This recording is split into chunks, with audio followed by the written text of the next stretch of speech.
随转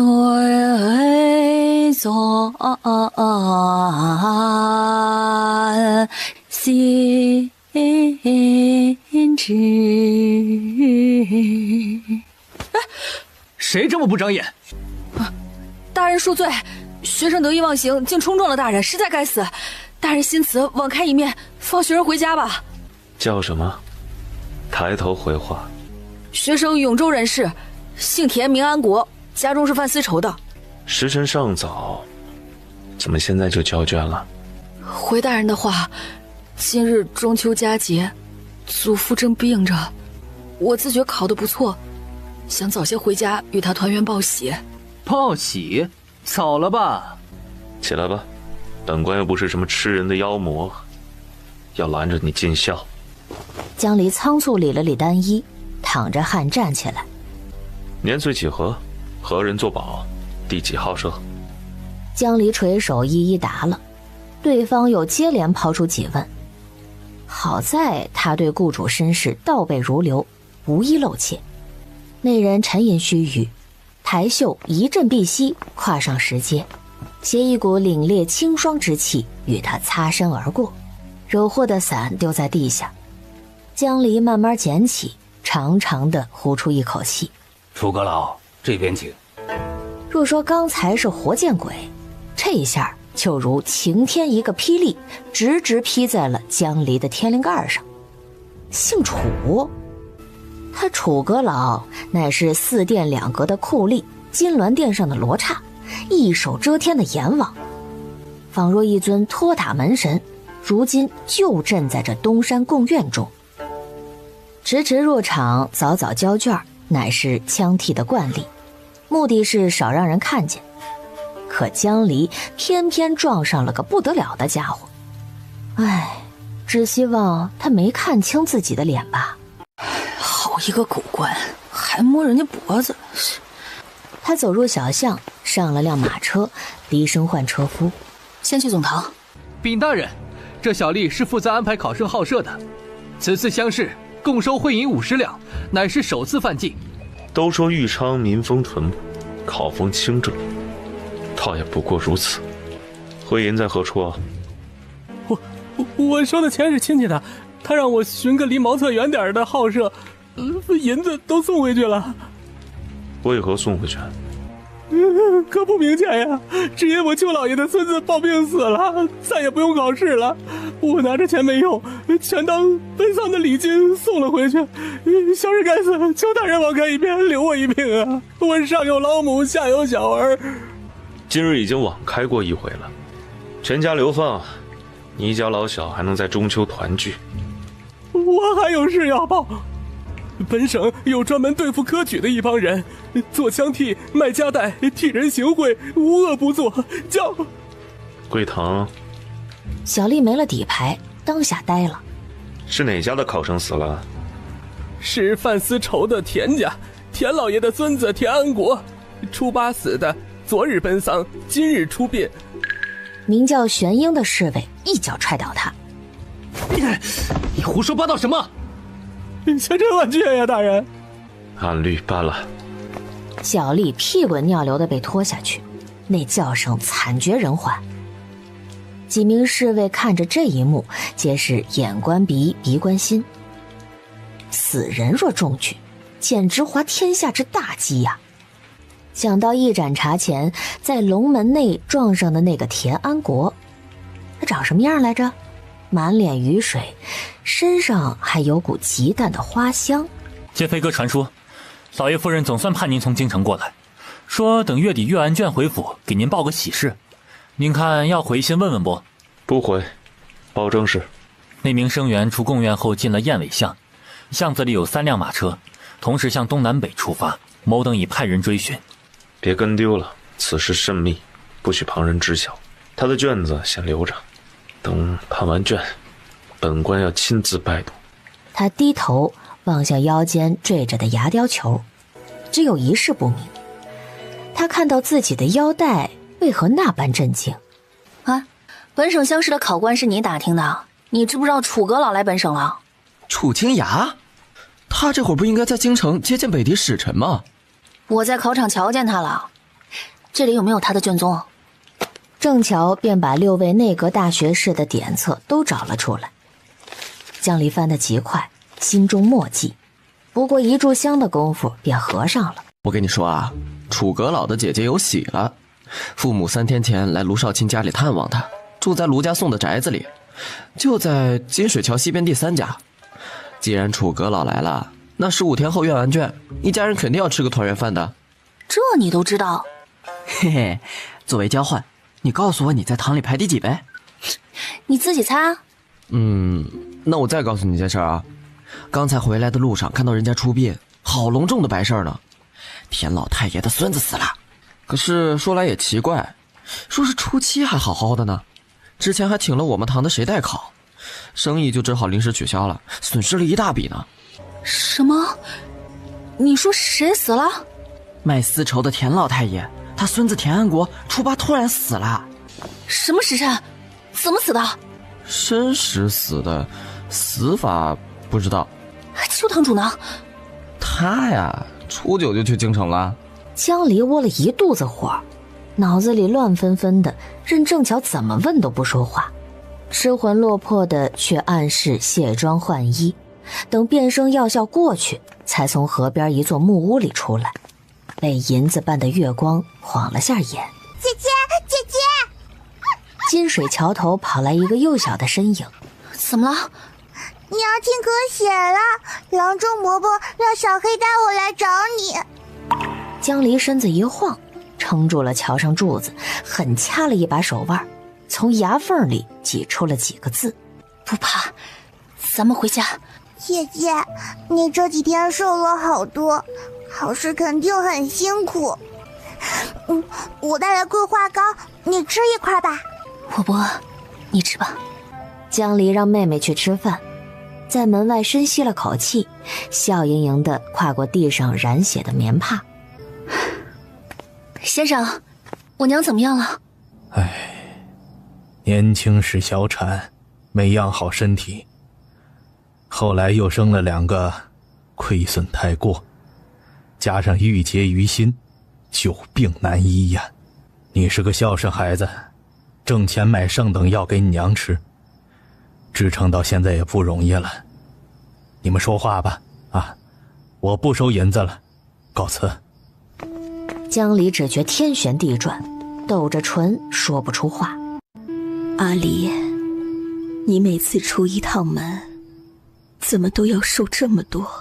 燕福宇靠在软枕上，伸出一只鲜白的手，温柔地抚过女儿的脸。那一刹，江离突然崩溃了，把头伏在他的肩上，放声大哭起来。燕福宇心疼地抱着他。对不起，娘亲也想多陪陪你们。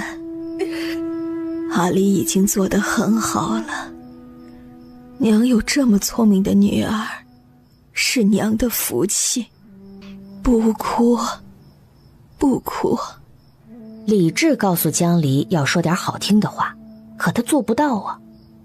把这一天受的惊吓和委屈、愤怒全都在母亲怀里哭了出来，眼泪就像疯长的潮水浸湿了衣衫。江离从小就极少哭，别的孩子招猫逗狗的年纪，他就已经拿着诗赋在江府门口要给父亲看了。被大房的孩子揍得鼻青脸肿，也硬是一声不吭。燕福宇回想这些年女儿吃过的苦，心痛得不得了，一急便又开始咳嗽。娘，你少说话。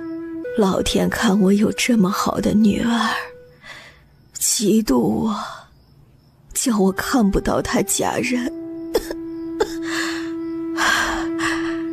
娘说错了，我们阿离宁愿这辈子不嫁人，也不要找你爹那样的。灯花噼啪一响，一个离谱的心思就这么突兀地冒了出来。燕福宇察觉到江离的反常，诧异地问：你此次出门，难不成看到了中意的郎君？没有，但他闯祸了，闯了很大的祸。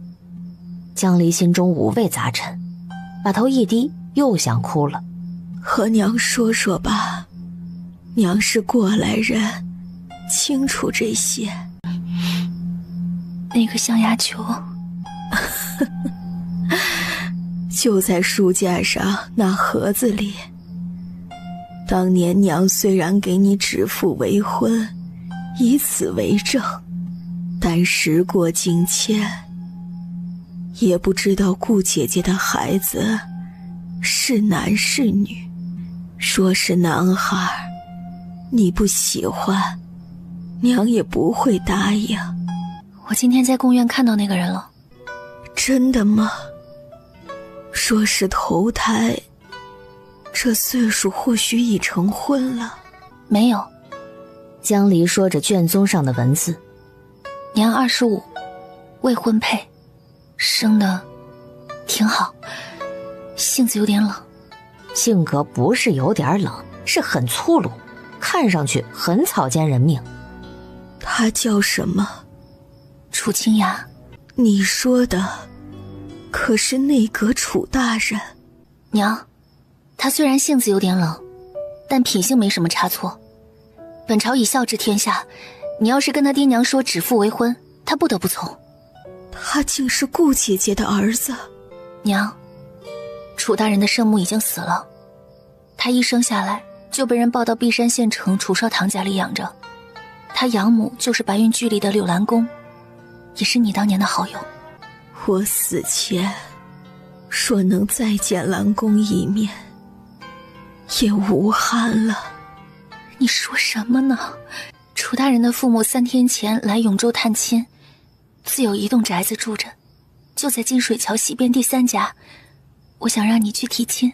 阿离，你是不是有什么事瞒着娘？过了很久，江离点了点头，眼里渗出水光。娘只问你，你嫁给他之后，能不能让自己过得快活？我能。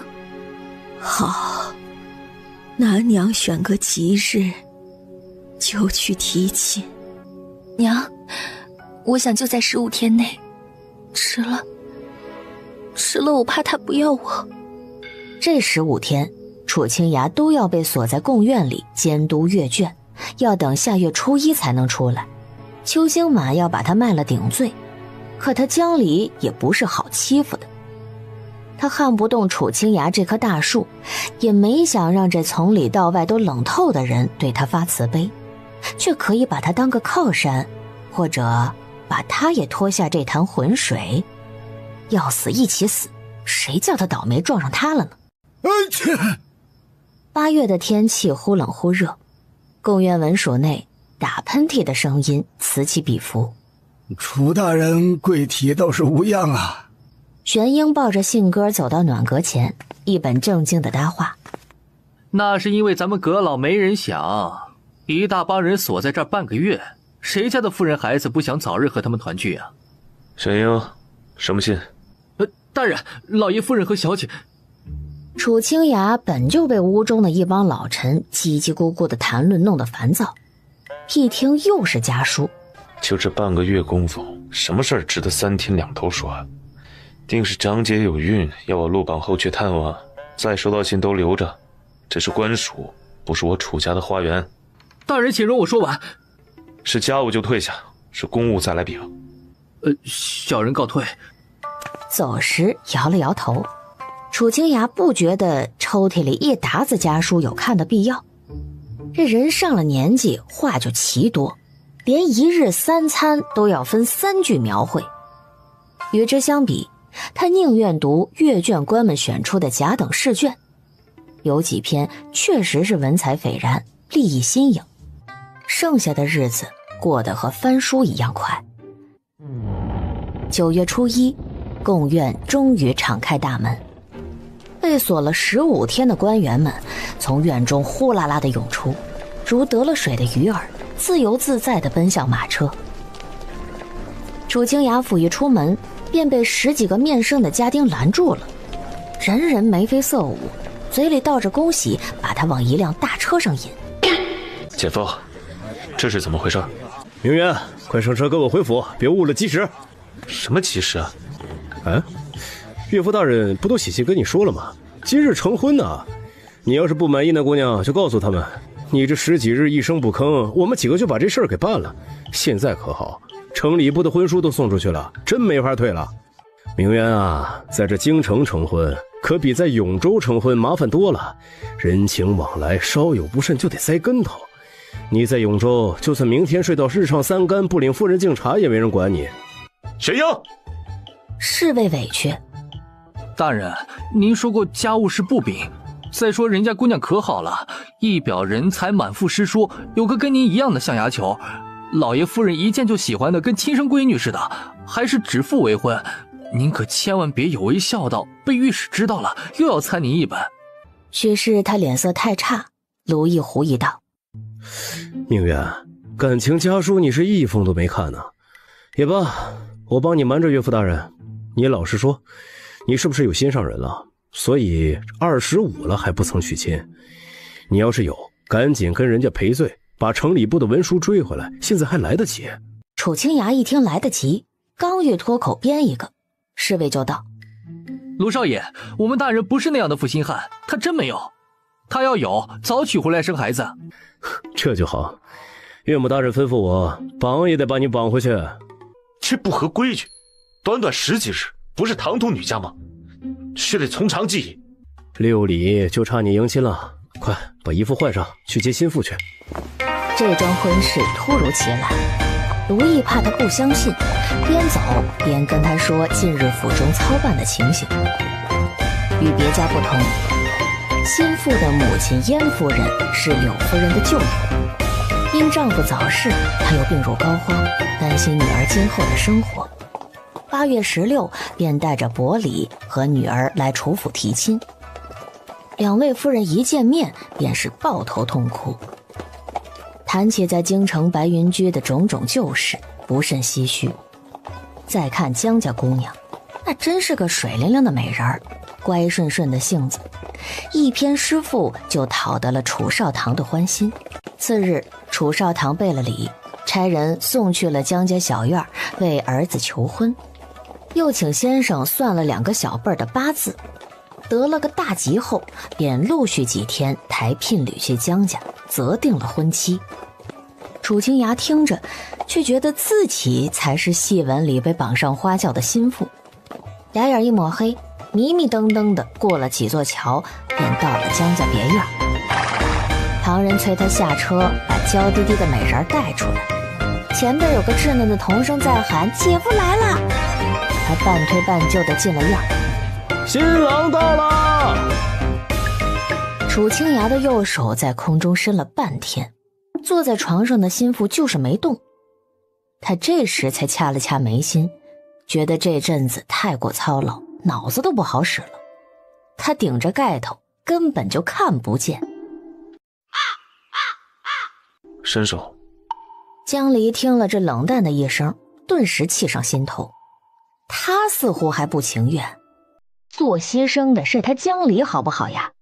他不情愿就不要娶她呀。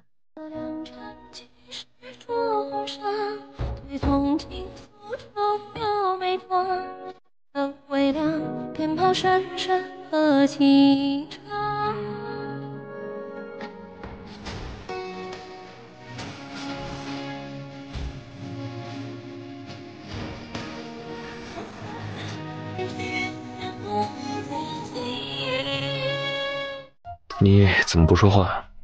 你叫什么？江离。什么离？江离的离。我知道你叫江离。江离杜衡的离。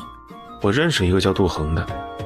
楚清雅自觉这话茬接得不错，可江离听了，身子僵了须臾，又顺从地嗯了一声。罢了，他不想说话就干正事儿吧。他将杂事抛之脑后，拆了他满头珠玉簪环，褪去里衣，肩膀感到凉丝丝的气流。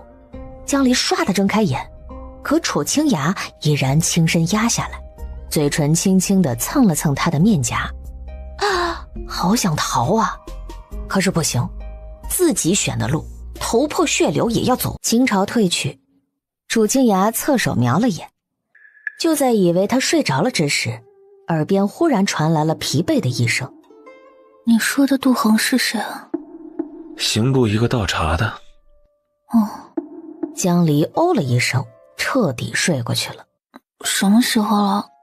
辰时3刻，热水备好了。放任江离睡到这个时候，他也是心软。好在永州不是京城，这点小事儿根本就不会引起御史们的注意，顶多被父母说2句嘴。他抱着他走下地，踏入浴桶。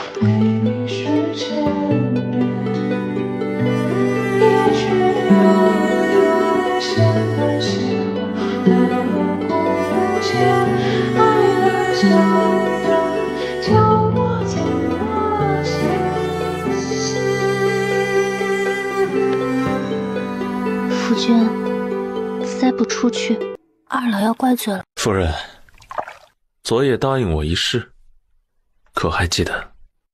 他答应什么了他？这狗官莫不是在诈他？就在这迟疑的一刻，他已把他拎到腰上。江离没想到他真敢呐！你的字是什么？现在告诉我吧。我累了。累了还有力气扯他头发吗？分明是在说谎。热水拍击着木桶，一时间浪潮汹涌，耳朵里灌满了哗哗水声，地上也弄湿了。门外突然有人喊：“少爷，老爷夫人和小姐姑爷都在花厅等着呢。”都等着呢。昨日卢少爷说了，这里不是京城，就算睡到日上三竿，不敬茶也没人管。茶等午饭一道奉了，就这样回。你这样不好。好得很，不许提旁人。你的字是什么？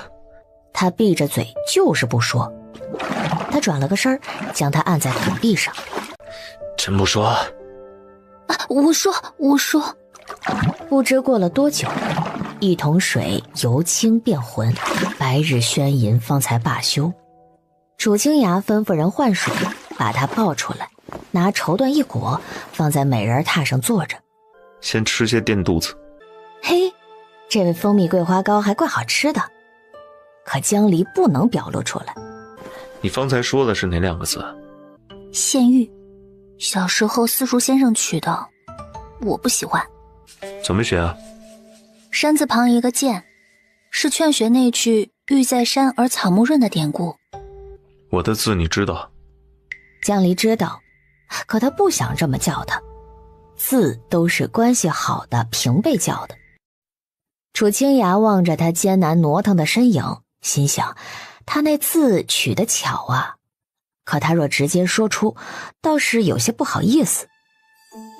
荀子有云：玉在山而草木润，鸢生珠而芽不枯。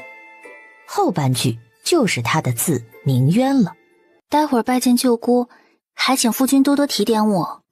去晚已是大不敬，我心中忐忑，委实愧对二老。我家规矩不多，迟到半日没什么妨碍。他们又不是偏要喝你敬的茶才能解渴。等回了京城，他们远在天边，也管不得你。江离听了却很绝望，2个大靠山不跟他们回京城住吗？就他一个人对付这狗官？不用怕，我陪你就是了。既然如此，多谢夫君了。午饭安排在花厅，还没走到屋前，就远远的看见一个人举着一块石板跪在地上。这叫规矩不多？明渊，你高枕恩我到现在，却叫我在这里受罪。昨日却是你说的，我不过转述给他们。跪好！谁许你多嘴了？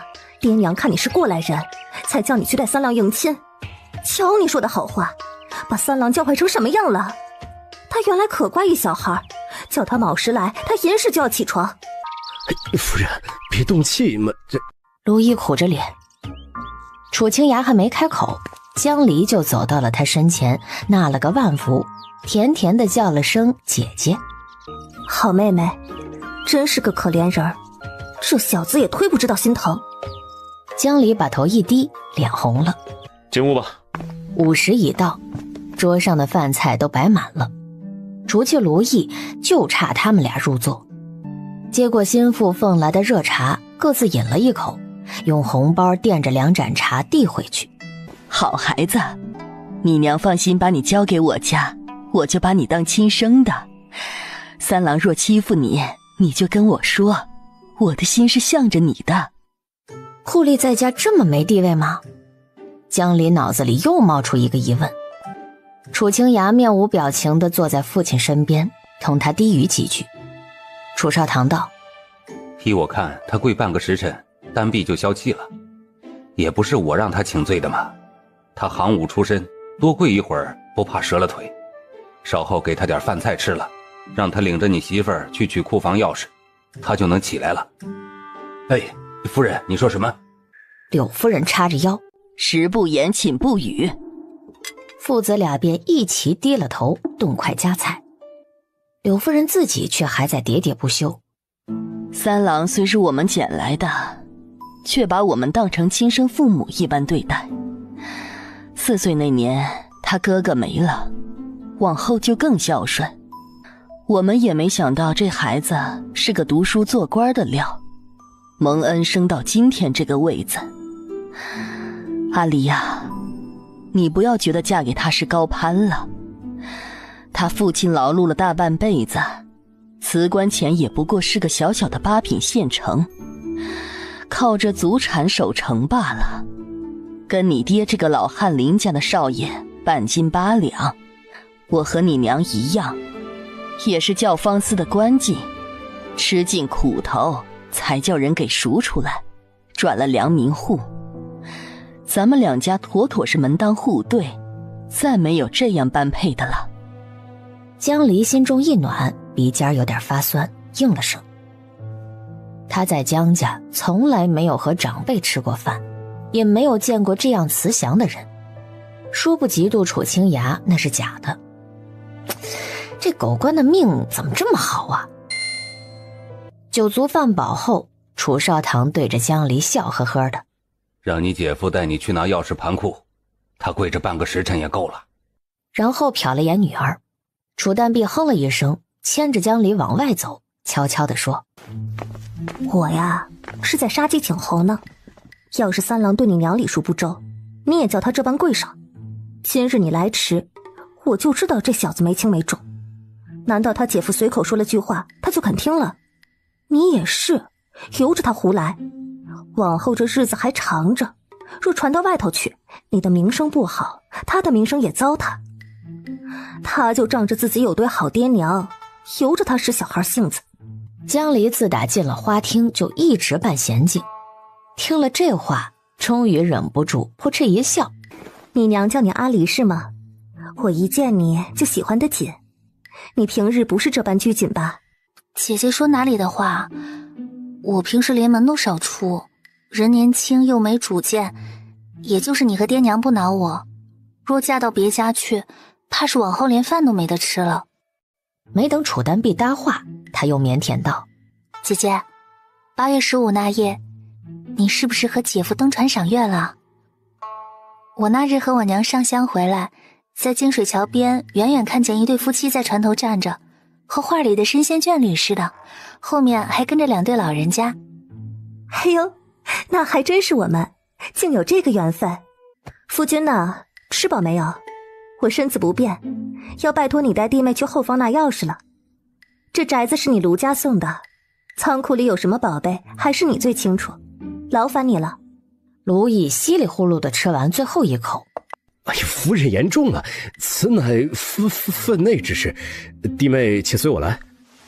说罢，潇洒地拂去衣上的灰尘，双膝一提，便利落地拔地而起。姐夫好功夫。嗨，都是以前在军营里练的把式，里面灰尘多，怕弄脏你这身好衣服，又叫明渊记恨我。江离有些罪犯，在院里被太阳晒得发晕，百无聊赖地用绣鞋踩蚂蚁玩。一只必经黑猫倏地从稀疏的杂草间越过，后头跟着条五黑犬。这狗比他家小黑还要肥一些，显然是在宅子里有人喂。嗅了嗅江离的衣服，便凑上来摇尾巴。你知道我是不是贼，就来讨好。屋门吱呀一响，卢毅从里边出来了。不妙，没了一只钥匙，也不知是不是下人偷拿了。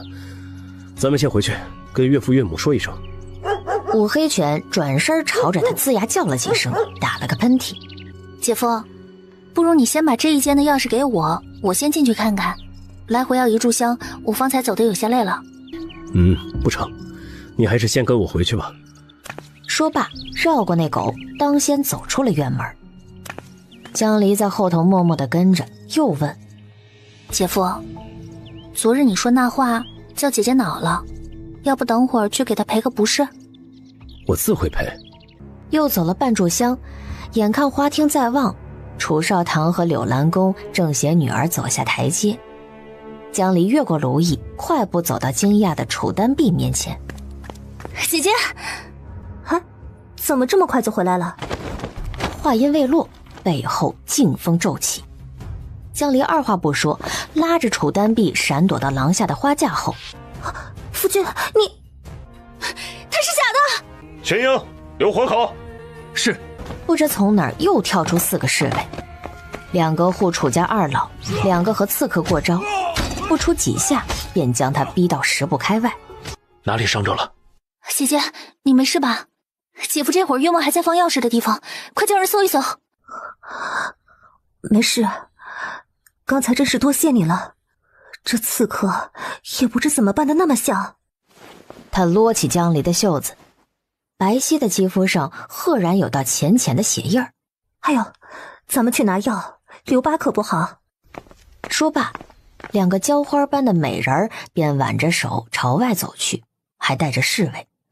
楚清崖在原地愣了一瞬，他怎么就成多余的了？上前一步便把江离拦了下来，冷着脸道：无事便好，我有话问你。江离暗骂一句：他瞎了吗？没看见他受伤了？我还是把药给你送到房里吧。大人，刺客自尽了。上次的考生跟丢了，今天要留活口，你们也看不住。宫中是怎么调教的？这个月俸禄不要领了。夫君，若不是这些好汉，爹娘就命悬一线了。我和姐姐也多亏了玄英，不然整条胳膊都得被削下去。你就网开一面，体谅他们当差不易。要是这刺客牙齿里藏了毒，便是生擒，他要死也是拦不住的。夫人说的不错，就是牙齿里有毒。网开一面，这已经是1个月内第3次有人对他说这个词儿了。你倒是会笼络人心，进门不到1日，连侍卫的人情都要卖。是个人都晓得知恩图报，夫君看起来也不是个欲下严苛的。你罚了他们的俸禄，我就把我的月钱给他们罢了。想来爹娘姐姐也愿意。我原以为夫人是个闺阁弱女子，不料想竟这般侠义心肠。他见江离垂着眼睫，耷拉着嘴角，红红的眼眶像要滴出水来，活像只被欺负惨了的兔子。不知怎的又心软了。下不为例，把刺客拖进屋里，本官亲自验。多谢大人，多谢大人。江离被楚清崖拽着往台阶上走。夫人这下可以说说，如何知道此人是假扮的，又是何时发现的？姐夫带我到库房，叫我在抱纱外等着。他拿了钥匙在盘库，在里头待了好一会儿。出来时我看他神色有些阴沉，问他哪一把是东库房的钥匙，他也不知道，急匆匆就要赶回来。姐夫走路步子迈得极大，去库房只用了1盏茶，嘴里说笑个不停，回城却用了小半炷香，路上只有我问才说话，仿佛变了个人似的，但声音和原先一样。你问了他什么？我觉得他奇怪，便说昨日你的话惹得姐姐不快，回去赔个罪。他都已经顶着石头跪了半个时辰，却还答他自会赔。就凭这些？江离自然不可能告诉他，他对变声药的气味非常熟悉。到了厅前，他竟冲姐姐抽剑劈来，我便知他是假的了。楚清崖不置可否，负手来到厅中央。毙命的刺客已被抬到桌上，嘴角溢出一抹发黑的血，解开刺客的一身锦衣，手指在几处关节按压。这一串动作如行云流水，没有半点卡壳。夫君这一手堪比干了10年的仵作呢。夫人好兴致啊，寻常女子看尸体怎么也得避而远之啊。夫君，实话头你说，我一紧张就话多，方才受了惊，这会儿恨不得把这刺客大卸8块。本以为夫人心善。江离盘算着，若是再装柔弱，他反更起疑，不如半真半假的答话。夫君，你哪里知道，我从小在江家受尽委屈，若是纯粹心善，这会儿该给7老8十的财主当小妾了。姐姐和爹娘对我好，谁要是伤了他们，我就恨之入骨，顾不得害怕。我对你不好了？几个侍卫站在厅中垂头憋笑，江离浑身的鸡皮疙瘩都起来了，心里呸了好大一声。一日夫妻百日恩，夫君自是对我极好的。这时刺客的衣服已完全剥下，光溜溜地躺在桌上任人宰割，又拿来一壶刚烧开的热水往他脸上泼去，浓厚的黄色膏油随水化开，露出原本的陌生面貌。江离心说，这妆不仅画得精湛，还很眼熟，不知道天底下最厉害的易容术是否都和桂堂用的一样。把它洗干净。楚清雅吩咐侍卫，自己拿了笔墨写验状，写着写着呼道：我从前做朔州修园县令，穷山恶水之地，3天2头就要死人，衙门人手不足，便只能亲自代劳。后来去盛京府做通判，碰上人命官司，少不得要去现场督察。当了巡抚更加繁忙，2省的状子都往我这递，也就是今年从刑部入阁才不做这些了。你说我堪比10年的老仵作，却不知他验了10年尸，见过的死人未必有我1年多。他难得说了这么长一串话，语气陈肃。惭愧，生在清平市，不知人间亡魂多。哼，哪来的什么清平市？齐王府的内卫都闯进朝廷命官的宅子里行刺了。大人，莫不是您半年前腰斩了齐王他岳父，他来报仇了，所以刺杀您家眷？便让他来报，迟早有一日，本官要他全家的脑袋滚在菜市口，给马蹄踏烂。江离打了个寒战。酷吏这个恶名，有一半是今年3月那桩贪污灾银案闹的。国中人尽知，楚阁老把齐王的岳父前户部尚书下了狱，又重启了废除20年的腰斩之刑。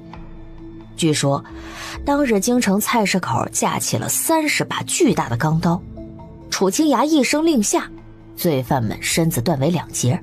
自此连楚阁老上朝的轿子方圆半里都没有人敢靠近。大人，卢少爷找到了，被人用药迷晕在库房，已送到东乡了。我也去看看。别看，你那没用的姐夫被人扒个精光，脑壳还在架子上磕肿了。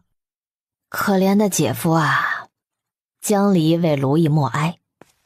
楚清雅走到床边，看到卢毅脖子上如同针扎的4个小红点儿，脸色顿时一变。好香啊，是迷药的气味吗？一股悠悠的花香从洞眼散开，江离鼻子灵也闻到了。他知道这伤是怎么来的，就不能说出来，静静地坐在绣墩上，手指轻扣桌面。姐夫会不会有事啊？江离假惺惺的担忧。应该无事，不然就该把他一剑杀了，剥下他的脸皮做面具，再装哑巴，不会下药迷晕，只剥衣服。玄英，所有去田家，我要开棺验尸。夫君，你竟然要出门？夫人也要同去吗？我不去，今天看了一具尸体已经够晦气了，心中却暗叫不妙。这狗官好敏锐的直觉，他已经联想到桂堂的易容了。等等，他莫不是已经把桂堂查了个清楚？楚清雅大抵不信鬼神之说，否则是不会新婚第1日上死人家查案的。鬼都嫌他没人情味儿，他怎么不去给田家发喜糖呢？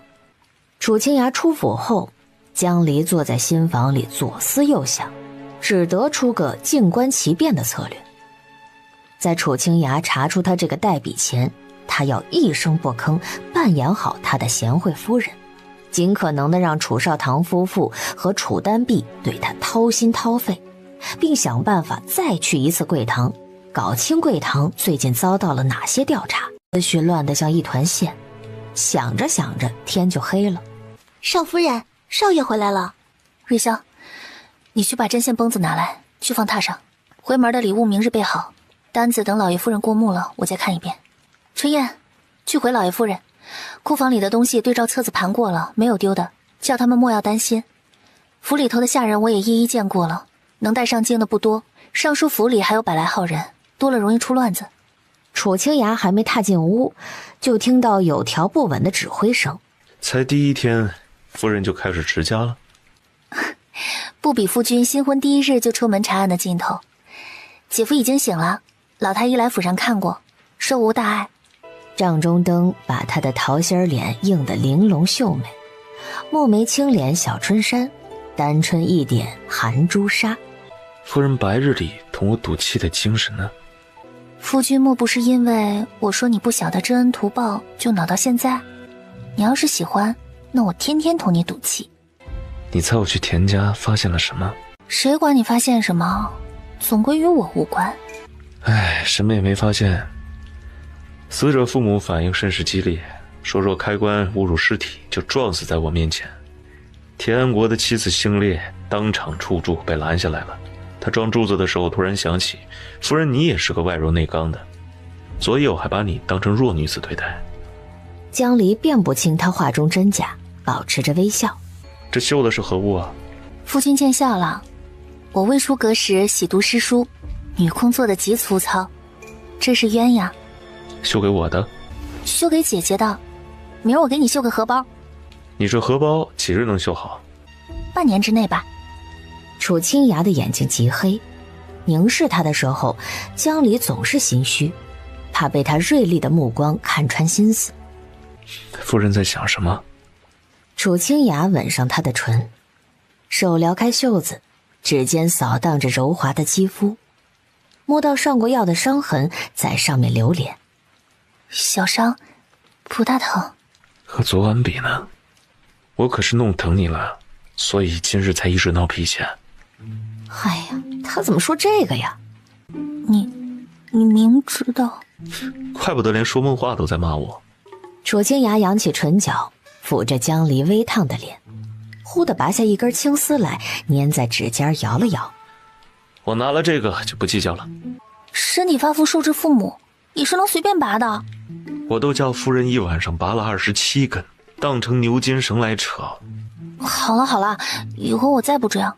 不对，分明是你塞到我手上的。楚清雅也不逗他了，直接起身换人把饭菜送到书房去。你还没用饭啊？同田家拉扯了2个时辰，来不及吃。直接下到公文不就好了？不开棺就是抗命。楚清雅摇头，哪有那么轻松啊？这世上许多事儿看起来直截了当，要达目的总要绕几道弯子才够名正言顺。外间传来侍卫通报：大人，您等的人到了。你先睡。楚清雅到了书房，屏风后站着个人影。过来回话。那人走到桌前，弯腰行礼，却是个身量不高的少年。恭贺大人新婚之喜，我带了点薄礼交于管家了。多谢。据我在贵堂的所见所闻，给田安国代考之人是堂内的假手，在代笔中位列第1，10余年来为堂内赚了上千两银子，最得邱堂主信任。但半个月来没有此人的消息，听说是金盆洗手了。代笔入堂要易容，出堂便要卸妆或者乔装，因此即便在堂内当差，也互相不认的，全靠强制一丝统筹号令。我曾经跟踪过几个代笔出堂，想去他们家中看看，但是都无功而返。为何？贵堂的街头处是城东的王氏当铺，进了当铺还要走暗道。大人不知，这永州城地貌奇特，地下有许多溶洞，贵堂就藏在其中。还有4大司6小亭，出口有10几条路，宽者能容车行，窄者却如羊肠，各自通往城中不同的处所，最远的一条能去郊外。每条道还设了暗门机括，若是没有完整的地图，走到一半就跟丢了。一个应付科举考试的堂口，竟有能在地下运兵粮的暗道，这邱兴满是想造反吗？贵堂创办了22年，敛财无数，在整个大燕1年的利润便有上万两。若是给哪位不安分的王爷封疆大吏送了去，后果不堪设想。贵堂的易容术是否可以改变人的生意？这个我倒是不知，回去就打听。大人，我还有一事，我进入贵堂好像有些太顺利了。你的意思是邱兴满故意放你进来？不知道，但我打听到的都是实情。本官知晓了。杜恒，你回刑部也不必再端茶送水了，与我在官署打个下手。多谢大人。楚清雅从匣子里取出一包4色喜糖递给他，示意他回去。吃了这个就可以和大人一样娶到那么漂亮的夫人吗？你何时见过她？方才您过来，夫人远远地跟在后面呢。楚清雅动作一顿。你下去吧。少年走后，他来到纱窗前看了眼花园。夫人怎么还在这里等啊？他捂着嘴咳了2下做掩饰。你叫人送饭菜来书房，可门口站的都是侍卫，说你在处理公务，谁也不让进。我想着有一句话要同你说，便让下人回去了，接了盒子在外头等你。谁料你竟一点都不饿，到这个时候才出来。你有什么话？楚清雅打开盒子，里面是凉透的菜肴，就这么拿着筷子吃了几口点心。别吃凉的，热一热。吃得闹肚子才好。夫君如此辛劳，连婚假都不休。后日回门，你若还在外奔波，单只我一人回家，街坊邻居少不得要笑话。我定会陪你归宁，就为此事吗？看来是我冷落夫人了。说着便将他打横一抱，沿小路走回正房。回房后，江离立马离他3尺远，生怕他除了豆沙酥饼还要吃别的，把他丢在外间。我困了，去洗漱。江离洗完上床躺了一刻，见他还不进来，忍不住探了个脑袋。楚清雅在珠帘后踱步，手上不知从哪儿又摸了块芝麻糖，边吃边看着一封信。好像他对他的兴趣没有对甜食和公务大哎。江离决定叫丫头买1箩筐糖饼来，囤在家里，天天摆在桌上给他看，这样他就顾不上欺负他了。新婚第3日，新妇带姑爷归宁，江家小院杀鸡宰羊，老仆和楚家送的2个丫鬟备了1桌酒菜。吃完饭，阿芷带着小黑狗都来找他玩了。姐夫，你可不可以带我去京城呀？我很乖的。要听你娘的话，不想多陪陪她吗？娘亲说京城很繁华，她20年前在那里的时候，内城外城加起来就有10万户人家了，街上卖什么的都有，大户人家里还有女塾，专门给千金小姐设的。你娘给你找先生开蒙了没有？那女塾是个男人设的，千金小姐读了书也不过是为了嫁个好人家，日后用在操持钟馗上，有什么好羡慕的？今天的字写完了吗？就在这里同你姐夫聊天。阿芷一溜烟的跑去卧房，拿了几张纸出来。写完了，你们看。还没等送到楚清雅的面前，江离便一把夺了过来，看了眼，3两下撕得粉碎，往篓子里一扔。又贪玩了，回房练去。你今天怎么这样？你根本就没有好好干，果然你有了姐夫就不要我了。说罢哭着跑回了屋。江离心中对他说了1万个抱歉，实在是不得已而为之，刚才差点就露馅了。他天生是个左利手，从小母亲就教了他一手娟绣小楷，但7岁入贵堂，少不得把习惯改过来。右手苦练了极漂亮工整的管格体，专门应付科举。阿芷不听劝告，也学他写管格体，现在已经写得很好了，但哪有7、8岁小姑娘写这个的？楚清雅若看见，定会起疑。这孩子脾气有些大，我去哄哄。我却觉得夫人脾气甚大，有什么事儿不能好好和她说啊？你这样对她，叫她以后一直记着，到了13、14岁的年纪，天天要拿这个来呛你。小妹，你来写几个字与我看。江离大惊，一个箭步冲到门前，示意他稍等。对不住啊，姐姐刚才是迫不得已，你这字是我教的，是考试用的。若姐夫知道我去考试，他就要同我和离，咱们家就要赔钱。记住，千万不要跟他提这个，字也不要给他看。还有什么不能告诉姐夫的吗？真不愧是他聪明的好妹妹啊！不要把书架最里面的那几本书给他瞧见。那些是历年科举成文集，每年春闱放榜之后，朝廷都会派人撰写答案，或选录进士的文章给考生当范例。这样的东西出现在闺阁小姐的书架上，简直太奇怪了。包在我身上。门一开，这小姑娘便对楚清雅道：姐夫啊，刚才是我不对，想写几个字糊弄过去，姐姐已经跟我讲过道理了。你来的正好，给我讲讲堂兄们做的诗吧，是我从江府的私塾里抄来的。夫君，我这妹妹挺缠人的，劳烦你了，我去同娘亲说会儿话。你去吧。短短3日，燕福宇又瘦了一圈，气色倒好，拉着他东问西问。母女俩说了会儿体己话，燕福宇揭开床边竹筐的照布。阿离，这些是你让我做的荷包，你看行不行？娘，我不是叫你做粗糙一点吗？你绣的也太好看了，一看就知道不是我做的，而且也太多了。从提亲那日起，我和嬷嬷统共给你绣了30个，还有22个没做。阿离，你现在是1品大员的正室夫人，回京是要受陛下高封的，平时不用自己做针线，这荷包你只拣好日子送他，1年送1个，管到70岁。阿只在里面写了数字，你方才拿的是10年后的荷包，所以要精致些，框底都是糙的，这几年先拿这些送。我不要你说什么10年后，娘，我害怕。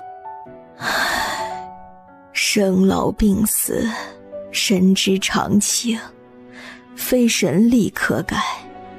我瞧楚大人是个能过日子的，见了咱家门不摆架子，对小孩也耐心。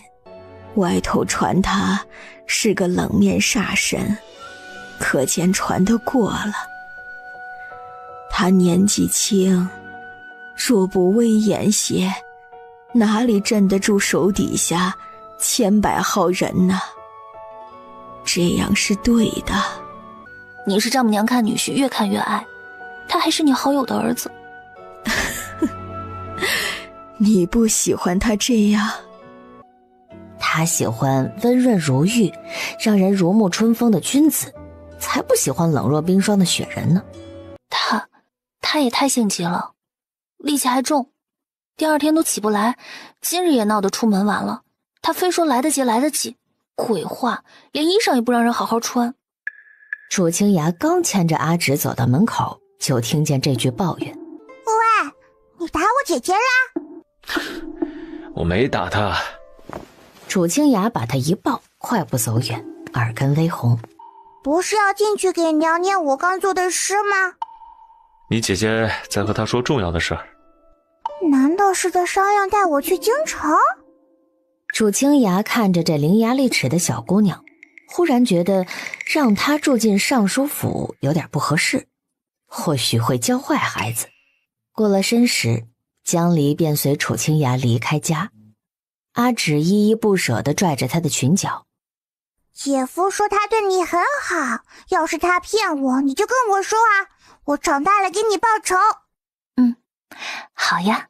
马车上，楚清雅一言不发，望着帘外的街巷，走了一半路程才到。我去田家，你先回府。夫君，我想跟你一同去。你前2天都没说动田家，或许是态度太严厉了。我听你说，田家最反对开棺的就是田安国的夫人，和我岁数相仿。我试着劝劝她，指不定能行呢。我来此3天是做给城中百姓看的，官府行事必须体谅民情。既然夫人想露一手，那本官便偷个清闲了。便是说不动也没有关系，今天过后，田家再怎样推脱也不管用。怎么成他大显身手了？他只想旁观看戏呀。皇粮这么容易吃吗？家长里短最耗精神，夫人回去也得早早休息，不然我性急，力气又大，半夜把夫人叫醒云雨一番，明早又起不来了，吵着要回娘家。江离那汗毛都要竖起来了，他居然偷听。江离装作听不懂，回归正题。夫君，你去田家到底所为何事啊？田老太爷之孙田安国花钱调换号舍，并托人代考，考前暴毙身亡，代笔不知情，依旧替他考完。我身为提调，要查出他请的是何人，花了多少银钱，又是何人引他走歪路。夫人就一点都不好奇吗？我去了2日，今日才开口问我。作为那个倒霉的代笔，江离此刻真是6神无主。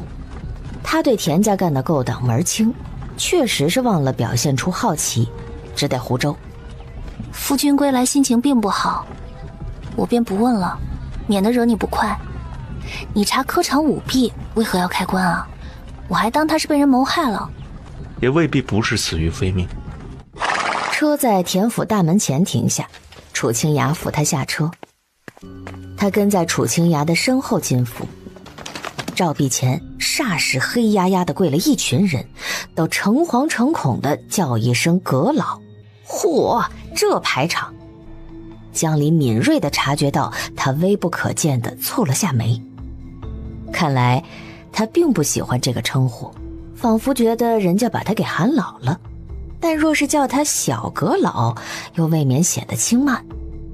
所以他喜欢别人叫他什么呢？不能开，不能开呀！相公尸骨为寒，既让他魂魄，就不得往生了。楚清雅看向身侧，把江离轻轻一推。去吧。江离想瞪他，好容易忍住了，一把攥住田少夫人的手绢，搂着她往堂屋后走去。妹妹节哀，这头上怎生撞成这样，可怜劲儿的。来人，给老太爷看座。这是何故啊？楚大人，您怎么把我一个半截入土的老东西当成犯人审问呢？本官前2日以礼相待，以为你田家上下总有个识大体的，竟是想差了，指望你们这群刁民不打自招。田守中，你且看看这份诉状。一张轻飘飘的纸扔到他面前。大人呐，我今年72了，两眼昏花，食不得自。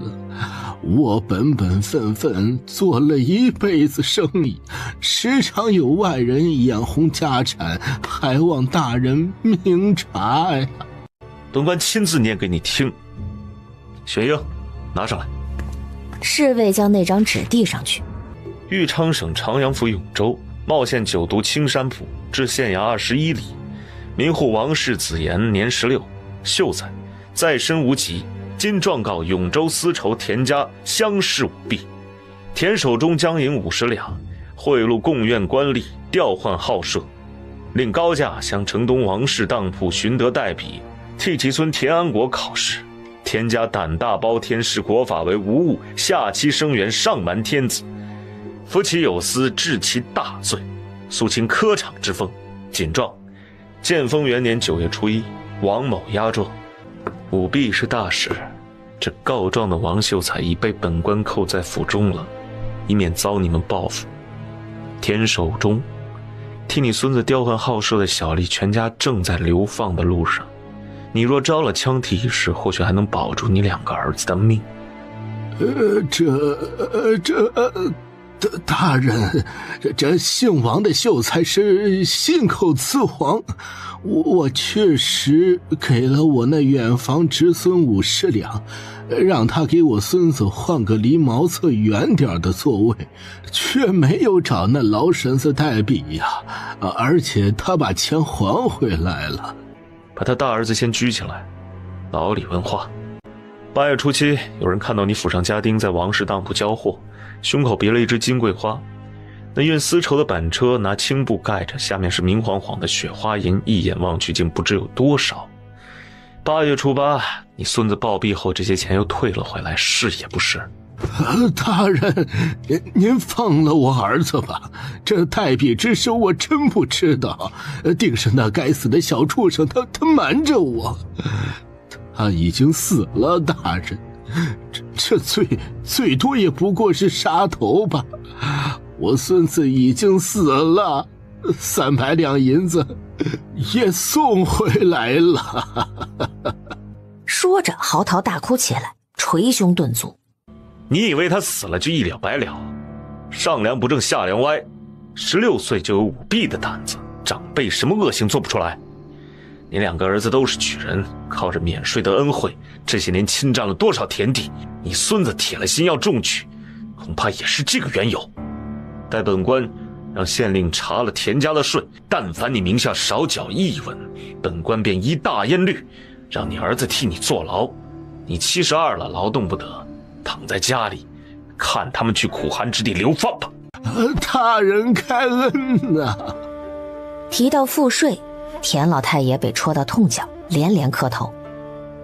我定好好教训他们，这2个小兔崽子哪个知道枪替的事儿，就让他和您回话，若有半句不实，我当场撞死在祖宗牌位前，您看行不行啊？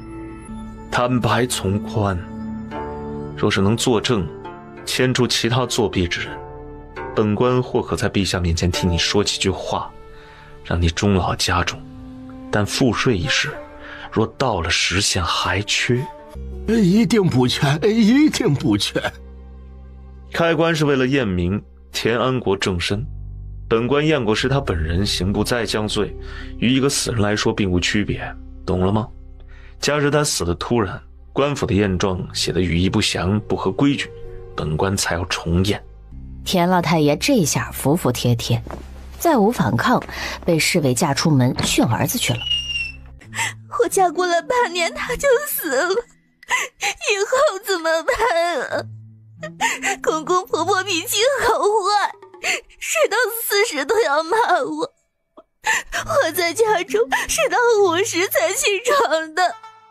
他呜呜咽咽地抹着泪。江离听了半个时辰抱怨，那耳朵都要起茧子了。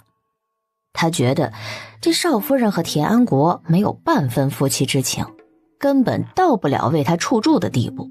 你相公请代笔考举人的事，我们已经知道了，这是大罪，要连坐的。你趁早把知道的事儿都说出来，回娘家去吧。姐姐，你说什么？我不懂。这可是你相公自己说的。初7那晚，他去了百花楼，对不对？你怎么知道？因为他在替考前要了解雇主的一举一动，知道田安国自打8月起就天天往青楼跑，但接下来的事儿就由他想象了。你相公在3楼雅间叫了个姑娘陪酒，长得水灵极了，柳眉凤眼，穿一身桃红色的百褶裙，唱着淫词艳曲儿，哄得他大笑不止。你相公告诉他，自己花了上百两银子请人替考乡试，中举之后要为他赎身，先做姨娘，再做平妻，待夫人100年后就扶他做正妻。果然是那贱人，他真这么说，他跟着我死。江离继续编。那姑娘听了，忙捂住他的嘴说，这等事也是能乱说的，这里还有旁人呢。还有旁人？他当着旁人的面咒我。我知道这些，是因为我夫君当时就坐在他旁边。那天百花楼生意红火，人满为患，3楼的雅间一个充作2个使，里头放着2张黄花梨的圆桌，每桌配了4张春凳，盖着鸳鸯绣布。你相公只叫了1个姑娘，我相公却叫了4个，吹拉弹唱，唱完过夜。他在外面逍遥快活，叫我在家给他绣荷包。他听见田少爷这话，起初以为是玩笑，后来知道他花钱调换了好事位置，接着往下一查，得知他真送了银子去城中某处与人交易，还请的是贵堂里赫赫有名、战无不胜的代笔。可是楚大人除了微服办案，应当不会去那种地方。我听说他府中都没有小妾，都是做给外面看的样子罢了。男人25还不成亲，不是处处留情就是天残。他1年俸禄2000担，折成银子1000两。京城的秦楼楚馆进个门都要10两，再包上几个花魁，哪还有钱娶小妾？我与他定的是娃娃亲，我出身低微，他自是看不起，不过要讨一个孝顺的名声，才与我成婚的。你知道吗？他同我说起在花楼中的所见所闻，竟毫无愧意，仿佛他是光明正大去里面查案。我要不是走投无路，才不嫁给他。我娘对他也满意得很，只因他在人前对我无微不至，嘘寒问暖，做出一副好夫君的样子，我想想都毛骨悚然。妹妹，你可千万别对人说，要是让我夫君知道，我一家都要遭殃。姐姐你放心，我发誓绝不说出去。所以啊，男人的甜言蜜语你听听就行了，犯不着为他撞柱子。我没有，我知道他对我不好，我恨不得杀了他。他脸色突变，捂住嘴。妹妹，咱们同是天涯沦落人，彼此交心。你要是答应开棺验尸，我还能同你公婆说，争取让你回娘家。那少夫人犹豫了许久，终于打定主意，将初8那日发生的事儿一五一十地说了出来。原来初7晚上，田安国喝完花酒回家，第2天还对百花楼里的一个妓女念念不忘，把她接到府中，吃完午饭便同她拉扯到了一间无人的下房里。正巧少夫人拎着只养金鱼的水晶瓶从门口经过，听到田安国同女子嬉闹的声音，踹开门，见2人在床上滚作一团，颠鸾倒凤，好不快活，火冒3丈，将瓶子朝他背上砸去，咣的一声洒了满床的水。田安国盖着薄被没有流血，但受了这下撞击，撑起身子骂了几句，紧接着就是一头栽倒在那妓女身上。妓女吓得捡起衣服落荒而逃，被少夫人一把扯住，捆起来扔到柴房里。家丁把田安国抬到床上时，人已经没了气儿。我跟他们说相公是马上封死的，他们觉得丢脸，就没往外说。那妓女在哪儿？她知道自己惹了祸，没过1个时辰就在柴房里服毒自尽了。哪来的毒？不知道啊，反正不能让公婆知道我把相公砸死了，好怕验尸验出来。妹妹，咱们掰个手腕，一定要用力。少夫人懵懵懂懂地握住了他的手，没2下就被掰倒了。就你这力气，还想把你相公砸死？顶多断了根骨头。让他们开棺去吧，你家里有钱，田家不敢把你怎么样，砸这一下或许还能把你砸出个自由身。前提是你要与他们划清界限，把知道的秘密都说出来，这样我才能帮你的忙。真的？半炷香后，主屋一片死寂。禀报完的侍卫想溜，却被叫住了。他真如此说？属下不敢添油加醋。他还干什么了？然后夫人就离开了，走了好一段，丫鬟给他指方向，他说不用，记得来路。谁让你抱鸡毛蒜皮啊？玄英看这可怜的兄弟都快哭了，挥手让他赶紧走。楚清雅捏了捏眉心，太阳穴突突的跳，吹拉弹唱，处处留情。他怎么不说他夜夜笙歌，带着花魁上早朝呢？醒醒！脸上啪的被甩了一巴掌。你打我！他揉了揉眼，面前是一张愤怒的脸。啊，我没打你，我就拍了你一下。你就是打了我。我在睡觉，怎么知道是你啊？你上床就好，为什么非要动人家？要是个刺客爬上来，我也躺着不动给他摸。这几句话连珠炮似的说出来，真真是理直气壮。这才第3日，夫人就装不下去了，对公婆温良贤淑，对我非打即骂，造谣诬陷，信手拈来，白日顶嘴，晚上蹬腿，说话违心，床子不从。天底下竟有你这样的女子！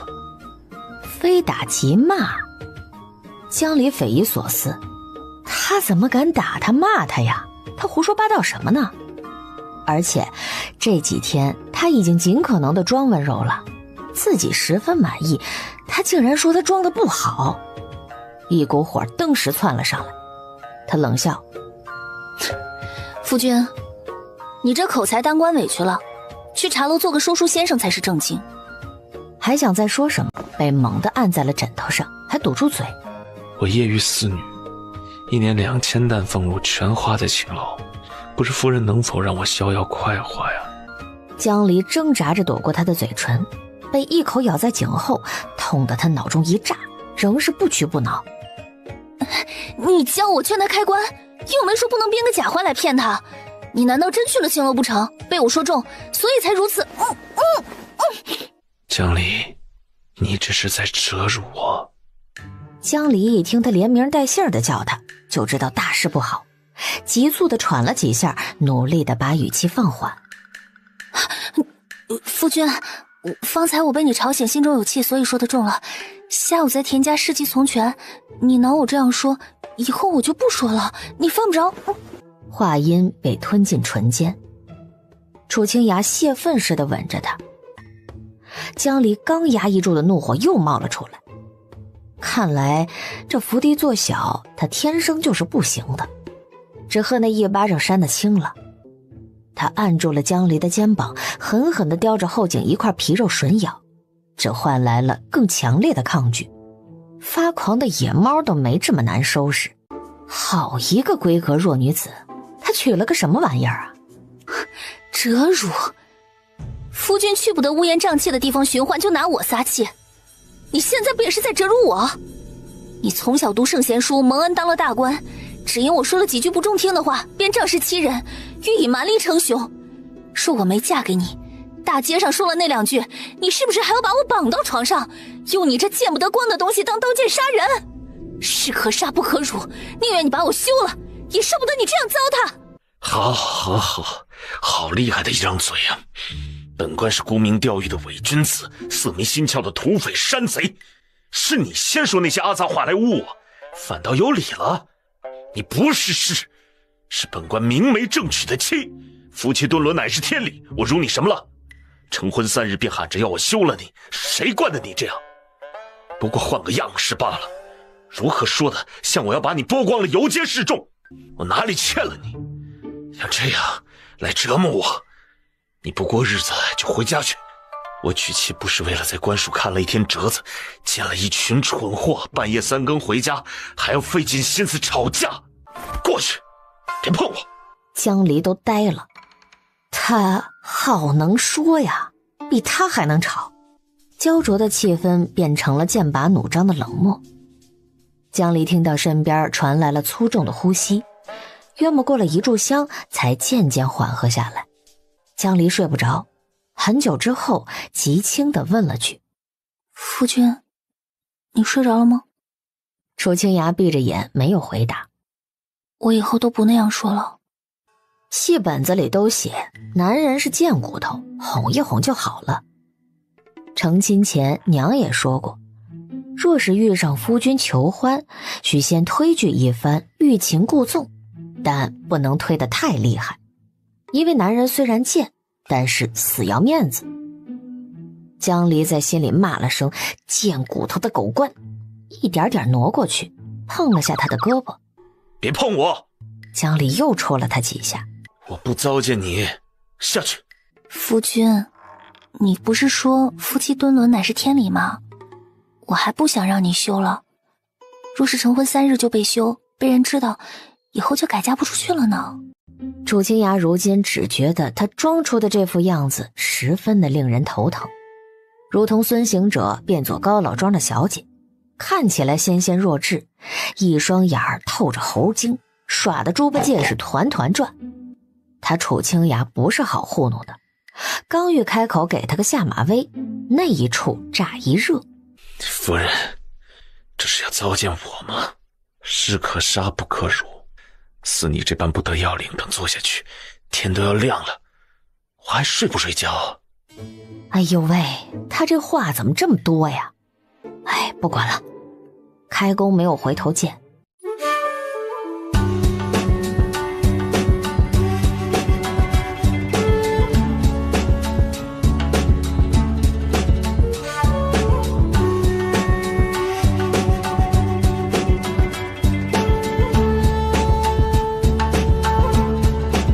这几日行周公之礼，江离都百般柔顺娇媚，睁着一双水光潋滟的眼，蹙着2道春山凝雾的眉。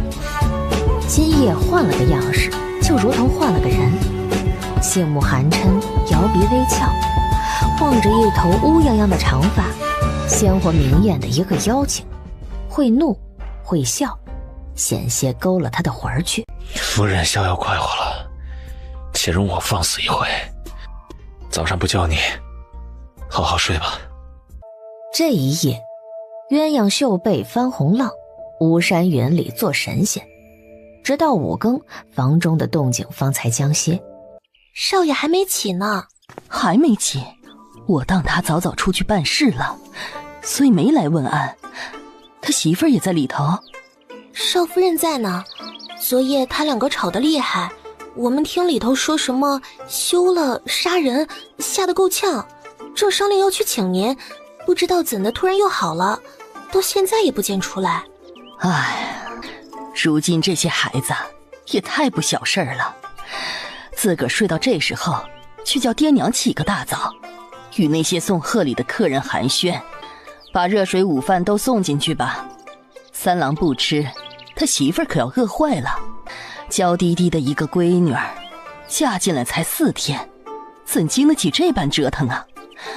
我都对不起他娘。夫君在想什么？子义卫与我说，夫人记录的功夫甚好，昨日没叫丫头带，就绕了大半个田府，走到正门了。这有何难？我是看日头走的，他家大门就开在西南方，再大的宅子也就那几进院，一道道门往外出罢了。实则他待考前要彻底了解雇主的背景，来过田府3次，把府中的道路都记熟了，连田安国死在哪间下房都知道。夫人聪慧，本官佩服。今日起迟了，积了好些折子未看，晚上我歇在书房。夫君，田安国请人枪替这事儿，你打算怎么处置啊？你将那贡院的小吏流放了，街上百姓谈论你论罪从重，难道要抄家？夫人如此关心田家，不知道的还以为你做了他家心腹呢。夫君既然派侍卫跟着我，定然知晓昨日我答应田少夫人让她回娘家，要是来个抄家流放，她不就完了？无论你答不答应，这个情我都要带她求。她才16，心思单纯。田安国跟她说要请代考，她本是反对的，但公婆不许她说出去，她一个小媳妇儿能怎么办？田安国犯了罪，却被人毒死，是2件案子，牵扯甚多，不能一抄了事。况且这么一大家子，抄了不如放着，年年吐些税银给乡里做个表率。你也不用叫他回去，他心气高，当众承认伤了田安国，最多1个月就和他们撕破脸回娘家了。如此就好。哦，对了，他说的那个什么贵堂，我长到这么大，竟没在城里听说过呢。田安国这样花街柳巷1掷千金的常客，定花了巨款请高人考试。请的是贵堂里的假手，据说从无拜谢，只要他上场必能考中。说来我与他还有一面之缘。哦，难不成是个风度翩翩的白衣文士，通身透着文曲星君的气派？他一容扮的田安国十分拙劣，糊弄旁人可以，糊弄本官就罢了。江离暗自冷笑，那也没见你当场把我抓住啊，往自己脸上贴什么金呢？所谓尺有所长，寸有所短，想来此人只考试一项厉害。倒也未必。四夫人这般多管闲事、口是心非、扮猪吃虎、巧舌如簧，种种厉害之处，竟没有短的，全都比枪矛还长，真叫本官难以招架。那也不及夫君厉害，昨夜也不曾短，针针比枪矛还长。我用完了，夫人慢慢吃。江离对着他的背影翻了个好大的白眼。哈，现在倒是装君子了，昨晚怎么抱着他喘的都忘了吧。他风卷残云的吃完几样小菜，把楚清雅刚才的话反复嚼了嚼。他对他起疑了，但不一定怀疑他就是贵堂里的人。不管怎样，先确认了名册，他心里才踏实一点。江离决定想个办法出门一趟。瑞香，大人晚上歇在书房，把我昨天回来路上买的玫瑰饼给他送一包过去。瑞香，前天的玫瑰饼夫君尝了可好？少夫人特地给少爷送的，他都吃完了，说酥皮做得干了些，花瓣馅儿不够松散油润。这样吗？今日天气好，下午你跟我出去采买些糕点。你是府里的家生子，知道夫君和老爷夫人的口味。瑞香听见能出去玩，兴奋地应了一声。我在这儿挑些果脯，你帮我去隔壁几家看看哪家的豆沙酥饼最好，咱们就买他家的。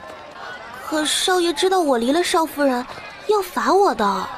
我就在这儿，又不跑，你就先去那家近的，站在铺里能看见我，行不？那你小心啊，这儿扒手多。江离看着他走出去，转身和老板说了几句，故意挤着人流走到最里头，挑了些杏脯、桃脯尝。可有箩筐？这些我全要了。夫人，您有车吗？我拿荷叶包好，帮您搬上去，太重了。我带了个丫头，你包好给她拿着。他又在里头晃了晃，走到个头高的顾客身前，用他们挡住自己。果然，没过多久，瑞香焦急的声音就传来：“少夫人，您在哪儿啊？”江离等他喊了3声，才悠悠闲闲的从人堆里走出来。啊，别喊，你喊人家都知道我有银子。我也是担心您才喊的。说话间，伙计已经把10斤果脯分包好，还送了一个竹筐交到江离手里。多谢惠顾。夫人，你买这么多啊？这哪够啊，才第1家呢。两人一前一后接连逛了3家店，瑞香手里的筐越来越重，最后实在是抱不动，啪掉在了地上。哎呀，这如何是好？江离在筐边愁眉不展地绕了2圈，忽听背后有人唤了一声：“夫人，我来抬，您尽管买。”果然，江离满意地笑了，看着这名被他调出来的暗卫。那就麻烦小哥了。夫人言重。楚清雅身边的资衣卫是先帝给的，管她叫夫人，平时连个影儿都见不着。他出门前借着拿搭链知会了楚清雅一声，这一趟采买必然像在田府那样有护卫跟着，但他不确定有几个，那么就将银子全花掉看一看吧。哎，那边还有云片糕，去看看。2盏茶功夫后，不光侍卫的手里抱着筐，瑞香手里又新增了一个，各式各样的糕饼往里扔，红的、绿的、白的、黑的，一应俱全。逛完一条街，身后又凭空冒出来个暗卫，默默地接了新筐。2条街逛完，侍卫道：“夫人，您有什么看中的，明儿叫我们来买。”收累了，这几个你们分着吃。眼看着3个筐都装满了，还是没有新人出现，江离觉得差不多了，带着几人去了一家生意红火的酒楼。少夫人，您中午只吃了那么点儿，饿了吧？主仆2人香喷喷地吃着，有说有笑。江离一抬头，不远处那俩侍卫也聊上了，握着茶杯，吃着艾草团，神态放松。哎呀，这腰花炒得太生了，又喝了冰的，我要去趟茅厕。好妹妹，你陪我逛了这么久都没坐过，站这儿也吃不利索。要是我半炷香还没回来，你就带着那2个小哥来找我，定是我掉坑里头了，要人捞呢。少夫人，人家正吃饭呢，您去吧。江离憋住笑，朝店小二指的方向弯腰跑去。贵堂有4大厅6小厅，这儿便是一个小厅的入口。江离撬动墙上的机括，暗门无声而开，顺着陡峭的石阶走下去，在关门的把手上绕了2根头发丝儿。外头的光线消失了，眼前伸手不见五指，耳中传来溶洞里清脆的滴水声，凉飕飕的水汽染上衣角。我才从省外考完试回来，有要事禀报。听说秋堂主去京城了，想见总司部。司部也不在，5日后或许要开霜降大会，你会上说吧。今年要开会？这几天堂内传的，说秋堂主要宣布新规，因为最近永州来了个楚阁老，他当年会试被舞弊坑惨了，所以遇上舞弊查得极严。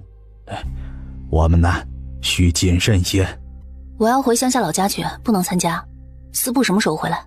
这时，老翁身后的门突然开了，走出一个背着招文袋的年轻书生，也是个代笔。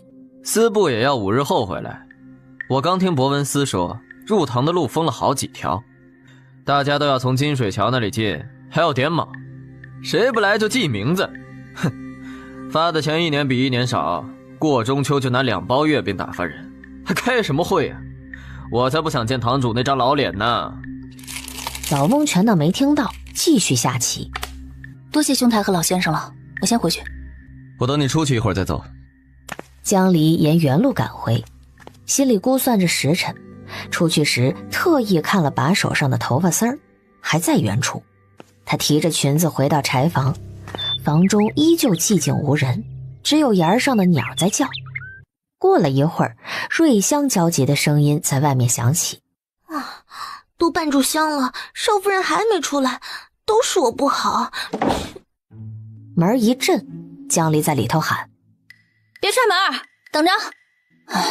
回府吧。下午走了2个时辰的路，江离的腰又开始酸痛了。沐浴后，躺在床上让瑞香捶背，没一会儿就听春燕在外面叫：少夫人，不好了，少爷出疹子了。怎么回事？我这就过去。还没走出小院呢，前面几个资衣卫抬着一张榻匆匆赶来。江离看到榻上双目紧闭的人，惊得下巴都要掉了。他没事吧？会不会死？可不能啊，案子还没结，若是换个官来查，那就前功尽弃了。夫君，你怎么了？资衣卫把楚清雅抬到了床上，抹了把汗，踌躇着：夫人，您送去的糕点是不是用酒做的？哎呀，江离知道自己闯祸了，脸色苍白。他这样会不会有事啊？夫人宽心，这疹子过3天自己就消了，以后切记不要让大人碰酒，这是宫中太医制的，涂上能止痒。此时楚清雅费力地睁开眼，几个人影儿在床边晃荡。都下去，谁许你们进房了？侍卫留下药便告退了。你故意的？我真没有，我要是晓得玫瑰饼里有酒酿，肯定不给你吃。你买的时候不看？那家铺子买1送1，我买的是白面皮的，不知道他们送的是另一种。你嫁进来，他不是就是为了报复我？夫君，你说什么胡话？你又不曾把我抓去牢里上刑，我报复什么？话音刚落，楚少棠从外间走进来。三郎，你感觉如何？要不要请大夫？江离连忙退到一边站着。哪个糊涂东西给你们少爷送酒吃？站出来！我见瑞香那丫头给书房的守卫送饼，我也正好饿了，就跟他们讨了2个，也是没酒味的，不然我就给吐了。多大钱，请了大夫也还要挨2天。你这孩子多大了还嘴馋，长个教训，看书就好好看，不要手里老摸个什么糖啊饼的。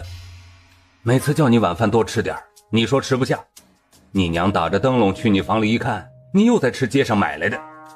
你现在不是普通百姓，有人想害你，再饼里加砒霜，你吃下去还夸味道好。耳朵里嗡嗡的，又是那些陈词滥调，楚清雅烦不胜烦。爹，我难受，不想见人。于是楚少棠忧心忡忡的来，怒气冲冲的走。夫君，对不住啊，对不住，对不住，对不住，你原谅我吧。你再说10遍。江离又说了10遍对不住。他嘶了一声，额上渗出汗，浓密的眼睫颤了颤，看向药瓶。我先给你擦身，再上药。他用帕子沾了凉水，转头一看，楚清雅已经把衣服脱了，面朝墙壁侧躺着。你不是能动吗？做甚要人抬进来？吓得我以为你昏厥了。我还没说话呢，那几个蠢货抬了他就走。他们在宫中当差惯了，都是这么抬主子的。江离捂着嘴笑，浸湿的帕子敷上了他的背。你笑什么？他好像后脑勺长了眼睛。看你在外头办差，一副冷冰冰的样子，在家就像个小孩。那些官要知道你这样，看你还有什么脸面上朝。谁在家还端着？你真不是故意的。你为何总觉得我要害你？我才嫁进来不到10天，就洞房时听你说过1遍不能喝酒，今日是真没想起来。我要是惹你生厌，你把我休了，对我们家有什么好处？我身份低微，好容易靠娃娃亲嫁了个大官，讨好你还来不及呢。你没把我放心上，你聪明得很，记住的事儿就不会忘。那你就把我放心上了？哦，我娶了你，就当你是家人。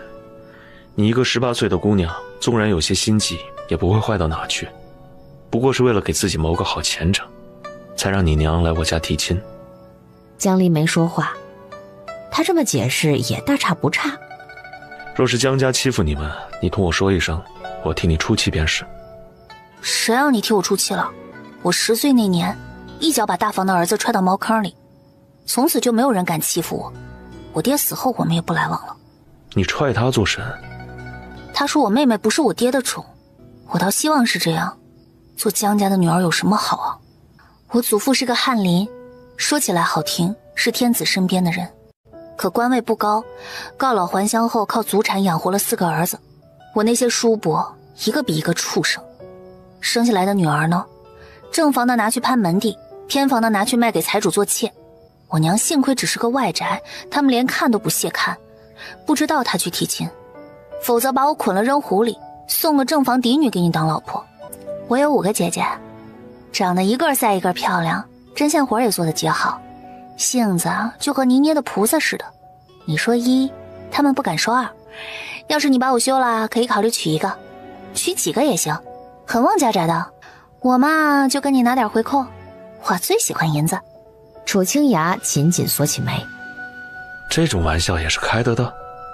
我没开玩笑，你派自衣卫去江家看看，便知我说的都是实话。你要是怀疑我是假的，冒名顶替嫁给你，正好可以一探究竟。感情他跟他说这些是为了打消他的疑虑。楚清雅哼了声，我又不瞎，你和燕夫人长得像，就是她的亲生女儿。那你为何这2日疏远我？这婚事我先前不知道，所以公务都照常安排了。再说你不是恼我天天同你……哎，好了好了，你快睡觉。楚清雅的眼睛依旧顽固地盯着他，像要看清他的脑子。你知道做的过分，就收敛点。你不是挺快活吗？我要出来你还搂着腰，让再弄几下要亲要抱的。啊！我明天就往外说你白日宣淫，目无尊长，忤逆不孝。明天就往外说，我不要脸了，你也别想要脸。说罢，把被子拉到头顶，任楚清雅怎么唤也不出来。你不闷吗？江离没应。我睡不着，你再跟我说会儿话吧。还是没回答。楚清雅忍着浑身往外冒的疹子，揭开锦衾，把他的头露出来，却见他已经睡着了，嘴角还耷拉着。他凝视了很久他恬静的睡眼，胸口忽然有种隐约的空茫。半宿都没睡着，到了4更，轻手轻脚的下床，江离也不知道。进门放的那双翘头履，是夫人今日穿的？是，夫人叫瑞香早上拿去洗。夫人在酒楼吃坏了肚子，去茅厕带了半炷香，许是那里沾上的。你们没跟着的？两个侍卫面面相觑。一直跟着，就去茅厕的时候没跟，后面我们去茅厕，他正从里面出来。瑞香呢？也不跟着？夫人叫他坐着吃面。不要再让本官听到这种话，下午的事如实报来。侍卫便将经过一五一十的讲了。他听过后沉吟不语。属下愿受责罚，下次夫人出门，大人命玄鹰统领跟着吧。本官又没说要责罚，下次出门还是你们两个。不是有力气帮他抬箩筐吗？抬得好，抬回来的东西叫本官难受3天。退下吧。楚清崖在刑部6年，适时教导他要以最坏的心思来揣测人，因为人心就是那么坏。如果他避开了所有人，去了某个隐秘的地方呢？楚清崖捋了一遍，脸色越来越难看。回到暖阁中，他的小夫人正安稳地睡着，他的目光移到枕边，除了药瓶，软枕下还露出一角鲜艳的青绿色。他把这玩意儿慢慢抽出来，等放到手心里，对着夜明珠一瞧，方才脑子里琢磨的线索顿时都飞到九霄云外。原来是一只绿荷包，内面绣着明渊2个字。楚清崖勾起唇角，重新放回枕下，直到涂了药膏上了床，给他拉上被子，那笑意还没散去，许是踩到哪个水坑里才沾了一靴沙。大约1盏茶后，江离睁开眼，手指摸到枕头下压的荷包，无声地舒了口气。江离用过早饭，去给柳夫人和楚少堂请安，问他们可尝了新买的糕点果脯，其乐融融地唠了会儿家常。而后领着丫鬟在府中散了个步，在花园里看到个水坑，佯作摘花，一脚便踩到坑边缘，绣鞋沾了些湿土。家里都能沾上，那么逛个街沾上也不意外了。哎呀，少夫人，回去换双鞋吧。不碍事。江离走进园中，看见一群仆人家的孩子在玩捉迷藏。你们可藏好了。几个年龄更小的孩子，有的躲在树下，有的蹲在草丛里，还有的钻到假山洞中。春燕是个爱管闲事儿的，连连给山洞里那个小娃娃挥手示意，让他换个地方藏，不然太容易被找到了。可这孩子愣头愣脑，还没站起身就被摸个正着。抓到你啦！好笨呐，藏这儿。我就是特意给你抓到的，这一下换我来抓你了。江离不由也跟着笑了，往前走了几步，突然像被雷击中似的，在原地站住了。少夫人，少夫人，怎么了？哦，我看前面那些桂花开得好，想折几枝给夫君放书房，又怕香味太浓，扰他办公。我这就去捡几枝，先给您插在暖阁里。春燕殷勤的去了，特意给你抓到。或许他的思路从一开始就错了。邱兴满不是要给楚清崖面子，送他2个案犯作为这次严抓舞弊的成果，而是要给朝廷面子。迫于某种压力，把自己一手创办22年的贵堂连根拔起，进行销毁。他是贵堂的堂主，江离之前理所当然地认为他会捍卫贵堂的利益，让他继续运转下去。但如果不是这样呢？江离有一个大胆的推测，邱兴满和齐王是一伙的，这些年赚的不义之财都给了王府，助他造反，并且通过作弊手段把投在齐王门下的书生都变成了官员。这样一来，齐王不仅有了银两招兵买马，还在朝中有了党羽。如果这些人当了高官，对他来说是如虎添翼。然而现在邱兴满似乎要反水，他放弃了贵堂，就是在打击齐王。到底是什么原因让他这样做呢？朝朝廷的威力真的有这么大，大到让他拿着投名状站队吗？江离刚拨云见日，又被云雾迷眼，看来真的要去霜降大会上打探打探了。到了新婚第9日，按永州风俗，夫妇要去宝相寺上香。楚清雅身上的疹子退了，但吹不得风，江离只好一人带着瑞香出门，去江家小院接了母亲和妹妹。宝相寺建在城外，200年前太祖皇帝在此避难，向佛祖借寿20年，是要救苍生于水火。后来果然于同年夺得皇位，统治天下20年，十分灵验。因此不论严寒酷暑，香客都源源不断，求什么的都有。江离不信佛，但病急乱投医。他在佛前跪下，正要许愿呢。阿离，求你自己的。江离想了想，自己其实没什么愿可许。若是来这儿的信众都许了愿，佛祖一一答应，那他也太忙了。小女江氏，永州人士，从小替人考试，赚的钱财为母治病，供养全家。凡11年者，今后再不做此营生。佛法慈悲，福望恕我大罪，让我在世间得一立锥之地，容清白之身。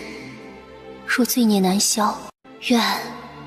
江离斟酌须臾，双手合十，诚心道：愿叫我和楚清雅膝下无所出，断子绝孙，一长夜过。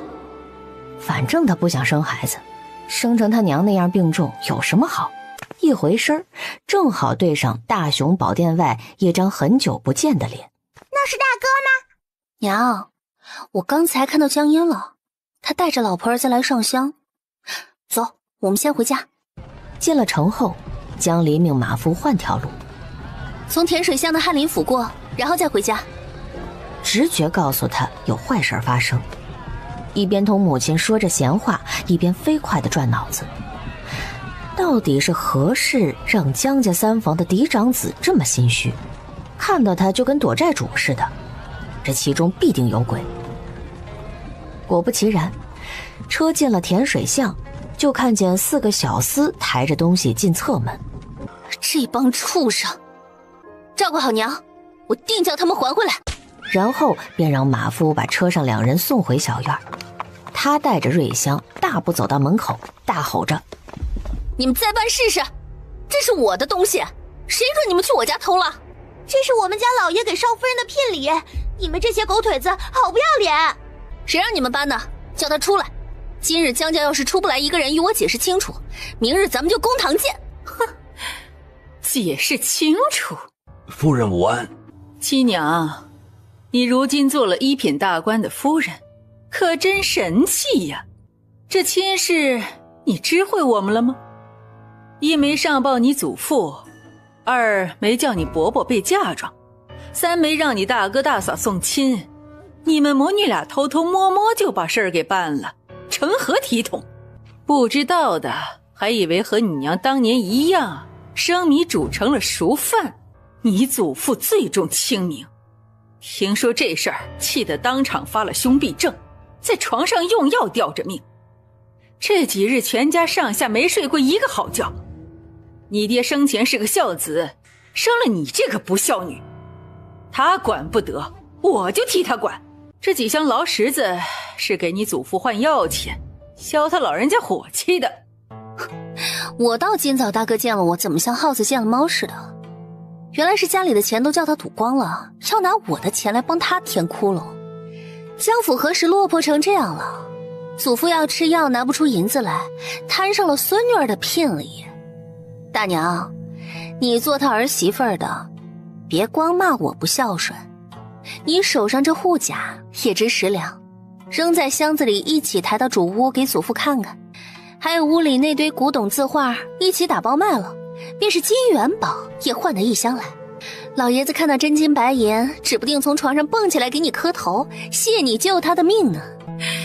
你们瞧瞧，你们瞧瞧，他连老爷子都一块骂上了，岂有此理！老爷子又不是我气贪的，偏要我替他担这个罪名。您别气坏了身子，亲娘如今飞上高枝出息了，不是我们这等人说得的。就是当着老爷子面儿，他也不怯呀。还有没有规矩了？你爹让你在家书里读书识字，读出个六亲不认、不孝不敬的白眼狼。你爹走了8年，你给他烧过一次纸吗？你亲爷爷重病在床，你不仅不认错，还说浑话无他清誉。你就是楚阁老在此，我今日也要当着他的面把你这些年的行径一一说出来，看看到底是你身份贵重，还是孝义2个字贵重。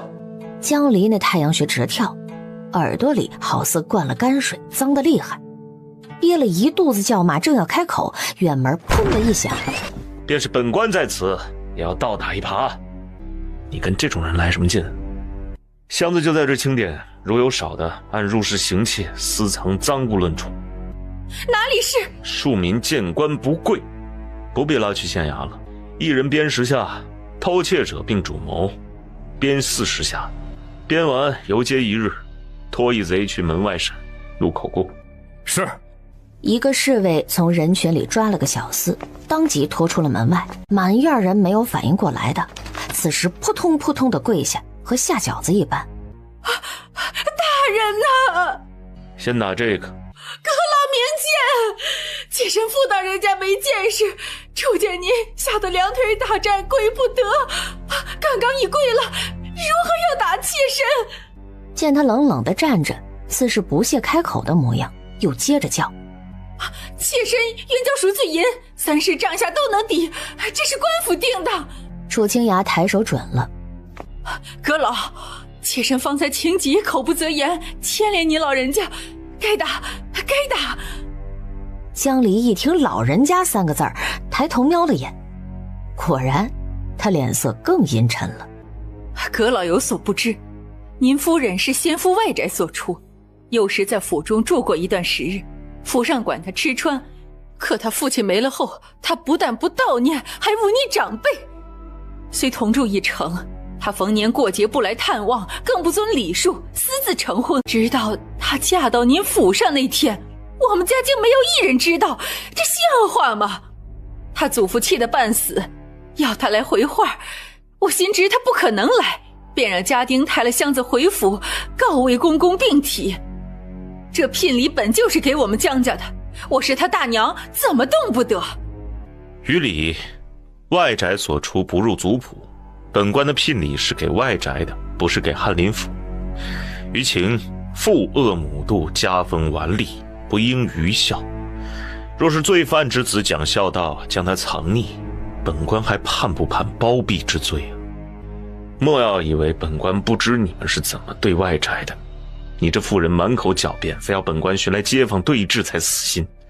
本官谅你是个丧夫的寡妇，年老的碎嘴，大把年纪还惦记为你那一事无成、坐吃山空的儿子还赌债，早沦为城中笑柄，才不计较你在家中做下这许多的孽。阁老说的是，多谢您开恩，多谢。还委委屈屈地抹了抹眼睛。本官做事一向公私分明，江翰林的家事本官不想沾染，来此只为这18个箱子。物证便是院里的箱子，还有这被撬的栓，人证便是3个别院下人和画押的小厮。你还有什么话说？我确实叫人去抬箱子，可这别院是我死去的丈夫买的，是江家让他们住着的。大娘你好糊涂啊，这宅子地契上的名字自从我爹死后写的就是我了，你进的是我家，偷的是我的私产，还在这里胡搅蛮缠，黑白颠倒，莫不是真以为我做了见不得人的事，心虚理亏，不敢来见你？大娘子还真是这么以为的，哪有15天就把婚事悄悄办了的？她暗恨自己轻敌，这下到手的银子都飞了。她脸一变，哭哭啼啼地开了口：我也是看你祖父病成那样，你却不来看一眼，这全家的事儿都落到我头上，我能怎么办？一抬头见衙役手持刑杖要打，扯着嗓门喊：我交赎罪银，别打！一招了，那便按律办。主谋鞭40，30以下可抵银，还剩10下，就在这儿打了。口供抄录几份，贴在府中前前后后的大门上，叫街坊都好好看看。衙役把大娘子按在地上绑住，第一杖落下，尖叫声惨绝人寰。大人，我没使力。那便使点力。家丁们也是4个一排绑着了，挨着个的打过去。院中的痛叫此起彼伏，喊破云霄。楚清雅站着看了一会儿，甚是无聊，对着大娘子道：你说江翰林病重，本官还未曾见过夫人的祖父，这便顺道去探望探望。大人去不得，你一去他就吓得更不好了，宁愿再打我10下。哎呦喂！那便再打10下。楚清雅揽着江离转身朝门口走去，待出了江府，将他扶上车，才叹着道：哎呀，能打一顿就解决的事儿，你非要跟他们吵，吵到最后自己心里堵一天，值是不值啊？江离趴在窗边，鼓着腮帮子呼出口气，头发丝儿吹得往上飘。我赶来替你出气，怎么又挠我？不是说不能出门吗？就因为我没陪你去上香啊，我杀孽太重，佛祖见了我和你一道，你许什么愿都不灵了。莫，你今日许了什么愿啊？心腹还能许什么愿呀？江离猜他就是想听好话。自然是同夫君白头偕老，早诞灵儿了。真的？不能再真。我每次行房都有。江离一咕噜爬起来，捂住了他的嘴。他当车夫是聋子吗？真是要气死了。他洞房那晚就发现楚清雅好像不想要孩子。普通男子在他这个年纪，膝下的小娃娃都能满地跑了。朝中公务繁忙，生下来没时间管教，不如不生的好。你也不会一辈子都这么忙，等陛下长大，你就可以休息休息了。你这是在咒我吧？大燕立国200年，辅政大臣在皇帝亲政后善终的也就2、3个。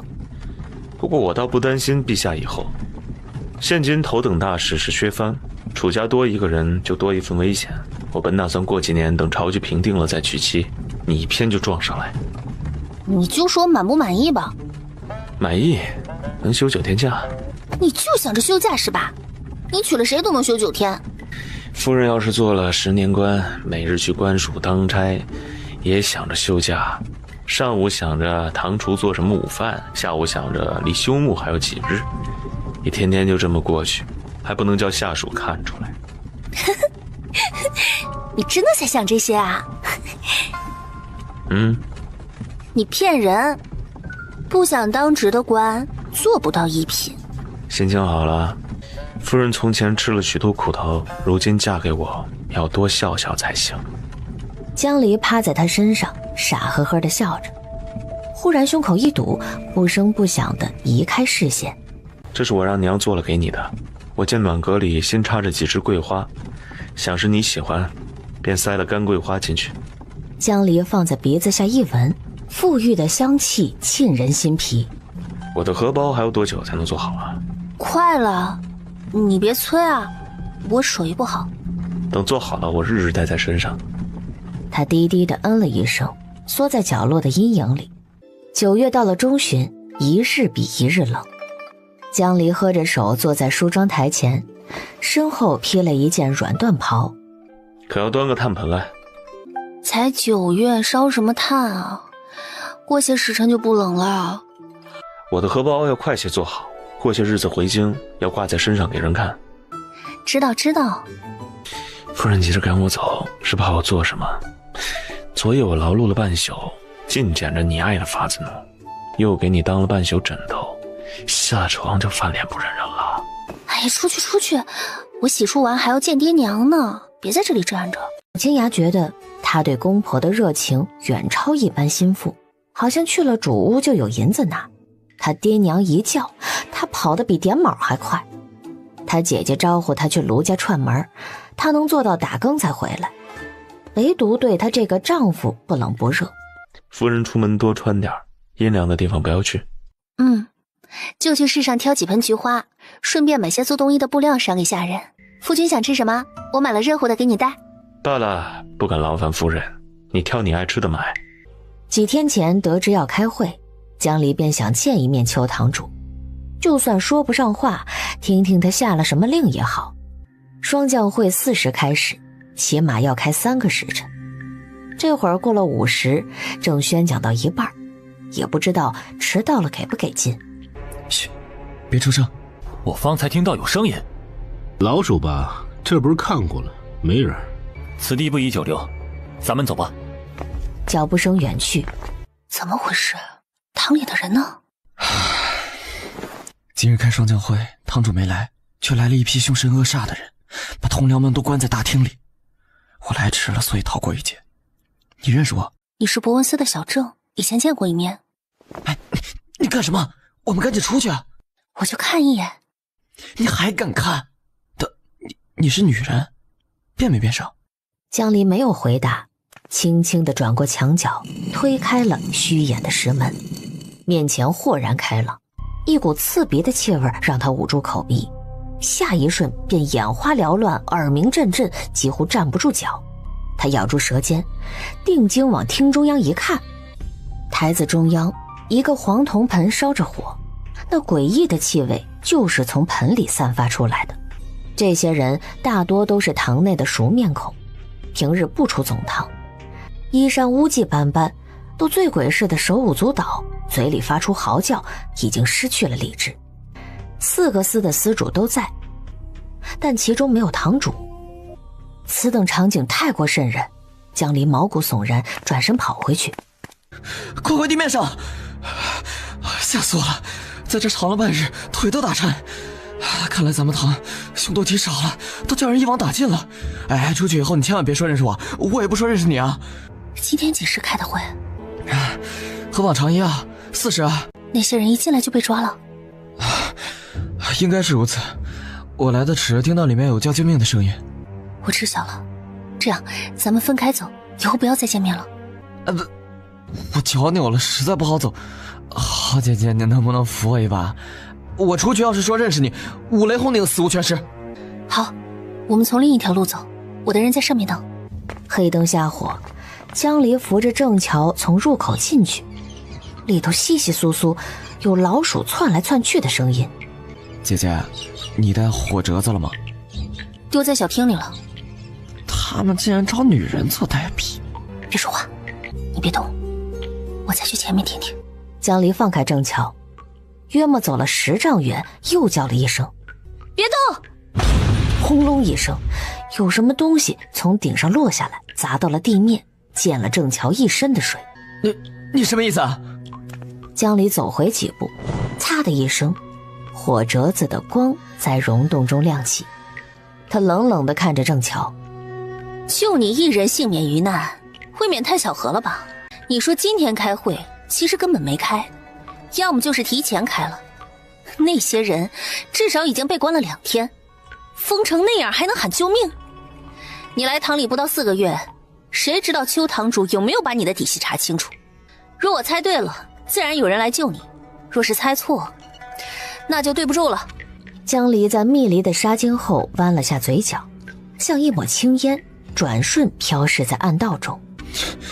你别得意。江离才不管他死活呢，提着裙子在黑暗中跑了一阵儿，刺眼的光线映入眼帘。江离抬手挡在纱巾外，一队人马在院中严阵以待。他一惊，后知后觉地扭头望去，打开的石门内，地面上竟赫然出现了一条闪着蓝色荧光的踪迹。这粉末是从他腰间漏下来的，不知何时，裙子上系的玉色荷包瘪了下去，那个梨子被人扎了个小洞，极细的粉末飘洒下来，遇水则亮。那一刻，江离不知是想笑还是想哭。被人押到院中跪下，明晃晃的太阳将他的脸照得清晰无比。郑乔惊愕的声音在身后响起：“大人，此人就是贵堂的假手吗？”江离抬起眼，直视正前方那辆青色的马车。千言万语到了嘴边，化为一声自嘲的冷笑。收入刑部监，暂押府牢，本官要亲审。麻袋落下，牢门锁上，一切归于寂静。倒霉鬼从袋子里爬出来，环顾四周，嘴里骂了句狗官。谁要你的东西？去死！难怪他要深情款款地给他系上。眼前又浮现出了清晨楚清雅温柔含笑的模样。有种把我杀了！玩这种伎俩，你是不是男人？吼完眼圈就红了。他低估了楚清雅了。成婚11天就被他使个美人计挖出了身份，他还没来得及和柳夫人求上一句情，和母亲跟妹妹说上一句话，他也高估自己了。楚清雅装出那副情意绵绵的面孔，让他放松了警惕，真以为是自己把他迷得色令智昏了。门锁咔嗒一响。我是不是男人，夫人最清楚不过，早与夫人说过，阴凉处不要去，夫人当作了耳旁风。你运气真是好啊，本官也就知道那几条暗道，随便挑了个口子亲自去，刚来就看到夫人被绑着押出来。我运气好，夫君却不好，在场10几个侍卫都看到了我的脸，自以为是宫中暗卫，想来不全听从夫君号令。若是告诉陛下，夫君身为彻查科常武弊案的钦差，却娶了枪铁行头1号人物，夫君当如何处置？夫君把我投入死牢，是按阉律从重发落。如果我记得不错，枪替之罪至重，是要加人连坐的。这就不劳夫人费心了，官居一品，谁没个自保的法子？倒是夫人母亲病重，幼妹羸弱，不消本官逼问，想来不出3天就全招了。他乐见江离沉下脸，继续从容道：岳母大人8月16来府上提亲，那么夫人算计本官成婚，应当从中秋初见那日就开始了。这等当机立断，运筹帷幄，本官自叹不如。若非在贵堂中安排了内应，夫人又叫我摸了2次颈骨，本官着实猜不到闺房里知书达理的小家碧玉，竟干了11年胆大包天的恶行。他从袖中扔出了一张纸，江离捡起来，竟是那日归宁阿芷被他撕碎了的字。他从篓子里捡起来拼好了。夫人那手管歌体写得比本官还漂亮，小妹要是能长到夫人这个年纪，青出于蓝未可知啊。你想干什么？夫人诡计多端，若看不好家眷，本官还真不放心。你定然明白我嫁给你是为了什么。郑乔知道的我都知道，他不知道的我也知道。只要你放过我一家3口，你有问我必答。如欺瞒你，叫我断子绝孙，无人送终。你是在咒自己，还是在咒本官啊？夫君把我休了不就行？难道还怕爹娘姐姐责骂？我都告诉你了，我那5个貌美如花的姐姐任君挑选，我发誓都是这么发。那日在佛寺也对佛祖立誓，以后再不替人考试。要是罪大恶极，为天理不容，那就这辈子生不出孩子。哦，你问得我烦，于是骗你说早生贵子，你不就喜欢听好话？自你嫁了我，我可曾亏待过你？没有，我只是厌恶你，让我给你生孩子，不如让我死。他看着江离，连呼吸都停滞了一瞬。好，你有骨气，你要招供坏一条命，本官却不想听。你不想听，那来这里干什么？是念着夫妻之情跟我话别吗？楚大人，郑乔还没告诉你吧？卢少爷和田安国身上那4个小红点是蛊虫咬的，这是南越的碧丽虫，香气扑鼻，可以拟生。只要吸了人血，再活制成药吞下，服药者10天内的声音就可以和原主相同。等虫死了，药效就停了。咱们新婚第1日，那个齐王府的内卫来不及制药，直接把虫给吞了。你要是现在剖开他的肚子，说不定还能看见呢。这可是我们贵堂易容改生的法宝，只用在最尊贵的雇主身上，确保枪替万无一失。见楚清雅锁住眉头，他立时便明白过来，自己随口说出了一件对他极其重要的事，趁机再添了把柴。像这样的秘密，我不介意全都吐出来，只因贵堂的邱堂主把我卖了，没告诉我田安国暴毙退考。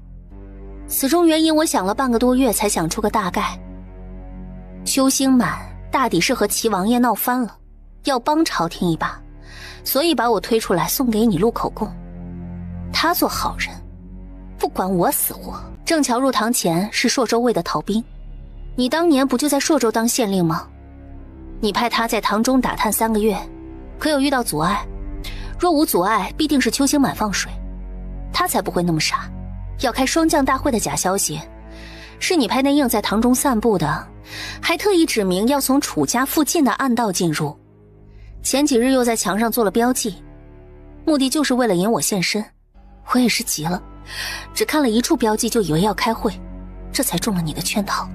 楚大人，我猜的对不对？不愧是贵堂的假手，文章写的差强人意，推断也过得去。差强人意？他看了自己的试卷，那居然仅仅是差强人意。江离考了11年，还从未收到这样屈辱的评价，只觉得楚清雅在挑战自己的尊严。楚大人，你天纵奇才，15岁便中解元，为官10年，做过县令、通判、侍郎、巡抚、尚书、阁臣，见识比我要多得多。可听说过一个道理？说，这世间有3种手段，其下策是天助自己的威力，譬如你派郑乔去贵堂当内应获得密报；其中策是削弱敌人的阵势，譬如你腰斩了齐王的岳父，让他震怒；最厉害的手段乃是收敌为己用，此为驭人之道。楚大人，你现在手上就有一把利器，只要你答应我的条件，让我和母亲妹妹安然无恙，我能做到郑乔的10倍。你要削藩，我知道我代笔过的官员有哪些或许是齐王党羽。你要毁贵堂的暗道，我能给你把永州城19条道一一画出来，外省的也行。你要培植自己的势力，我大不了再议一回容，给你当个幕僚，出入官吏府邸。要是想我办的粗陋，一眼就能认出来，去秦楼楚馆当个乐伎，刺探消息也绰绰有余。谁要你去秦楼楚馆了？大人既然不把我当妻子，那么更不需顾虑我的名节。你都能虚情假意把那荷包挂在我腰上，来个请君入瓮，我去青楼又如何了？江离，我同你说过的话，不曾有一句是假的。我不介意。楚清雅深吸一口气，从嗓子里挤出个好字，不想在这儿多待一刻，转身粗暴地拉开牢门，扬长而去。阁老，夫人她……什么夫人？一介死囚，该怎么对待就怎么对待。也不知一下午是怎么过的，楚清雅在街上漫无目的地转，想了好几个借口都不可行。到了晚饭时辰，终于不得不回府。瑞香和2个跟着出门的侍卫在主屋外头负荆请罪，说把夫人弄丢了。楚清雅看他们跪着，心烦的不行，各拉下去打板子。过不了多久，柳夫人和楚少棠赶过来问他：阿离呢？可找到了？死外边了。他砰地关上门。大人此前说，我若是遇到夫人……什么夫人？啊，小的该死！大人此前说，我若是遇到假手，看到他身上挂着一只绣着字的荷包，就扎个洞。我靠着他走了一截，趁机行事，他却识破我画中的漏洞，放下了铁栏，想将我困在里头。还好您又派了2个人从另一个入口进来，把我给放了。我们跟着地上的踪迹追了出去。楚清雅做了个止住的手势，后面的事儿他都知道了。什么叫你靠着他走了一截？啊，我假装崴了脚，假手很快就答应了，扶着我走了30来步，我还当她是一个心善的姐姐呢。楚清雅啪的一下把笔放在桌上，杜恒见状闭了嘴。退下。他到底才15岁，乖乖行了礼，又忍不住问：大人，我们什么时候能够回到京城啊？我真的不用再端茶送水了吗？再多说一句，就滚回朔州倒茶。站在一旁的玄英给杜恒使个眼色。小少年觉得今日阁老的心情太差，于是夹着尾巴溜了，却并不害怕。他6岁就在朔州跟着阁老，清楚他的脾气，答应过的事儿不会反悔，就是有时候说话难听。楚清崖知道玄英的小动作，让他也滚，独自在书房坐了一会儿，百贯的奏折却始终看不下去，少了个人便清静许多，日子也莫名慢了许多。到了下旬立冬，寒意渐深，满城桂子尽落，金菊初开。与府中不同，牢中的日子过得飞快。江里起初还生龙活虎，天气骤然转凉，身子突然就不好了。娘，孩子，我来看看你，带了被褥和吃食，一会儿多少吃点，好不好？哎呦，瞧这小脸烧成这样。哎，我同你娘说，你受了风寒在家休养，不出来见人。先这样吧，怕他着急。三郎和我们讲清楚了，他是个刑官，按规矩办事，我们也不能插手。但你到底是我们家的媳妇儿，我今日背着他来这儿，他知道了也不能说什么。娘，我对不起你和爹，还有姐姐。我只是想保住一家人的命。我自打做了这营生，没有一日是不担惊受怕的。你们对我像亲生的一样好，我心里惭愧的要死。我知道，孩子，你是没有办法才去做这种活儿，就像我和你娘，当年也是无路可走，才在教坊司卖身。你别看我现在过上了好日子，20年前，那是受尽了煎熬白眼。但凡有人跟我说，能不靠卖笑陪酒养活自己，我还犹豫什么？拼死也要去了。阿里，你同三郎认个错吧，兴许能早点出来。这孩子我知道的，他只是看着不近人情，其实心软。他娶了你，就会把你当自家人。你其实并不讨厌他，对不对？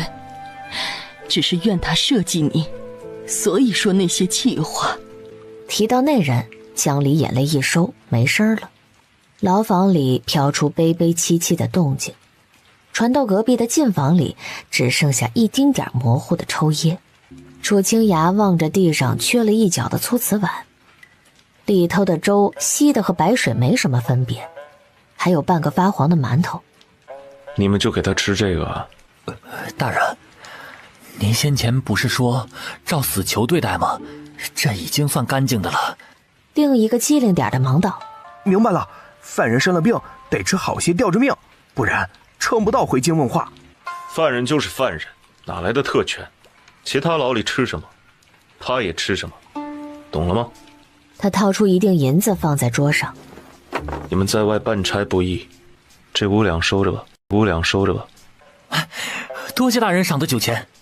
另一个用胳膊倒了他一下，磕着头：属下立刻去办。楚清崖满意的点点头。一盏茶后走出禁房，雨停了。没等多久，柳夫人就红着眼睛出来了。他可认错了。你到底同他说了什么？他和我认错认得好好的，一提到你，仿佛有深仇大恨。我同他说了什么？分明是他同我说了什么。我没把他休了。那你休了呀，我们又不管你。你不去看一眼，都烧迷糊了。我进去做什么？找他骂？母子俩默默出了监门。到了府衙院子里，楚清崖呼道：我寿囊落在禁房了。去吧。他去了一遭，很快便回来，衣襟上沾满了雨水，垂着密密的眼睫，有些失魂落魄。等明儿你们回京城了，要好好的。楚清雅跟在柳夫人后头，悠悠来了句：“我看他才是你们亲生的。”果然，只有他是捡来的。立冬后阴雨连绵，到了9月最后一天，从京城来的使者把一马车的朱批拉进楚家大门，另一辆载着姗姗来迟的录取榜直入贡院。杜恒已开始在书房打下手，在唯一一堆折子里找半天，举着一本兴冲冲道：“大人，是这个，陛下准了，那咱们今天去府衙接。”倒茶。杜恒垂头丧气地去端茶壶，给他沏了一杯，顺便也给玄英沏了。谁都是从端茶倒水过来的，大人是在磨练你察言观色的功夫，你眼力差了些，以后做官要吃亏的。我没有啊，也不知道假手的病有没有好。玄英嘶了声，拎着他的耳朵到外间，小声教训：“你这孩子怎么不开窍啊？如今陛下都准了，该改口叫回夫人。什么假手，贵堂的人都是罪犯，你要牵连咱们大人呀？”那大人要去接夫人回府吗？珠帘内摔出一本书来：“没事做就出去，看不见本官在忙。”俩人便闭了嘴，乖乖地回到原处，各干各的事儿。病来如山倒，病去如抽丝。江离裹着被子，越想越悲观。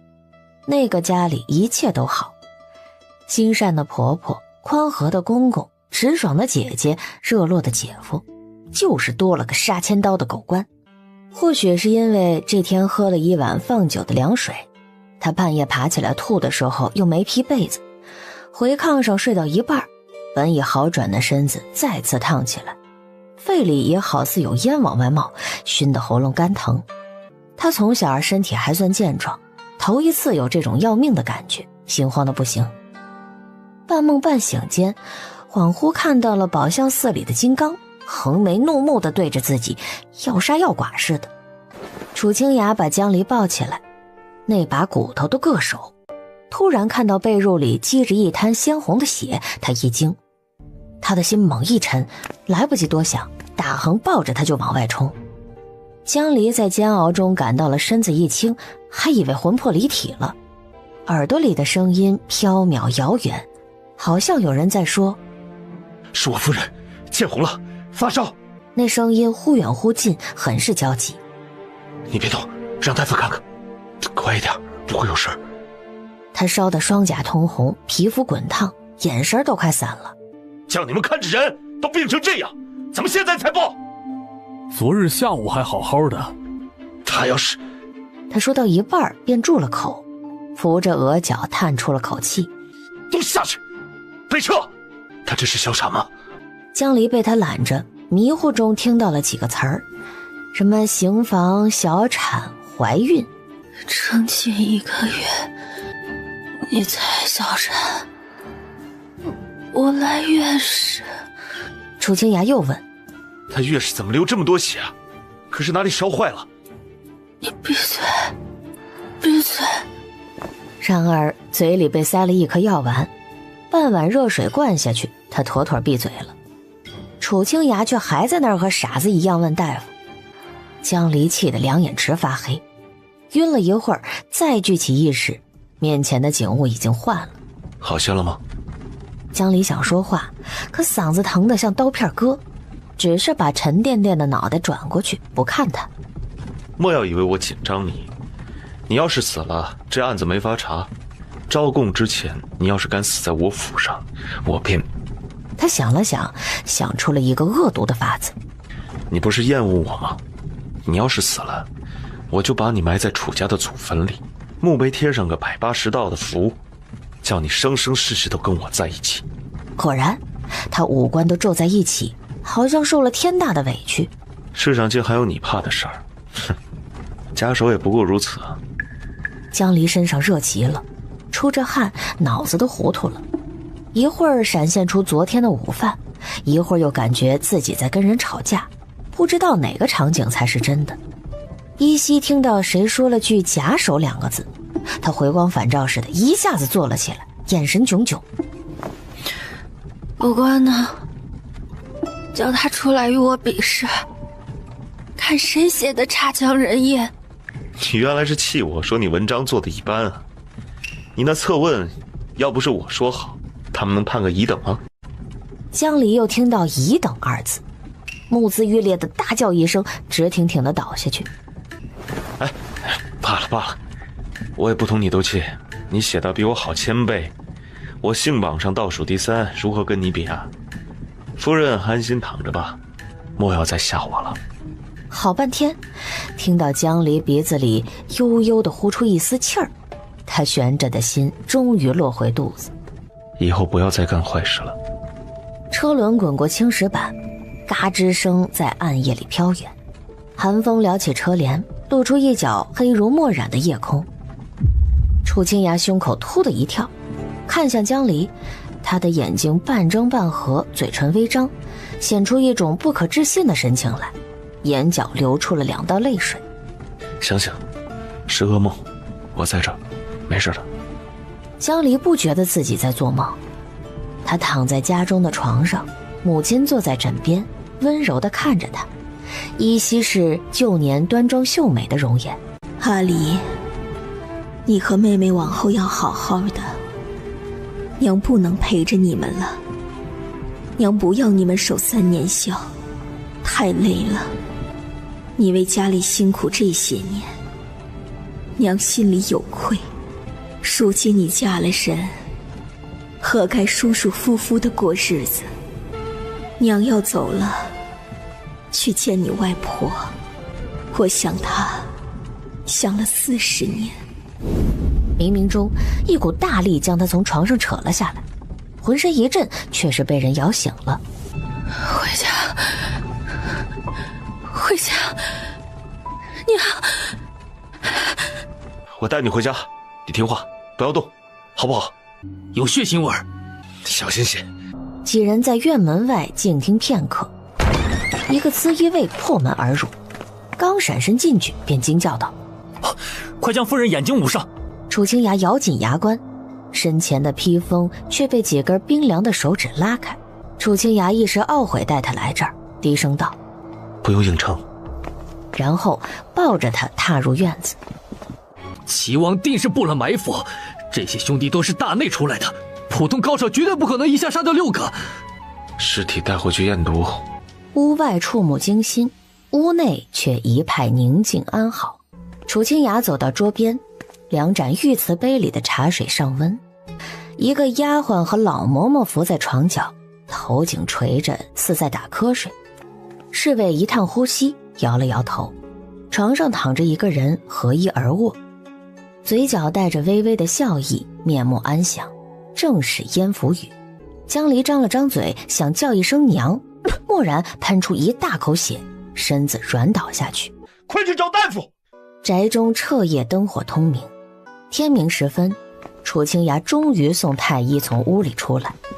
这病来的凶险，幸而夫人身子底子好，心智又强，生扛了一夜，吃几服疏风宣痹、固本培元的药，降养2个月，应无大碍。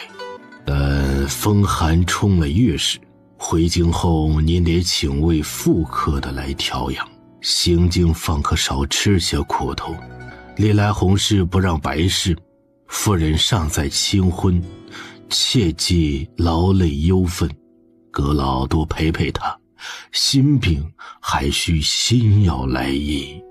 楚清雅难掩疲惫之色，道了谢，让家丁带她去拿枕巾。玄英也一晚没睡，来报宅子的看护重新布置了一遍，那6个兄弟的尸身别找仵作验过了，中的是从未见过的一种奇毒，推测能令肢体瞬间麻痹，毫无还手之力。桌上2只茶杯，其中1只下了枕黄粱，燕夫人走得没有痛苦。知道了，先去休息吧，过了今天想睡没多少时间了。大人，您一晚没合眼，也歇歇。我再去趟别院。走出院子，迎面遇上抱着孩子的卢毅。明渊，瞧你步子都飘了，还怎么去办差啊？灵堂有我和岳母大人布置，用什么木头的棺材，穿什么样的寿衣，备什么回礼给吊丧的客人，这些啊，我们都比你懂。你姐姐这几日来家住着，和你爹主持家事，你呢就安心陪着你夫人，睡足了再去查案。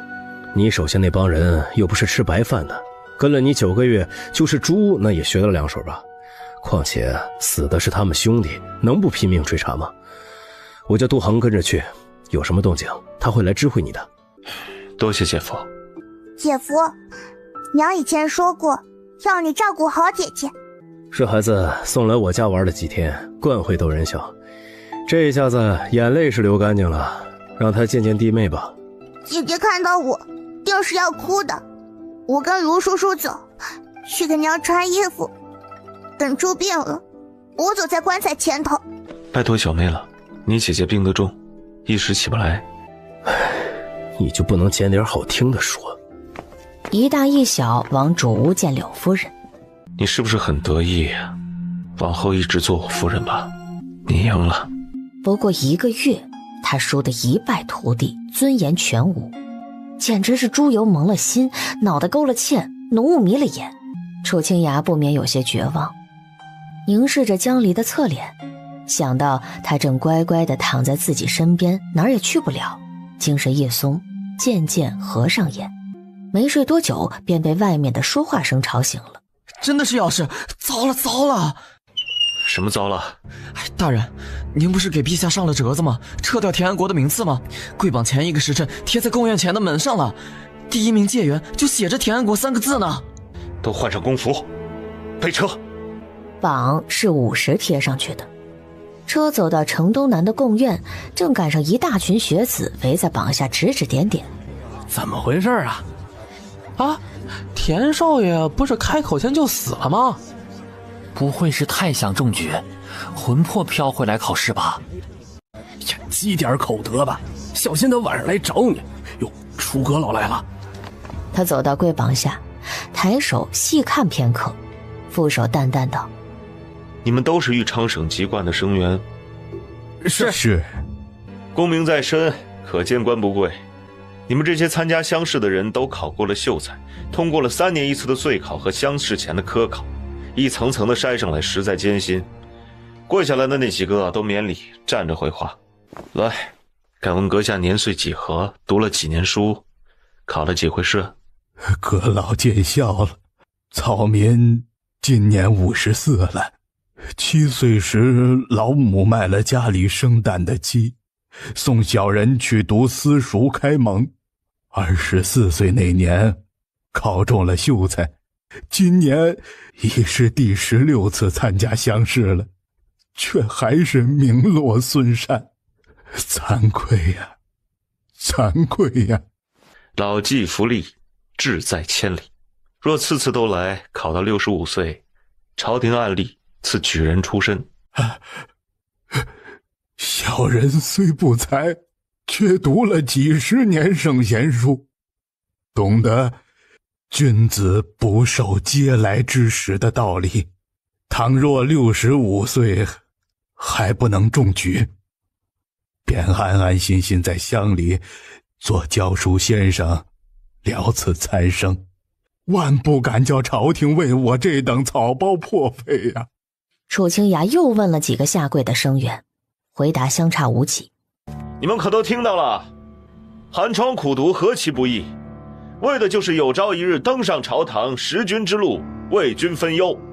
你们中间见了本官跪着的，大多年岁已高，是把读书科举看得比命还重要的寒门子弟；站着的大多是年轻气盛，衣着不凡，是饱读诗书的富家之后。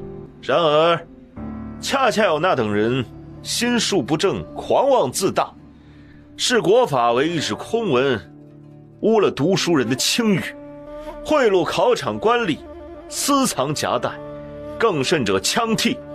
向来考风清正的豫昌省，怎么本官一来，种种舞弊手段就大行其道了？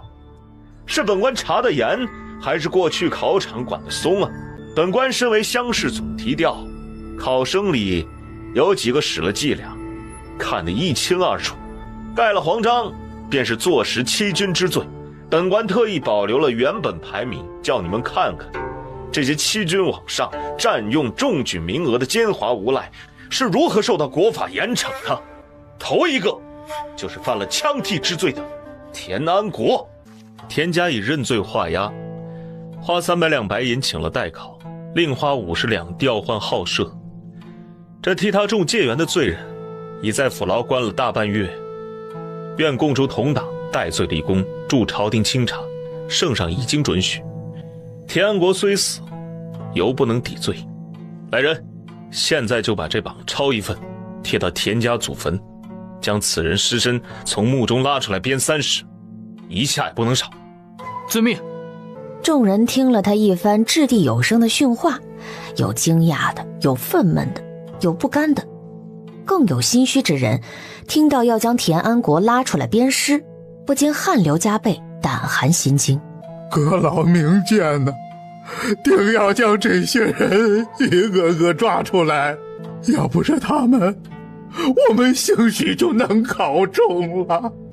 天底下就有这种普公之事。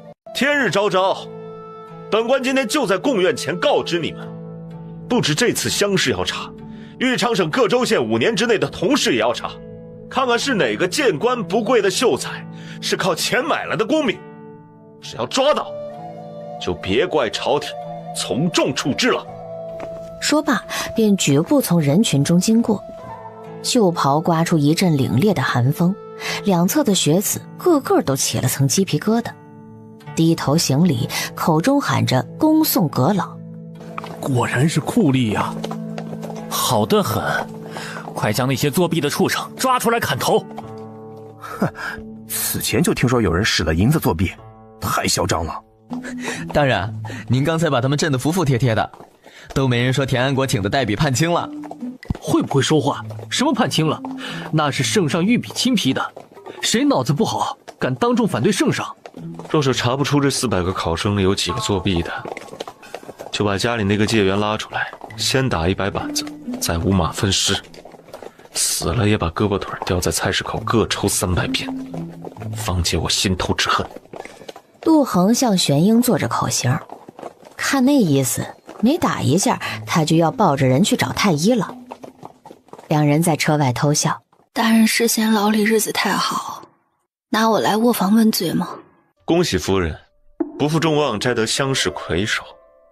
国朝科举之风盛行200年，唯有夫人这样11年来跑遍各省助人为乐，考了23场县府院士，15场岁科考，4场乡试的转世魁星，才有资格中解元。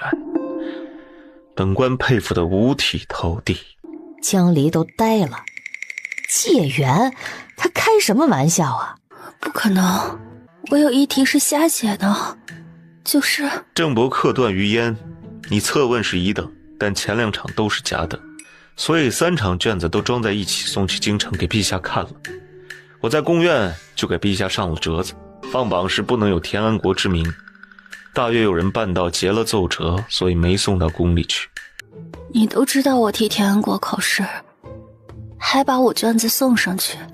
楚大人，你那天是喝酒了吗？6个考官加上内外联官和杂役，共有50多个人，为了防止走漏消息让作弊者逃出城，我没告诉他们有枪替。本想直接送到京城，让陛下把田安国从榜上划掉，哪知不但没划掉，还升了第1。你方才是去贡院了？夫人不知啊，那群考生得知田安国请人代考中了解元，义愤填膺，要本官将代笔抓起来凌迟处死呢。真的？不能再真了，还有考生当场出注，说若没有这代笔，他这次定能中举，苍天无眼，叫阴险狡诈之辈毁他前途。你在吓我？本官已在想如何将你押到刑部大牢，叫他们使出浑身解数，把你这身皮肉弄成解气的模样，拖出去给莘莘学子交代了。大人，我都说我能作证，你放我出来不就是同意了吗？本官也很难办呢。你若叫我夫君，我还能念着夫妻之情，从中斡旋。江离憋了一阵，从牙缝里挤出3个字儿：小阁老。你等着，回了京我看你还能自在到几时。说完扬长而去。将士放榜后便是燕府与出殡的日子。道士在城外的宝象山选了个风水宝地，给他建了个衣冠冢，尸骨则依照他生前的愿望火化了。夫人节哀。火光燃起，烟气熏天。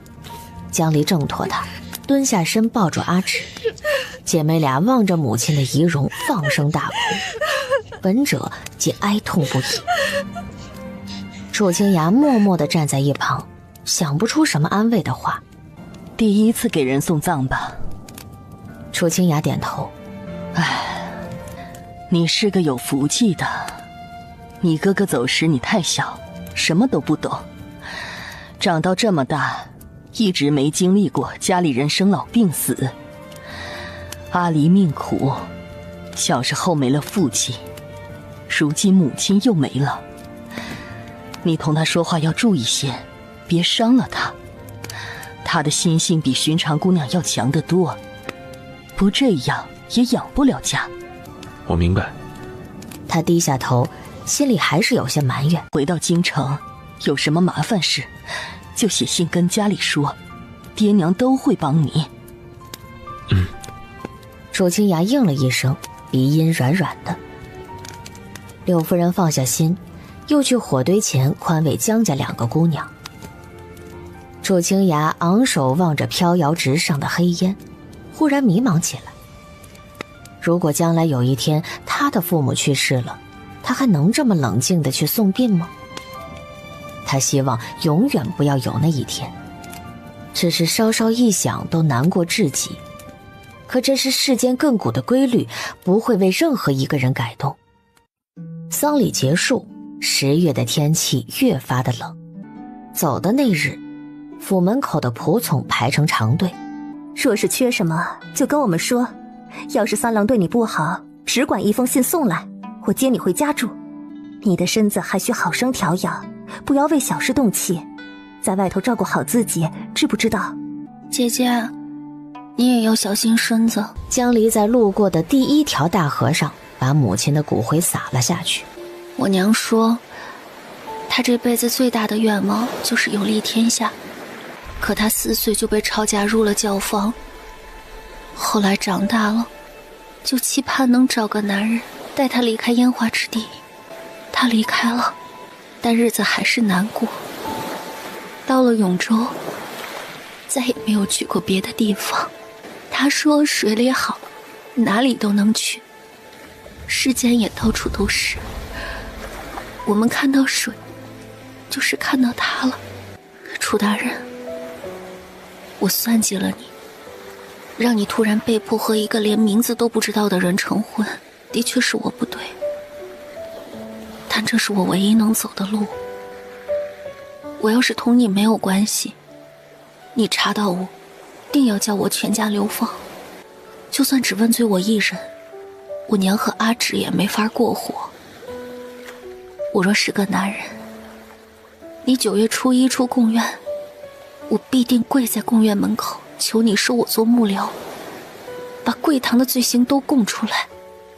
无论是学识还是资质，我自问比那些考到40岁还不能中举的秀才胜出一筹，有把握说动你饶我一命。但古往今来，何曾有女子给封疆大吏、殿阁学士当幕僚的？要是这层关系能行得通，我自然不用嫁给一个只见过一面的人。真的想不到，除了贵堂，世间还有哪个地方可以让我通过读书挣到这么多钱？每年辛苦几个月，平时想干什么就干什么。他顿了顿，语气郑重。楚大人，我们认识1个月了，我从小就在外奔波，见过的人并不少。我愿意明明白白地跟你说这些，是因为我知道你不是迂腐之辈。你娘也是教坊司出身的，她知道女子谋生有多难，把你教得很通达。我说的你会懂。楚清雅心头一震，沉默很久。我懂，但我要保你，只是因为我娶了你，我们是拜过天地的夫妻，并非是想让你为我做什么，或是看你才能卓著，死在牢里可惜。你真当凭我自己查不出贵堂的来龙去脉，非要用你的口供吗？江离锁起眉，难以置信地望着他。我不喜欢把私情和公事混为一谈，我说的你也懂。夜里的涛声像野兽在咆哮，江离又想起宝相寺的怒目金刚，好像他的孽债一辈子也还不清似的。邱堂主，本王宣你进来不是为了听你奉承的，你开门见山吧，一会儿本王还要去做晚课。是，小人前些日子去了趟京城，用钱财打点了几位大人，都是从前和贵堂做了生意，中举后官至5品以上的。王爷或许听说楚阁老秘密去了豫昌省，明面上是严查舞弊，实际上是在寻贵堂和您的关联。找到证据后，便要在朝中除去您的手臂，而后举兵削藩。那小子如何知道贵堂和本王有关啊？说起来也是小人行事太急惹出的祸。主子去年对小人说，您在招募府兵，叫小人多弄些钱来，小人便多做了几笔生意。今年春天的殿试就多了10几个花钱买功名的学生，虽说他们肚里有点墨水，但当庭答几位阁老出的考题，不免丢人现眼。后来啊，楚阁老找了2个钱江省籍贯的进士入刑部官正，小人猜他就是从这2人嘴里撬出是在贵堂找的代笔。然后呢，他把贵堂连过端了啊！小人也没想到楚阁老的手段这么严厉，他派了个细作进来，趁小人离开永州，散播消息说要开双将大会，把总堂的人骗到一块抓起来了。不过王爷无忧，小人自有办法让这些人供不出王爷，包括那些不在堂里的代笔，也叫人灭口了。这是你们主子的意思？主子以前吩咐过，万不可泄露出王爷来，小人只好忍痛下手。一个没留？都死了。邱堂主，你对自己人都这么狠，本王甘拜下风啊！你主子真能忍下这口气？忍不下，所以派人把楚阁老的岳母家给屠了，顺便给您出气。若是他岳父还在世，也逃不过去。这个我已经知道了，是不是还借了个伏牛卫到楚清雅家里行刺啊？是，那人死了，一个侍卫而已。你稍等，宝玉，出来见你邱伯伯。爹爹，娘来不来啊？见过小世子。本王就这一根独苗，从小体弱多病，今年8岁了，我把他叫来在观里听课，你看看生得像不像啊？还是更像王爷呀。齐王摘下儿子颈上的一块玉交给他。你既忙，那便回去吧，本王派人送你过江，这玉给你主子。多谢王爷。邱兴满走后，齐王扭头一看，这孩子跑到丹炉边，伸手拿了金盘里的一丸红色丹药，正往嘴里塞。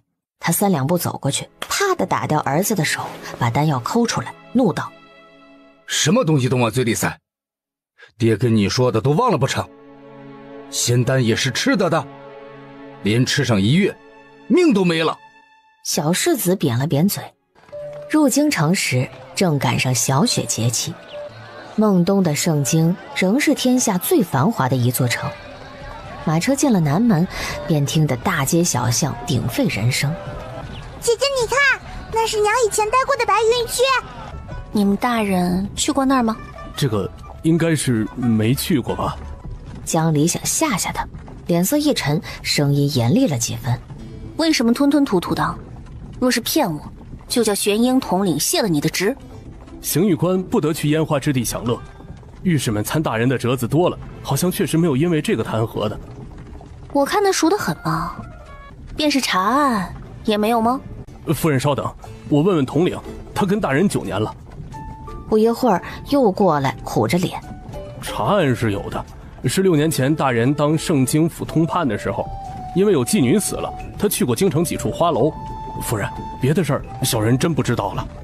楚清崖方才听到窗外谈话，等手里折子看完，便掀开帘子。玄英立马指向后面那辆车，把自己撇得一干二净。把那混账叫来，说的话给本官原原本本重复一遍，若有半个字不记，剥了他的皮。哎呀，你姐夫这个身份啊，麻烦得很。以后我们身边不跟3、5个人都没法出门，也不知道能不能去外城逛逛。娘说那里有许多卖烤串和熟水的。这边楚清崖听着侍卫如实道来，太阳穴直跳。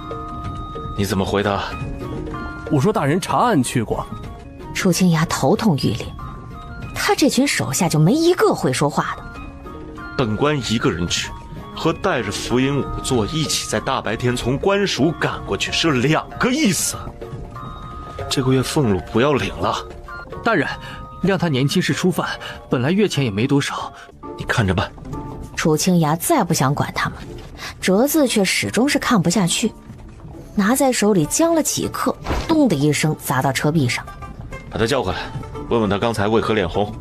片刻后，玄英挨着窗小声道：大人要听真话吗？感到冷冷的目光，他轻咳一下。这一路北上进京，夫人找机会跟每个侍卫都单独打了照面，通常还要给赏钱。刚才那是最后一个，他也收了几千碎银子。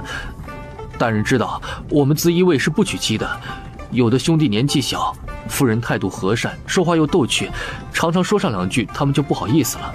本官怎么不知道？这等事拖到今天才说。您整日在车里看折子，这等小事哪敢打扰？他说话逗趣，哼，到底说了什么话值得不好意思啊？不是话的问题，是夫人生的美，再加上银子，说什么都一样。再过几个月，他要你们刺杀本官，是不是拿了银子也照做呀？那肯定不会，夫人跟大人是一条心。您不想想，他为什么要问您是否去过花楼？不就是吃醋吗？一句话入耳，心头好似被浇了桶凉水，火焰霎时全灭了。哼，他巴不得本官去，他还想给本官塞他那5个姐姐。勾三搭四的，分明就是想气他。他从钱匣抽出1张100两银票，递出去。你们分了，单他有钱赏人，本官就没有。多谢大人，以后有我们注意着，您放心。今儿拿了双份赏钱呢。住处都分好了，今晚你们先安顿下来。京城不比永州，不便之处大家忍一忍。若是干的，每月从管家处领了月钱；若是干不得，同我说一声，我也不拘着你们走。大人虽说以前不开门迎客，但今年入了阁又成了家，往后少不得有客来拜访。这宅子须得从头到尾修葺一番，至少要看起来干净大方，不要像我进来时，草地上东一块石头，西一根钉耙，廊上吊着的灯10盏有3盏是灭的。众人唱诺，出去了一波，接着有人递上账本，他翻了一会儿，这账做得太粗了，待我之后写个明细，叫账房照着来记开支。李管事，大人平时1文钱都不花吗？这账本里尽是些下人的吃穿用度，还有石料木材的大头。楚清崖第一次想这个问题，好像他真的没什么花钱的地方。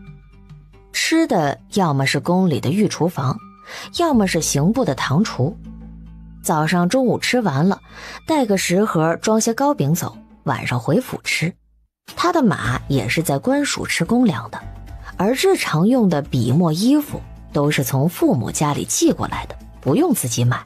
你们大人也太守财了，朝廷发的茶汤钱、除料、几卷、薪炭、布匹，还有马饲料，他全折了银子？是，都存在库房，这是钥匙。我知道了，今日祭见完了人，都散了，回去休息吧。还有最后一句话要同你们说，你们大人不是个御下严苛的，我比他要严些，但他定的规矩我也没改，只是添了些细处，放在京城任何一座府邸里都不算严的。要是连这些都做不好，就真是叫人笑话了。都听到了，往后每月粮科院送来的券吏都给夫人过目了，再拿去太仓署领俸禄。众人齐声应是。屋门终于关上。这个是给你的。太晚了，不想看。不就想看这个？贵堂的4个司、暗道、易容术，还有我哪年哪月替谁考了试，收了多少银子，他们中举后在哪儿当官。夫人未免太不体谅我早下职了。明日要进宫，陛下封你诰命，若是要守孝，我就同礼部说一声，往后推推。我娘也不要我们守大半个月也够了，再守她要怪我和阿直了。进宫要紧，你回京第2天不带我去跟陛下说乡试的事儿，怕是第3天、第4天就有人要告状了。他们耳目灵敏的，或许已经知道我给天安国代考，你带我出大牢，不止一个人看见吧？此事除了陛下、薛阁老和我的亲信，无人知晓。我是拿个麻袋把你套了扔去牢里的，出来的时候蒙着脸，进房看守都是自依位。出来知道蒙脸，进去怎么就要套袋子？那不是你出来的那间屋子正好有个麻袋吗？我那是看到你一根头发丝儿都嫌烦。你嫌烦就不要来找我，跟你说了我讨厌你，别离我这么近。夫人今日还未同我说那句话，我一个字都不想和你说。越看你越像个骗子，言而无信之人，本官没心思去保。江离被他看得有点心虚，声音都小了些。你都答应了，要是反悔，你也言而无信。两人僵持着，谁也不低头。什么话？我也没有话日日都要和你说。就是河边上那句，夫君早点歇息。我这就歇息。楚清雅把他打横一抱，扔上床，一面脱了大氅，一面放下帐子。你答应过我要一直做我夫人，怎么路上和侍卫调笑啊？什么调笑？你不要血口喷人！哎，然后就被血盆大口咬在脖子上。楚清雅像是饿了很久，沿着喉咙舔舐下去。对我笑一笑，便饶了你。江离拽住他的头发，狠狠地扯了起来。他嘶了声：“快活了才笑，是不是？”你欺负人啊！江离蹙着眉，被他堵住嘴唇。哪里欺负你了？江离的眼神迷离起来，头颈微微扬起。你不是厌恶我吗？我却瞧你喜欢得很。江离忽然不叫了，把呜咽压抑在嗓子里。你讨厌我，为何不把我踹下去？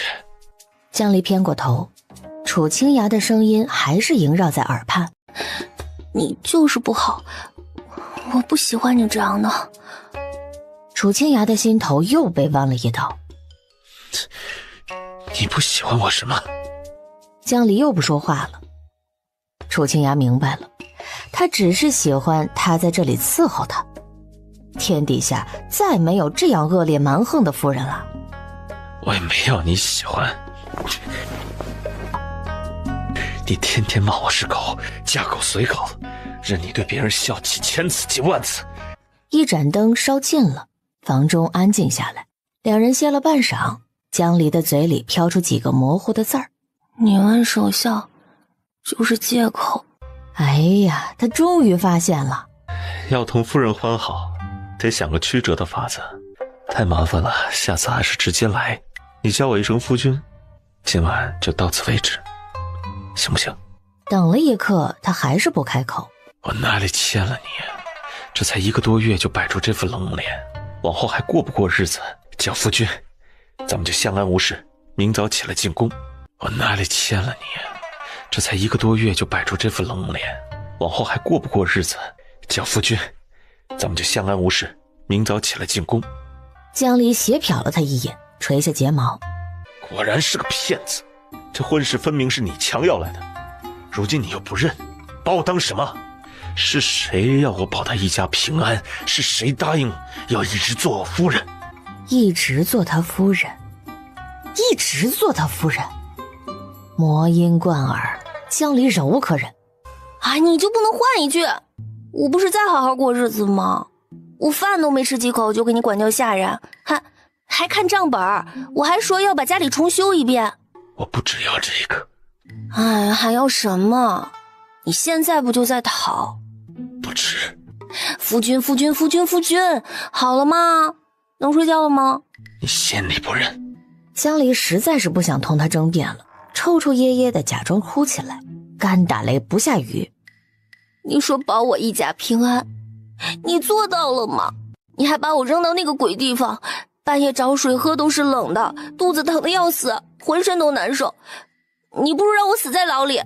楚大人，我求你砍了我，一了百了，把我尸体送回永州，扔到乱葬岗去，我变成鬼都谢谢你。你还要我心里认你？实话告诉你，你算计我之前我是认你的，你捡了我做的荷包，以后再也不能了。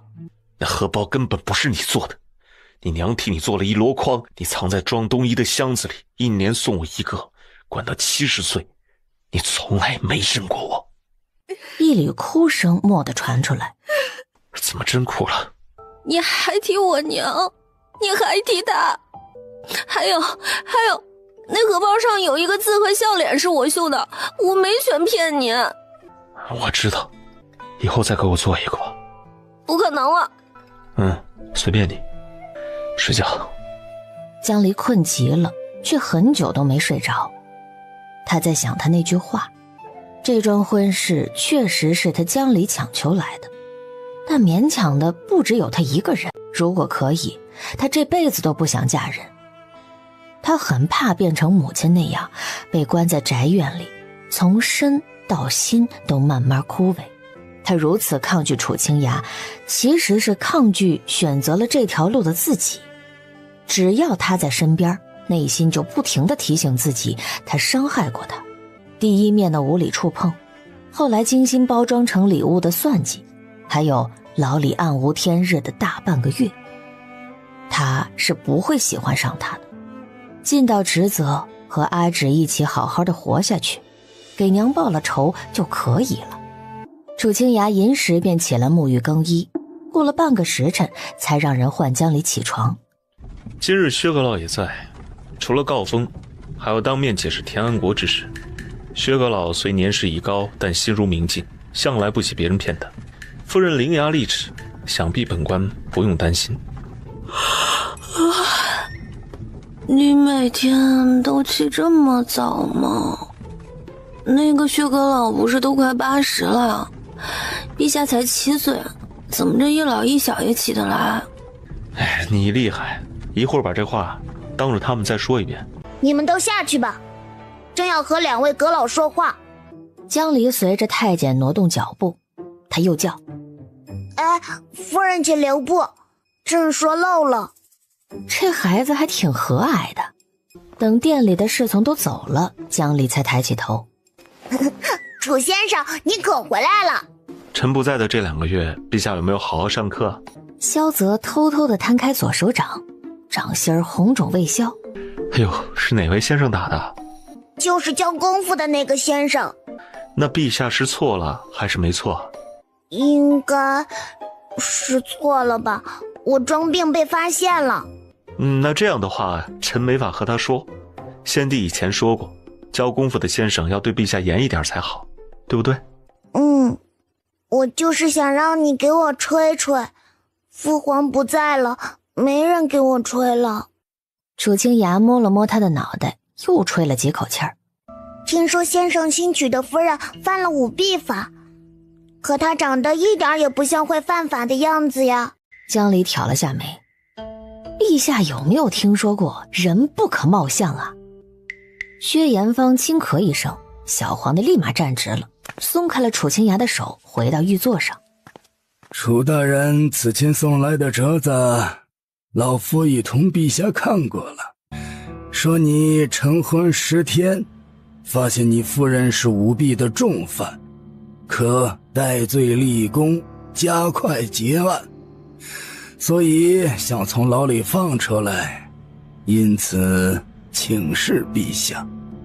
折子写的煞是耿介，想必短短几十字，费了不少苦心斟酌言辞啊！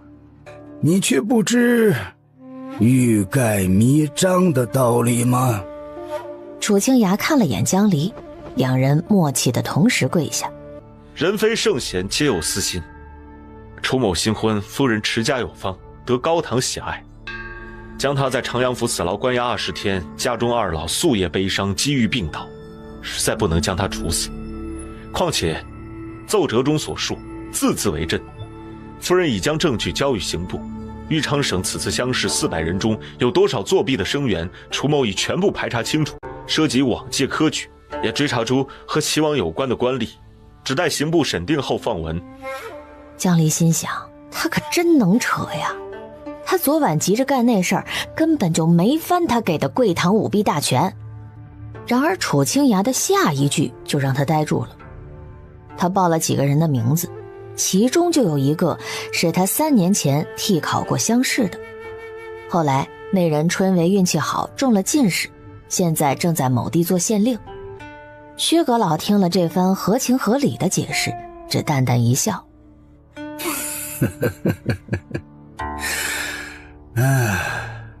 楚大人到底是年轻啊，却不知新妇进门，公婆最怕出家丑。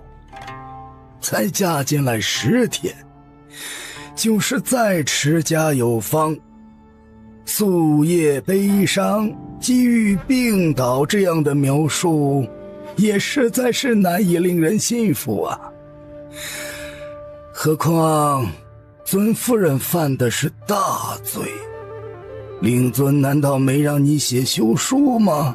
夫人确实得全家喜爱，楚某也爱她至极，将她关入牢中，自己同样夙夜悲伤，积郁病倒，只是羞于诉与他人。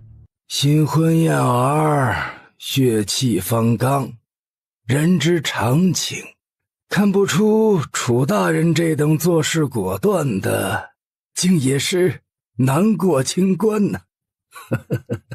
只是你这夫人不可貌相啊，美则美矣，城府却深。听说当初是江家上门提亲的，你可知她嫁你是为什么呀？夫人胆量超群，不惧盘问拷打，陛下和薛先生尽可细细问他。好家伙，他这就全丢给他了是吧？怎么说的他有铜头铁臂一样？你们都起来回话吧。江夫人，你叫什么名字？你是如何舞弊的？妾身是永州江家人，单名一个离字，祖父是元凤年间的翰林江承训。陛下读过白居易的那首《赋得古原草送别》吗？这个简单，朕会背。离离原上草，正是梨上头一个草。这名字好记。陛下聪慧。陛下可知枪替是什么意思？萧泽摇摇头，他这个年纪只理解舞弊的意思，知道这是违反律法的坏行为，要被抓起来。枪替就是替人考试，如果有哪家的学生读不好书，就去找一个读得好书的人替他参加科举，考到多少名都算他的。妾身就是干这个的。朕明白了，别人找你帮他考试，是这样吧？陛下圣明，这次妾身便是替田安国考乡试。那你岂不是读书很好才能做枪替？原来你是替田安国考，他的卷子朕判了第一啊！薛延芳瞪着楚清雅，嘿，你小子说话说一半，这么要紧的事儿居然不写在折子里，只说夫人考了试，没说夫人考第一，他还以为有别的代笔呢，个避重就轻的功力，没做10年官还真练不出来。江离也瞪着他，你不是说他俩已经知道了吗？感情只知道他犯了罪，不知道他犯了这么明显的罪。事到如今，这狗官是靠不住了，江离只好小心道：回陛下的话，妾身读书比找上门的雇主自是要好多了，但若要与陛下这样从小就有名师相授的人相比，或是与夫君这样15岁就中解元的奇才，再或是晋武侯世子那样19岁高中探花，家中学风严谨的良金美玉相比，就不自量力了。正读书读得不好，要是有薛世子1/10的聪明，先生们做梦都要笑醒了。离楚先生也差得远，实在不敢比。哼，你这小女子倒是会说话呀。这里3个人都被你夸了一遍。那薛战是老夫侄孙，你知道老夫喜欢他，才如此拍马屁。你连他的面都没见过，出口就是良金美玉。妾身句句属实，我等做枪替，历年的科举成文都必须熟记于心。虽未见过薛世子的面，但文如其人。景仁3年殿试放榜后，朝廷版印了成文集，供天下学子参考，取了薛世子作答的论、诏、告、表、判和策问，20年来仅此一位人中龙凤。成文收录了他2、3两场所有答卷，其文斐然成章，字字珠玑，尤其判词写得精妙绝伦。常言道，观其判，知其才干。其中第2条，知情藏匿有罪，短短数言，既契合律令，又尽显慈悲之心。薛世子是才德兼备的君子，当世罕有。老夫看过他的文章，但6年前的科举范文记不大清了。你说他判词写得好，我在家中教他的时候，教的是他的策问。依你看如何呀？策问有5道。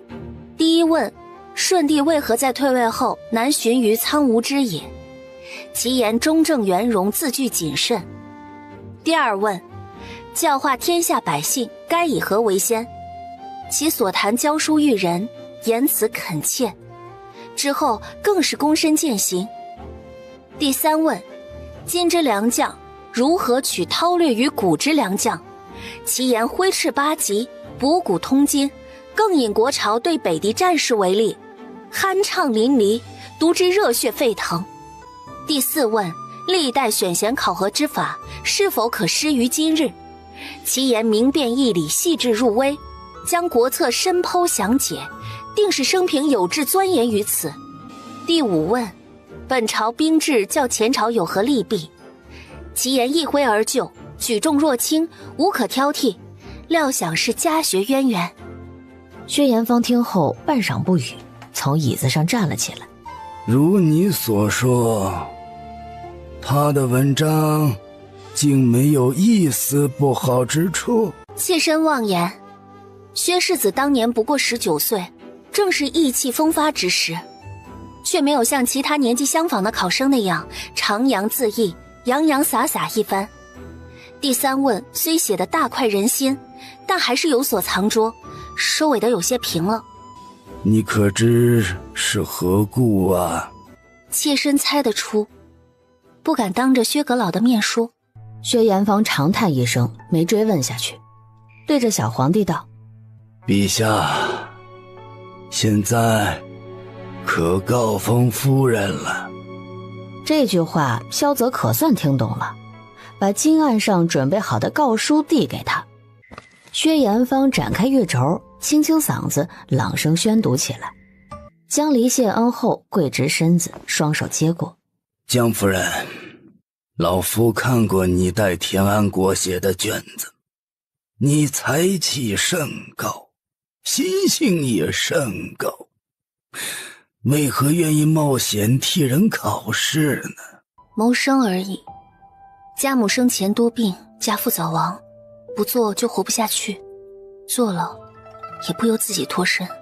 楚大人为你争了个功过相抵，本来不应封你诰命，但若3品以上的夫人只有你不受封，外人觉得奇怪，难免引发事端。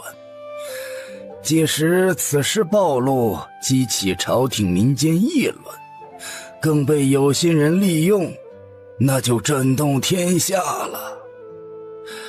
在府牢关了20天，是你咎由自取，你认不认呢？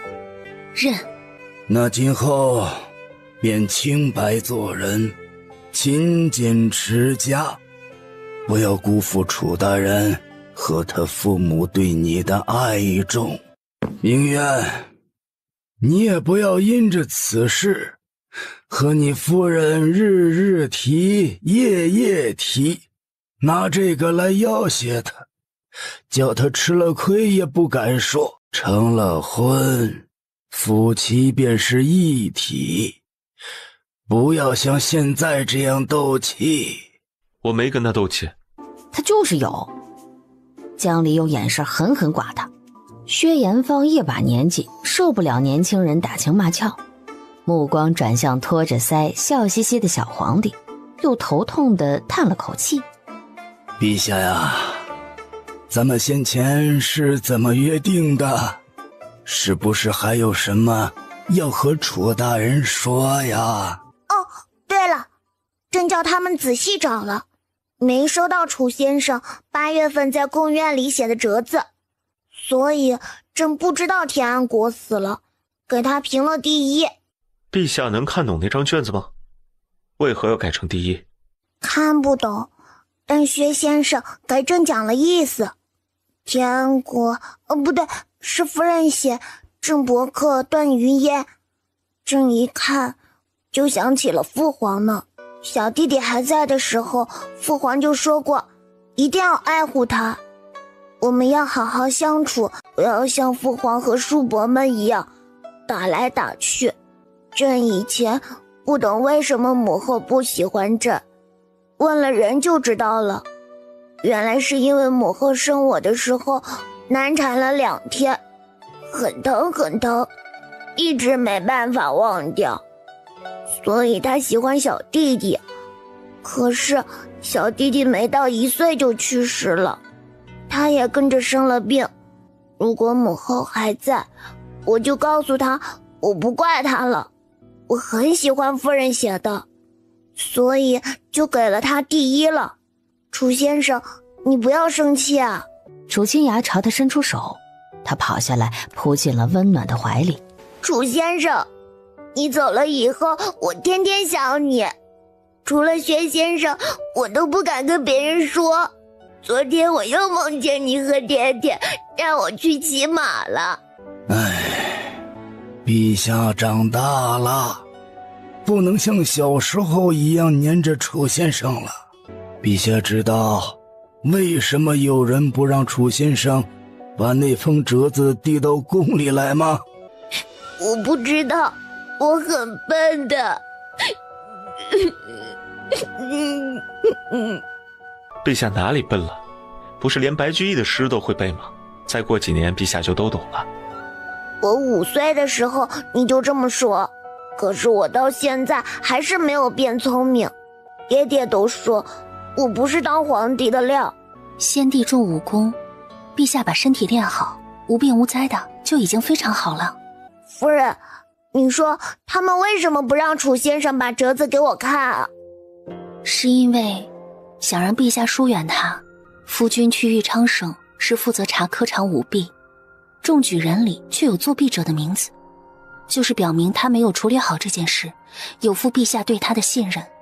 正是，幸亏楚大人放榜那天及时去了贡院，给了莘莘学子一个交代，不然闹大了，对他和朝廷的声誉很不利。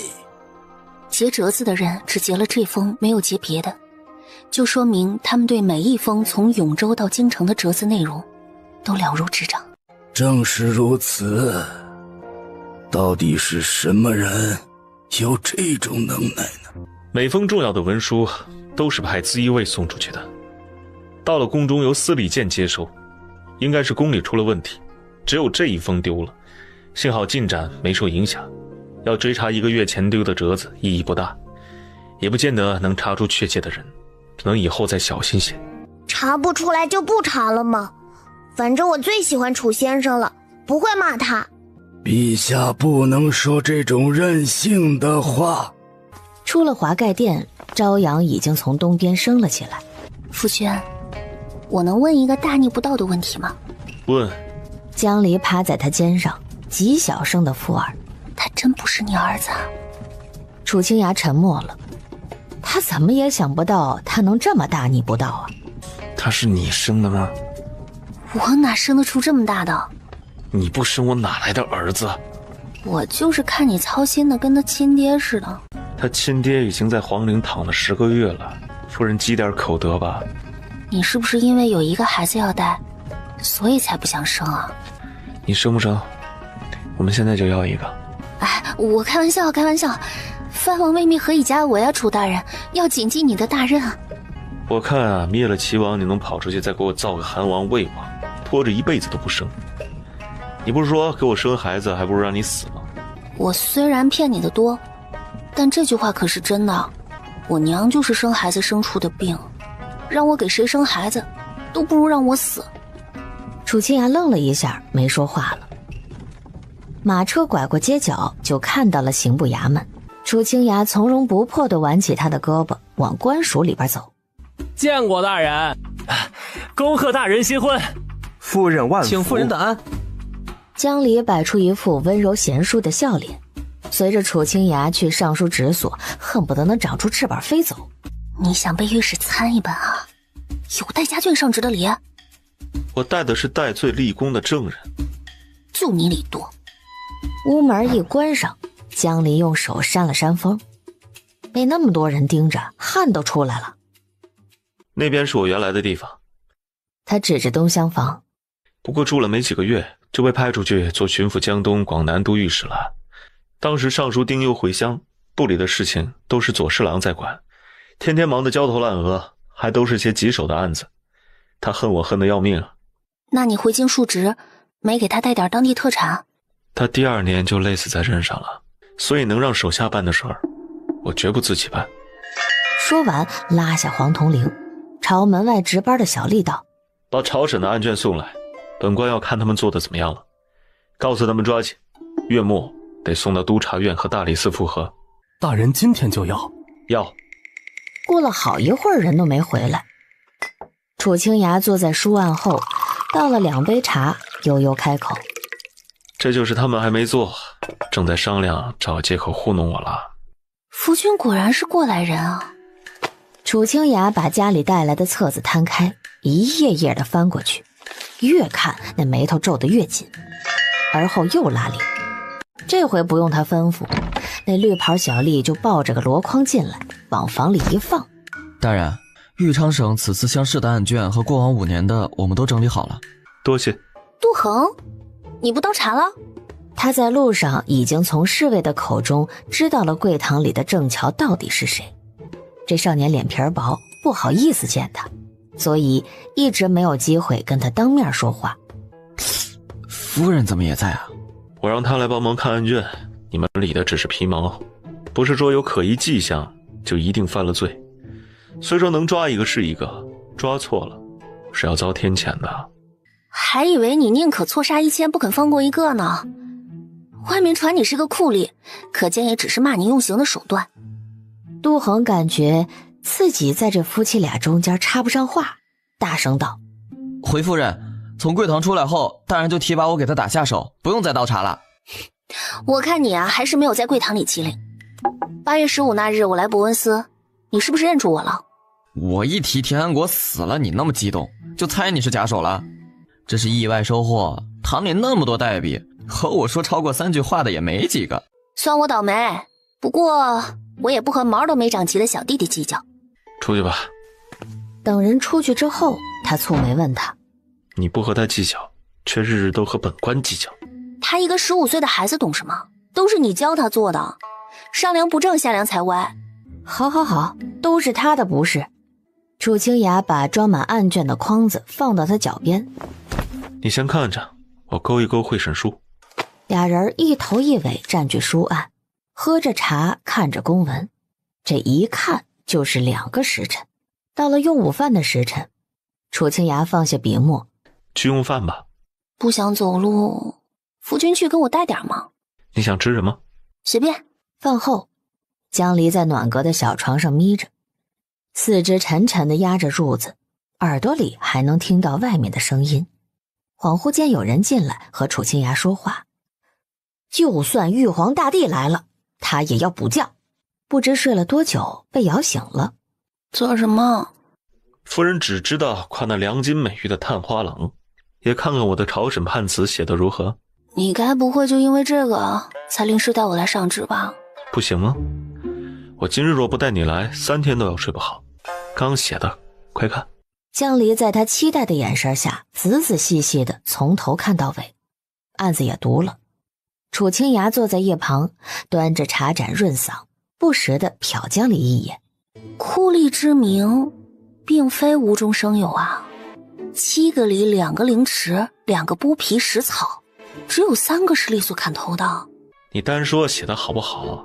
楚大人，你干这行都干了10年，就是不识字的，嘴里也能蹦几句像模像样的话。你这判词写得行云流水，不赞一词，但这是你吃饭的家伙，拿来和一个19岁的学生比，不是欺负人家吗？你当着我的面把那薛战夸得天上有地上无，替他说了几百句话，却只丢给我8个字。我说你写得好，怎么还恼了呢？你这叫夸我做得好？你说观其判，知其才干，分明是在心里骂我是个冷酷无情的阎王。你知道还问？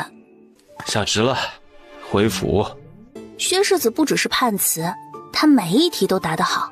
我们强制司训练代笔都要求学他的作答风格，因为人家有真本事。无论是哪届考官碰上他不给个3顶甲，那就没天理了。还说？他拉着江离出门，江离被他扯着生气了。我就说，薛世子的策问是我见过的成文集里写的最好的，20年来最好的。他有个好家世，府里出入的都是当世鸿儒、天皇贵胄，从小受的是文墨熏陶，学的是一言家行。要是考不好，进武侯都没脸出门。我爹只是一个穷乡僻壤的8品县丞，不能给我请好先生，没钱打点京官，自然实力不济，远远比不得他。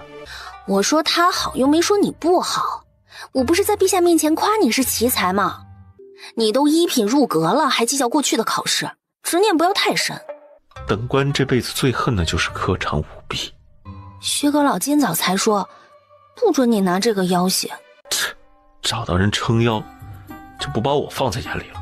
有本事回家再说一遍，看你明草几时起来。一转头，只见满院子的官吏都变成了石头，僵在原地，张口结舌地望着他们。俩人相视一眼，手挽着手快步走出了院门。脚下生风，江离把脑袋靠在他的胸口，耳朵都红透了。在衙门外上了车，楚清雅咳了一嗓子。你膜拜他的文章，去国子监里请教他好了。我要是拦你，天诛地灭。多行不义必自毙，天和地何必管人？玄英痛苦的声音从车外传来。求教2位祖宗别吵了，是朝御史没有理由弹劾吗？如此才安静了下来。往后5天，楚清雅都带着江离去了官署上职，案卷很快就看得差不多了。这1个月，俩人各忙各的。楚清雅下职后也在书房待到深夜，江离则是管着府中修整，5进院子都动了土木，花着他库房里白花花的银子，十分过瘾。这样冷的天，夫人怎么却在门口等我？可是出了什么事儿？夫君怎么一回来就说晦气话？今日府里完工，你平日只去主屋、书房、御房，一双眼只盯着公文，哪知道别处大变样了。我等不及要带你四处逛逛，否则你迷路了还怨我。你羞什么了？至于到迷路的地步？呀，你的手好冰。被你吓的。江离暗骂了一句，领着他在庭院中看了一圈，指着花银树说墙道瓦，滔滔不绝，依次介绍了3进院子，连块新贴的石砖都要细细描绘一通。楚清雅听得无聊，拉着他去主屋。我修的不好吗？甚好，多了许多东西。实则楚清雅没仔细看，只知道不会迷路。冬至大如年，这些工匠今日才回家，也不容易，我多付了些工钱。夫人还请直言，修缮家里总共花了多少银子？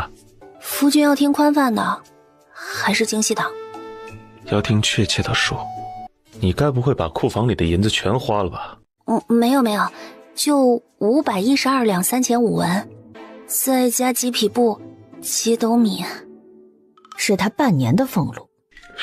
夫人啊，明人不说暗话，你是想让本官从今年开始收探镜吗？我怎么敢要你收贿赂？我今日一算账才发现有这么多，拆开看其实也不多。我也是为夫君着想，这宅子是先帝赐的，得配上好东西对吧？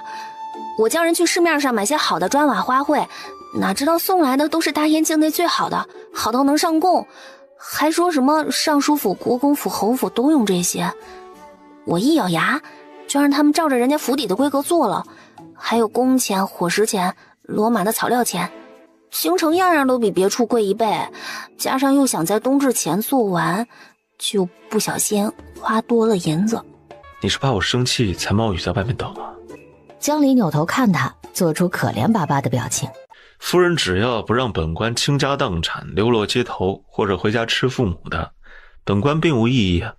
你生气就生气，扣我月钱就好了嘛。我什么时候给你发过月钱？不都是你去太仓署领了俸禄，折了银子存库房吗？夫人既然如此诚心实意，我每月3两银子聘你做府里的管事得了，你管不好我就把你辞了，你再去给那劳什子国公府、侯府管。你干什么讽刺人啊？你不就把自己当管事吗？半点没当是我夫人，平日里跟我顶嘴呲牙，一提到钱心虚成这样。这个好看不？要50两啊！我考2次试也赚不到这么多，但是它太好看了。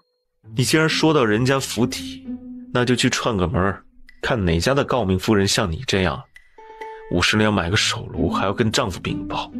他其实真没有生气，1个月花了500两，确实手笔巨大，但在京城也不算过分的花销。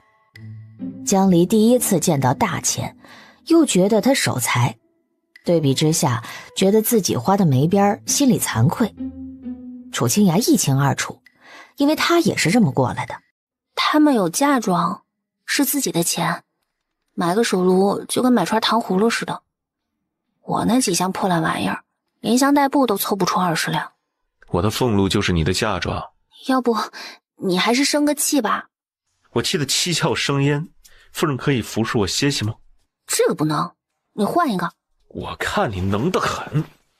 这些天楚清雅忙于公务，每日只能睡2个时辰，好容易挨到休沐，恐怕是想让他也经历一番缺觉的痛苦。鏖战到3更半夜，可算把那500两银子从他身上连本带利的讨回来了。江离十分后悔没把他今年的俸禄给花光，他太有道德了，他就不该对他抱有任何歉疚之心。这天杀的狗官活该倾家荡产睡大街。一觉到天亮，午饭的时辰都过了。江离被楚清雅从床上薅起来，顶着一头睡得乱七八糟的头发，软绵绵的站不住脚，望着他的目光杀气腾腾。休息好了。他情不自禁地吻上了他的唇角。府中要来人拜访，夫人需随我见客。不想见，我还没吃饭呢。我正是来叫你起来的，先吃些东西垫肚子。说罢便传了饭，一碟碟地端进暖阁里。别吃太多啊，晚上是宫里的御厨做了菜，太监送出来。来什么身份的客？我这府自打住着就没来过人，这回添了人口，5部的尚书写的家眷递了拜帖，来吃一天冬至宴。5部全来？再加一位阁老，他们若不来齐，那就结党营私之嫌，这下都找机会来了，以后也就不必来了。从前我一个人想推了简单，现在是2个人，还是新婚未满3月，再不见就不合礼数了。这么重要的事你现在才跟我说，昨晚怎么一个字也没提啊？昨晚情之所至，一时就忘了。你不是起床了吗？就在家里也不知道。来10几个人，还有小厮仆从、轿子车马，总得提前备着歇脚处吧？江离一想，那么多事儿没做，恨不得立刻跑出去操办。要是没招待好人家，整个京城不都传遍了，要笑话我们的。不就吃顿饭吗？要不要我们自己做？吃出问题那是宫里的事儿。再说府上还有管家，近100个家丁丫头，他们白长手脚不会干活。那也要我先训一训话，提点提点呢。饭桌上谁跟谁不能挨得近，马厩里谁的马要先喂，送菜的太监要给多少赏钱，这些都是要紧事儿啊，楚大人。夫人省省吧，你一提点，我今年的2000担俸禄怕是也没了。你就在席上同我坐着，看眼色，说些体面话。只要一群官儿不吵起来，那就万事大吉。吃完这顿，下次再也没有了，好不好？你要是准备太周全，叫他们天天惦记着咱家，逢年过节吃我的用我的，没个清静。感情你当了这么久官，还怕应酬啊？夫人明鉴。楚大人，他们什么时候来啊？有时。我这就去临时抱佛脚。你这是垂死挣扎。不许说丧气话，我干代笔上考场的，听不得这4个字。说着腰也不酸了，饭也不吃了，换了鞋就往外冲。你知道他们什么样的人就去抱佛脚啊？你们这些衣冠禽兽，柜堂都有卷宗记录。我跟你说过，杜恒知道的我也知道。裴阁老，早听闻您爱听戏，我请了个班子，这出《金钗记》您给品评一二。裴翰林清高了一辈子，不知道怎么和人交往，乐得听戏。惭愧，老夫适才吃了些饭菜，有些发困，不能陪小阁老和诸位说笑了。夫人，你祖父是江翰林吗？30年前，老夫和他一处上职，有些印象。他家竟生得出你这样的孙女，你是哪个房的？您说笑了，我是3房庶出的。楚某去江家登门拜访过，捉金自是比那些人强得多。莫说德容严公是江家女儿中的翘楚，整座永州城都找不出比他更会读书写字的。小阁老，老夫荣幸，这可是你今晚说的最长的一句话呀。随后兴致勃勃地听起了戏。你从何处变来的戏班子？对门邻居家借来的。就这么一个时辰，亏你想得到。两人再回到席间，夫人们正你一言我一语地讲着自家孩子读书的光景，把江离完全听懵了。我家幺儿现年4岁，寅时就起来读书了。他爹出门上之前要抽背《诗经》，背不出就打手板儿。我侄子7岁了，每日从寅时学到戌时。早上先在家背2个时辰的国语，再跟舅舅去营里拉弓射箭，下午去王翰林家学琴，晚上回来。他还捧着一本兵法，坐在车上看呢。明年开春就要去国子监读开蒙班了，也不知能不能跟上。我们家那个小祖宗都8岁了，他哥哥在这个年纪都出了诗集，他却只会背45经。我们还说不得，一说呀，这孩子就羞得哭，说这辈子也成不了薛世子那样的人物了。夫人们个个面带愁容。忽然有人问江离：“妹妹，你们可想好以后给练公子请哪位先生了？京城的先生很难请，是要排着队3顾茅庐的，束修至少要准备300两。”江离毛骨悚然，拍拍楚清雅，低声道：“问你呢，问你呢。”楚清雅听的也是心惊胆战。什么3顾茅庐？我若有小孩，叫他天天睡到日上3竿，睡好了再去玩，谁管他读什么诗经国语？明渊呐，我今日仗着年长，私下要说你几句。京城里的父母，只要认得几个字，没有不为子女读书烦神的。只怕你有了公子，比我们更催他悬梁刺股呢。你看薛阁老家里，不但儿孙读书抓得紧，女孩也送到国子监上课，这才叫满门的书香气。我本想把小女也送过去，可是想想她读书也没用，读多了反倒是淘气，长大了不听我们的话。国子监还有女子读书？妹妹不知道，京城多的是不拘小节的人家，想挣个文名。以前有了扮了男装的郡主和千金小姐进去读书，因为门第太高，大家都看得出是女子，却不敢欺负。他们读这个就是玩儿，读1年半载就回家了，都是金枝玉叶，哪吃得了这个苦？楚阁老，休沐过后，您去不去国子监讲学啊？按例呢，6部每年要出2个尚书，我们都轮过了。您是第1年的尚书，第1年的阁老，才结了个天大的舞弊案，去给他们讲一讲大燕律令，肯定座无虚席啊。诸事繁多，难以抽空。只有国子监里的学生才能听吗？外面百姓来看热闹也是有的。孔夫子说有教无类，这一日不是监内的先生授课，就敞开大门了。我若去了，他们怕是都下得不来。礼部尚书想想他的名号，好像的确如此，便没有继续这个话题。亥时了，宾客方离场，看着所有马车都消失在巷尾，长舒了口气。姐姐，你喝多了，别走这么快，会摔的。我乐意。送了阿芷进屋，姐妹俩在房里絮絮叨叨地说着话。楚清雅在外头听得不甚清晰，好像是什么读书考试。江离出来时，脚步都有些歪了。夫君，你真不去当先生？不去，喝那么多酒做什么？又没人逼你。哼，你要是能喝酒，我才不喝。哎，小阁老，你太没用了。楚清雅忍了忍，踹开门，走到暖阁里换人端水来洗漱。是，夫人是女中豪杰，巾帼英雄，天下第一有用。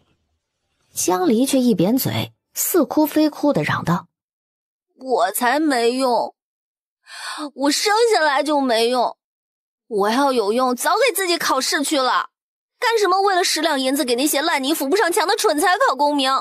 这也不是你能决定的，这世道啊，原本如此，也许以后会变的。告诉你一个秘密啊，我早就想休了你。早知道了。他淡定地拿湿帕子给他洗脸。但是跑不了啊，我拖家带口的。江离就一个妹妹，什么拖家带口啊？跑到哪里也找不到能说话的人，你懂不懂啊？我没把你休了，就是因为有时候我们能说上话。说完没有？赶紧睡觉。我不想跟你睡觉，你每次都要好久。这时丫鬟刚好进来，楚清雅一把捂住了她的嘴，江离就开始的挣扎。你还说不会生宝宝，你就是想我给你生好多宝宝，你这个坏人！楚清雅头痛欲裂，喝退下人，哄着她。生一个光读书就要花几百两，我才养不起呢。那你为什么老是在人家腰下面塞枕头？书上说这是接宝宝用的。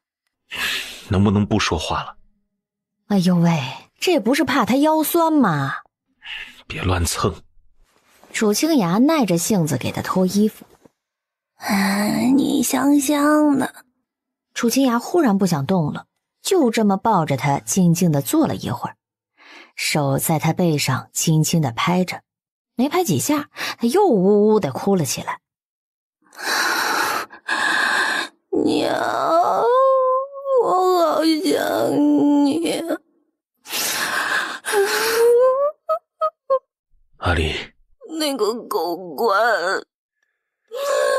欺负我，你去和阎王爷说一声，让他下辈子变条狗。他怎么欺负你了？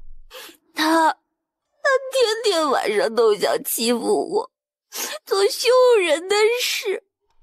他是喜欢阿丽，喜欢的不能再喜欢了。我才不管，我讨厌他。能不能换一个夫君啊？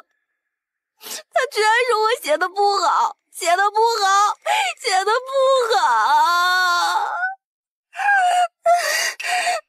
你不要乱告状啊！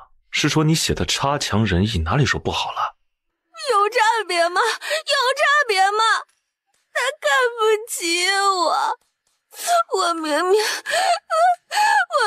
都那么努力了。他怎么敢看不起你啊？我都那么努力了。阿离，你想要什么？半天了，他才掀起眼皮儿，神情恍惚地看着他，终于认出了面前的人。夫君，早点歇歇啊。你跟我说，喜欢什么样的人？文章写得好的，挺好的。你不如直接说薛战2个字，你连见都没见过他。你怎么知道？我去国子监不就见到他了？我不许你去。我就要去，我还要带阿芷去，他可想去读书了。夫君，我要去吗？夫君。江离越是这般讨好，楚清雅就越难受，偏过头不让他亲。你骗人，你根本不喜欢我，还夹我的荷包。江离，你别作。夫君不喜欢我，我要去上吊。你赶紧去，迟了就要同我一起投畜生胎了。我中毒了，我已经死了，用不着上吊了。你怎么这么能演啊？喝醉了还能编出戏给我看？快点起来，地上凉。死人是不会动的。起来，要着凉了。要夫君抱。那你喜不喜欢夫君？要夫君抱吗？哎，我算服了你。看你明日酒醒了怎么……夫君！那你能乖乖睡觉了吗？要夫君抱着睡。不怕我欺负你啊？他没回应，仍是攥着他的衣角。就这么弹指一刹，他竟然呼噜哈拉的睡着了，嘴巴里还流了些口水。唉，晚上的酒啊，后劲儿是真大呀！一夜北风呼啸，有人辗转，有人酣眠。翌日，江离再一次顺理成章的起迟了。他总算是知道头痛欲裂4个字是怎么写了。昨夜我喝多了，没做什么出格的事儿吧？没有呢，都是大人在陪着，要有事他肯定喊我们。大人上哪去了？卯时就起了，装了几匣子礼物，说上人家拜访，约莫要傍晚回来，叫夫人不用等他用午饭。他不是最讨厌私下交往了吗？江离感到疑惑。他闲着无聊，去后院找阿芷。小丫头正在房里埋头练字，练的还是馆阁体。今日怎么写了这么多啊？姐夫早晨看了说差点，让好好多写几上，他回来要查。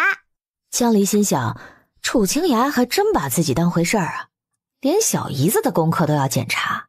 过节休息休息，趁你姐夫不在，咱们到外城逛逛去。你去吧，姐夫很严的。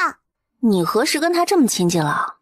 谁让你天天那么迟才起床，现在也不看我练的字，都是他看。姐姐现在要管好多人，很忙的，所以经常熬夜。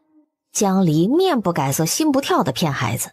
阿芷执意不肯去，他就只好带了瑞香和4个侍卫自个儿乘马车出去。这一逛就是大半天。楚清雅已经回来了。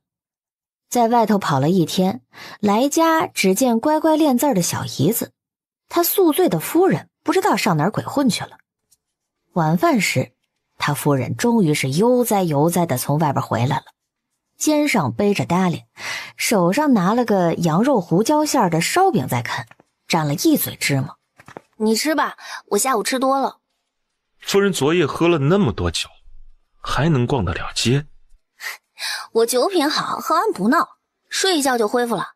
我买了些糕点，你可别跟我抢啊，都不甜，是我自个儿吃的。酒品好？谁给他的自信呢？谁吃你的东西，塞到我碗里我也不吃。你白天上谁家做客去了？不关你的事儿。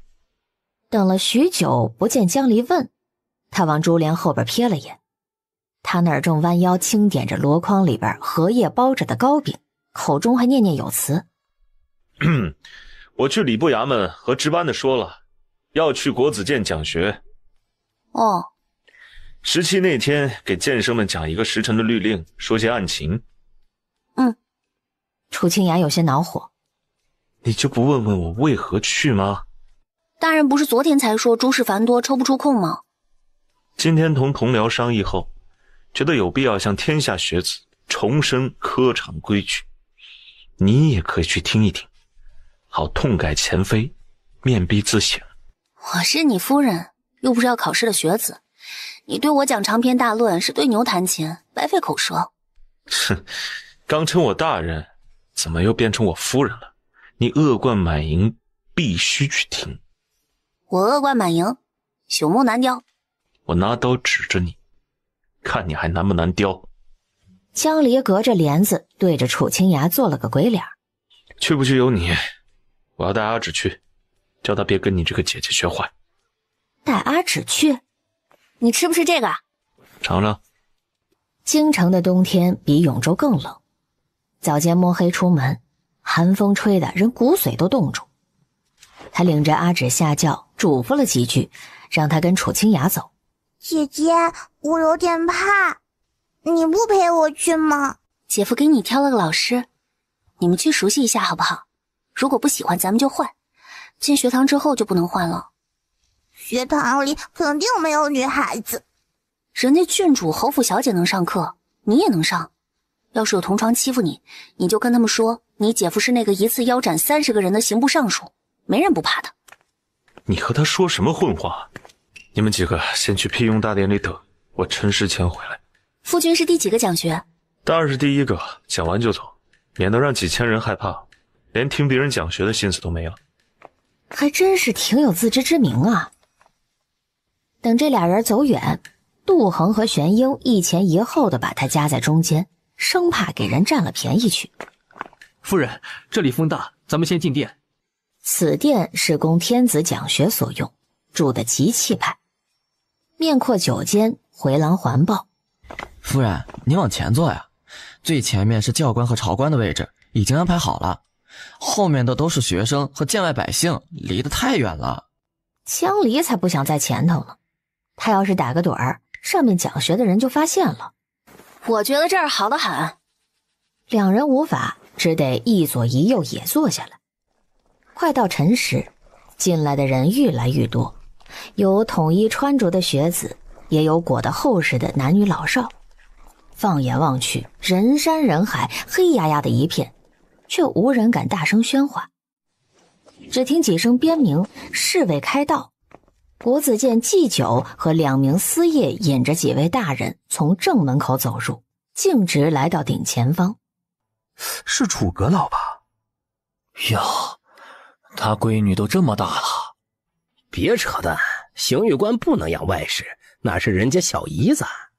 年过花甲的祭酒大人涉阶而上，在右边的御案后落座，高声说了些皇恩浩荡、海晏和亲的场面话，又宣读了每年都要讲一遍的老规矩，最后介绍了今年莅临的官员。果然，当飞袍乌纱的楚清雅头一个走上御阶时，全场鸦雀无声。他的视线扫过前几排，阿芷身边的蒲团是空的，店里全是人，一时半会儿还真分辨不出他的夫人藏哪儿去了。也罢，他爱听不听。楚清雅的声音停了，意料之中，殿内并无喝彩。4时已到，诸位可有不解之处？学生们都低着头，无人回应。此处既非朝堂，也非刑部大牢，若有疑问，尽可当众道来，本官当为足下解惑。依旧无人说话。忽然，一个人影在靠近殿门的席上站了起来。大人万福，小女是永州人士，随父母入京经商，今日有幸听您一讲，膜拜至极。方才大人为我等讲述了豫昌省科场舞弊案，您令行禁止，手段雷霆，乃是依托阁臣和刑部尚书的身份。若无此品级，想必不能在短短3月内将那恶贯满盈的贵堂连根拔起。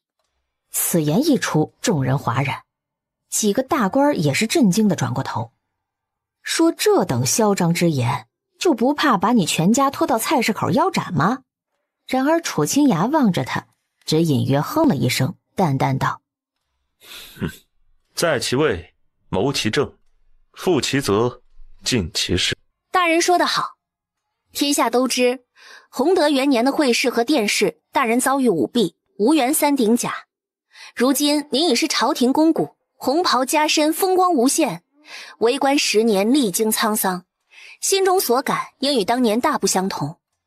小女斗胆一问，倘若大人回到当年的境地再考一次，是会逆来顺受，默默认了那倒数第3的名次，还是会全力一搏，以一介白衣之身揭露舞弊之风？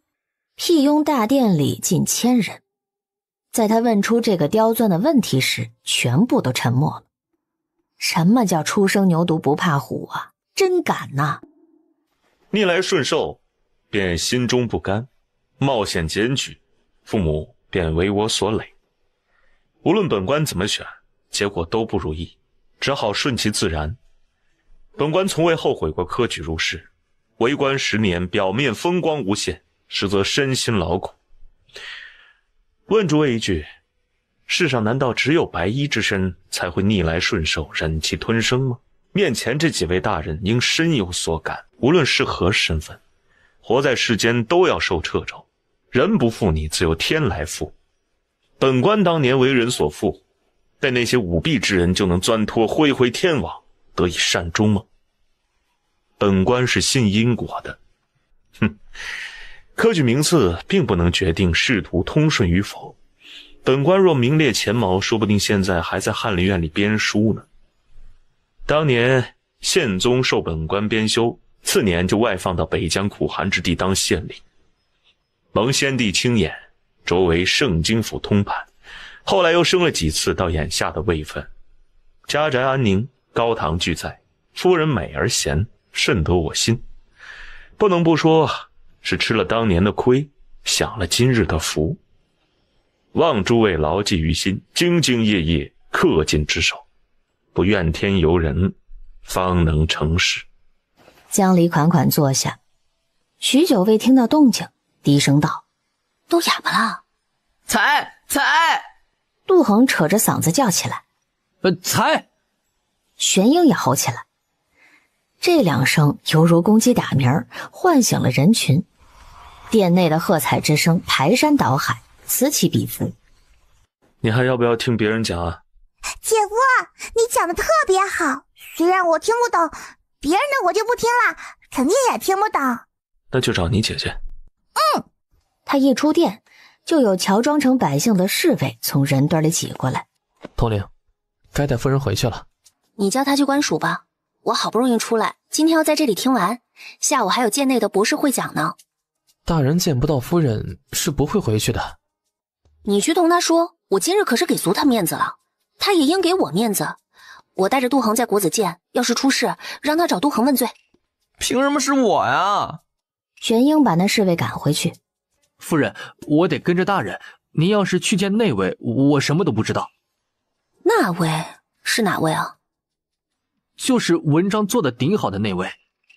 江离悄悄地从袖袋中拿出了一锭银子塞过去，俩人对视一眼，都点了点头。不送。玄英出了殿，楚清雅和阿芷已经上轿了。回大人，夫人难得出来，想在国子监多看看。他甚是关心小姐的好舍和斋房，您看要不要派个人领她去？我都打点好了，他还费什么劲？话音刚落，自己便明白过来，冷哼了声。感情今日这么乖觉，是要我卖他好处？哼，你亲自跟着，告诉他晚上若敢不回府，本官便一封休书打发他回江家，让他和他那5个姐姐绣花去。大人忘了，今日小的还要去牢里拷问南岳流民，查那6个兄弟身上中的毒。那边叫个机灵点的，别让他上个茅厕又跑了，勾三搭四还扶着人走路。一提到这码事儿，不禁又道：杜恒斗不过他，别叫他给卖了，让他回来。全英去了，不久来复命。那孩子说他要跟着夫人，替您多说点好话。楚清雅一听就知道，他俩又串通着赚了外快。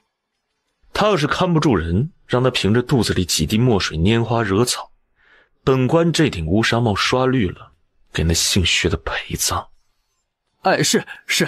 江离在桥下活动腿脚，掰着饼屑喂水中的锦鲤，身后还有一些没能挤进店的百姓踮脚翘首，对讲学煞有兴趣。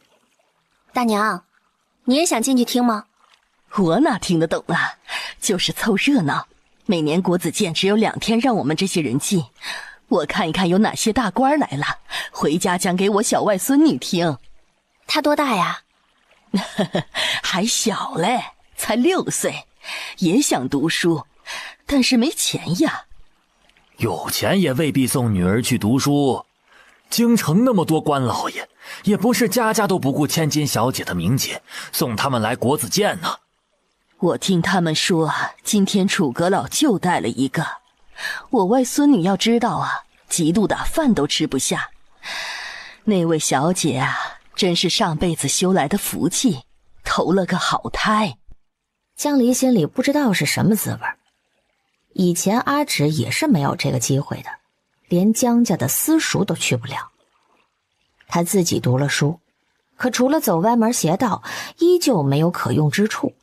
江离恍恍惚惚，把手里的饼都掰碎了，撒了下去。哎，夫人，在位就撑死他们了，这些鲤鱼是皇家的。哎，我也是第一次来，这条件比朔州官学要好多了。我那时候要是在这样的屋里上课，还用得着跟大人东奔西跑的吃苦吗？你家大人读了书，不也东奔西跑的吃苦？他既然能中解元，考了秀才后，应是有贡生名额的。家里怎么不让他来国子监读书呢？大人考秀才的时候才10岁，老爷官位低，夫人又是教坊司出身，怕他受同学欺负，没舍得让他去京城，就在璧山县学里又读了4年。他中解元后，老爷夫人都乐疯了，在县里横着走，县令见了老爷都得作揖呢。还是爹娘想的周全。直隶省的解元可比永安省的解元难考多了，全是什么4岁背诗经，7岁背国语，8岁出诗集的怪胎。若你家大人在国子监读书，那不得寝食难安吗？好好的文曲星下凡，变成渡劫。倒也不至于。两人又去了西面的号舍，先生们的住所和学生们在不同的院子里，从外头看要宽敞些。楚清雅把阿芷弄进了程浩一间朝南的屋子，号舍外有人守着不让进，江离就在外面等着。杜恒使了个墙头功夫，挠身翻进了院子，去了一会儿回来道：那伴读小丫头挺机灵的，房里已经布置齐全了，床席干净，文房四宝，衣箱饭盒都有。同住的那个女孩子是镇远将军的女儿，比小姐大1岁，会武，没人敢欺负她，和伴读在踢毽子玩呢。他想的怪周到的。就是嘛，我姐夫可没对我这么好，我才15就被家里赶出来谋生了。你们大人15的时候也独自在京城谋生啊？翰林院那是什么地方？里面个个人精，都不能得罪。夫人今日怎么为大人说起话来了？江离一滞，好像真的是哎。我又不是意气用事的人，他做得对，我说他干什么？他硬着头皮。江离还想再逛逛，到了东面社圃和仓库就要凭身份才能进了。他腰上虽配着宫里赐的一品诰命玉牌，却不想拿这个压人，转去了北面的藏书楼。麻烦小哥了，我家孩子在这里上学，借此机会看看书。夫人请进吧，圣贤书本该是谁都能读的，今日里头没人，您正好上去。若是来了人，千万别叫人瞧见，要在酉时锁楼前出来。楼中书架林立，墨香扑鼻，架上码着密密匝匝的书籍，比江府的藏书还要多好几倍，有些还是罕见的古抄本。江离屏住呼吸，轻轻地摸到书上字儿的时候，都要激动地打颤了，聚精会神地翻着一本又一本，恨不得做个贼，把这些宝贝全投到家里去。这一看，浑然不觉楼外北风骤起，遮云蔽日。夫人，外面下雪了，要锁楼了，咱们得出去。这就到时辰了，他还没看多久啊。夫人，走吧。江离的目光遥遥地掠过拱桥，穿越雪幕，只模糊地看见庭中一抹背影，银冠束发，纯白的大氅如鹤羽，几乎融进雪中去。别出声。那人的声音顺风飘来，和雪一般明净。今日讲毕，快回家吧，天晚了。诸位有不懂之处，尽可来率性堂问我。本月我20念5，在一斋讲左传，大家都可以来听。薛先生，学生有急事儿，能不能帮我看一下明天要交的测问啊？薛博士，学生上月考核只得了半分，还差半分就修满了，您能不能跟六斋的助教说说情啊？先生，您帮犬子起个名吧，小人只有今日能进国子监。笔呢？我要写字。手忙脚乱了一通，俩人身上都没带，他便央着杜恒：弟弟，救个急，你帮我问那边的学生借个方便。杜恒哪敢说不啊，一溜烟的去了。好不容易等来了纸笔，他一个箭步冲去桥墩边，铺了纸，刷刷的写起来。快去给他，一定送到他手上。夫人，他要走了。那还不快去？可是大人，他要在这儿，我当着他的面送。杜恒凭着一副好身手，泥鳅似的滑进了人堆里，钻来钻去，扒拉到了最前面，混着人家的纸张一起递了上去。天哪，我五脏六腑都要被他们挤出来了。他拿到了吗？您就别等了，给他的纸这么厚一沓，咱们的夹在中间。看这光景，他今晚能看完都够呛。你见到他了吗？他长得什么样？光线暗，没看清。你就不知道多看几眼？再不走，大人要生气了。他早生气晚生气都一样，我帮你保住这个月的月钱。如此，小少年才不唠叨了。那我再去亭子里替夫人看着。好啊好啊，麻烦你了。一沓纸足有20几份，全是学生的月例功课。庭中的薛战颇为无奈，可被人堵着也出不去，只得披着大氅，在灯笼下提笔批注起来。你们非得这时候来堵先生吗？一个个临时抱佛脚，明天要交了，今天才拿来求先生指点。也就是薛先生好脾气，要是换了个先生，看你们怎么挨手板的。罢了，下不为例，时间紧，无法逐字看，只能粗粗一改。粗粗改也好啊，先生救命之恩，无以为报。我考核一定能过了。县狱是哪位？没听过，许是那3堂新来的师弟。问的太多了。县狱在不在？先生，我是少爷伴读。他本人不在，我便写了交与他吧。这位小友拿我当年春闱的策问，指了几处弊病，我心甚慰。我曾多次与诸位说过，不要总是仿照我的笔锋来答题。我答的并非十全十美，如果是抱着考试能中的心来做功课，那读书就毫无意义。例如他说的这一题，今之良将如何取韬略于古之良将，收尾太平了，略显头重脚轻。我在国子监讲了5年课，至今没有拿他当过范例。可是我们助教说这篇做得很好啊。好与不好，我心里清楚。你别揪我耳朵！夫君怎么一个人在这里下棋？夫君等了多久？这么冷的天也不拿个手炉？你想下棋，我陪你回房下，如何？我是想下棋，我是突发奇想，大冷天从屋里跑出来，一个人在府门口顶着风下一个时辰棋。江离觉得他一口气儿可真长啊，说话都不带喘的。那你进屋等啊，我又不是不回来。谁知道你回不回家？我就要在这里等，看你敢不敢进门。我又没做亏心事，怎么不敢进门？还是你觉得我应该做什么亏心事？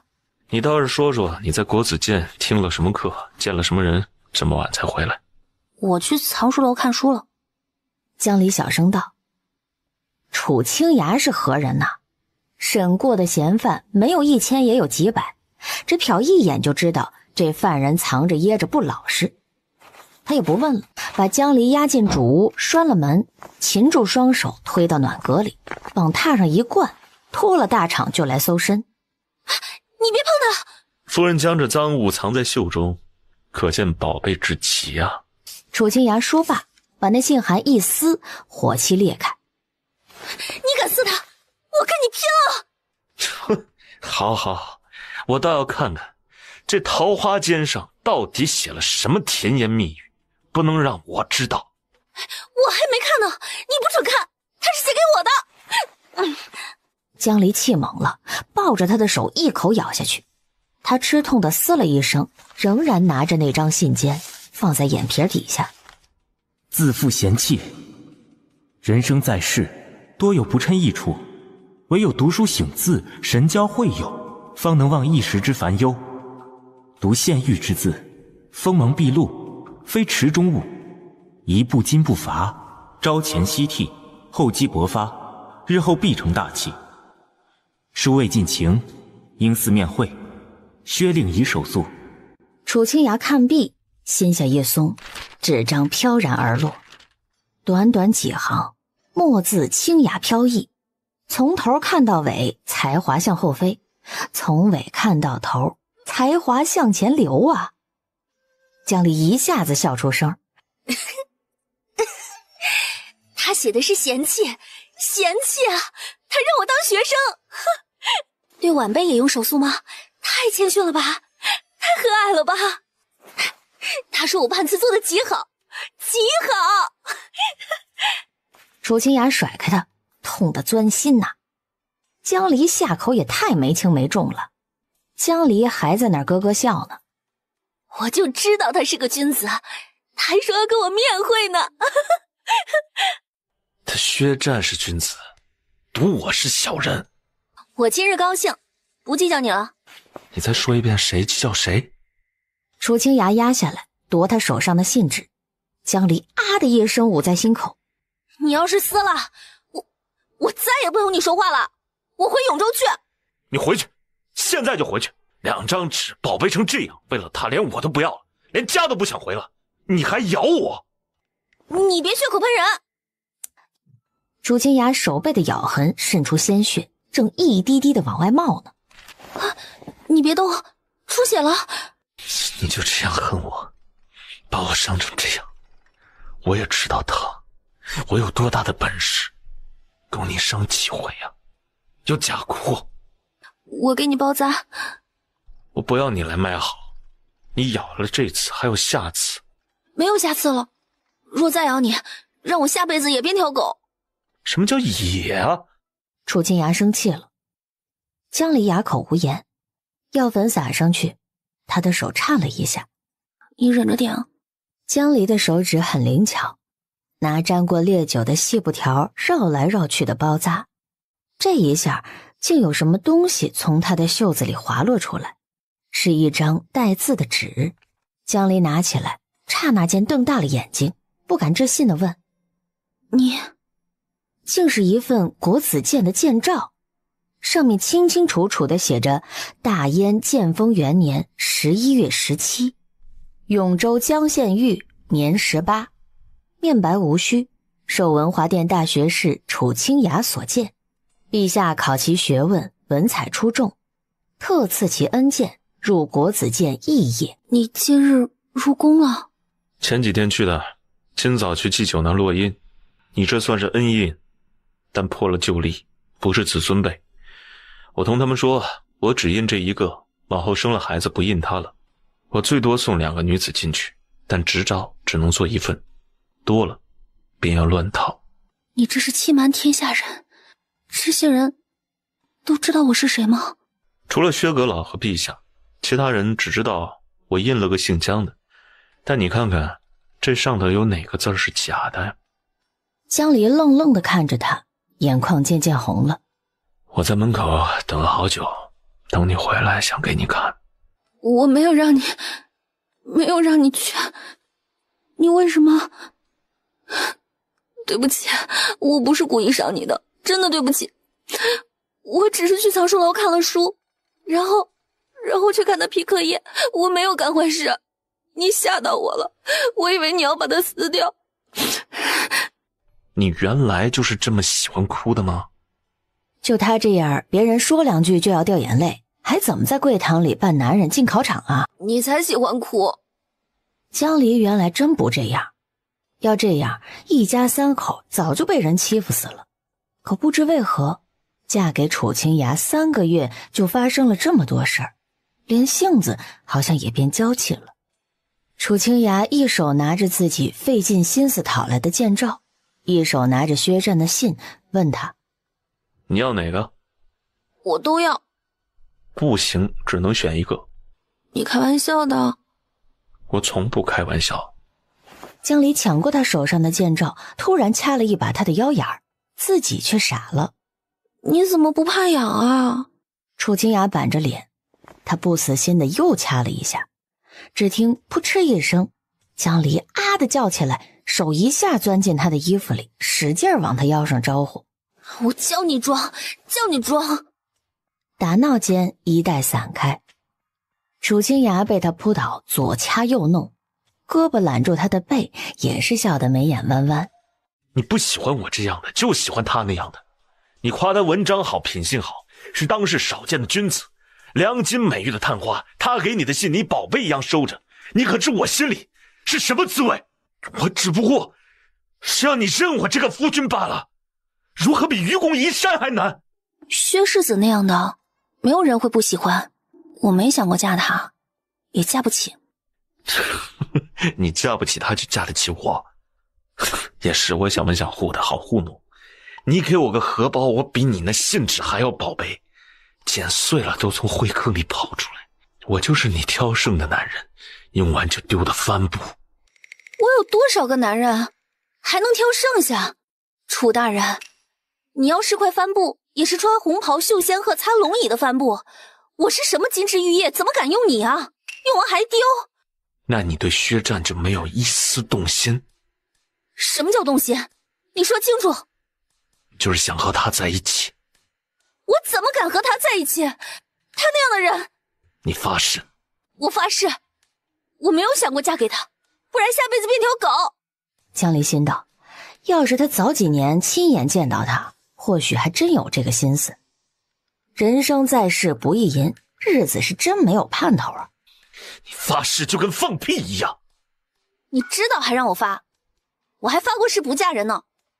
我知道你想听什么，我这就说给你。我十分仰慕薛世子，从看到他文章的那一刻就非他不嫁。多年来神交已久，今日一见，犹如天雷勾地火，山无棱天地合，乃敢与他决。明日就要在你吃了豆沙酥饼里下砒霜毒死你，把你库房里的银子当嫁妆，后日就要嫁到精武侯府当侯夫人。若他不收，做妾也愿意，情愿为他生10个娃娃，每个都受他的印去国子监读书。他是君子，我是小人，再来一次。江离腿都软了，想编个话来哄他，可他笃定不想让他开口，恶狠狠地吻上来，像只炸毛的狗。楚清雅的吻很重，是要圈战的印记，把他背对自己抱在身前。你不想看我，我还不想看你呢。谁说我不想看你？话语被轻哼淹没。楚清雅心里受不住，就要让江离的身上也受不住。泡完澡已是深夜，江离中途醒了一次，看他还搂着他，又呜咽起来，细声细语的叫他夫君，一连叫了10几次。真是被欺负惨了，红着眼和兔子似的，那可怜样只有楚清雅看了才不心软。楚清雅浅眠到下半夜，看江离这睡相就来气，下床拿茶水把炭盆给浇灭了。屋里冷下来，不过片刻，他的身子又神奇地靠了回来，如此楚清雅才安心休憩。夜雪下到清晨方停。我还以为大人会迟些起，没想到他起了大早，打着伞领小姐出府上学去了。大人睡得早，一向起得早。哎呀，你昨夜睡得沉，没听到那动静啊？昨夜大吵一架，又好了，再吵一架，再好了。不到4时夫人起不来的，每回都这样。你去厨房看看，补身子的药有没有熬好，端来盯着夫人喝。我进去收拾。脚步声在外间响起，江离第一反应就是爬回床上装睡。夫人，这药是大人请太医开的，要吃3个月不能断。您前几日是不是都倒了？我喝了呀。您喝一半倒一半，窗下的草都浇死了。那草本就是枯的。楚清雅找的这太医40来岁，行医也就20年，是看妇科的。给他请脉后说体质虚寒，开了副补身子的药方，这里头不知加了什么鬼东西，苦的都不是见人嘴的，还又酸又腥又涩。瑞香看他又只喝了半碗，喝得生无可恋，欲哭无泪，有些疑惑。真有这么苦？好妹妹，你尝一口。瑞香才尝了，呸的吐在树语里，表情顿时变得和他一般痛苦。春燕无奈，药都是难喝的，这太医既然能来咱们府上看病，定有2把刷子。大人信他，夫人也应信他。是药3分毒，这样稀稀拉拉的吃药，疗效反而出不来。我又没病，将就过吧。都3更了，您还不睡啊？你睡吧，明儿还要上职呢。您明儿不也要上学吗？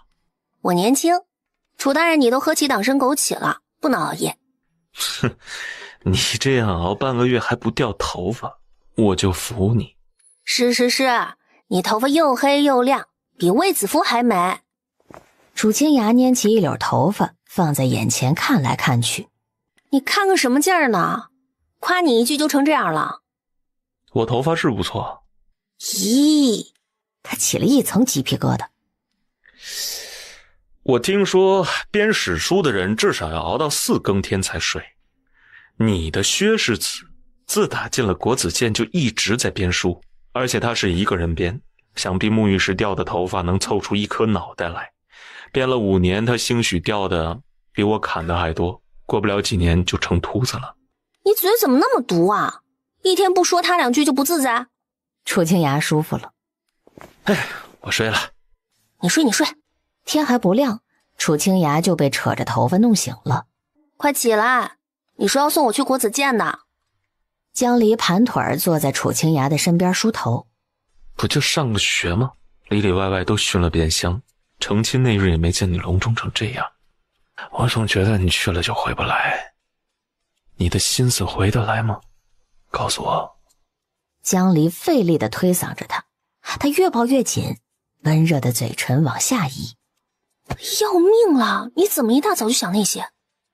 正常男人这时辰都要如此，你还扭来扭去的不安分，回我一声不就得了？我下了学自然要回府，外面哪有家里舒服？那你回来可别魂不守舍，句句都跟我提他。提谁啊？明知故问。我请你好好想一想，从昨天到现在是谁一直在提他？我有提过半个字吗？你嘴上不提，心里全是。我看你心里才全是，你脑子里都能编戏文，听到个男人就觉得我要跟他私奔。楚大人啊，你不仅气量小，还自惭形秽。我没觉得我不好，是你太好了，我瞧着旁人都像是要抢你去做夫人，烦得很。良久没有听到回应，他抬起脸，只见江离愣愣的，嘴巴微张，漆黑的眸子盯着自己，目光似是惊愕。他扯起嘴角，我傻了，哼，就你这样的好什么好？像只小耗子，挂在我身上偷油，一肚子坏水。帐外传来下人的轻唤，楚清雅放开他，叹着气坐起了身。江离这时却不闹了，拿着犀角梳，慢慢地梳理着楚清雅乌黑如檀的长发，指尖绕着滑溜溜的发尾。他忍不住道：哎，夫人别梳了，再梳我就要去做和尚了。哎呀，这一大早又在他手上掉了这么多根头发，他江离真是来克他的呀。这位同窗，在纸上落了名字就可以进去了。先生开课前不同我们说话，课后只回答功课相关的疑问。哎，你不舒服吗？江离飞快地写了江献玉3字，白着张小脸道：兄台，我肚子疼，敢问？斋长是个正派人，没笑话他，指了个方向。若是回来已经开讲了，你要轻轻地进来，不能打扰到别人。多谢多谢。江离脚下生风，去了茅厕。江离一个人蹲了半炷香，越发觉得身子不对劲儿。等到支着腿脚站起身了，眼前金星直冒，竟是连路都看不清了。他皱着眉，不明白自己究竟是怎么了，裹紧围脖往斋房走。屋里极静，只有一线飘渺的声音从不远处传来，听不真切。哎呀，不行了不行了，他要叫人，再也熬不住了。恍惚间，身旁有人焦急地喊了句什么，脚步声由远至近。叫白鹿带着药到秦氏来，他知道是什么。再来2人跟着我，各位先看书。说完便抱起他从阁门里穿过。整个斋室风气肃然，无一人交头接耳，东张西望。薛先生，他是怎么回事啊？要不要去叫大夫？如同一个晴天霹雳朝江离劈下。谁？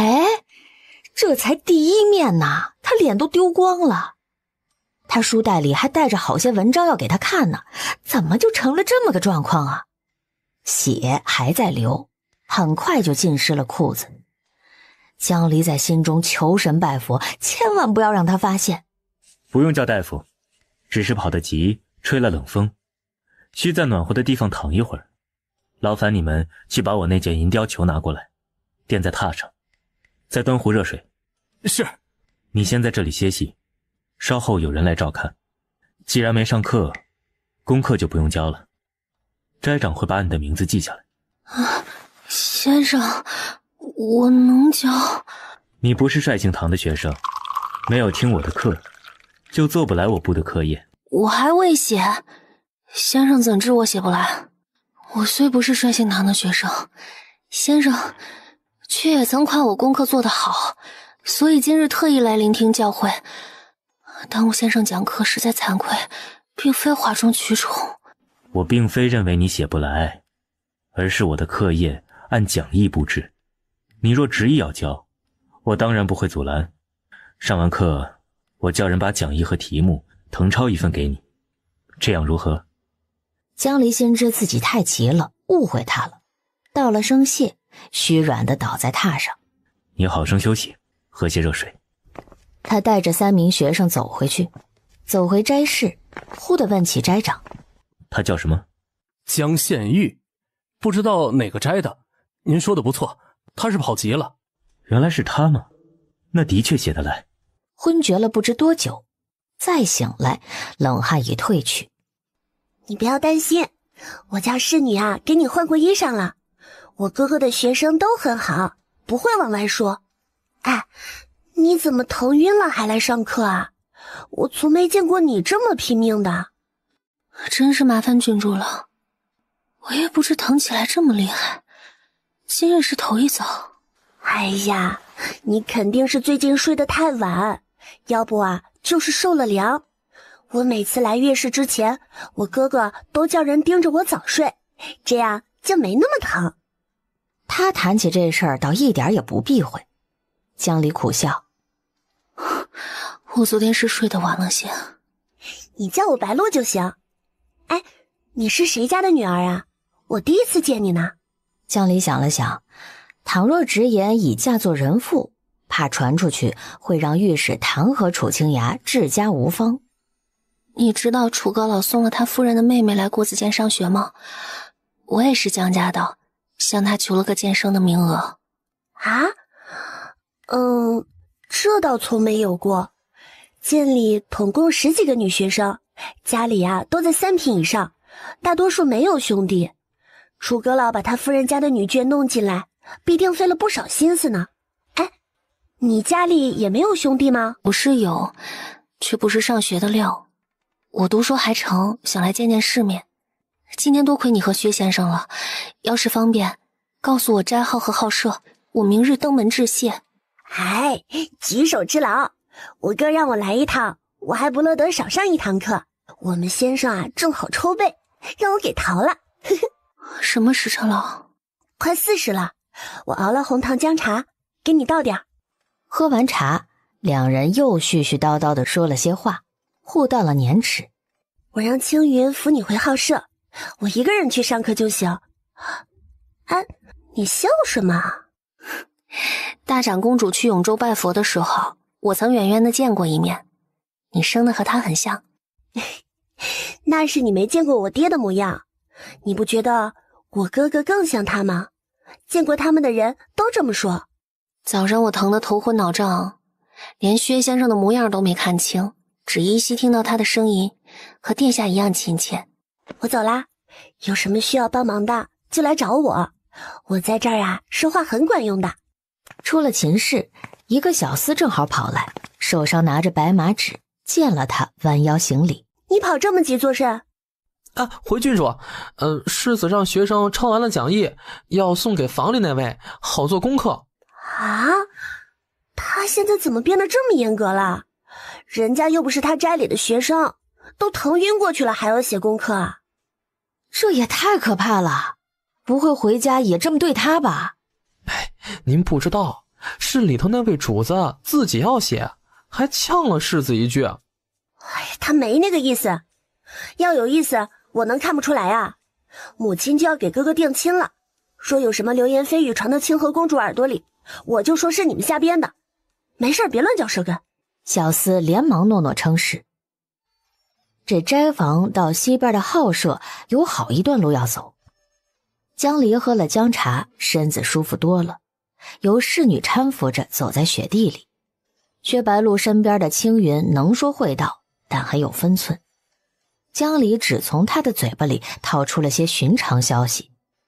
分别时给了他一枚金瓜子做赏钱，让他知会主子明日收谢礼。薛先生，多谢昨日郡主照顾，这个全当谢礼，请你们一定收下。有心了，既然是给白鹿的，我就不替他看了。先生，江离恨自己见了他就不会说话。我弄脏了您的披风，是给您和郡主的，就是不太好说，单送给您。更不像话了。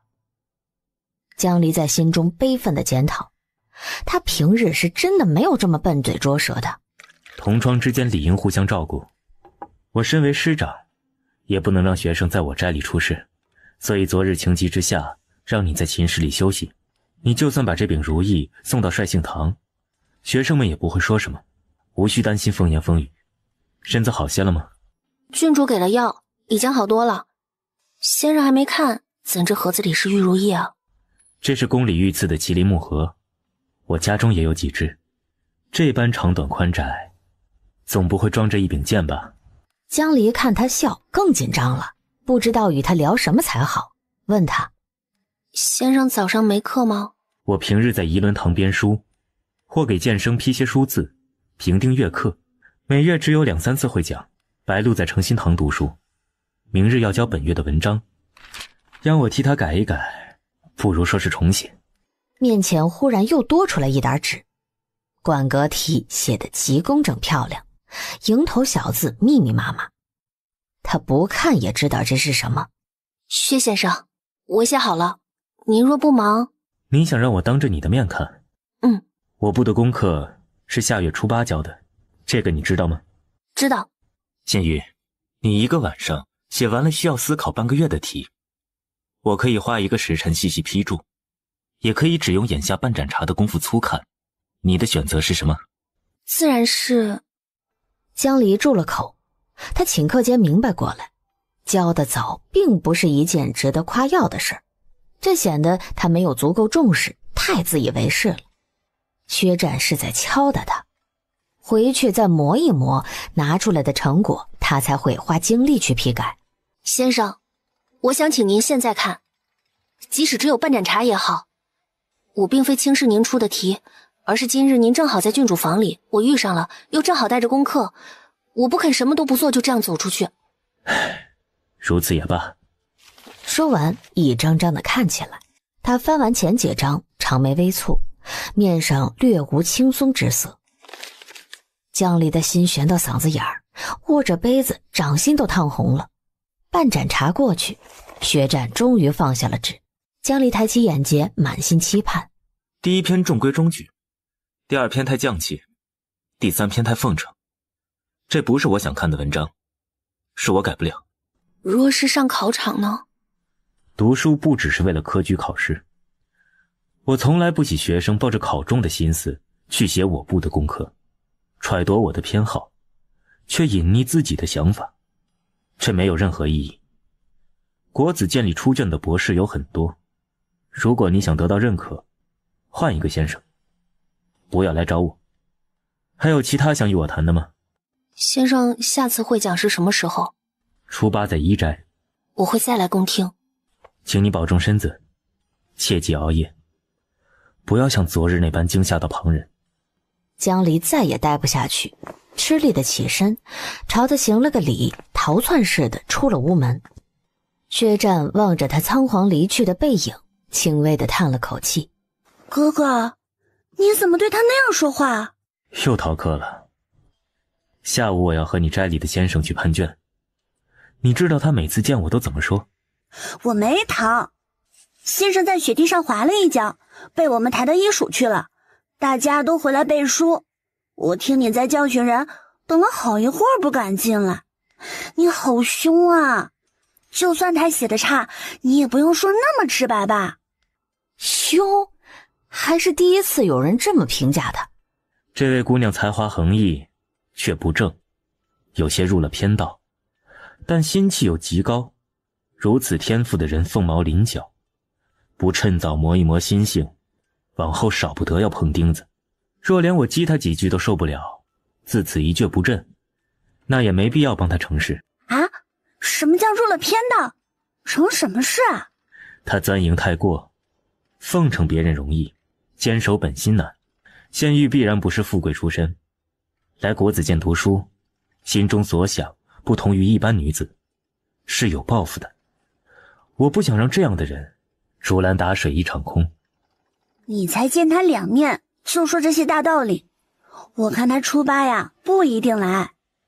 他一定会来，我很想看看他写了半个月的文章到底能精彩到什么地步。江离失魂落魄地沿着小径走出竹林，方才的对话一遍遍地在脑海中回荡，反复鞭尸。他后悔的要命，等一等再交给他不行吗？谁给他的底气啊，让他这般妄自尊大？薛战一定觉得他是个坐井观天、自命不凡的学生啊！这多好的机会啊，被他几句话给弄砸了。贵堂不过是旁门左道，如何能与正统学府相比？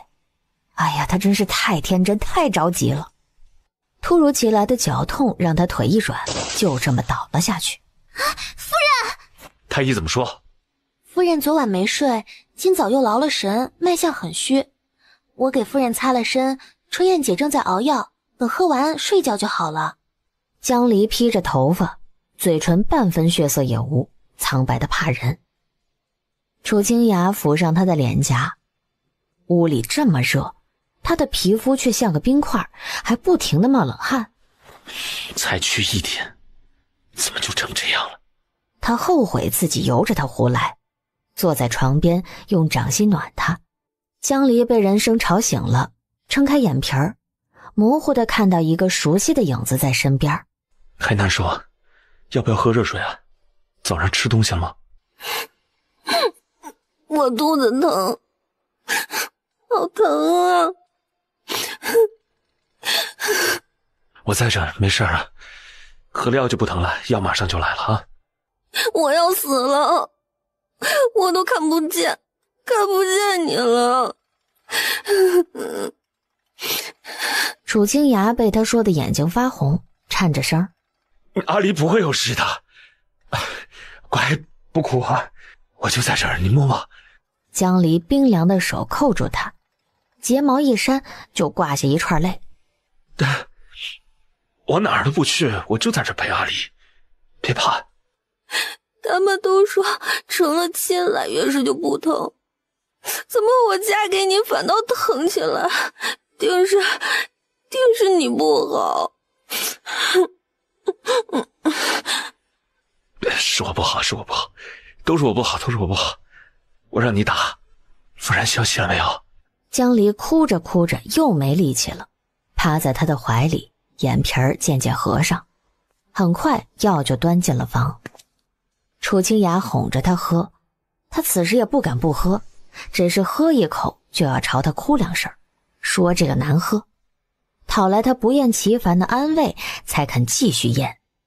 一碗药配了几10句甜言蜜语，这才得以灌进肚子。江离扒着温暖的身躯沉入睡梦，汗缓缓地收了，嘴唇也有了血色。然而没睡多久，饥饿就让他恢复了意识，有什么东西弄得他身子发痒。他睁开眼，这回能看清周围的景物了，却见一个黑沉沉的脑袋埋在自己身上，到处嗅。他凑到肌肤上，左闻闻右闻闻，把他全身都闻了个遍，确认这是龙脑香，加了些白沉香一起熏的。你是狗吗？你早上见了谁？你身上都是他的气味。你们做什么了？大人，饭菜好了，快让夫人吃些吧。夫君，我饿了，再不吃要饿死了。日日都说死，也没见你。我肚子疼，好疼啊！楚清雅一时分不出他是真疼还是假疼，总之应该是真饿。沉着脸把他拎起来，拿柔软的狐裘裹了一圈，在他身后塞了2个圆枕给他靠着。什么大事儿值得一宿不睡啊？今日还劳神当身子是铁打的，我只1日没看着你，你就这般胡闹，以后不许住在外头了。我盯着你吃药睡觉，就是天崩地裂不许费心。想到昨晚辛辛苦苦的写功课，江离没绷住，眼泪扑簌簌就下来了。到底是怎么回事啊？有谁欺负你了？你跟我说，我就跟他拼命。没有人欺负我，分明就是有。他没欺负我。谁啊？薛先生。楚清雅就知道他要往薛战的身边凑，天王老子来了都拦不住。他骂你怎么了？打你还是骂你了？他很不喜欢我写了一晚上的文章。就为了这个激动的气血翻涌昏厥。楚清雅转念一想，当日他把他从牢里捞出来，只说了个一等，他就跟踏进鬼门关一样，倒也不奇怪。哎呀，好了，收收你的性子吧啊！你还能按着他的头，让他像我一样对你言听计从吗？我来看看你到底花一晚上写出了什么大作。江离嘴里的汤还没咽下去呢，往床下一跳，跑到长案边，把书袋里的白马纸揉成一团，就要撕掉。你还敢跑，还敢跳？他大步上前，一把夺过稿纸。我写的不好，你别看。他薛战说不好就不好，你等着，我今儿不把你夸上100句，你就把我休了，如何？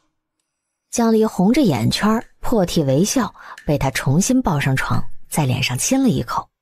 乖，汤喝完，我替你改改。大人，衙门里差人来问，您还过去不？江离都疼成那样了，他还去什么衙门呀？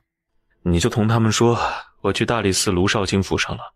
那是他姐夫的爹，能帮他圆谎。楚清雅先读讲义，再看文章。不知看到何处，诧异的笑起来，足足过了1炷香才放下，点着头。薛战说的不错，你这文章我也改不了。江才子，你倒说说，凭什么你熬夜写一宿，别人就必须觉得这东西好啊？就因为你把自个儿弄得憔悴不堪，他就要心疼给你披个甲啊？世间没有这样的好事，要是有的话，苦行僧也能做宰相吧？哼，定是你不会改，才说改不了。我虽没上过国子监，好歹也是中过戒元的进士，殿试也曾问过举子对策，文章的好坏我分辨不出来。你写的这玩意儿就是投机取巧，我给你改的再好，底子错了，非得重写不可。你别不乐意听啊。薛战是什么人呢？他爹是晋武侯，他娘是大长公主，他是家中唯一的儿子，生下来就不知道公吏2字怎么写，要不怎么会考中探花不做官，去国子监当教书先生啊？俗话说人以群分，他最爱淡泊名利，最讨厌的就是趋炎附势。你这般写他的功课，在你眼里是行卷，在他眼里是攀附。我没想攀附他，我只是想让他看得顺眼。你进入国子监读书，就该彻底弃了过去的身份，别总把自己当成贵堂的家手。家手只需揣测考官心思，捡他们爱看的写。但薛战不吃你这套，你越讨好，他就越觉得冒犯。你瞧瞧他是怎么说你的啊？第一篇中规中矩，是因为那是乡试原题，你按考试的路数来写，他按阅卷官的身份来评。第二篇太犟气，是因为你看他讲义里引了许多古今例子，就以为他爱这个，3步一用典，5步一引言，写得花里胡哨。第三篇太奉承，你自己明白，几乎是把他的论调复述了一遍，用些春秋笔法歌功颂德。江离拉着脸哦了一声。你想行卷，不如把你的郑伯克段余烟给他看，他或许还会赏识你。说实话，我在宫院看你的卷子，写的最好的就是这一篇，有理有据，别具一格，不然陛下怎么把你调到榜首？其他都和范文似的，规规矩矩，不出挑。其实那道题我也没有全瞎写，差不多是那样想的。我明白。你明白？江离望着他，眼睛一亮。你就是怕别人问才说瞎写。江离好一会儿都没说话，原来他真的懂啊。骗子！哎，才说的好好的，怎么又生气了？大骗子！你刚才说要夸我的。夫人的文章虽不讨薛世子喜欢，却甚得我心，字字珠玑，出神入化，令人拍案叫绝，简直是陆机在世，才比潘越。这只是1句，还有99句呢，不然就休了你。楚清雅都服了他了，来到床边把他一搂。真夸不出来了，亲你99下好不好？不行。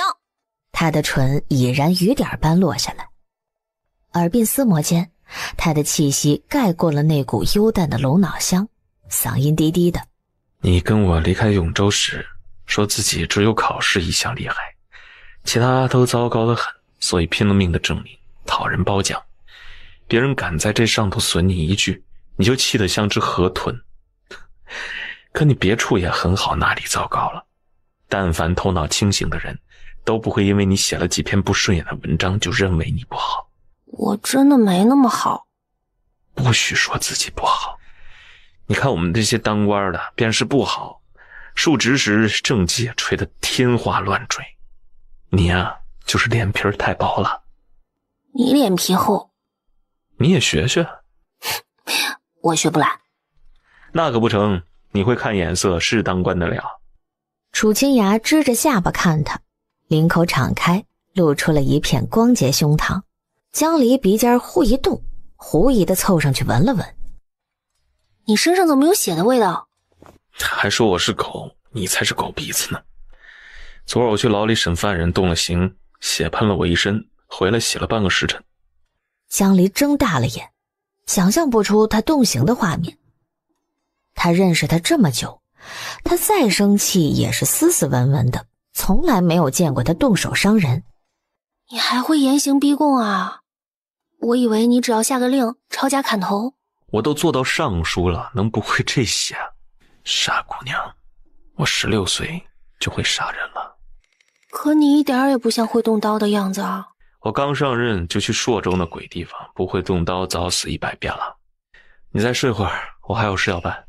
哎，江离觉得自己这么黏他，忒不像话了，好像他喜欢他似的，脸都丢光了。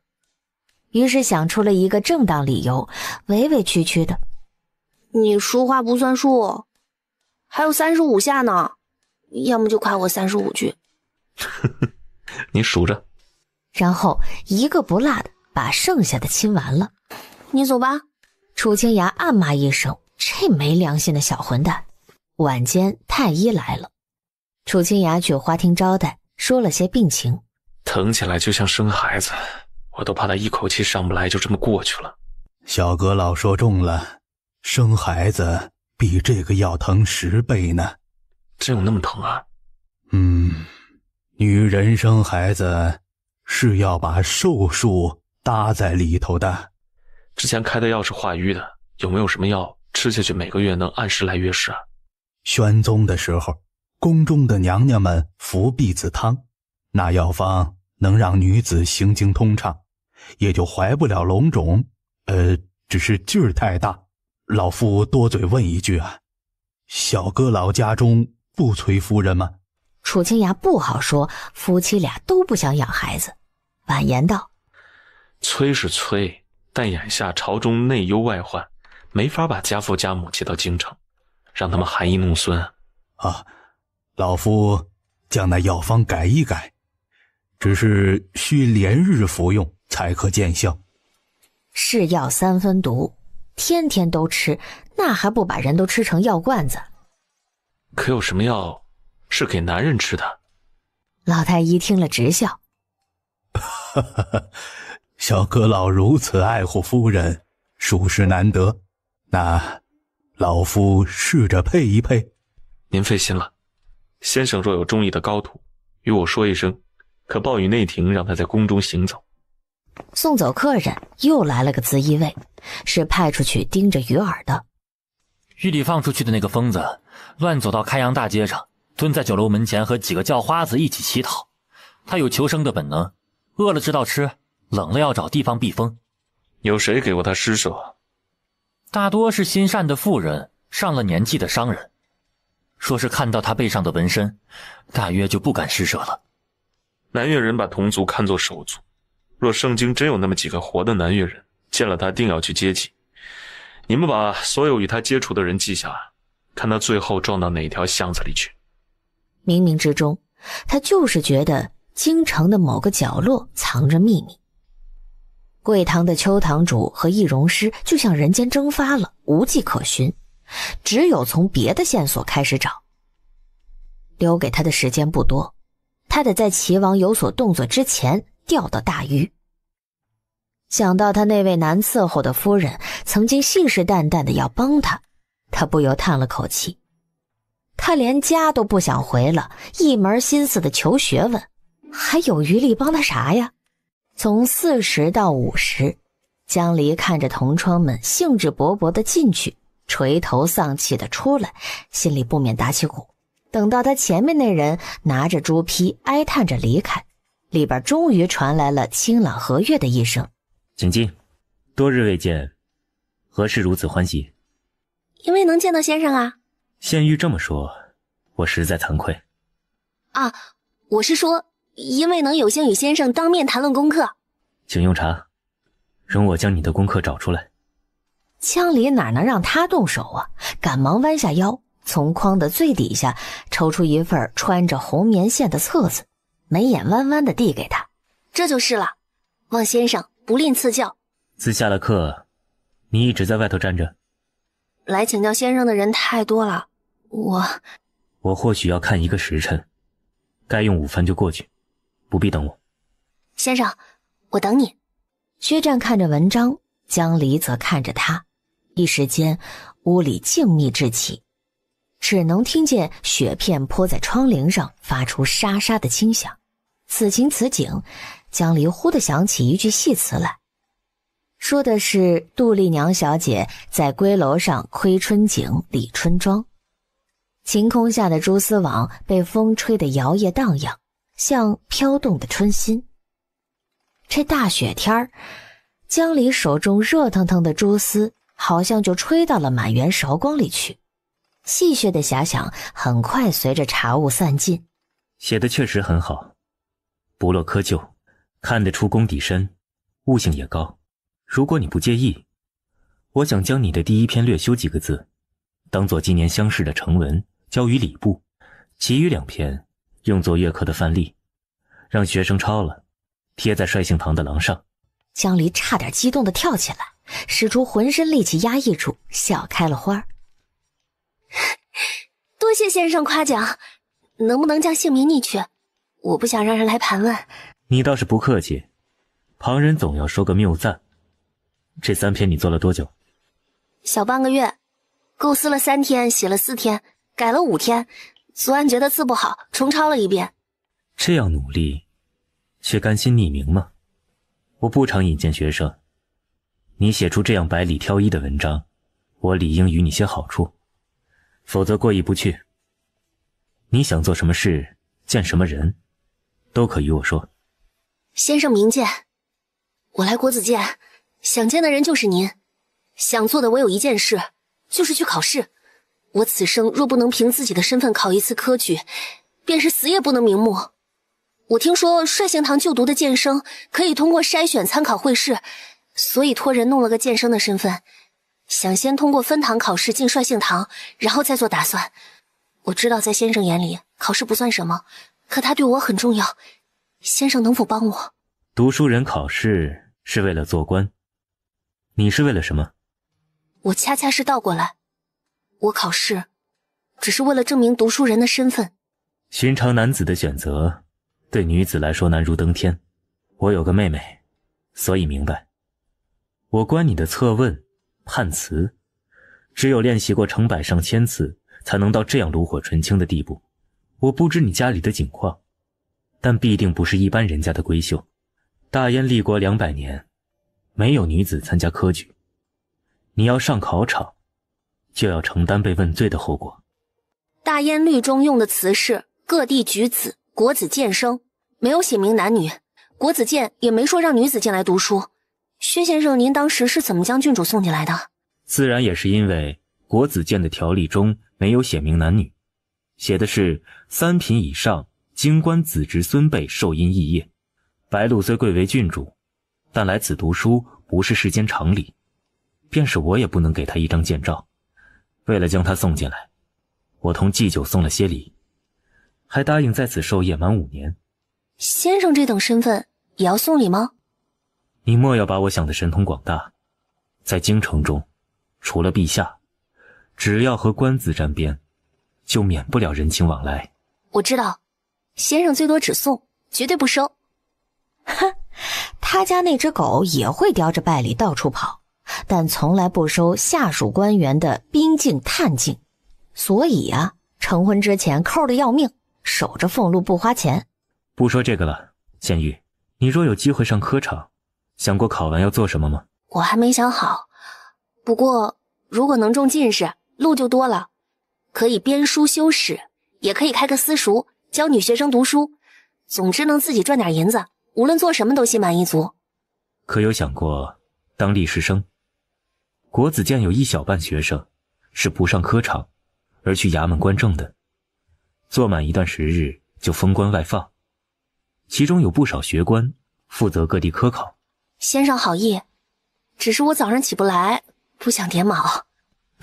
县玉，当先生教课也是要点卯的，要是迟到就得扣月俸，迟到3次，年底的考核就过不了。我进国子监啊，起初是做助教，3年迟了2次，还是祭酒看在我编书的份上，才没阻了我升博士。那就只有编书不用点卯了。早听说先生在编书，是什么书啊？先帝看重教化，我奉他的命，编纂历朝科举文教的史书，赐名叫《贵鉴》。啊，那正好是先生擅长的。我看过先生春闱的答卷，策问里就写了教化育人，写的真极好。不敢说擅长，只是做起来顺手些。你可仔细想想今后的打算。我们可以先走第一步，本月下旬的分堂考试，我会向祭酒和司业提议。往年都是分5个堂，今年或可6个一起分了。至于提出的，自然要难些。你答得出类拔萃，才能进率性堂。若能进来，我就将你调到我斋里，日后举荐也方便。先生真好，我从前虽未见过先生，但我知道先生一定就是这样的人。是你很好，我只是惜才。有消息了，我会派人通知你。这段日子好生准备，有什么疑问，尽早问我。他才说了个好，肚子就嘹亮的叫了一声。实在抱歉，过了用饭的时辰。我这有从府中带来的糕点，你拿去吧。说着走到东厅，把茶几上一个系红绦的檀木盒拿过来。这个不甜，好吃。我也不大爱吃甜的。门突然被推开，一个人影跑进来。哎呀，我都冻僵了啊！仙玉姐姐，你也在啊？耽误先生了，我这就去用午饭。请便。哥，你还没用饭啊？你从慧光寺来的？母亲找我又说那事儿，你懂的吧？那，这是母亲让我给你的荷包，是表姐做的。薛战没接，屈指在他脑门上敲了一下。在外头也这么口无遮拦？你不回家也没用，这个月我办生辰宴，表姐也来。一股极淡的花香从他的身上传来，江离脑子一炸，差点拿不稳盒子。仙玉姐姐，你去哪儿用饭啊？这个时辰饭堂都关了。我出去随便买点。哎，那咱们一起去，我也没吃呢，东西我带到啦，走啦。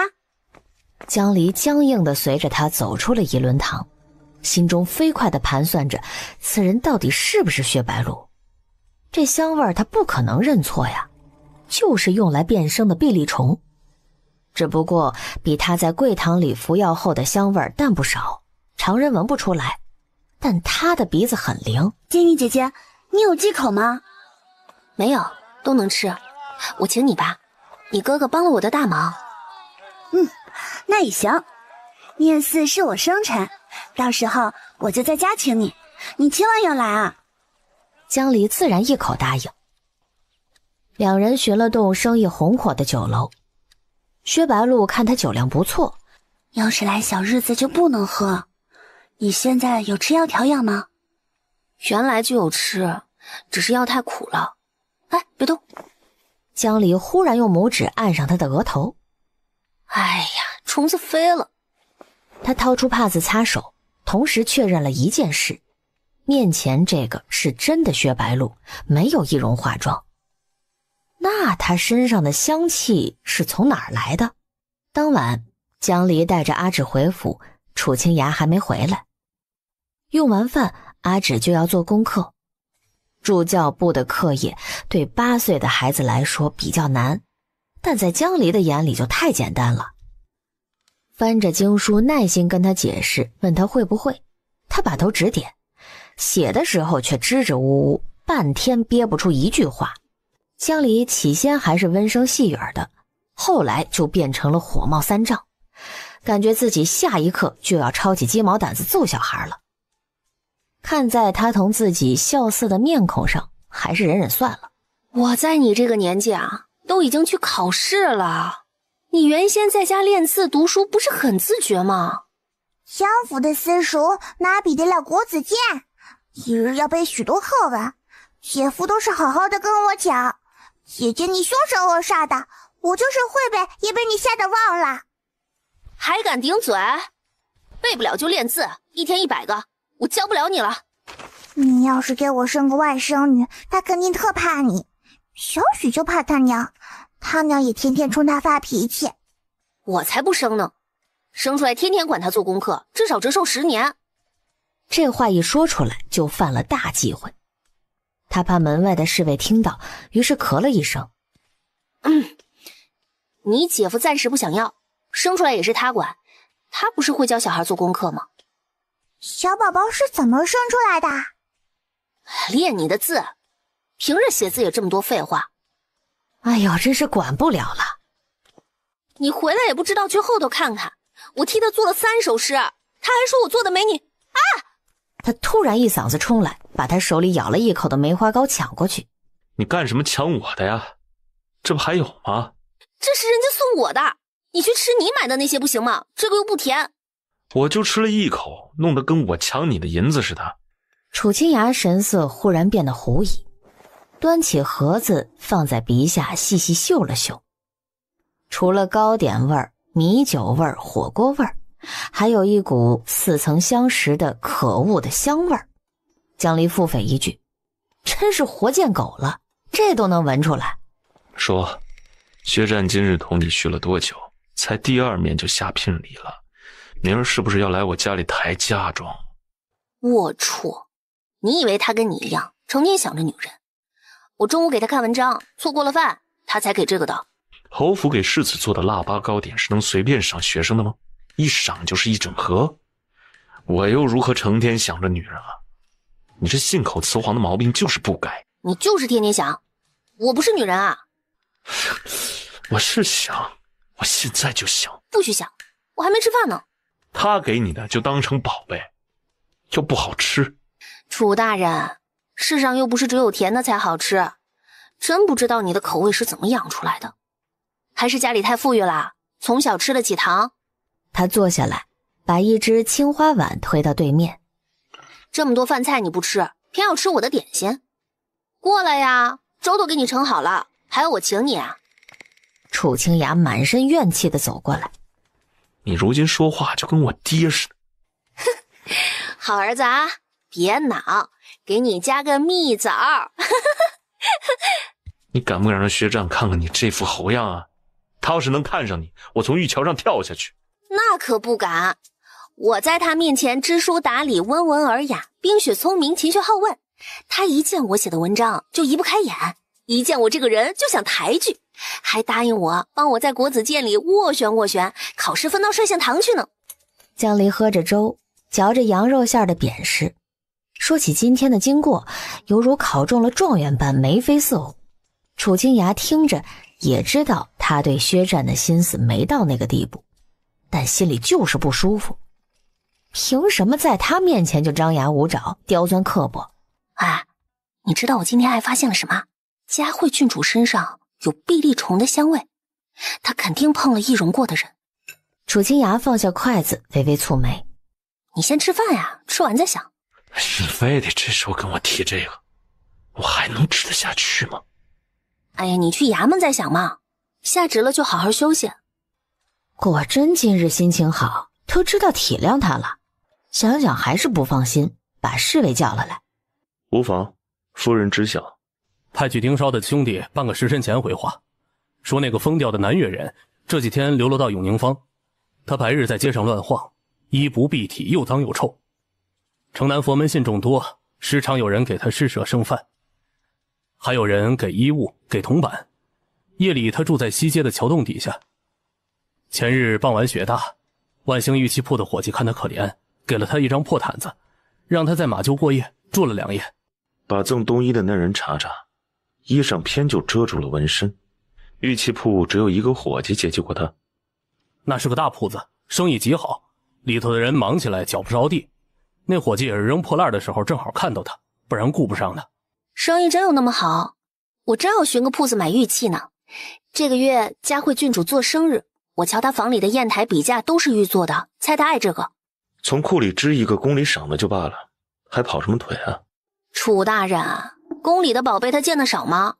拿我的银子亲自跑腿给他买，和不花1文钱轻轻松松拿一个送过去，这能一样？别出馊主意了。回夫人，他们是100年前传下来的老店了，老板手艺高超，什么金的玉的都能雕，曾经还领了学徒去内务府造办处呢。多谢，那我去逛逛。后日休沐，我陪你一道。侍卫见状识趣的退下。腊八之后，雪霁天晴，街上的行人多了起来，坊间巷里处处是采买年货的百姓，也有带蜜梨的贵妇小姐结伴上市集看热闹。两人为了不引人注目，都做平民打扮，一路上打打闹闹。过了午时，终于到了永宁坊。你看，这个倒好，这个也有9层，还是咱们的更好。这么多年，我没见过比那更精巧的。这位爷，您说还有比这更好的呀？哼，这可是我们老板亲手雕的，天底下只有他能雕出9层能转的球来。那说不准我们家的象牙球就是他雕的，上头还有字。夫人，您别蒙我，象牙比玉更难雕，前边是实心的，后头是空心的。您说雕了9层，那得用多大的象牙呀？况且雕花还要刻字呢，这可不是一般的费功夫。江离无意与他争辩，顺着他的话，我夫君的象牙球是定亲礼，所以他觉得更好。劳烦你将那边的捣药玉兔装一只最贵的匣子给我。那是，自己顺意的东西才是世上最好的。结账装了盒给他，里间的布帘缝里传来一声唤，他高声应了，拱手道：您二位慢走，今日店内有贵客，缺人招待。说罢携着算盘走进去。楚清雅对江离使了个眼色，两人也跟在后边静悄悄地进了院子。看到伙计进了后厢房，这就是那个疯子。这毯子换过了，一点儿不破，给他冬衣的也是这铺子老板的女人。厢房里传来熟悉的声音，江离还未来得及开口，门就从里面拉开了。说时迟那时快，他鬼使神差地拽着楚清雅闪进了马厩。小院中，刚走出房的薛战抬起头循声望来。嚯，这大冷天的，马也哼着。进门时听说你这收留了一个乞丐，住在马厩里，老板果然心慈啊。小侯爷连这都知道，咱们菩萨佛祖雕多了，自然得做些善事。况且又是年关，若是这人在我店门口没了，这不太吉利啊。给小妹的生辰礼就劳你亲手做了。她属兔，又极喜欢这个。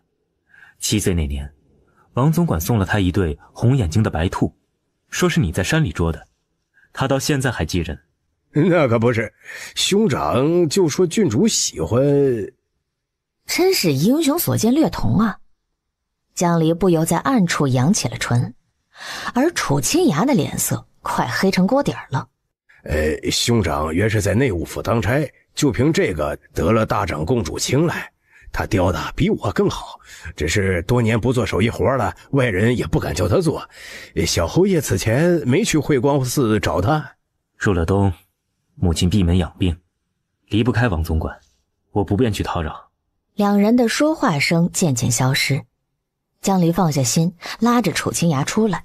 其实我是怕他认出。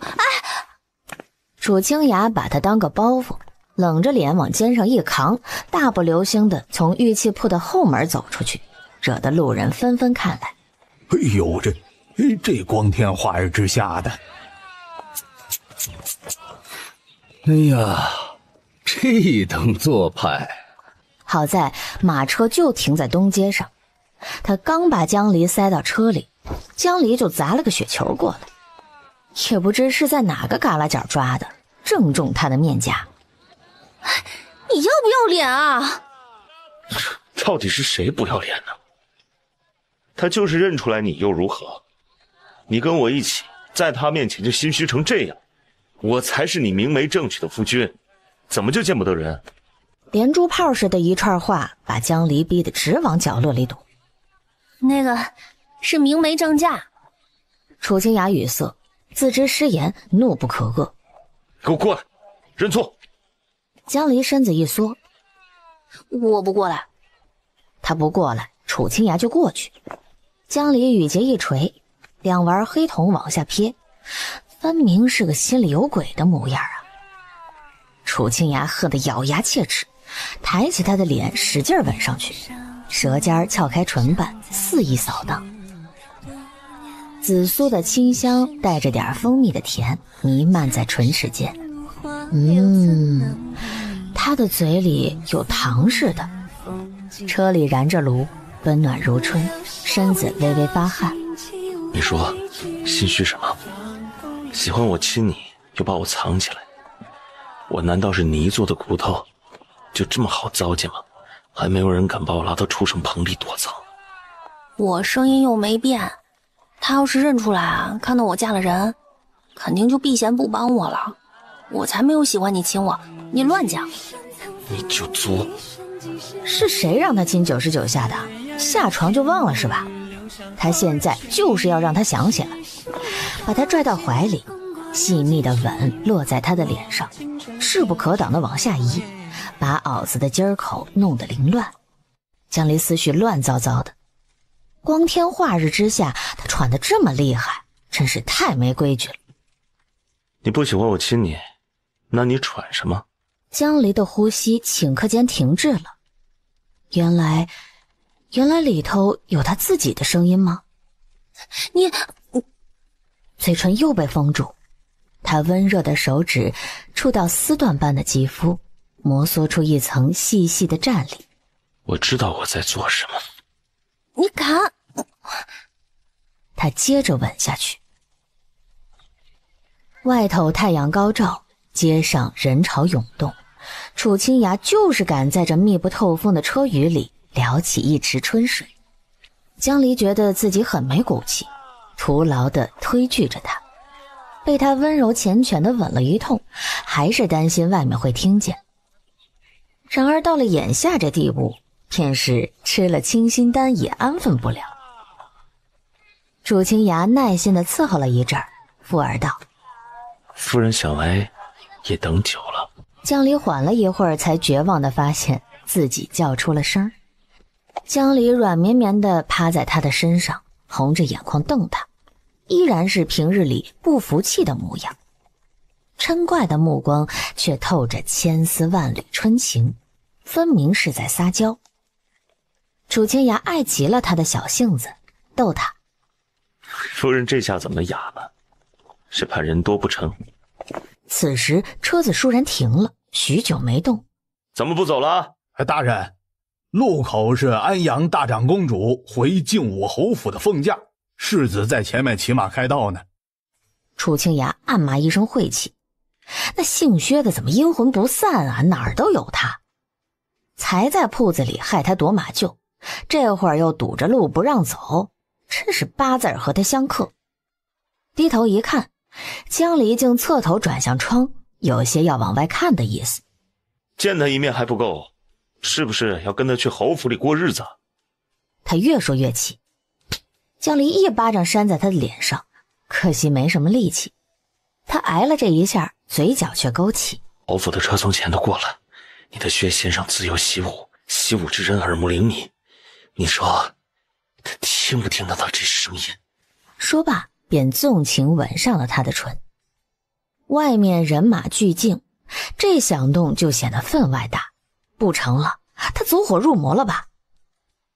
短短几息，仿佛过了1年那么久。车子又开始走，江离悬着的心刚落下来，楚清雅又把他抱到怀里，牢牢地摁着。他知不知道你跟我在这里颠鸾倒凤，如胶似漆？良久，车里平静下来，一缕哭声微弱地响起。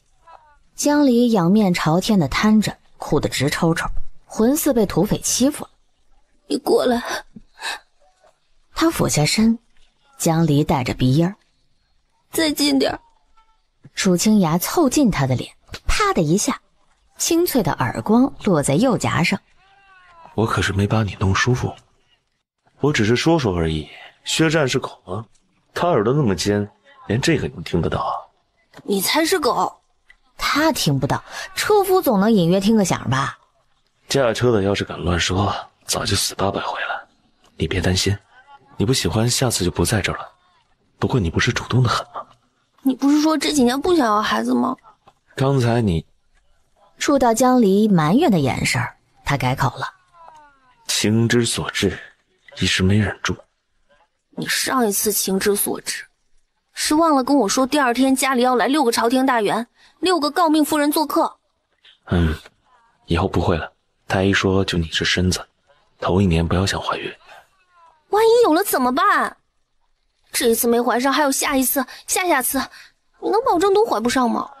哎，我自有办法。我告诉你啊，别想给我灌避子汤，那东西伤身的。你以后去书房睡，或者我去书房睡。谁要灌你汤了？你先前养身子的药都不肯喝。楚清雅叫老太医制的药还没做好，也就没跟他说这事儿，只问他：你怎么总是把我想得这么坏啊？你对我但凡有对薛战1/10的尊重。又提他，你这人就是斤斤计较，一副小心眼儿，见到比你好的就要踩着他。你说我小心眼儿？我送夫人去国子监读书，让她天天围着别的男人转，天天当着我的面夸别的男人，我小心眼儿？还有，谁说他就比我好？他看起来是君子，谁知道私下里的德行怎么样？伪君子我见得多了，像我这样的真小人反倒没几个。我真心同你讲，像你这么大的脾气，就算没嫁给我，也未必跟他是一路人。我们好歹门当户对，你嫁了他，除了得个教书先生，哪还跟他有别的话说？他要是真君子，白天都不伺候你，晚上关了门，也只会一个样式。我知道你嘴巴能说，论口才你排第一，没人敢排第二，求求你别叫了，烦死了。让我跟你分房睡，想都不要想，我要跟你睡一辈子，叫你下辈子也记得我的好。他这脑袋里装的都是些什么肮脏的东西啊？江离不寒而栗，一路上再无多话。回到尚书府，江离实在是精力不济，泡完澡往床上一躺，什么都不管了，让他吩咐管事料理年货去。成了家果然就不一样了。我家那个侄孙过了年就要定亲，也让他爹欢喜欢喜，兴许病就好些了。家家有本难念的经，楚清雅想到薛战的终身大事被人掌控，颇有些幸灾乐祸，对薛阁老说：千真万确，我成了婚，方知有夫人的好处。世子与我同岁，自然早早成家为妙。只是国子监里女学生少不得要伤心了。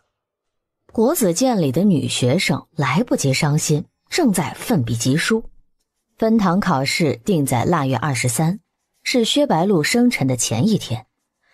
从初9到22，府里的事务江离一律交给管事打理。每天卯时起床，和阿芷一起去国子监，有时坐轿子回来，用完晚饭再温习1个时辰。你都考过4次乡试了，就这等小考也值得紧张。这些日子你披星戴月，温书比我当年考会试还伤心。我看就是去参加春闱，也绰绰有余。常言道，善勇者溺于水。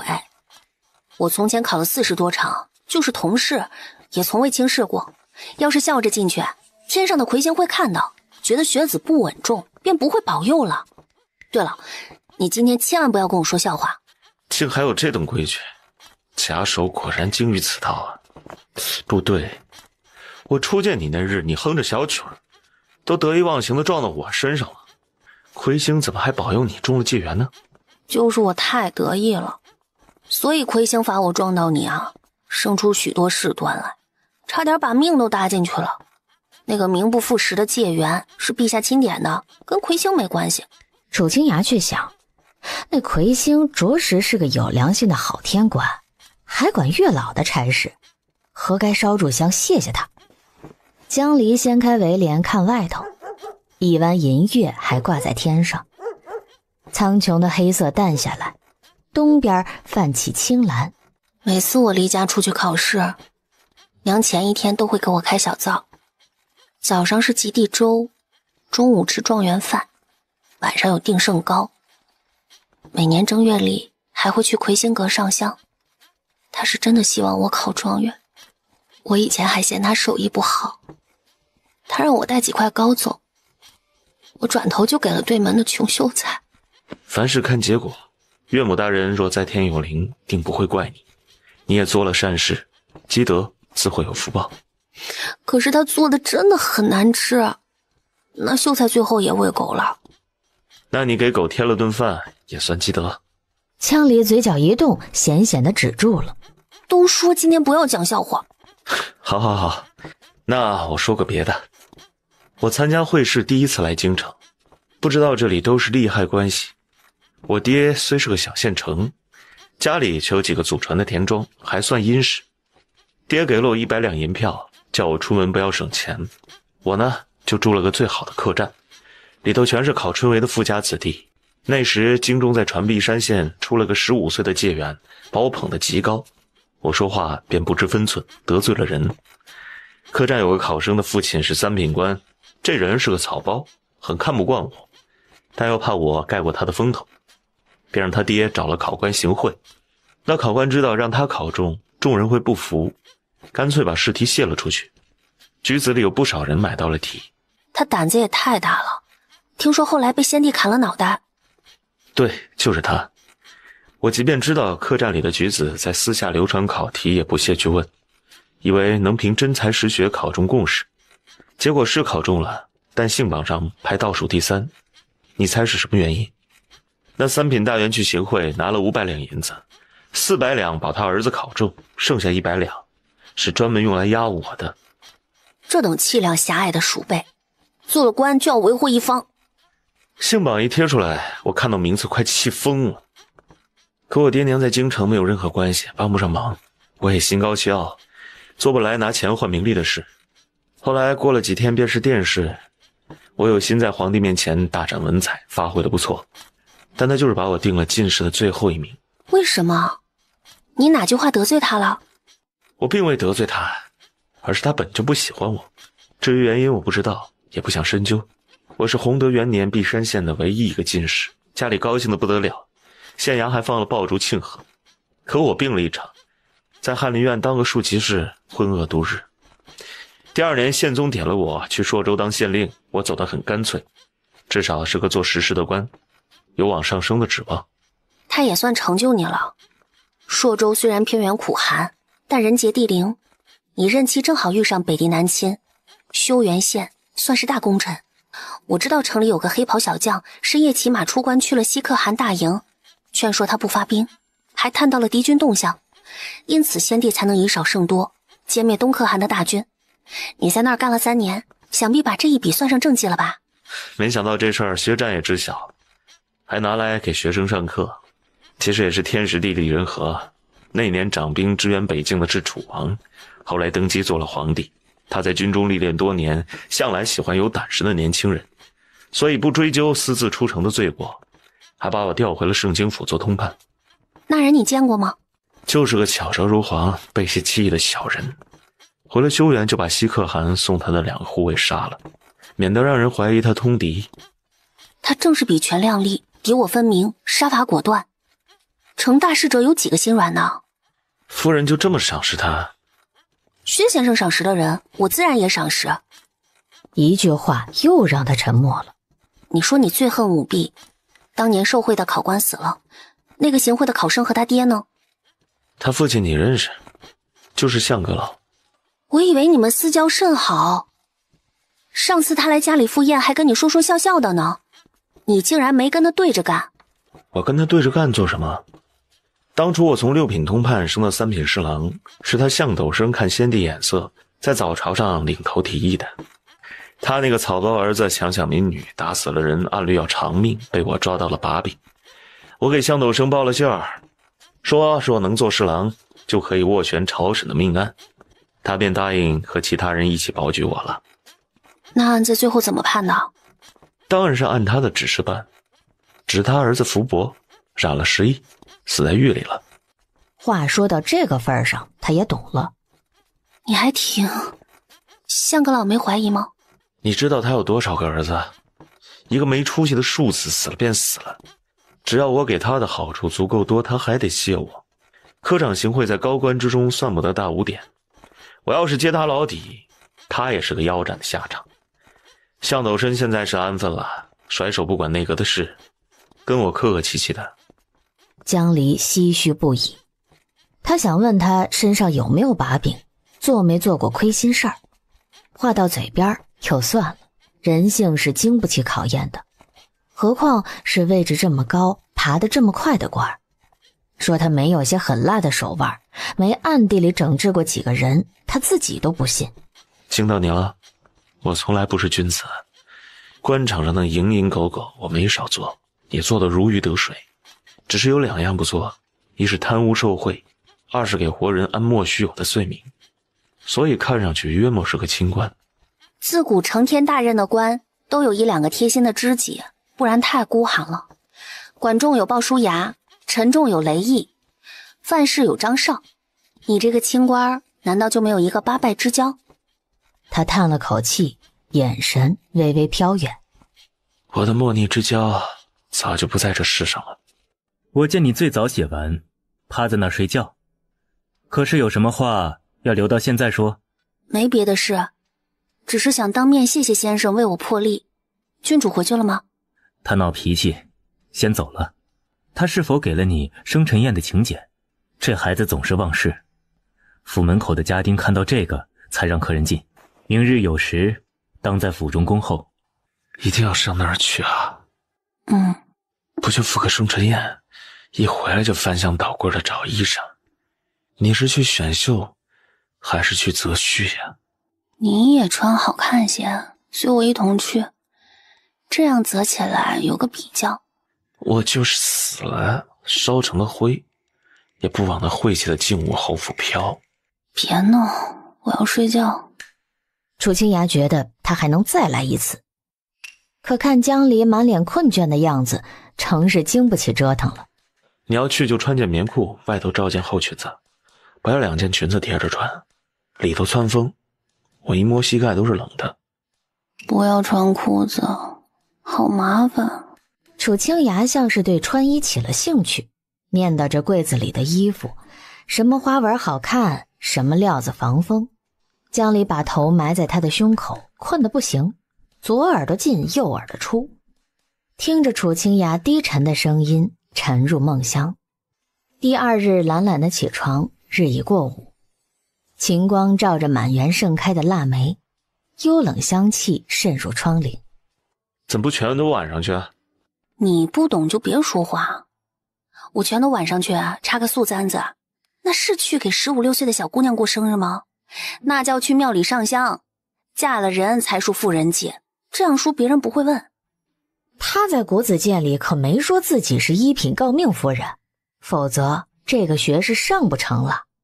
能不能不去他家，就在这陪我？我给你画画，你不是怨我毁了你的画像吗？妆罢立春风，一笑千金少，夫人当的这句好词。哎，哪家立春风的千金小姐穿大棉裤啊？真的不能留下来陪我？请柬都收了，不去怎么行？昨晚不是陪你了吗？你这人怎么都不知足？让你戴张面具一起去，你又不肯，还想把我关在家里，烦人！我去干什么？藏在侯府用金砖砌的马厩里，看你和他谈笑风生啊！你把我那官帽刷绿了带去，就当是我去了。你要是不放心，他以为他会发个誓，结果他却接，就把我休了得了，我爱上哪儿去上哪儿去。随后拉起他的爪子，敷衍地亲了一下。这样好了吧？收拾完就挎起搭脸，高高兴兴地出了屋。哼，这点小恩小惠。他的身影经过窗前，楚清雅探了个头，喊着：晚上一定回来，要敢留在他府上过夜，我明儿就找个由头带人抄家去。来的都是女客，府门前有专人搜兵器，侍卫不能进，侍女可以。夫人和小姐先进去，我们几个想个法子混入。靖武侯早年是带兵的，府上养这些武艺高强的护卫，不好对付。春燕也会些功夫，再说郡主和长公主在的地方，肯定防护周密。你们藏在暗处，指不定被当成刺客发现了，那时我也不好解释为何带着宫里的侍卫。你们干脆就在外头等着，我们最迟亥时出来。啊，仙玉姐姐，过来坐呀！哎，这儿有松仁糖，你吃不吃？你一说松仁糖，我这小妹啊就要流口水了。我倒不爱吃那个，甜腻腻的。阿芷捧着准备好的礼盒，笑盈盈地跑过去。哼，这是你们送我的生辰礼呀！非背心了。他迫不及待地打开，其他姑娘也凑过来看，眼睛都是一亮。好可爱的小兔子，还在讨要呢。哇，白鹿，你哥哥是不是也送了一对玉雕兔子啊？是啊，他去万兴玉器铺叫老板做的，就放在那儿呢。不过我还是更喜欢你送的这个，嘿，胖嘟嘟的。好巧，我也是在那家玉器铺买的，一眼就相中这个了。没想到这铺子好大名气，连薛先生都亲自上门。你不知道，玉器铺的王老板是侯府总管的亲弟弟，以前常来走动。小侯爷行冠礼的时候，他们送了一株好大的玉树，放在庭院里。我不过好奇摸了一下，就被我娘打了手。是啊，不过自从母亲生病，王老板就很少来了，总管1年也见不到一面，都陪着母亲住在佛寺里。我小时候可喜欢跟王伯伯玩了，7岁生辰，他还送了我一只小灰兔，从山里抓来，活蹦乱跳的，结果养了才1个月就死了。母亲说不吉利，我还不信呢。结果那年秋天，我们家就出事儿了。江离知道他说的是靖武侯丢了兵符的事儿，宽慰他：都过去了，你哥哥高中探花，又在国子监里教书，将来桃李满天下，侯府不愁名声。唉，我瞧他呀是不想管府里的事儿，所以才去教书的。他今天算给足我面子了。请柬是他定的制式，宴席呢是他吩咐做的酒菜，戏班子是他请的，护卫和丫头也是他事先调教的，我就原谅他昨天逼我去考试了。历来一大家子都是主母操持，可侯爷和殿下都带病，府里又没个姨娘，你要是有嫂子，哪轮到小侯爷做这些？你也看着学学，等嫁出去了，你哥哥再教你也来不及了。哼，长幼有序，他先娶了嫂子再说。我可不想嫁人，嫁了人就没法去外头读书了。仙玉姐姐，你说是不是？江离心虚了，当面骗人不好，说实话更不行。其实也不一定，你还小，你家里舍不得把你这么早嫁出去的。方才钟敲了第2遍，咱们什么时候去拜见你母亲啊？哎呀，差点误了时辰，容我去换件衣裳。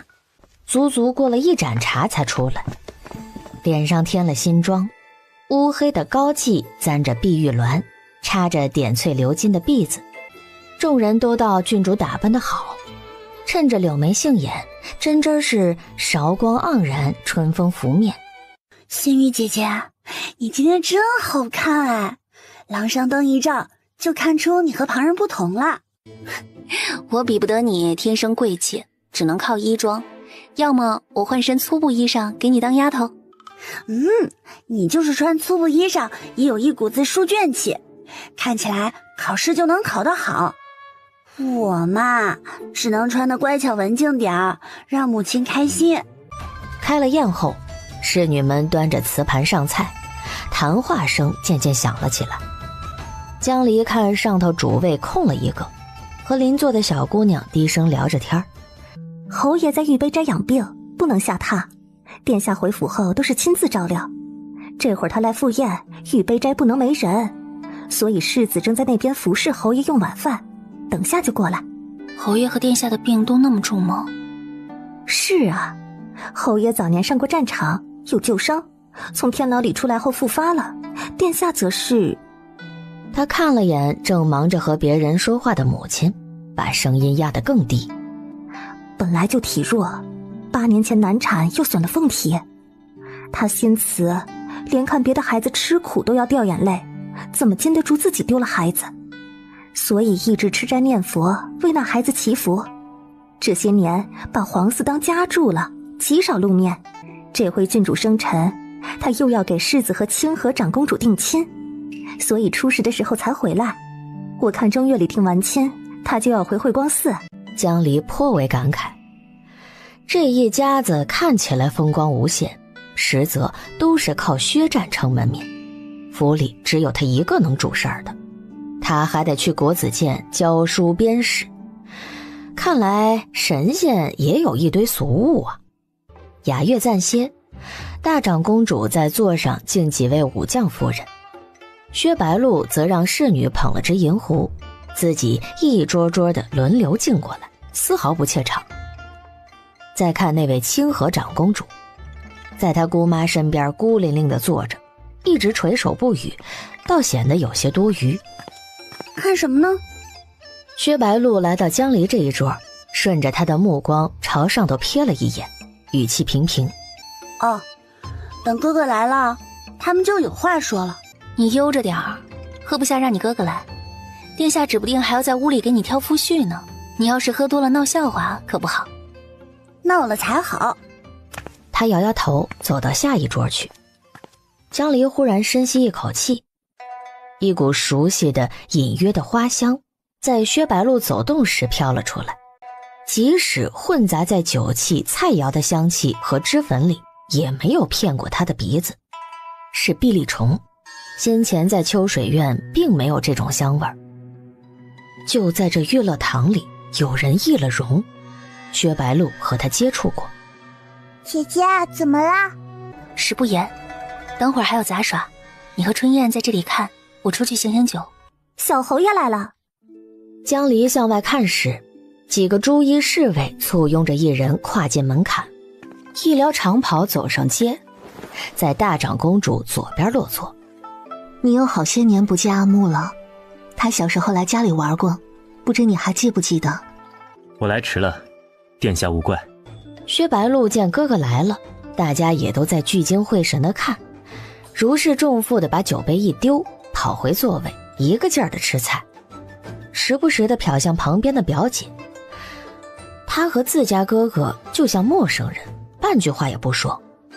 母亲的脸色看起来不妙。姐姐，你不是要出去醒酒吗？都叫你吃饭别说话。若是今晚第一次见到他，他根本想不到这样气度华贵的人会去国子监当先生，是个谦谦君子。渺渺兮予怀，望美人兮天一方。姐姐，你就跟商纣王看妲己似的，眼珠子都要掉出来了。你不会不要切肤了吧？江离看着美人都能多吃一碗饭，举杯叫春燕。给我满上。薛战敬完了薛阁老和一众武将，来到右排，接着他妹妹没敬完的桌来，少说喝了得有20杯，离江离还有好几桌时，壶中酒尽。他步履沉稳地走到薛白鹿的桌前，同他说了些什么。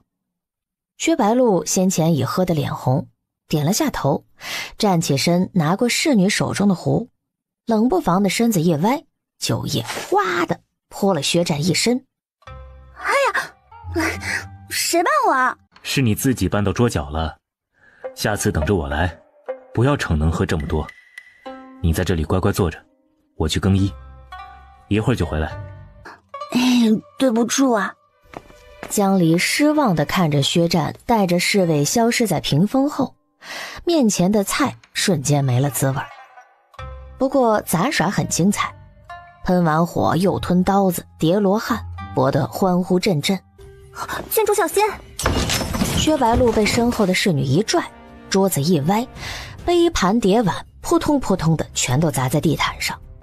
抓刺客，别让他们跑了！左右宾客尖叫着逃散，娱乐堂顿时乱成一锅粥。我倒要会会你！二人缠斗在一处，刀剑相击，溅出火花，眨眼就过了数十招。那刺客劈砍挑钻，身法轻盈如鬼魅，快得几乎看不见剑影。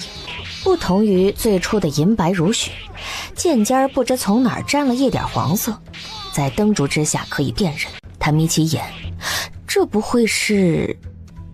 王兴一个鹞子翻身，蹬着桌子向后仰去，下盘暴露在刺客身前。只见剑光一闪，冰冷的剑刃从他大腿之间穿过。江离听到邻桌的武将吸了口气，仿佛是自己胯下一凉。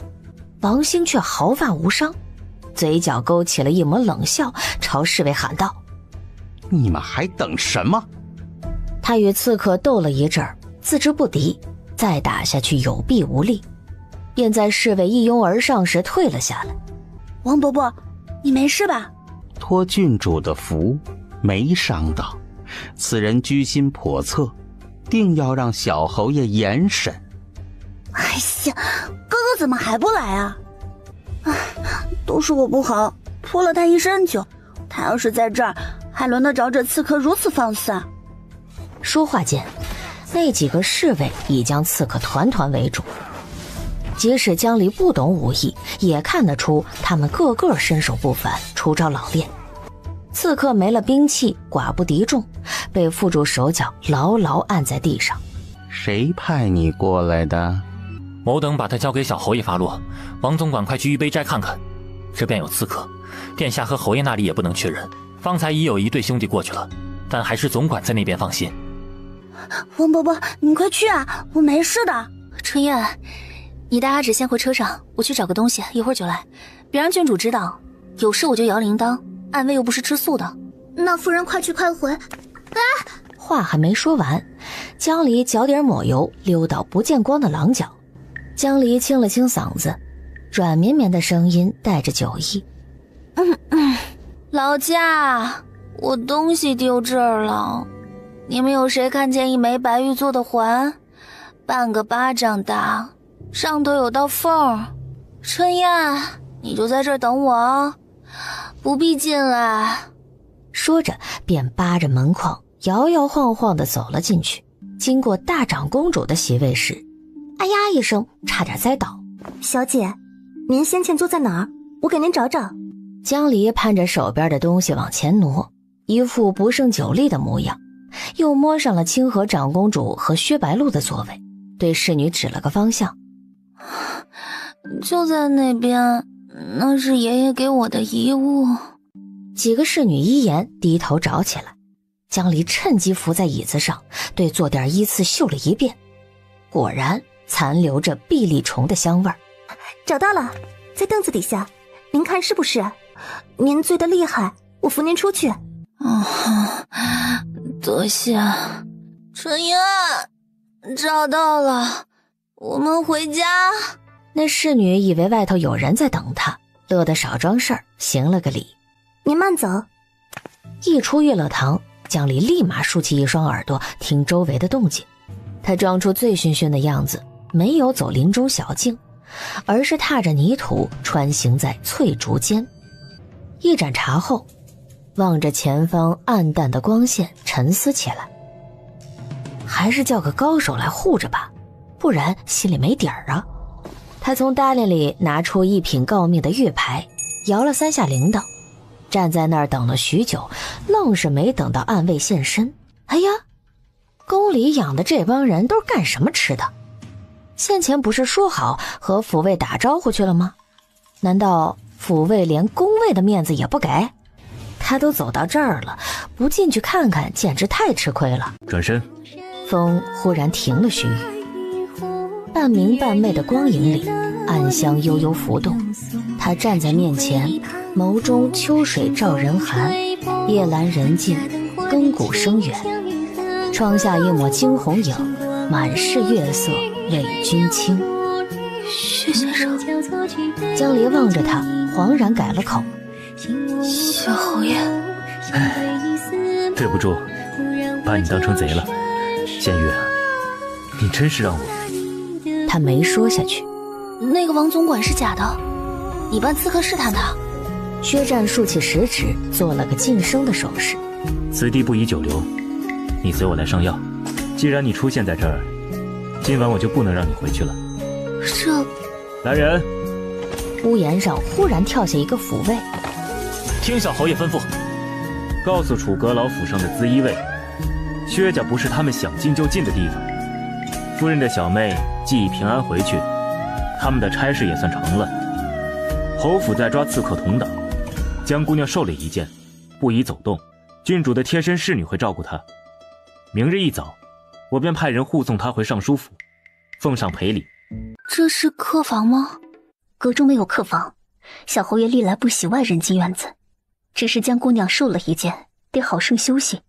她的剑叫梯玉，是铸剑大师苦斋先生融了古剑所铸，剑性极为寒凉，若是划破肌肤，寒气入体，则伤口难愈，须得服特制的药吸走寒气。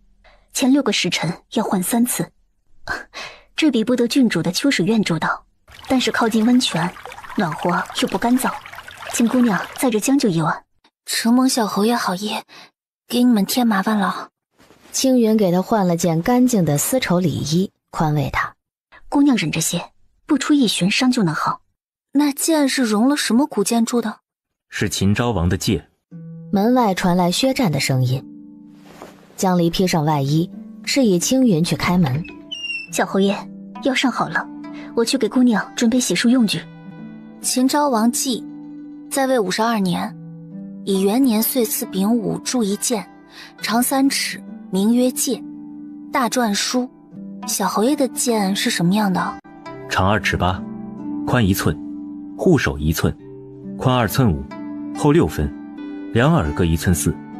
剑柄镶北斗七星，剑身刻有玄文，这是我籍贯时家父赠予我的重礼。平日去国子监教书，不便带在身上。县狱还看过《古今刀剑录》。见笑了，我看的书杂。小侯爷有什么问题，尽管问吧。你无需和府中的下人一样称呼我，我也未把你当成盗贼审问，实则是想请教你一二。若你不介意，可以平辈相称。便是在国子监，也有几个交好的学生唤我的字。他见他犹豫不定，喝了口茶，笑道：差点忘了说，我晚上歇在后头的茅舍，问完就走，你无需担心。我不担心，要是换了旁人才担心。薛先生是君子。这句话轻轻地飘进耳朵，薛战的眼睛一动，放下杯子。惭愧。是不是君子，他自己知道。庄子秋水篇说：渊除非梧桐不止，非炼石不食，非礼泉不饮。先生的院子里种了这么多梧桐和竹子，还有四季长流的泉水，可见是能饮凤凰的真君子。江离面色苍白，却神采飞扬，仿佛很喜欢和他对坐谈话。桃心脸在灯下如同一块剔透的玉。薛战望着他，不禁放轻声线。那么，江离有点不好意思，试着叫了他一声令姨，然后扑哧一笑，急忙掩住唇。薛战及时移开视线，盯着茶水。既然我们互相称字，那就交心而谈。仙玉，你到底是何人？怎么发现王总管是假的？又如何猜出我今晚设了局？我以前是柜堂里的代笔，就是前阵子被朝廷一窝端掉的那个柜堂。因做了楚阁老查案的证人，与朝廷有功，所以向他讨了个赏，进国子监读书，也许诺他帮忙找到柜堂仍在潜逃的易容师和堂主。我给人做代笔，要女扮男装上考场，就懂些易容术，鼻子也比常人灵敏，闻得出这里头的猫腻。初8那日，白露从慧光寺回来，身上带着一种易容后的气味，我就对侯府起疑了。你同王老板说白露7岁生辰，他送了一对山里抓来的红眼睛白兔，但其实是一只小灰兔，养了1个月就死了。这个王老板也有问题，送给郡主的礼物他绝不可能忘记的。确实如此，你如何知道我去了铺子？我送给白露的生辰礼也是从万兴玉器铺买的呀。那天我和别人一起来，听见你们在说话，就没打扰，这可真是巧了。江离越说越兴奋。今晚宴会，你故意让人绊了白露一脚，让他把酒泼到你袍子上，这样你就可以顺理成章的离席。你一走，立马换上了杂耍戏班的衣服上场，明面上是刺杀白露，其实2件都没有冲着他的要害去，而是为了引王总管出手和你打斗，试试他的功夫。白露说生辰宴是你一手操办的，连写请柬调教下人这么细枝末节的事儿都要管，怎么会疏忽放进来一个带兵器的刺客呢？连跟着阿芷的宫卫都进不去府。他回忆着当时的混乱场景。你的剑先碰上酒壶，又劈了桌子，上面又是酒又是汤，易容膏遇水即化，所以渐渐就变黄了。那些朱衣侍卫也是你事先安排好的，和你一起演戏。他们把你押到后门外，你故意说话让大家听见声音，以为你换完衣服刚刚赶来，从头到尾都没露过脸，但当时大家慌成那样，根本就不会留意。这个假的武艺太好了，能和我过几10招。宫卫的招数他也使得不够熟练。另外，眼尖的大抵都能看出来，他是个太监。江离想起邻座武将吸的那口凉气，真正的王总管并没有净身。江离满脸震惊，这也是可以和他透露的吗？王兴是工匠世家出身，家里犯了罪，从小没入掖庭。我母亲见他手艺精湛，便向外祖宣宗求了个恩典，把他带在身边，让宫卫教习，充个贴身护卫。母亲心善，王总管为了净身之事求他，他竟真使了个法子，让他逃了过去。除了我们3个知道此事，别人都以为他是宦官。这个假扮的，若是为了扮得像才去净身，那真是得不偿失。是啊，身上没有的东西能造假变出来，但身上本来有的，去掉可就难了。总之呢，这个人是假的，但我现在还不能把他抓起来，因为你不仅怀疑他，还在怀疑大长公主。他知道你在怀疑他吗？我对他十分恭敬，从未曾忤逆过。为了让他打消对我的忌惮，我在侯府的时间少，在国子监的时间多。只是今晚办了刺客试探贾总管，不知他会不会看出端倪，和他商量。他敢回来，就是因为拿住了我父亲。他的病不该这般重，今年连说话都不能了。我费了好些功夫，才弄清他中的是蛊毒。你往好的地方想，你母亲还活着，因为假扮她的人需要她的血。江离舒的住口，打了个寒战。他说8年，这么久的时间，真正的安阳大长公主身上会被虫子咬出多少个窟窿啊？他和王总管被关在一个秘密的地方，每隔一段时间就要忍受采血的痛苦。仙玉，我需要你帮我找到他。天晚了，你早些休息，明早我再来看你。江离一个劲儿的点头，心满意足的模样。房中甚是温暖。江离洗漱后退了衣物，躺在床上，莫名生出忐忑来。楚清雅倘若知道他留在侯府过夜，怕不是要气得把尚书府给拆了。不过他是来办事儿的，等明日他带着最新消息回去，再哄他几句，应该就没事了。晚间睡得断断续续，青云给他换了3次药，药粉吸完湿寒之气，变成了淤泥状的药膏，伤口疼痛减半。约莫到了时辰，他精神不济的起床。青云给他缠了绷带，带他去1楼的浴池泡澡。这儿饮的是温泉水，有驱寒的功效。泡上半炷香，换上郡主房里送来的衣裙。今日天气不错，东边日出，西边也未落雨雪，侯府后巷却凝着一股森然的寒气。都瞎眼了吗？认不得本官？请阁老去前头院子稍等，某等去通报小侯爷。不许通报，本官不想坏了他的好事，就在外面站着等，什么时候他出来，本官就要他的命。哪个教书先生正人君子会把女学生留在自家过夜？阁老息怒，小侯爷晚上不住在这儿，江姑娘受了伤，楼里有特制的药，还有温泉水，所以在这儿歇了一宿。楚清雅听见温泉2字，更是气儿不打一处来。哼，感情还要温泉水滑洗凝脂。楼中忽然传来一阵开怀的笑声，银铃也似，轻灵灵地飘过竹枝。他额角青筋一跳，再也忍不住喝道：都退下！然后便从林中走出，就在楼前孤零零的站定，袖中露出一截剑尖。我考过42场科举呢，一点也不紧张，钱是赚了一些，都拿去给我娘买药了。没关系，陛下和薛阁老都知道。是的，我考试包过，县试10两，府试20两，要替雇主从头开始考秀才会收便宜些，27两就行。乡试是50两，一路考到举人70两，碰上贵客就收得更多，但70%都要交给堂里，堂主很小气的。有个清朗的男生低低说了些什么，他笑得更开心了。令姨，你真是我见过脾气最好的人啊！他声音停了一瞬，又想起来，要是定了亲，不就不能来上课了吗？也见不到你这样神仙般的人物了。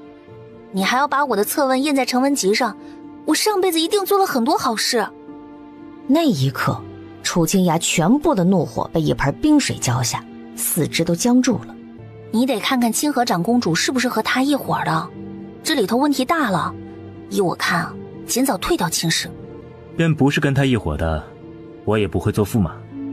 疼痛从心肺蔓延到喉管，楚清雅尝到血的味道，眼前晕眩了片刻，咬紧牙关。她垂下的袖子颤抖起来，觉得自己下一瞬就要冲进去杀人。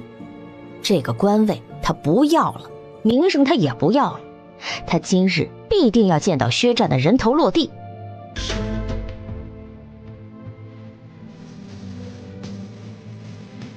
他怕冲进去看到那两人依偎在一处，怕看到他眼睛里满满的爱意，怕那个男人搂着他理直气壮地告诉他，他喜欢的从头到尾都是自己，可他挪不动步子，不肯走。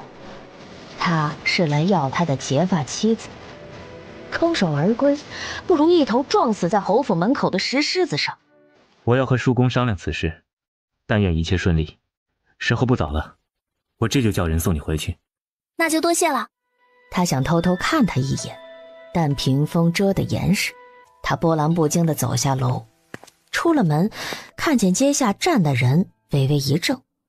明明是登基大典上见过的那张气宇轩昂的脸，此时却冷得像尊冰雕，一双眼睛熬得通红，布满血丝，十分的恨意里竟有一丝酸楚。把我的夫人还给我。楚阁老大驾光临，请进屋坐下说话。阿离，你怎么来了？楚清雅亲自来，这事儿就大了。看他那阴沉的脸色，不会真是来抄家的吧？我夫人好端端的拿着请柬进了侯府赴宴，如何受了伤？你这府邸固若金汤，连宫位都进不来，到底是何方神圣，有这么大能耐？哎，是我自己不小心被那刺客逃窜时在肩上划了一刀，多亏小侯爷叫人上药，你不要想多了。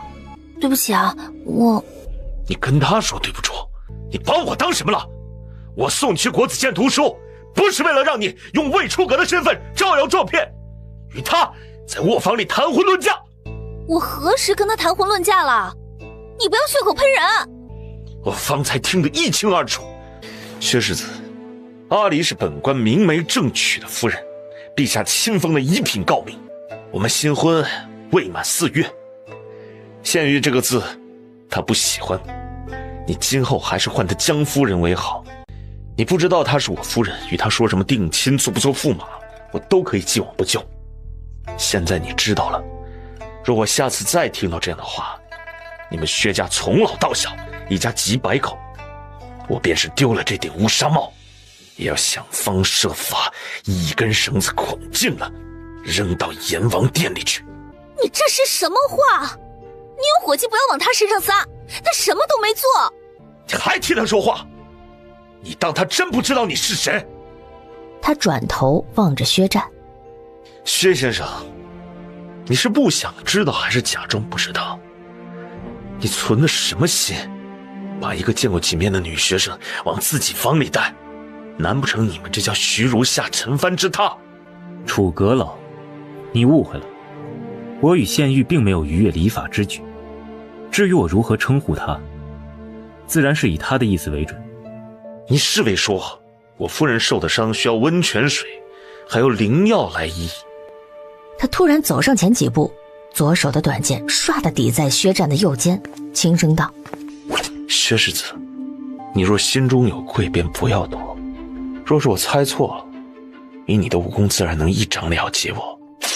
话音未落，那一剑劈下，却猛然被一只素白的手握住。楚清雅的呼吸停滞了一瞬。你就这般护着他？来人，给楚阁老备轿。若今生若用你薛家的东西，便死不瞑目。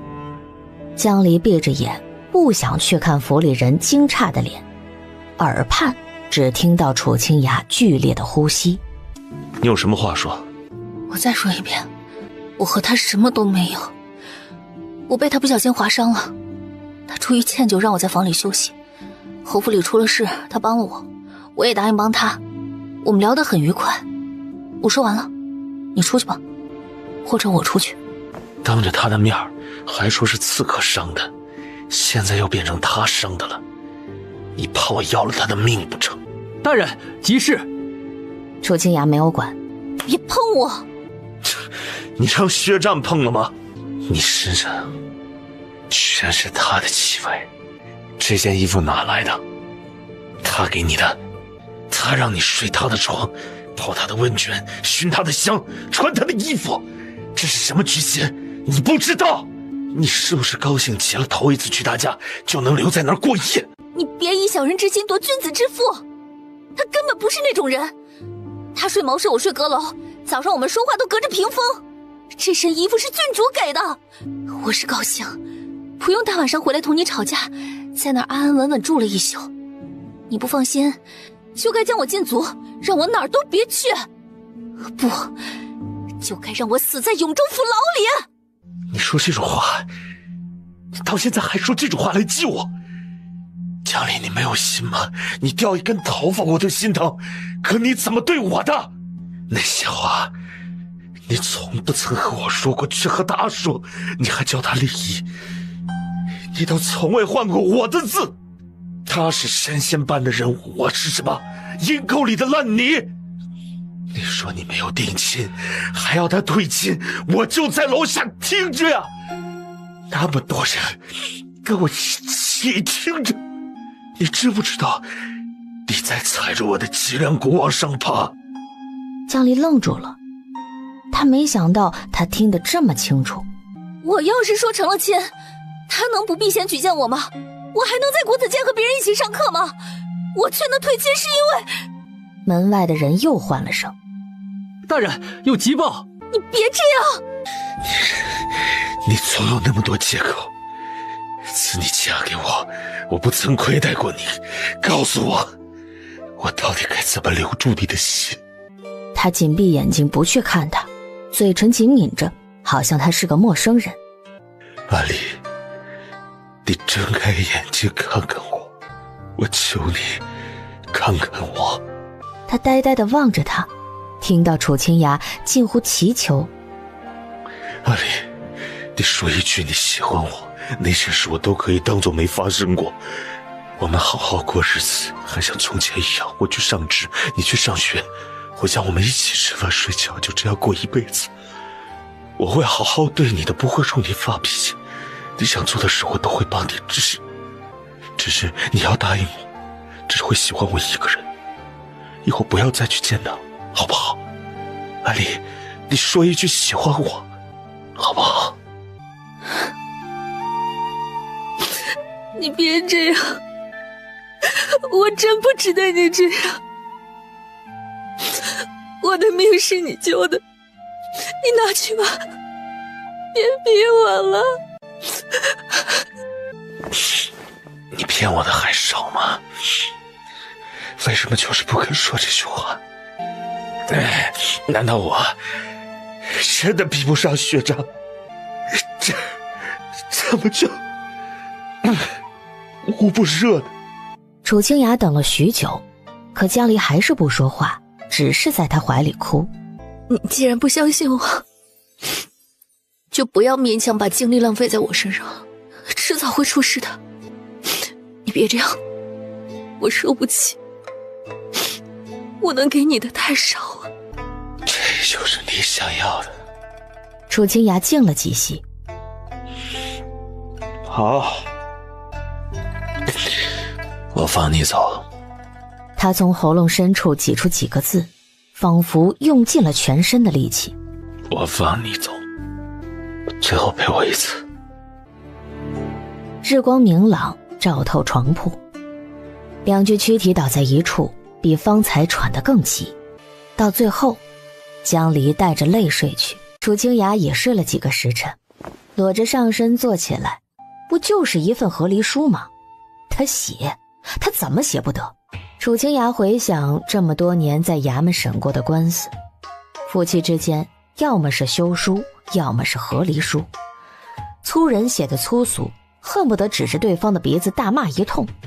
文人就用春秋笔法明褒暗贬。江离不是说他的判词写的行云流水，不赞一词吗？他拿出写判词的功力，用正楷洋洋洒洒写了20-30言，顿觉胸中畅快。再写10几字，肺腑皆开，不知不觉就酣畅淋漓地写满了一整面，将他令人发指的所作所为一一细数，毫无遗漏。最后落了个龙飞凤舞的花押印，盖了私章，放下笔，从头诵读一遍，不禁拍手称快。带上屋门，玄英候在廊下，面露难色。什么急报？玄英见这位祖宗终于闹够出来了，赶忙引着他去书房。他写的是什么玩意儿啊？是不是以为自己写的文采飞扬，字字珠玑？还有，他连吃到酒酿皮的玫瑰馅酥饼这种事儿居然也往里写。他只买了那么一次，又不知道他吃下去会那么大反应。疹子3天都消了，他在床上生龙活虎，一点破事儿都没有。就你会写，当我目不识丁啊！江离越看越气，挥笔在纸上刷刷地写起草稿来，一气呵成，飞快地拟完了一篇。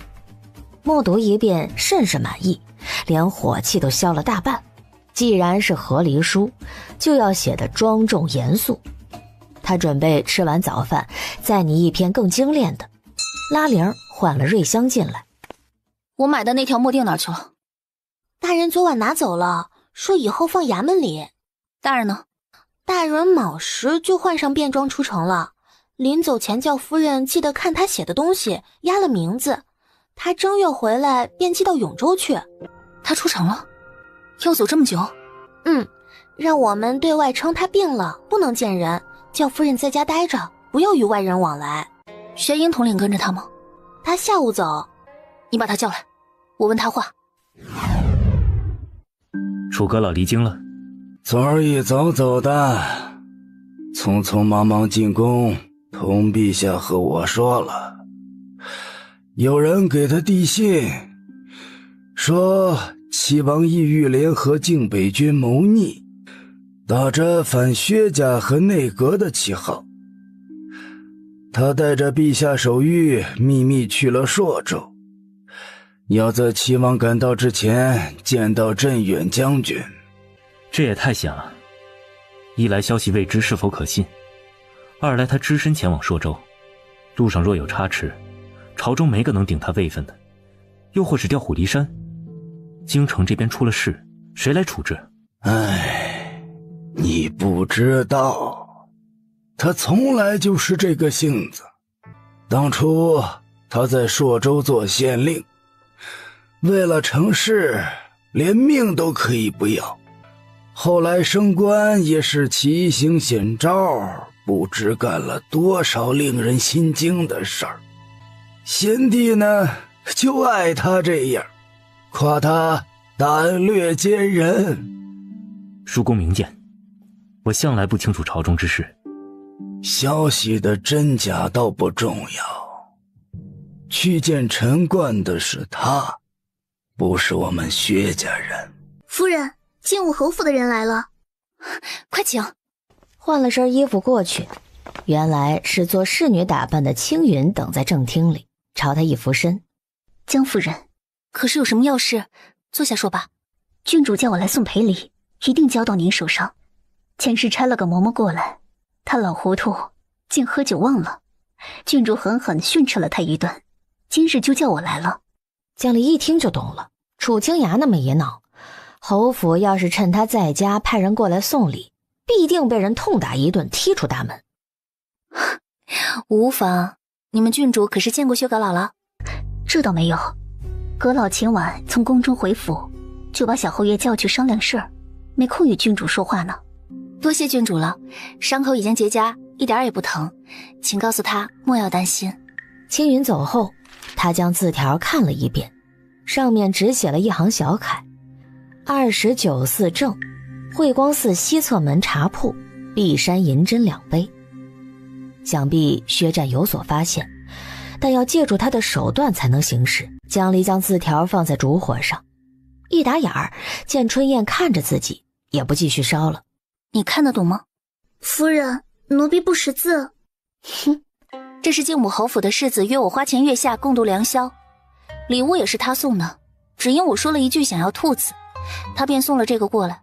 你用我桌上写好的和离书裹着这金匣子，要裹漂亮些，就放在书房里第3排架子的大烟绿旁边。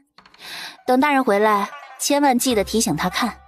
夫人，您再生气也别开薛世子的玩笑，他是那样的人。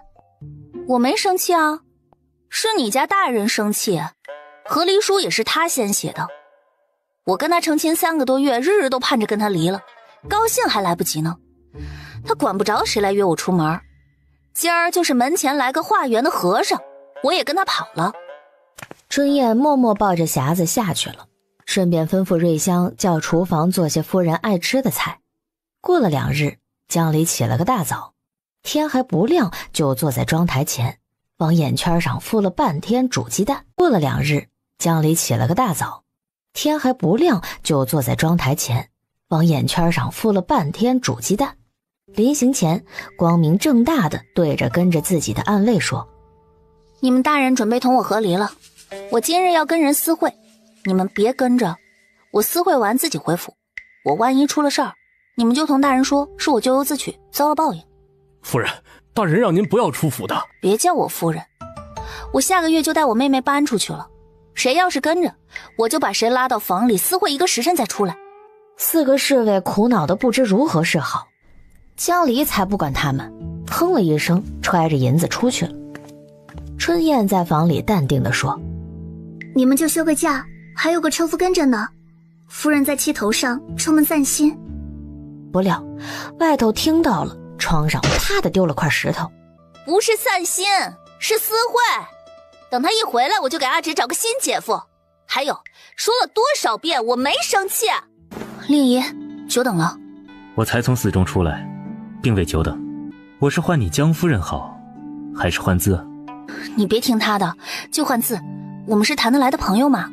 定了亲的女子，尚且不能来国子监上学，何况已婚的妇人？你不必为隐瞒此事而抱歉。那日是我考虑不周，让楚阁老误会了。你叫我来是要做什么？大长公主自入府以来，与我父亲每晚都在一处，她身上应也有那种香味。薛战撩起帷幔，示意他过来。江离走到床边，顿时傻了。原本以为躺着的人正在睡觉，可他居然醒着。瘦削凹陷的脸上，一双鹰隼似的眼睛牢牢地盯着自己，格外不满。侯爷万安。真看不出这是个不能说话的病人。父亲，他有诰命在身，所以不必跪。这位夫人懂易容术和机关门道，我让她来帮忙，中午留她在府里用饭。江离用袖子挡在面前，在床边来回走动，鼻子嗅了一刻。虽然药味儿和安神香很浓，但确实有碧丽虫的气味。这位贾公主和贾总管一样，吃了很长时间的变声药。侯爷的屋子不通风，所以香气散不掉。侯爷是什么时候察觉他不对的？我父母感情极深，他5、6年前就有所察觉，只当是母亲没了孩子后心灰意冷，对他不似从前亲近，根本想不到有人顶替。那女人的易容术非常精湛，又很少回府，不只是她，连我也不敢轻易下定论。晋武侯府和齐王来往过吗？薛战看向父亲，后者眨了下眼。从来没有。碧丽虫数量稀少，连桂堂也很少用，能连续用很多年，还知道怎么养虫子，这女人的身份肯定不一般。桂堂的3个仪容师我见过，都是纹过身的男人，邱堂主也是个男的。这女人并不是桂堂里的人，至少不像我们一样在里面做事。她平时会和侯爷说话吗？下人在时才会说话，都是些家常。薛琪忽然张开嘴，喉咙里发出嘶哑含糊的声音，像呼哧作响的风箱，满面痛苦，像是身体里有什么东西在挣扎着往外爬。薛战上前点了他几处穴道，他才安静下来，两眼直愣愣地望着帐顶。那里吊着一块玉。这是我出生前母亲去辉光寺求的平安扣，我解下来挂在这儿，让她心里好受些。你爹爹是不是发现了什么？每每我想拿本书指着字来问他，凑出一句话，可他实在支持不了那么长时间。这些年请来的大夫都束手无策。我有学生家里是行医的，举荐了个游方道士去过南疆，他过来一看，说父亲中了蛊毒，我便暗中在京城拨了他一处房屋当药舍，为研药不知花费了多少银两，父亲的身子却还是每况愈下。江离自己的爹生病时一滴眼泪都没掉，死了也没扫过墓。他看到这对父子，反倒生出愁绪来，安慰着：既然知道原因，那就一定有办法。我看侯爷精神倒好。父亲这样清醒的时候很少，我们今日凑巧碰上了。那女人假扮我母亲，给他下了毒，以免他阻碍计划。他是为了大长公主的身份，一则能号令侯府，二则能在陛下面前说得上话。我并未在朝为官，侯府也没了兵权，不是一颗好棋子。他做着主母，顶多让我与公主联姻，和萧姓亲上加亲，稳固自己在宗室里的地位，益处并不大。而当今陛下才7岁，父母双亡，先帝的兄弟姐妹里在世的只有大长公主和虎视眈眈的齐王。陛下心思纯善又重感情，虽然他最信任的是薛阁老和我夫楚大人，但要是齐王没了，他就只剩一个姑姑，与先帝还是一母同胞，必会孝顺听从。楚阁老不是得到消息齐王要倒楚一薛吗？倒完了咱们两家，他不就上来了？我以为他就是和齐王一伙的，贵堂也给齐王卖命，真是奇了怪了。齐王如果有这么大的能耐，早些年干什么去了？那些藩王打来打去，去年江东还有叛乱，他能忍得住在钱江省修身养性不挑事？这个问题我臆想过，若是能知道府里这人的打算就好办了。他身边有自衣卫，我不好安插人，只能先从过往的经历推测一番。这个是当年父亲丢失的兵符，原本就存放在里面。我总是在想，家里出的这些吊诡之事，追溯根源，要从9年前的变故说起。你可闻得出这里头的气味？就是木头味儿，带着股淡香。兵符丢了以后，这盒子没人动过，因是祖上传下来的物件，父亲就用暗格将它避光避风存放。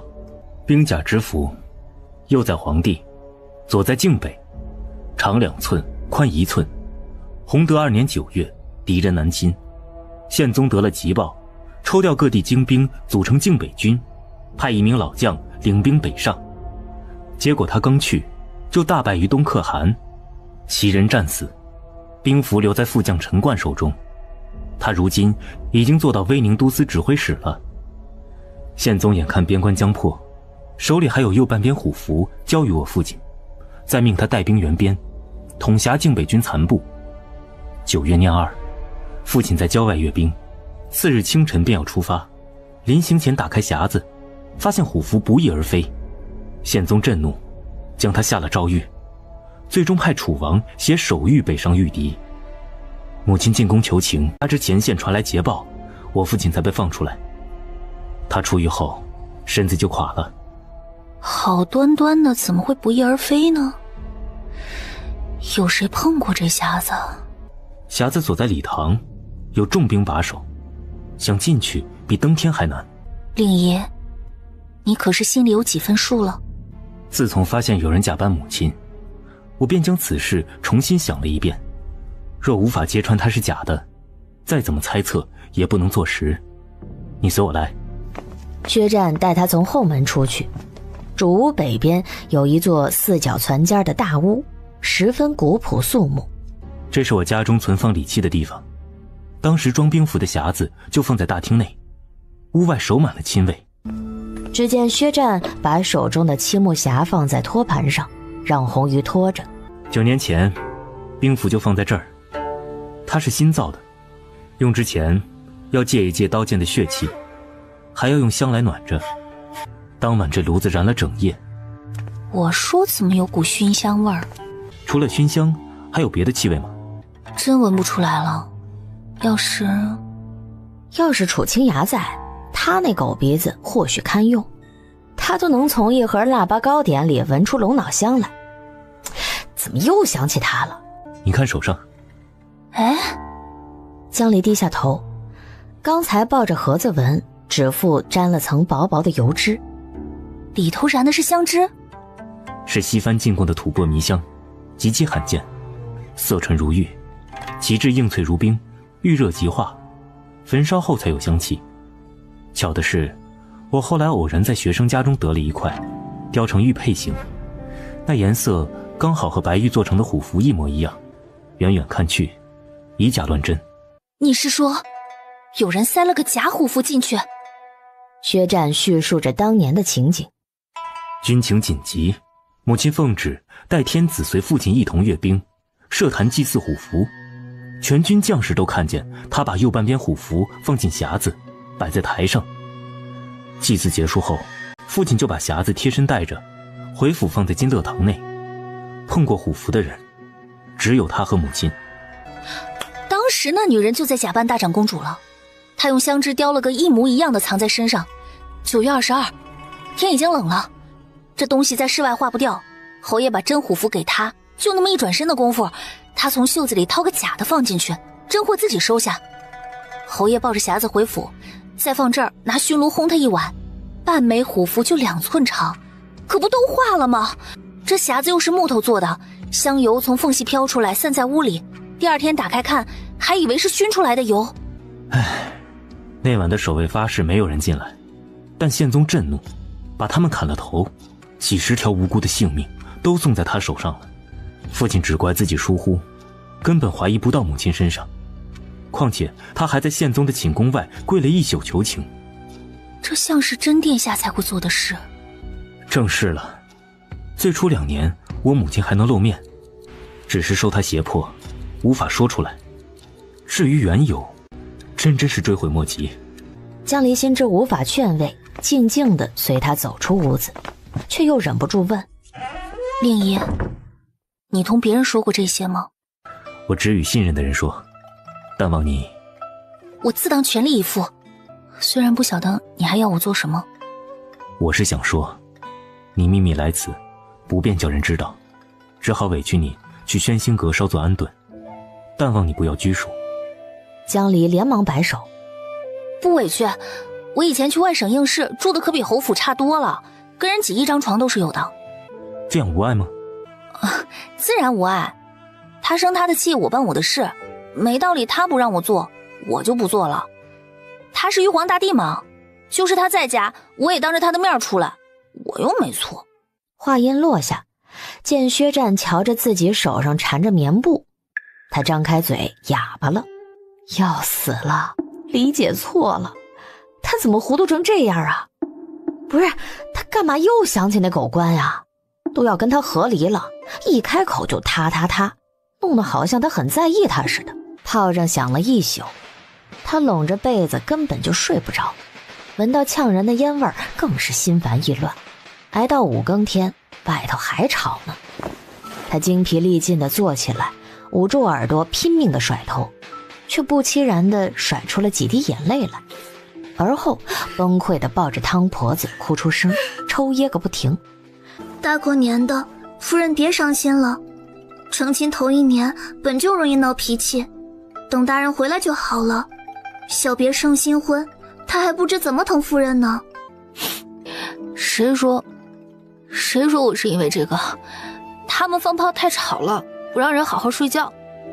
春燕无法出去打热水，只是一眨眼的功夫，再回来时，江离已经穿好衣裳下地了。给我梳个精神点的发髻，我要带阿芷出去拜年。春燕松了口气，还有心思出门，事情就没那么糟糕。等下跟我出门。哼，你心情不好就来折腾我，要去你去，我可呀，好凉！江离的爪子在他热乎乎的大腿上捂着。咱们去你同窗家拜年，几天前不是还收了人家1盒糕点吗？平时他在学堂里照顾你，该好好谢谢他。难道你跟姐夫和离之后就要靠我赚钱啦！多嘴什么？两家隔着半个北城，轿子到了人家门口，已经有客踏着一地爆竹的穗红出来了。我还以为小许家没什么人来呢，他爹不在京城，他娘脾气又差。走吧，一会儿靠你啦，嘴甜点儿。这一登门就是3个时辰，庭院里的积雪又厚了1寸。姐妹俩吃饱喝足，拿了回礼，打道回府。江离伸了个懒腰，准备在晚饭前小睡片刻。窗外还是鞭炮阵阵，江离一挨着他就睡着了，可没睡多久，便有人来喊他：“夫人，郡主来了。”叫厨房多做几个菜，别怠慢了。郡主说她不做，把东西送到就走。啊！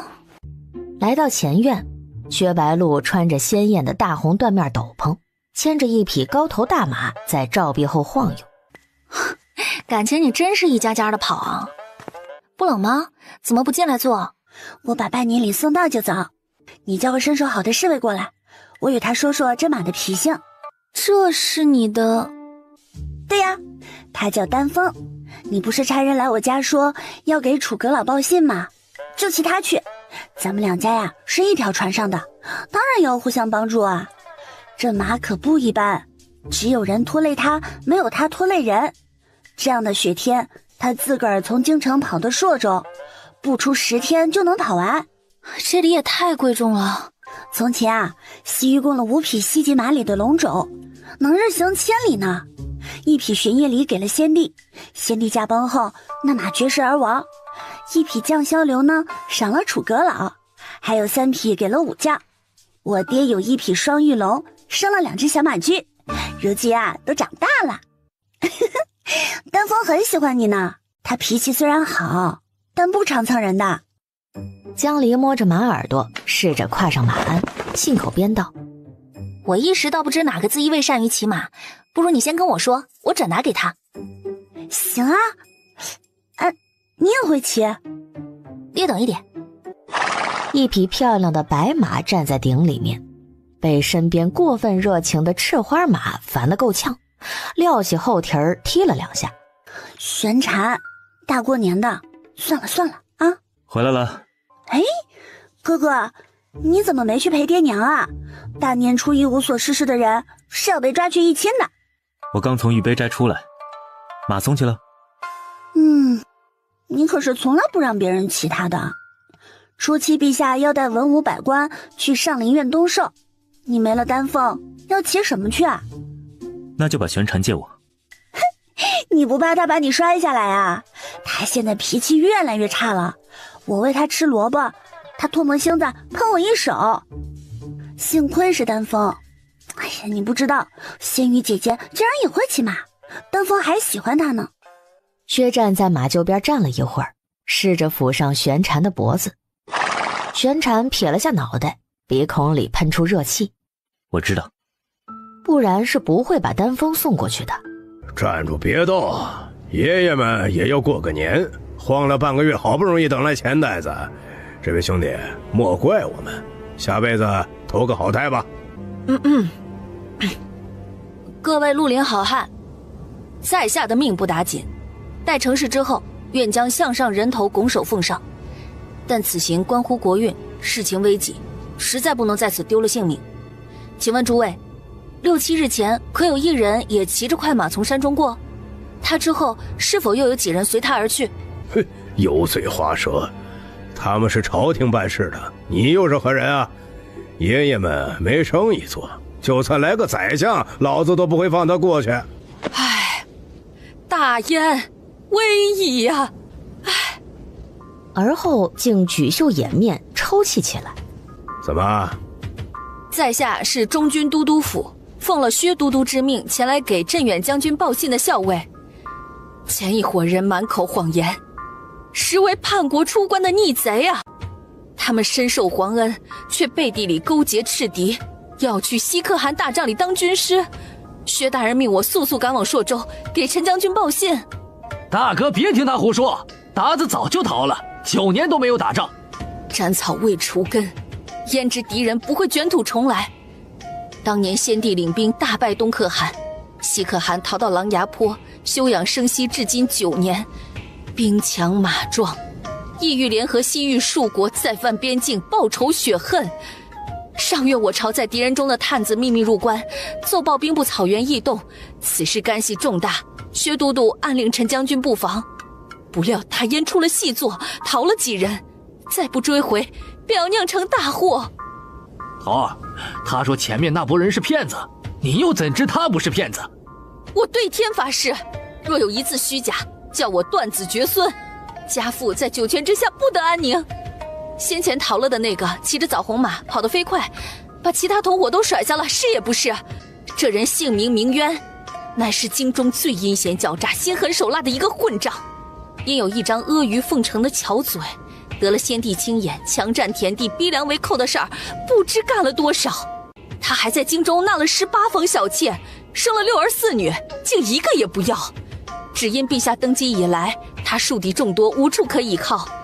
西可汗许诺成事之后，封他做大王，分得牛羊数千，西域各国的美人任其享用。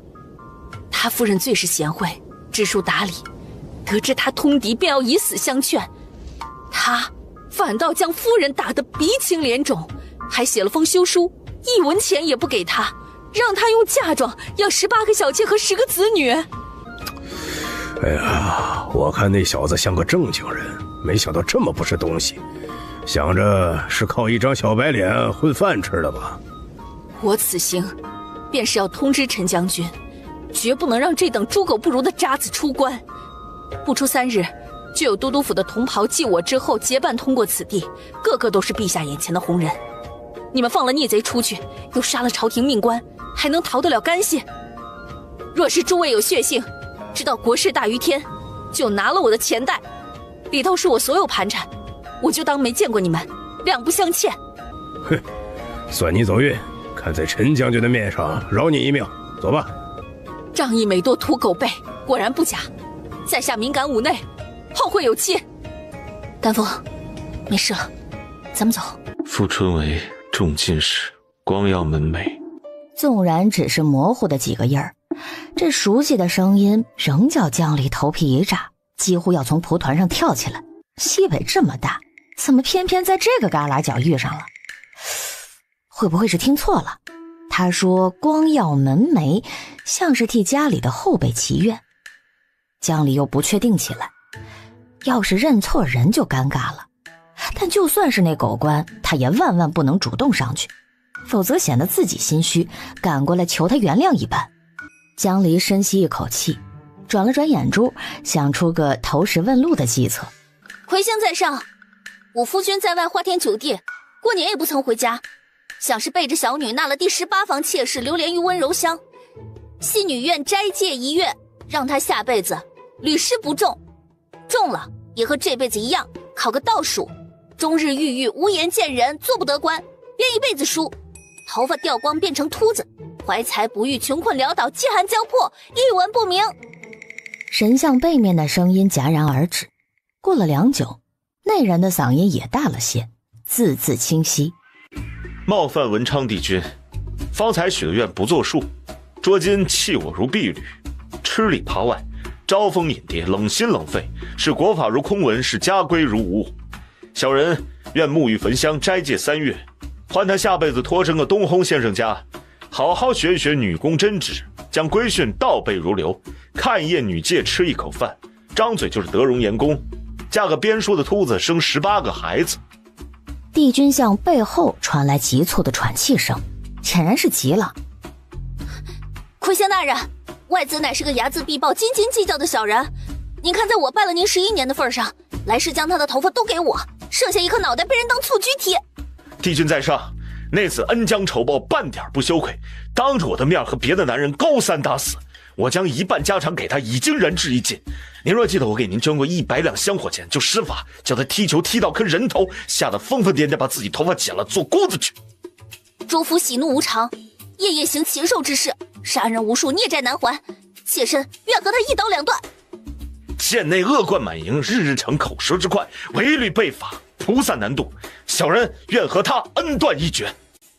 烛焰跳跃，高大的彩漆神像庄重肃穆。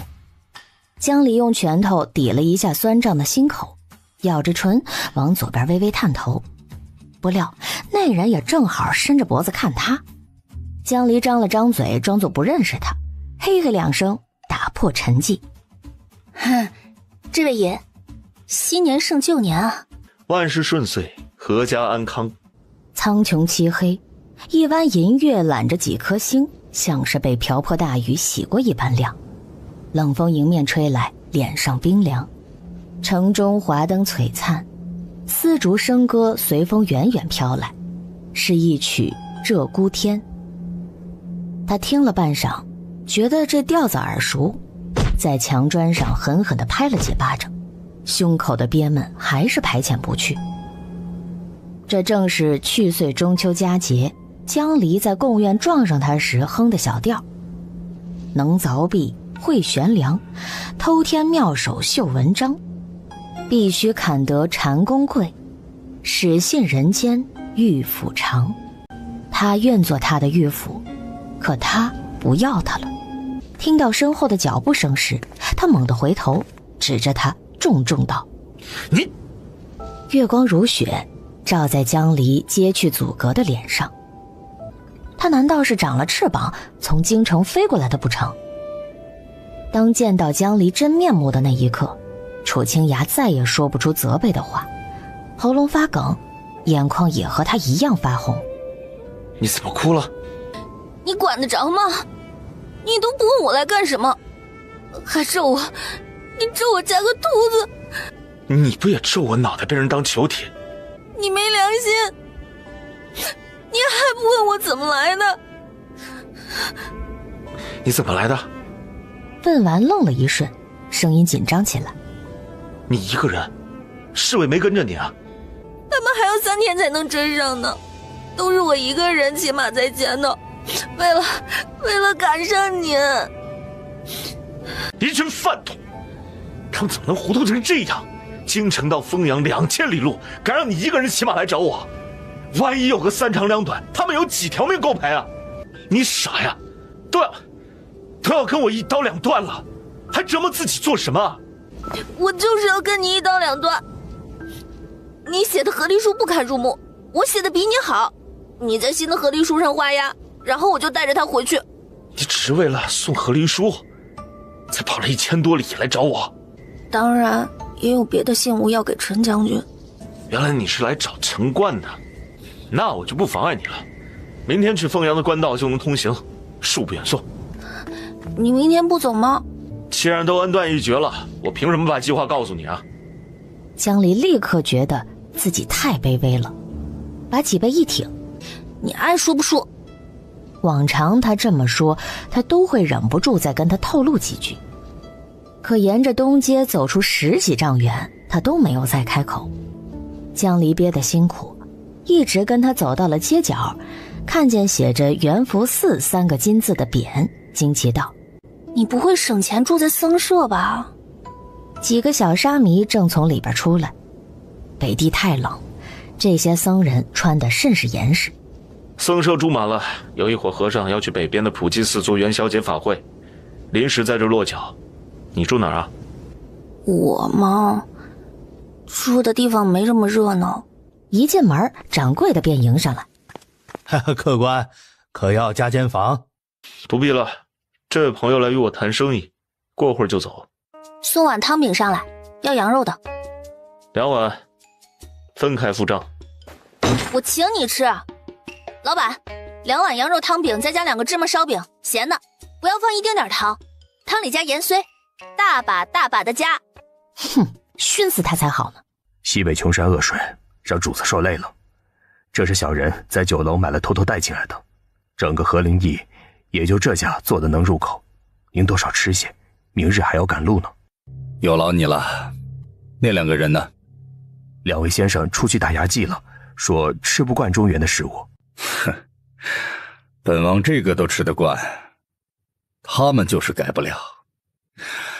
罢了，总归是本王向他借来的人，随他们去吧。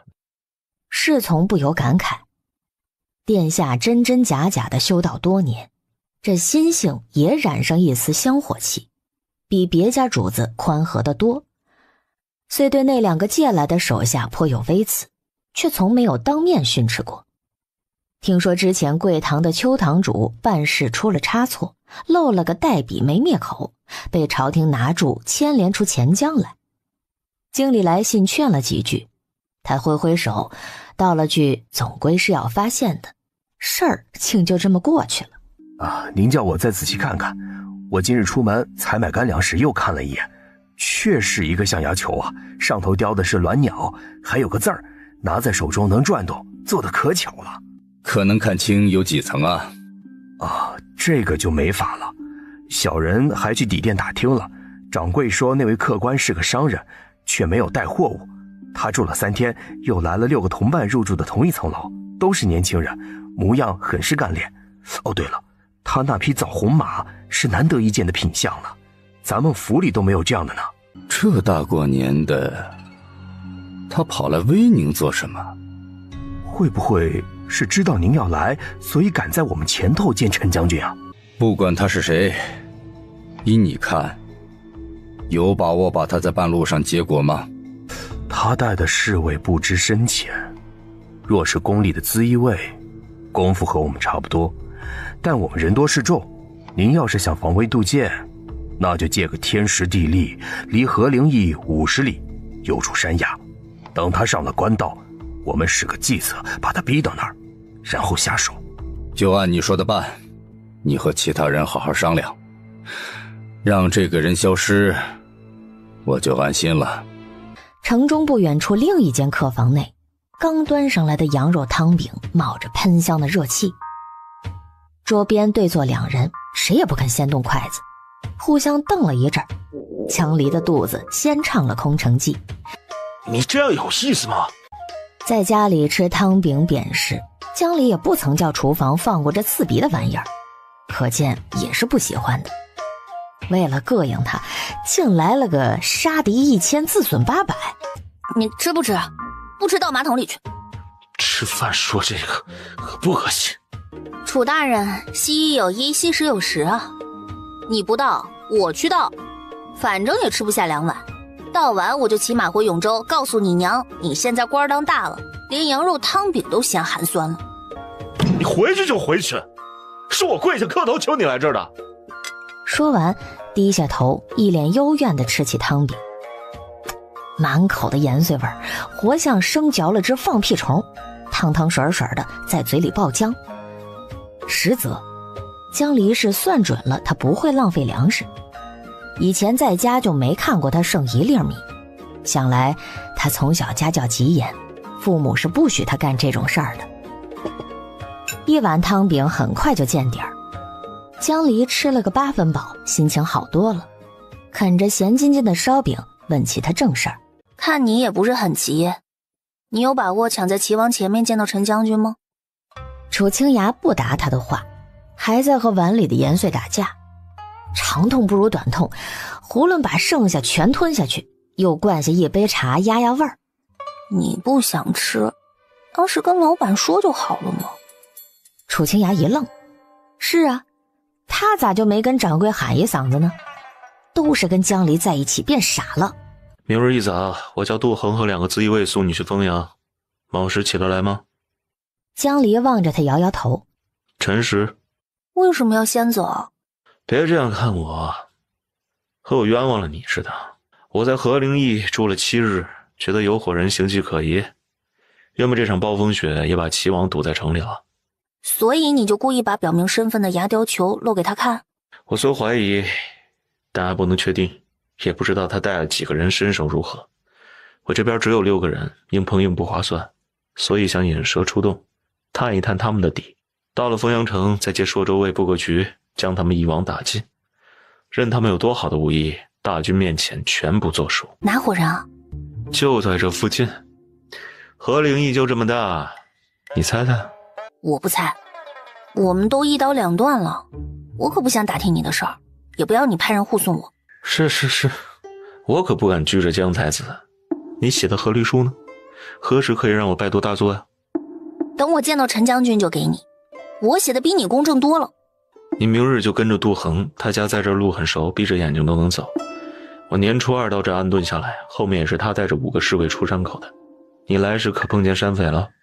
江离怕他深究下去，他污蔑诽谤他通敌叛国，有18个小妾还打老婆的事儿就瞒不住了。没有呢，大概是被你的侍卫欺负怕了。要是有，我一个弱女子还能平安出昆陵？谁说你是弱女子？你那张嘴厉害起来，连大虫都能咬死。齐王秘密过来，他带的人必然不是吃闲饭的，比大虫难对付多了。你不早些离开，我可保证不了你的安全。离河陵不远有个虎啸崖，自古是山匪打劫的好地方，每年都要死几个人。他们若不在城里下手，就是在道上了。我说过了，我不要你的护卫。那你到底想怎样啊？总要留条命带着何离书回去吧。你什么时候走，我就什么时候走。起来，谁许你坐这儿？江离仰着头，眼珠黑亮亮的，又露出那副无辜的表情，好像所有事儿都是他的错。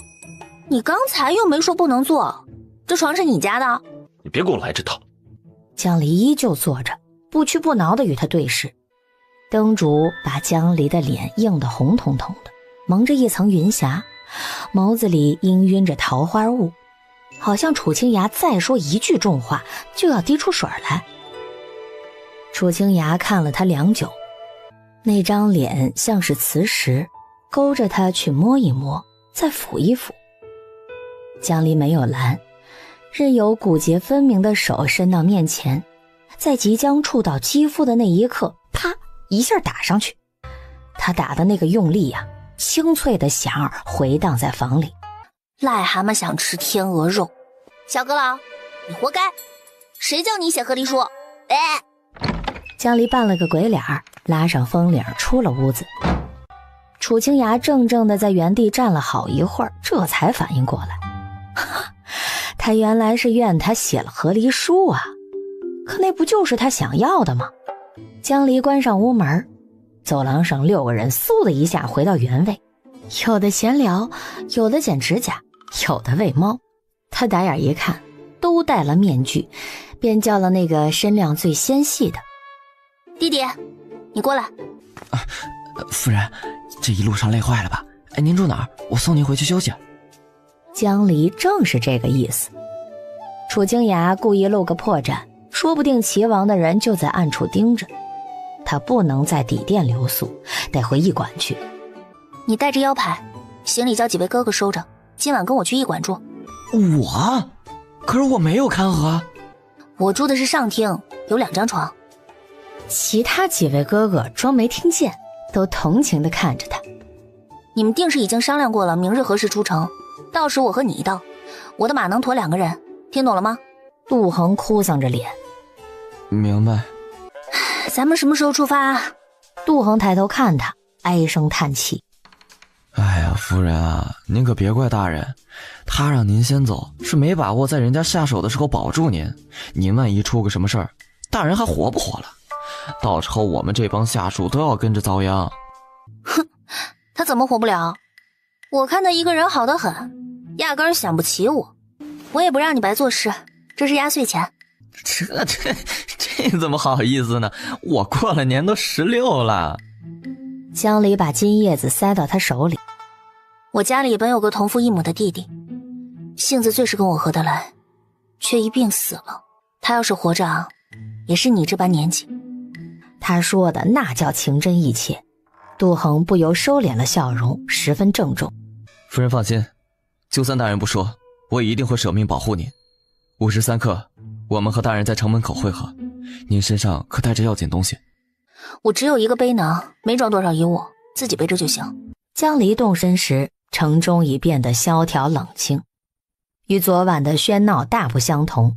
怎么你们大人还不来？没的是在武馆里搂着姑娘办案，磨蹭到现在。夫人开玩笑，借大人10个胆子他都不敢，那不就是了？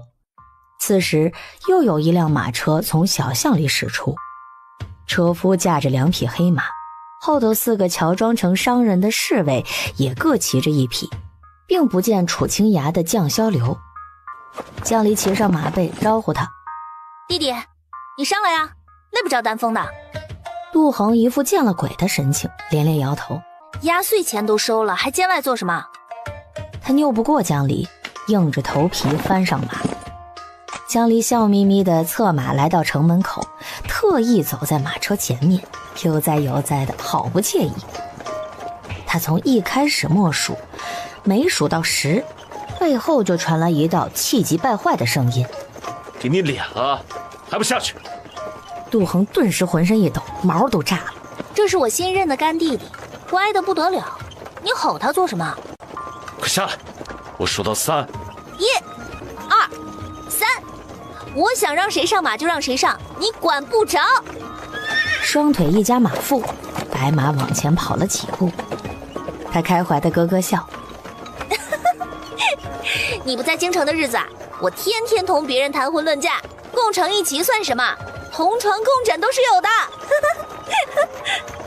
说着，头也不回地往前奔去。还不跟上，由着他胡闹！楚清雅气得差点从车里跳出来，厉声训斥车夫。侍卫们眼观鼻，鼻观心，没一个敢说话。而杜恒夹在中间，苦不堪言，背后利剑一样的目光都快把他扎成筛子了。哼，压岁钱果然不是白拿的。江离驱马走了不远，一枚雪球猝不及防砸在风岭上，冰得他一哆嗦，急忙抖掉。我叫你谈婚论嫁！楚清雅开着车窗，伸臂抓了把车顶的雪，攥成团往他身上丢去。叫你同床共枕！又丢了个雪球砸杜恒。谁拉扯你长大你都忘了，跟着他不学好。你砸我弟弟，我跟你拼了！快，再给我点雪，我给你报仇。侍卫不来找你吗？怕了，我早让你离开，偏要跟着我犯险。这林子我本打算一个人走的。我也不是没进过这种地方，我一个人不是走出昆岭了吗？你说说你到底为了什么呀？不好好在家过年就出来受罪，我就没见过死要面子到这份上的。都跟你说过了，还问？那我晚上当着你的面拜读画押好不好？何必等见到陈将军再给我啊？咱们今日就指天为誓，往后再无瓜葛。江离靠在他胸口，小声地嗯了声。胯下的马听得烦，撂蹄子踢飞几颗石子。你这马脾气怎么这么差啊？可能是吃的不够好吧。他叫什么名字啊？17。江离疑了一下，对他这种敷衍的态度很蔑视。你的白马叫什么？丹枫。谁给的？佳慧郡主。放屁！他要是郡主的马，我脚上钉个马掌，驮着他跑2个千里回京城。湛湛江水上有风，他德行就跟薛战一模一样，听人作呕。江离当初收下这马和竹筒，心中也大概知晓，但薛白鹿为了给哥哥避嫌，一口咬定是自己的，他便没服人家面子。你净睁着眼睛说瞎话，丹枫性子可好了，你一边吐去，别吐我身上。你给马起名字这么敷衍，可见对生灵毫无爱护之心。我叫他17是因为我那个时候有16个侍卫，我把他当个人看。他在衙门吃公粮，我也在衙门吃公粮；他吃一堂，我也吃一堂。我待他哪里不好了？江离听到他又呸地吐了口唾沫，这马成精了吧？但这话竟无处反驳。他知道他成婚前是1文钱也不想多花的，也就是婚后大把大把的撒银子出去。你骑着他的马来找我，我竟不知道是他绿还是我绿。你就认定了？你连他是什么样的人都不清楚，就这样侮辱他，还侮辱我？你不绿，你一颗心都是黑的，脸也是黑的，就不会做个好人。我不是好人，他也未必好到哪儿去。只要对你有非分之想，就不是好人，就该死。你才该死！肚子疼吗？我不在，有没有按时吃药啊？吃了，带着药呢。迟了半个月，这太医不济事，下次不请他来了。你别怪人家，要怪就怪你自己。我本来每个月都迟7天的，都是你发脾气，弄得我天天晚上睡不好，还要赶路。是，都是我不好，你消消气。咱们再走1个时辰就能到了。你也不想引来狼是吧？你别叫了。得令。将萧流不愧是难得一见的龙驹，载着2个人跑得分外潇洒恣意，一抬腿就是丈远，在幽暗的林间来去如风，穿岩越瀑，4蹄儿简直要在雪泥里刨出一阵云雾来，驾着筋斗云飞出10万8千里。江离只在官道上这样策马跑过，裹紧了衣袍，眼前发花，啥也看不见。都说狗随主人，看来马也是随主人的。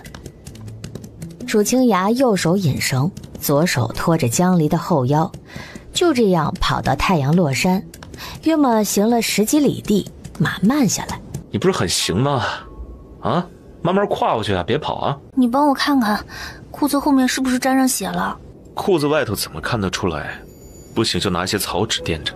江离一抬头，见不远处的湖畔有座木屋，欣喜道：“哎，这有人住呢，进去歇会儿吧。”许是猎户废弃的屋子，暴风雪下得太久了，屋主之前就不在这了。那正好，我进去绑个月事带。我就在外面。他把门关上挡风，江离说干就干，站在火盆旁窸窸窣窣地脱裤子。楚清雅的声音隔着门板传来：“你考试要是遇上这个，你怎么办啊？”这就分场合了。江离低头用草纸擦擦血，还是得找户人家用热水洗了才好。县试和府试查的不严，上身脱了给他们看一眼就成。每场就考1天，我提前交卷出来，来癸水不影响。上身脱了，要是扭扭捏捏啊，人家肯定把你扒光。我都是主动敞开衣服抖2下，大摇大摆的进去，上身贴了假皮，不仔细看就看不出来。院试和乡试查的严，下身也得变一变，吃药推迟月事。术业有专攻，佩服佩服。看来各地科举管的还是不够严，有官吏敷衍了事。今年我再抓几个人，以儆效尤。说起下半身易容，你那画长得比我用过的还标致，真的。门外静如坟场。楚清雅默了好一会儿，不知是该谢谢江离，还是挖个坑把自己埋了，语气有些复杂。你之前不是这样的。我是什么样？我娶你的时候，你又温婉又安静，还害羞，言辞很是文雅。这才半年不到，你就撅着腚让我看裤子，还跟我说月事，说那个。江离系好了月事带，穿上棉裤，感慨：唉，可不，我活到现在都没那么温柔安静过。实则我温柔一句，就要在心里骂你一句狗官，如今才是我的真面目。你后悔不？我想起我娘说，夫妻婚后没什么风花雪月，都是柴米油盐，再加上些糟心事儿。你后悔吗？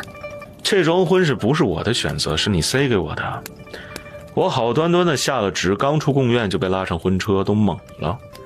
过年杀猪抬上凳也不过如此，所以这话呀，该由我来问你。江离不说话了，屋子里寂寂的。江离轻微的叹出口热气，把手放在火盆上烤，无声的动了动嘴唇，却还是没有勇气说出口。他是个胆小鬼。江离泄气的倚着床坐下，身后一震，他眼睛一亮，居然是2只圆滚滚的小狗崽儿。他们躺在毯子里，只比巴掌大一点儿。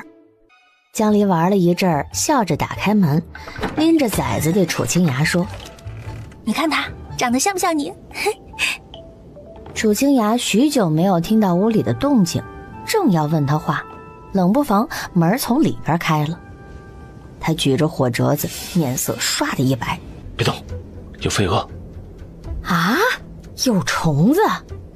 还未反应过来，瞬息之间，楚清雅一把将火折子朝他身后掷了过去，右手抽出长鞭，当空甩出，噼啪2声。走！楚清雅抓起江离，纵身跃到马上。江离这才反应过来，只见2点幽绿的光在屋中闪烁。有一只，就至少有一群。楚清雅抽了一鞭，咬着牙：“怎么追着不放啊？”也许是冬天食物太少才发疯的袭击人。都是狼吗？让我看看，让我看看。你还敢看？他身子一侧，江离正好和一只扑过来的灰狼来了个大眼瞪小眼。江离尖叫一声，缩回脖子，冷汗直冒。细弱的嘤嘤叫唤在马背上响起，两人俱是一僵。你怎么没把他给扔了？你刚才拉我上马，我一紧张就顺手揣包里了，忘了这回事。唉，他想扶额，又实在是不能松开缰绳。还不把孩子还回去？没见人都追了半里地了。我肚子疼，动不了。又怂又想看，手还欠。他吸吸鼻子。你快把你儿子掏出来！什么我儿子？你到底看没看啊？他长得像你，我才没随手把他扔了。楚清雅又好气又好笑，腾出左手从他包袱里把那只露头的狼崽子揪出来。净胡说，一点都不像我，也不像你，我没这儿子。楚清雅把狼崽子远远的往后一丢，嚎叫顿时平息不少。前方隐隐出现了灯火，马喘着气放慢腿脚，由跑变成快走。这一盏孤灯对狼群里逃生的人来说，无异于雪中送炭呢。江离满心激动，终于能歇下来了。这是森林外缘的一个小村子，建在河右岸的高地上，背靠两座东西相对的高山，全村不过10几户人家，靠打猎伐木为生。几个村夫坐在院子里操着方言喝酒聊天，身上裹着厚实的兽皮，远远看去像几头熊。楚清雅翻下马，用朔州话问了他们几句，把马牵去了一个老寡妇家。老寡妇的儿子今儿早带着媳妇儿回县里做生意，留下一间空房。这老人家是个热心肠，听说他们是半道上遭了山匪截获的商人夫妇，二话没说就同意他们留宿一晚。江离一觉睡到旭日东升，连公鸡打鸣都没有听见。快起来洗漱吃饭，还要赶路呢。等到了富阳城，我带你去玉堂搓澡，吃烤全羊。这会儿将就这个。江离腹诽，他怕是忘了，他又不是没吃过苦，日子也是10几岁才好起来的。江离穿衣下床，揣着自带的刷牙子去厨房，一出门给冻得瑟瑟发抖。洗完脸正好碰到老寡妇抱着孙子进来，他去邻家讨几个糕环给他们带着路上吃，让夫人帮忙看会儿孩子。给爷爷抱抱。那孩子2岁多，正是牙牙学语的年纪，生得很壮实。他把孩子一抱，路过院子里的菜畦，给他指这种是什么菜，春天长出来是什么颜色。老寡妇以为他是过来人，放心的去了别家。江离一看他走了，一关门把孩子往楚清雅身上一丢。你带着，我吃饭。我哪会带啊？你不是带过阿芷吗？没吃过猪肉也见过猪跑，等下他奶奶就回来了，你就带这么一小会儿，别让他磕着碰着就成。江离悠闲的用完早饭，一看楚清雅手忙脚乱的在那儿喂吃的，还在那儿幸灾乐祸呢。你别给他喂了，小孩肠胃弱，吃太凉要拉肚子，带他站起来玩玩。楚清雅满头大汗，好像抱了个随时会炸的爆竹，哪有往日不可一世的阁臣风范。你带他玩举高高，别晃太厉害。这样，再慢点。那孩子果然呵呵笑起来，小手在空中扑腾，显然很受用。这不就会了吗？只要耐心就行。你以前都这么带阿芷的？小孩子哭起来可麻烦了，换尿布更麻烦。要是生得可爱还好，生得丑啊，越看越烦。你们家哪有丑的呀？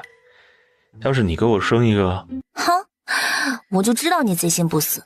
都说了我不生，你起码掉头回去把你儿子捡回来养。看清他还惦记着那狼崽子呢。楚清雅反驳：那不是我儿子，你能生出来带尾巴一身毛的？何必要我生？我倒要跟你和离了。行啊，我跟你离了就找个最……停！只听咚的一响，那孩子的脑门直直撞上横梁，下一瞬嘹亮的大哭回荡在屋里。你就不会看路？你这么高还往高了举？谁能哭的谁哄好，我可不帮你。他愧疚地抱着孩子，听着江离恨铁不成钢地说：就你这样还生什么崽子？生10个给你玩坏10个。江离把孩子接过来，娴熟地拍着背哄了一阵，又摘下他腰上的象牙球放在眼前摇一摇，孩子渐渐止住了哭。这时柴门一响，是老寡妇回来了。我也不至于生10个都，什么崽子，说的我仿佛不是人似的。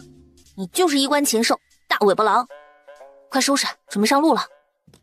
过了半炷香，马匹驮着整顿完的2人出了村口。2位贵客来得不巧啊，陈大人去巡营了，约摸呢还有半个时辰才回来，可去花厅里坐着等，他一回来我就把这匣子给他。说话间瞅着那块翡翠，楚清雅似笑非笑地递给他。劳烦大人了。江离看着千世回房的背影，替他的官途捏了把汗。哼，好大的面子，敢受小阁老的孝敬。2人入座，有个老仆添完茶就走，把门一关，态度冷冰冰的。他喝了口热茶暖身，万分感慨。原来这就是你说的官场规矩啊！要找正2品指挥使，得先找个正6品的段氏带进门，再给正3品的千氏塞谢礼，这么一级级的往上。你多久没做过这种事儿了？也就2年，我当巡抚时还给裴阁老搜罗过字画古董呢。说州这风气和从前一样糟糕，空手上门定要被轰出去。要不是不想惊动人，我才不费这个心思。你以为这2人如何？张段氏挺面善，像个好人。王谦是见钱眼开，你要处置他吗？非也，收了钱能办事，已经是实诚人了。在朔州干巡捕，能做到3品穿红袍，说明此人头脑精明，处事也挑不出大错。和能干比起来，贪财不算什么。今天贪财，明天就能为财杀人。既然你这么说，这边的事儿一了，我就提点提点他。至于他听不听，就看造化了。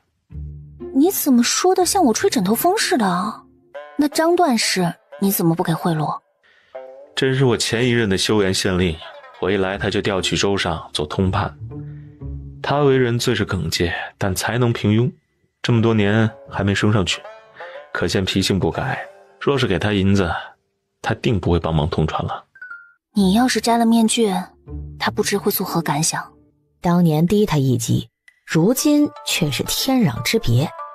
大约会在心里骂我一顿吧，毕竟我为了往上爬做的事不怎么光彩。所以你去过勾栏听曲了，被人塞过小妾了，给人家府上的歌妓写过唱词了。别来诈我，兵不厌诈，你去没去过啊？快点说。没，我要去了还怎么在衙门混？我是刑狱官夫人，我以前的上峰浑号叫6扇门主持，手下一群没剃度的和尚，起早贪黑的查案办差，不知道什么叫妓乐。我每日只睡2个时辰，应付完上峰还得应付女人，我是铁打的不成。我们马上和离了，不许叫我夫人。那我叫你什么呀？他不说话，就逆着他。我知道了，你想让我像薛战那样画你的字。你又不是我朋友。阿离。江离捂住耳朵，我什么都没听到。门外响起咳嗽和脚步声，等了一阵儿，却并无人进来。过了些时候，沏茶的老仆通报说，陈大人已经回来了，叫2位去客房歇息，明日再见。江离朝外头一看，阶下竟站着2排披甲带刃的士兵，齐刷刷地朝他们施礼。某等奉将军的令，保护楚阁老和夫人。你们将军收了本官的礼，他手下的人也收了礼，难道还想从本官身上再撬出些财宝来，让你们盯着，留下买命钱才能出去？阁老误会了，将军怎么敢软禁您呢？是您微服来此，若有闪失，他实在担待不起。本官现在就要见他。将军巡营回来风尘仆仆，等沐浴完也2更了，您携夫人不远千里来此，舟车劳顿，还是先歇一歇，明日再商议。如此也罢，明日一早，本官上他那儿点卯，顺便教教他该怎么御下。都司衙门里的客房倒也陈设齐全，2个小兵燃炭烧水，摆桌端饭，很是殷勤。这陈将军想得怪周到的，知道你不喝酒，周到成这样，却连见你一面都不肯，想是2方都不肯得罪。他早就得罪我了。那你还有胃口吃饭？毕竟我就是不来朔州见他，他对我也没有好脸色，恳请我们吃饭已经很不容易了。你见过他？何止是见过，你记得我跟你说过刑部原先那个左侍郎吗？就是恨你恨得要命，活活累死在任上的那个。那是他亲哥哥。记得相阁老那个科场舞弊最后死在狱中的儿子吗？那是他表弟。不止这个，我胸口那道疤就是他砍的，离心脏2寸，这辈子都消不了。楚大人，勇气可嘉啊！你居然敢一个侍卫都不带就来见他，还把我带着，你是想让他砍人砍一双吗？怪不得他路上问他陈冠其人如何，他都打马虎眼，原来是怕他知道以后临阵脱逃。也怪不得他前后上了2道拜帖，还装作小吏进衙门，就是怕直接报名号被赶出去。你到底是活埋了他娘，还是腰斩了他爹？他这么恨你，我看他明天就要把你捆了送给齐王当拜年礼。你再捞点，羊肉烫老了就不好吃了。我现在走还来得及吗？来不及了，你明日就要和我一起被捆了，交给齐王，做一对同年同月同日死的同命鸳鸯。你还开玩笑？陈将军和金武侯府关系如何？怎么看我不行了，急着要改嫁呀？陈冠从前是老侯爷的部下，后来去了禁北军，他家孩子上国子监都是走的薛战的门路。那还有救。齐王不是打着反薛家的旗号吗？军队里的人最是忠心，他应是不会听信齐王胡说八道的。难说啊，齐王有胆子，只带10几个人冒险走上4000里，想来胜券在握。只是我一时琢磨不透，他到底要用什么理由说服陈冠？他就是个庸才，背后说不定有高人指点。你快吃，吃完我跟你说正事儿。他来这趟没那么简单。边吃边说不行啊？你一说话我就没心情吃了。2人赶路辛苦，不出半个时辰就把菜肴都扫荡光了，连汤饼都没剩下。江离喝茶漱口，拿出贴身带的竹筒，刚一打开，楚清雅就动了动鼻子。什么香味儿？怎么还有血腥味儿？他真是狗啊！江离叫他坐过来，怕外头士兵耳朵灵，压低嗓音，一开口就是：你走后第3天，令仪带我去见了他父亲。我才走了3天，你就上他家拜高堂了？你叫他什么？哎呀，你这么大声作甚？他父亲又不喜欢我。果然是带去相看的。等我回去，就要吃你们的喜酒。哼，好一个正人君子，他就如此迫不及待。江离这才觉得自己的话有歧义，咳了一嗓子。实则他是叫我来办事的。你不知道，那安阳大长公主是个假货。江离一五一十地与他说了靖武侯府里发生的怪事儿，从郡主生辰宴遇刺说到玉器铺里的暗道，慧光寺地下的银罐子和玉佩，再讲到那半枚不翼而飞的兵符。楚清雅听着，眉头慢慢舒展开，到最后眼里泛起一丝明快的笑。说正事呢。你接着腊月29师生赴佛寺结同心，漫天飞雪是为拦朱门打鸳鸯，这一回继续说。说完了，你不去写戏本子都屈才。照你这么说，假冒殿下的人听命于齐王，等先帝死了就趁机发难，暗中给了他半枚虎符，让他借兵效仿先帝清君侧。先帝死的蹊跷，你跟我说过，先皇后身上有碧丽虫咬过的痕迹。这大长公主深居简出，连子女都很少见面，有很多机会假扮别人。真殿下和先帝一母同胞，感情深厚，假使这人先扮成殿下进宫，再吞了变声药，命令宫女下毒。他顶着殿下的脸，也不会被当成嫌犯拦着不让出宫。先帝驾崩那日是千秋节，宫中摆酒宴，皇亲国戚都来贺寿。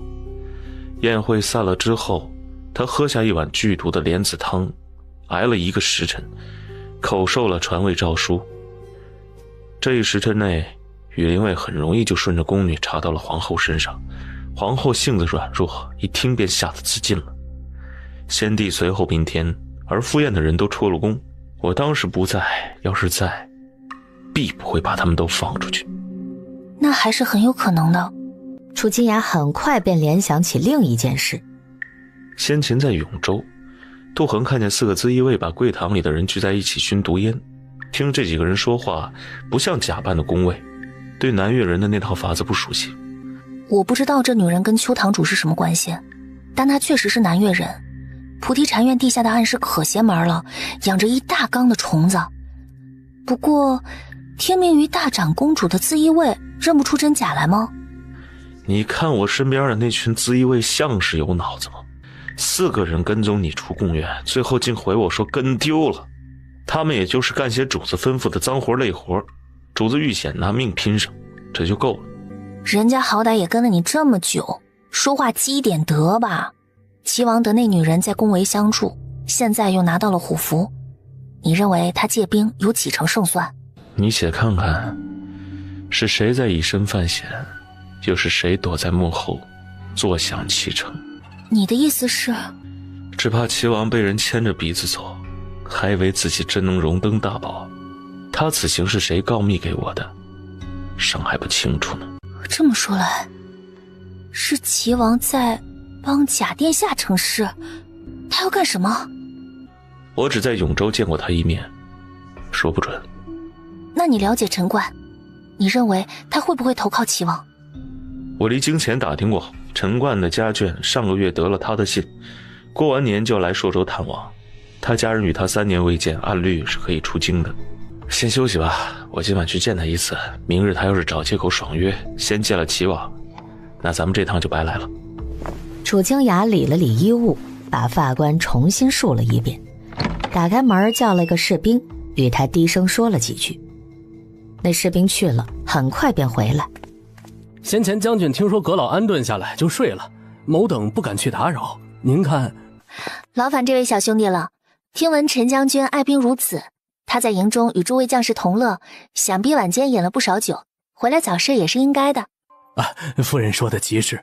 这封信对陈将军至关重要，不过他既然睡了，不好去扰人清梦，请小兄弟等他明日起了再给他，将军一定欢喜。待小兵走了，江离关上门，叉着腰问楚清雅：你刚才跟人家说什么了？他拿这种理由来搪塞。我没说什么，只说他夫人孩子还在京城。你既然来找他，姿态放低点行不行？会不会好好说话呀？还拿家眷威胁他，真是小人行径。你会好好说话？你对那小子笑得比蜜还甜。你快对我笑一笑，我才不会犯小人脾气，出门杀人。你想得美！我跟你打赌，陈将军今晚就会叫我们过去，你信不信？楚清雅还在计较他刚才对着人笑，这个坎儿他就过不去了。躺在榻上仰面朝天，胳膊枕着后脑勺。我不管他今晚干什么，你今晚必须对我笑一笑。结果榻还没躺热，门外就传来通报。夫人，他不由直起腰，好奇了。你给他送了什么信？难道只有你想到找阿芷打听消息？我可是大年初一顶着黑眼圈去拜年了。承认吧，小阁老，你做人的功夫没有做狗深。江离快步去开门，那小兵恭恭敬敬地弯腰。将军，请您到正堂一去。我同你去。将军只说见夫人。你们将军知不知礼，读没读过书啊？本官就是被他再砍一刀，也断不会让他和我夫人单独待在一间房里。别多嘴，带路。这一晚，都司衙门的议事厅灯火长明，陆续有人送东西进去，周围站了里外2层兵。翌日清晨下雪，到午时方止。都正揭开酒坊的老翁在店里烤火，看到门前雪地上走过2人，起身唱个诺。陈将军，衙门里要添几罐好酒不？酒还有，改日再买。那您这是要上哪儿去啊？这不下雪了吗？昨日将军去营中喝了酒，早起身上发冷，去浴堂洗个热水澡。陈冠是丰阳城里赫赫有名的人物，进了门，伙计就笑容满面地迎上来。掌柜早同小的说了，将军今日包场，这不就候着您来了吗？里头清清静静的，池水冷热也调好了，包您满意。叫人都出去，唱曲儿的搓背的都不要留。一会儿有位姓齐的老爷要来，你领他去最里面的单间。得嘞。2丈见方的水池里蓄满了水，室内摆着张矮榻，2只杉木玉凳，燃着极浓的苏合香。哪来的野和尚盯着爷爷看呢？外头的人呢？叫你们请齐老爷，怎么放进来不相干的？啊，您就是陈将军，小人一时糊涂，失礼失礼。回头又对后边唤：主子请进吧，将军候着呢。将军无惊，是我。他瞥了眼东面，语气带了丝不满。这里怎么还有旁的女人？王爷3天前在信中与我说，要找个私密之处单独会面，我便选了这家浴室，想着既有要事相商，咱们便坦诚相见。可您不仅不以真面目示人，还带了2个侍从，这叫什么话呀？那房里是我的爱妾，年轻貌美，色艺双绝，还是个不会吵闹的哑巴。我带她来是想把她赠给您，以示修好。另一个摘下他的僧帽，露出竖起的头发。他自己也没闲着，为表诚意退下衣物，只留了条亵裤。此人正是萧明。却说他3日前在虎啸衙命人设伏，把疑似载着楚阁老的马车炸下了山，又甩掉了2个穷追不舍的侍卫，自觉这一路顺风顺水，乃是天命所归，便带着12个侍从，欢欣鼓舞地走大路来丰阳城见陈冠。请将军相助，是实在没有办法，不然本王不会亲自前来，连征旦的朝会都没去京城觐见。信中同将军所说千真万确，眼下形势危急，只有将军麾下15万人堪得一用啊。哦，我收到王爷的信，很是诧异，着人探问了京中消息，并未听说朝纲紊乱。薛家许多人我都认得，晋武侯卧病在床，薛阁老也80高龄了，其余子弟官位都不高，他们要造反，拿什么来反？先帝的子嗣只有陛下一个，亲兄弟里除了王爷您，再无其他人了。他们难不成是想推个姓薛的做皇帝？还有那楚清崖，我也见过，黄口小儿一个，倚仗着自己有些才学，便不把旁人放在眼里。想来在京中也是孤臣，他去年才入阁，哪有那么大的能耐呀？王爷怕不是多虑了吧？哎呀，若没有物证，本王也不敢信呐。若是别人嘴里说的，听听也就罢了，犯不着惹一个世家高门，一个当朝新贵。可这一回是本王的皇姐相告，岂能当成嚼舌根的事儿？我这皇姐性子柔弱，嫁到薛家20多年，恪守妇道，生儿育女，没有一天压在薛家人头上过。她绝技不会骗我的。是安阳大长公主同王爷说薛家联合楚阁老谋逆？正是如此，将军不知，外人看来他与侯爷间谍情深，实则大有隐情。将军可还记得当年靖北军的虎符失窃吗？好端端的一个兵符，众目睽睽之下放进匣子，怎么第2天就不见了呢？就是薛齐贼喊捉贼，坚守自盗，勾结北狄，意图谋反。我那宾天的皇兄心软，听了安阳求情，只夺了他兵权，没把他砍了。这倒好，往后又生出事端来。还有什么事端？侯爷都下不来病榻了。将军跟过薛齐上战场，知道他身体强健，就不疑惑他为何病成这样吗？全是装的。先帝铁腕雷霆，他不敢轻举妄动，便韬光养晦，一装病就是9年。他怕安阳看出来，竟暗中给他下药，还换了他身边的宫卫。可怜我那阿姐，不仅守了活寡，身子也垮了，1年到头都在寺庙养病，只能见上孩子几面。他养的那个姓薛的小畜生也像他爹一样心狠，瞒着他娘，帮着宗族。他在国子监收了上百个学生，个个都是华族出身，父母逢年过节赶着上侯府送礼。因为有这人情关系，把薛家子弟安排的满天满地都是。陈冠听他提及薛战，两道粗眉皱成川字。王爷不可妄言，我家闺女儿能上国子监，找的就是薛先生。听内子说，他为人很是儒雅，没有那些官场上的习气。萧明并不奇怪他回护薛家的反应。本王说了这么多，终究只是一面之词。还有2样东西要给将军过目。小沙弥从袖中拿出一个不起眼的铁盒子，正要走过去，陈冠嫌弃开口：我家祖孙3代都拜太上老君，生平最讨厌和尚。是本王考虑不周了。其实他2人并不是和尚，是易容成这般模样的。将军可识得此物啊？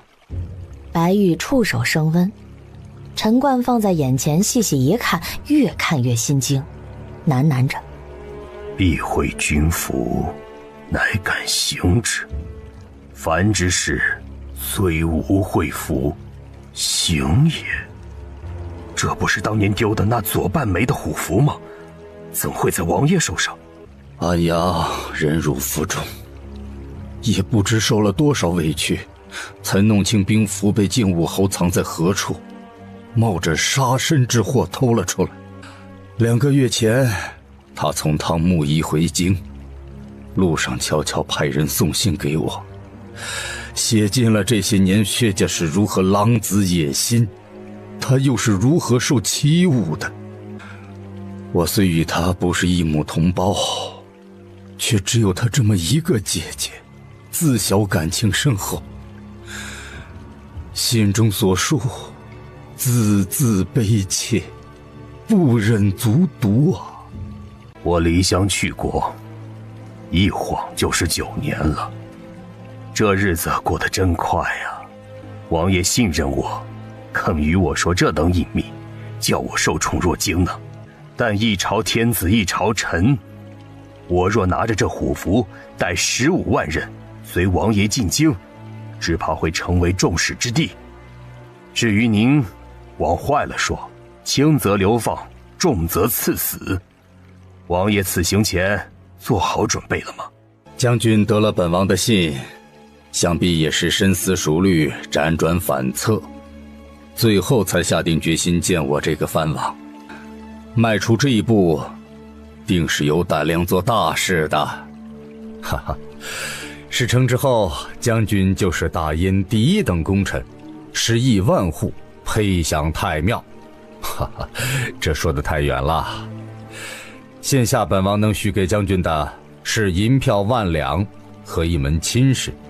本王带着犬子身上的信物，愿与将军结为儿女亲家，对3卿6御立下誓言，永不相背。王爷诚意，在下感佩于心。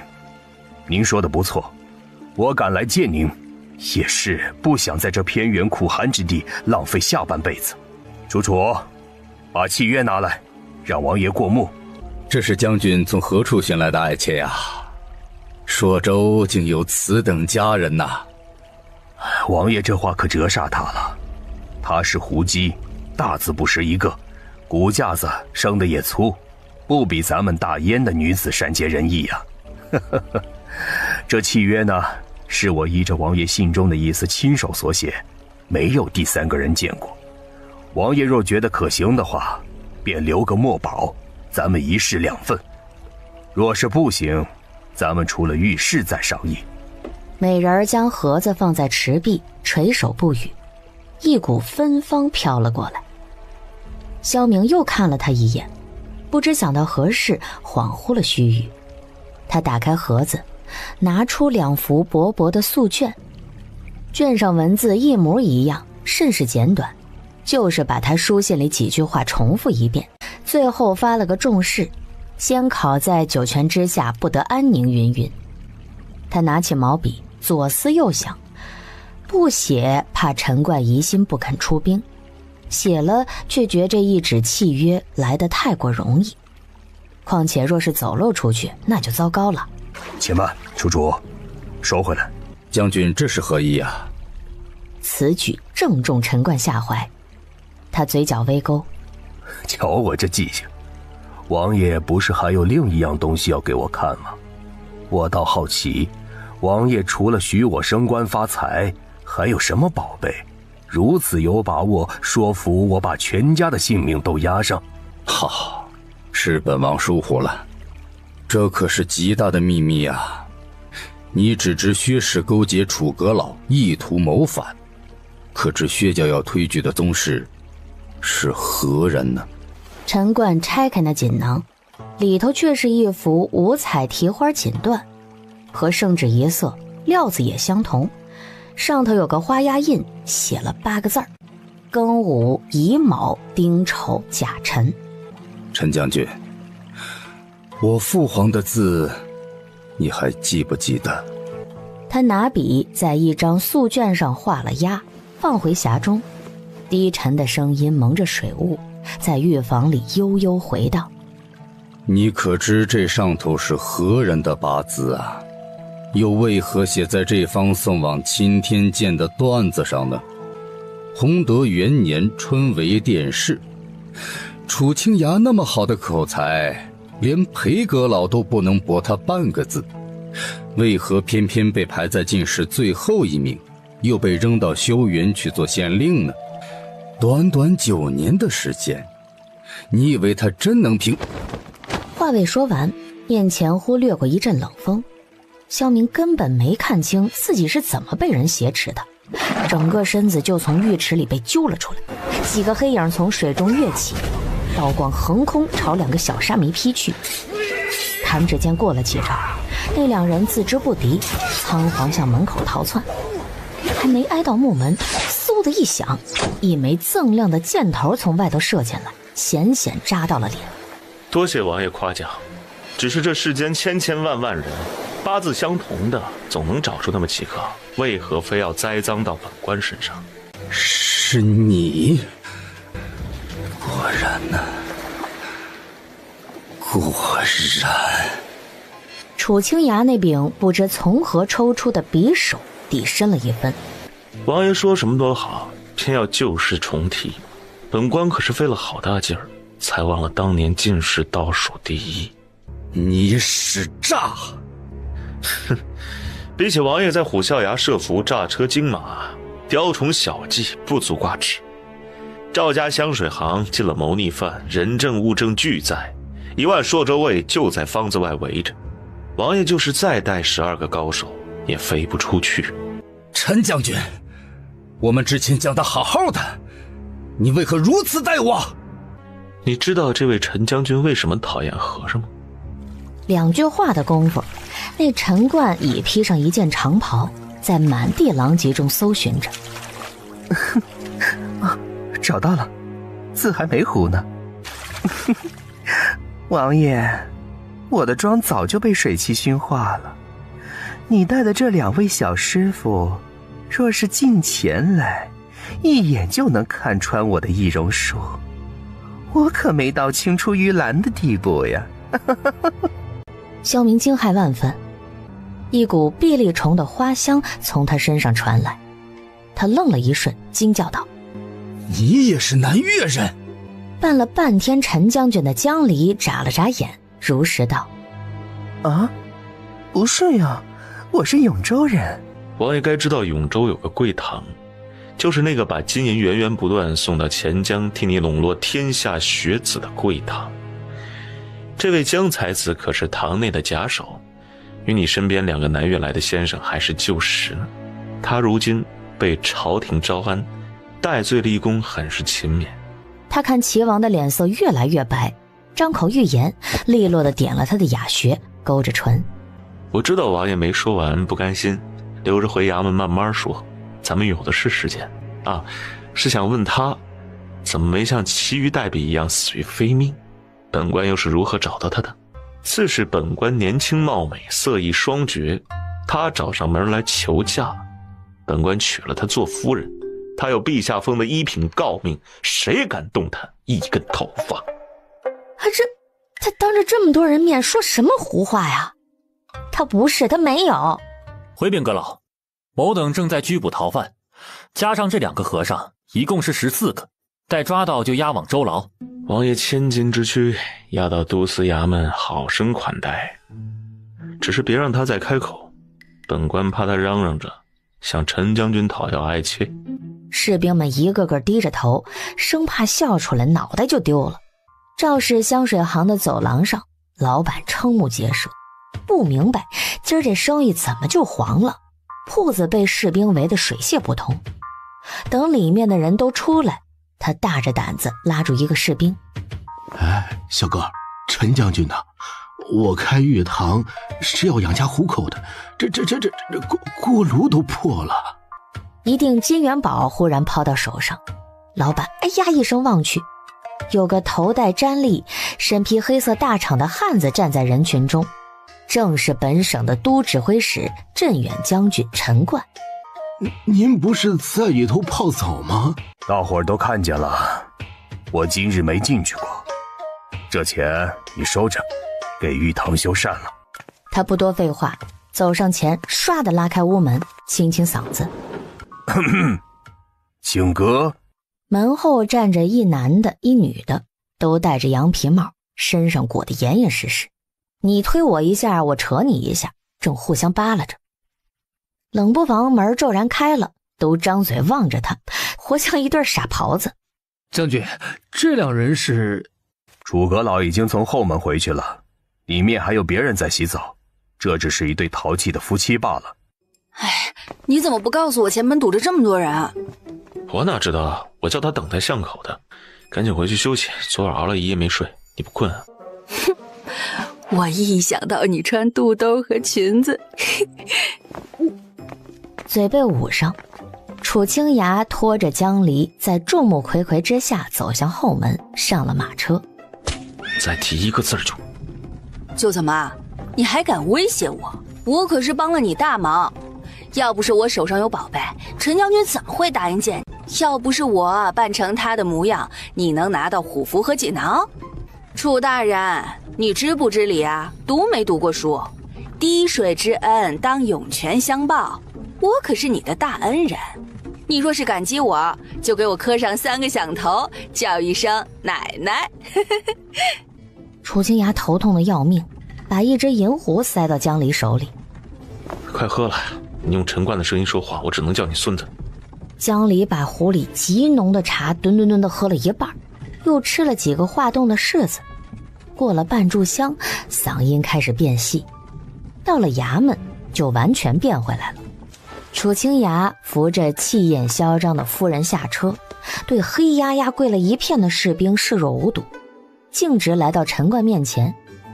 然而对方一眼也没看他，朝他夫人拱手道：“有劳夫人，还望夫人回京，在卓京和小女面前美言几句。”应该的，小许在国子监很照顾我妹妹，他俩住同一个号舍，极是要好。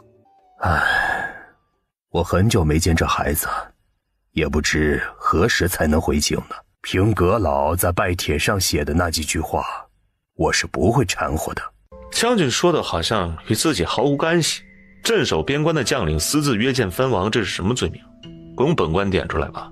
今日你去见了他，来日就是2个脑袋滚在菜市口，后头跟着2大家子斩监候。没发生的事就不要说了，将军不是配合我们了吗？还委屈将军受了皮肉之苦。被虫子叮了一下罢了，不痒不痛的，却真叫我大开眼界呀！原来天底下竟有这样的手段。夫人胆大心细，遇事果决，陈某佩服之极。昨晚江离遣小兵送去了杀手锏，他大年初一带着厚礼去陈家拜访主母，让阿芷当说客，叫小许背着他娘写了封信给他爹，信中详述了他在国子监上学的经历，薛家郡主平日是怎么关照他的，楚阁老的小姨子又是怎么和他一起同甘共苦写功课，把薛家和楚家真心实意地夸了一顿，最后尽抒对父亲的思念之情。陈冠3年未见这心肝宝贝儿，想得厉害呀！看在女儿的份上见了他们，得了陈冠的夸奖，江离笑开了花，和他一起跨进门，把楚清雅甩在了后头。他不用想也知道他是怎样一副脸色。陈将军，你与他同朝为官，家中小辈又交好，这是缘分。我让他扮成你的妾室，在齐王面前露胳膊露脚。他那么骄傲的人，嘴上从不吃亏，肯做这些着实难得。他替你把私会藩王的事挡下来，又放下了身段。你们就算过去有天大的仇怨，也该抵消了。就看在恋爱的份上，化干戈为玉帛，如何？夫人可是误会了，我跟楚阁老有什么仇呀？顶多是看不惯他的文人脾气，说话夹枪带棒的。以前没少给卫所和州官气受。我听说您的兄长以前在刑部当差。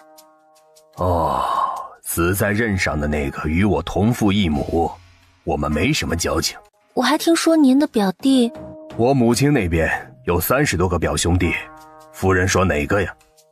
哦，没，是我记差了。那他胸口的刀伤可是您？这倒是我砍的，离心脏2寸，他命怪硬的。不过这也不能怨我，例行公事罢了。这怎么说？楚阁老没告诉夫人，他就靠这个得了先帝赞赏，青云直上的。江离蹙起眉，望了眼倚在池边栏杆上的楚清雅，他也侧手看他，目光中透出一丝狡猾的笑，狐狸似的歪了歪脑袋。洪德2年，要不是楚阁老和北狄那一仗，不知要打到什么时候呢。比师边境连吃败仗，主将战死，援军未到，兵荒马乱的。我有天晚上驻军在修远，带着部下巡逻，云里掉下了斗大的雹子，人马都窝在营里发抖。3更刚过，打东边来了2个硬闯出城的骑兵，都蒙着脸，我以为是细作，一刀砍死一个，另一刀砍在了一人的胸口上。当时以为他没气儿了，解了面巾一看，竟是本地那个16岁的小县令。哎，他命大。第2天早上，先帝就领兵到了修远，正巧带着个神医，把他给救活了。先帝问他为何要在这个节骨眼儿私自出城啊？他说……陈冠停了一下，半是感叹，半是后怕。他说要去西可汗大营，效仿古之纵横家，凭3寸不烂之舌，驶离间计，给大燕争取喘息之机。知州下令任何人不得出城，他便自己悄悄去了。真是一个敢说，一个敢信啊！先帝给了他1批降消瘤，1颗保命丹，让大夫给他缝了针，就这么带着伤跑去了草原。后来呢？他独自一人去，5天后被西可汗帐下的2个特勤抬回来，丢了半条命呢。他醒来也不说话，悄悄地下床，趁那2个送他回来的特勤睡觉，把他们抹了脖子，血溅了一屋啊！哎呀，我们都没见过这样的小孩。他杀了人，让士兵通报给先帝，自个儿骑马回县衙继续当差，还顺了卫所里的一床厚棉被，一件羊皮袄，就跟回家探了趟亲似的。过了一天，赤敌起了内讧，靖北军大胜，战局就这么逆转过来了。再后来，敌人西去，战火平息，3年任期满，县令去了京城高就。我再见到他，他已是大燕立国以来最年轻的阁臣了。我曾听说过这个传闻，这算是头1年当官，把后面的苦都吃尽了吧？夫人到底不是官场中人呐，似楚阁老这般流血拼命，外人看来是一鸣惊人，先苦后甜，却不知往后的每一步只有更艰辛。朝堂之上的争斗，比我砍在他身上的那一刀还要凶狠呢。我虽不喜他的脾气，却以为他是100年难出的国之利器。我也不怀疑他对先帝的忠诚，只要是见过他和先帝相处的人，都不会怀疑。江离记得他说过，他的莫逆之交早就不在世上了。为什么这个人经历过这么多，他却很少意识到他是一个危险的人？陈冠走后，楚清雅才悠悠然夺过来，与他并肩而行。狗耳的尖，他刚才定是听了个8九不离10。江离一看这副小人得志的模样，满心感慨，立刻烟消云散。进了客房，把门一插，一巴掌拍在他胸口。骗子！谁是骗子？我可没同你说过一句假话，全是你自己臆想出来的。大骗子！你就是故意的，你昨天就是故意说那些话吓我。我故意的？怎样？江离快要气死了，脚也用上，吧嗒吧嗒地踩着他的靴子，踩的那鞋面都是土。楚清雅给他踩着泄愤，索性坐到榻边，拍了拍大腿。当心扭了脚，坐这儿踩。都要和离了，我为何要坐这儿？都要和离了，你为何还操心帮我的忙？顶着黑眼圈上陈家拜年，大老远跑来，在陈冠面前替我说话呀？我承诺过你帮你削藩，别小看人。原来你还记得这个？我以为你上学上了心都飞到侯府去了。你带着他的手机信物，骑着他的马，包袱里还有薛家的腰牌，我不叫你一声世子夫人，都对不起他良苦用心。那你叫啊，现在就叫。你就说在御堂里，为何齐王提到我，你一声不吭？他骂了一句薛战，你就跟要炸了似的。你能不能不要纠结这些鸡毛蒜皮的事？我演陈将军就要演得像薛战给他女儿开小灶，我能骂他？他一刀砍去你半条命，难道还要给你说好话？我的天，在御堂里你就跟我吵这个，吵到现在还没完。陈将军说你是国之利器，我看你心眼没有针眼大，该叫国之针眼。有这功夫，你去搞清楚那要命的锦囊是真是假，这才是重中之重。别在屋里磨蹭了。我不去，我被你逼着扮小妾，没脸见人了。你都不急，我急什么？两个人仰面朝天，都不说话。过了一盏茶，他干脆眼不睁为净，可心思如杂草丛生，围着那生辰8字打转。我告诉你一个发现。你不是老侯爷的儿子。这用你说，我姓楚。你就没找过你亲爹吗？我娘说他自称是薛家旁支，但气度不凡，你眉眼是随他的。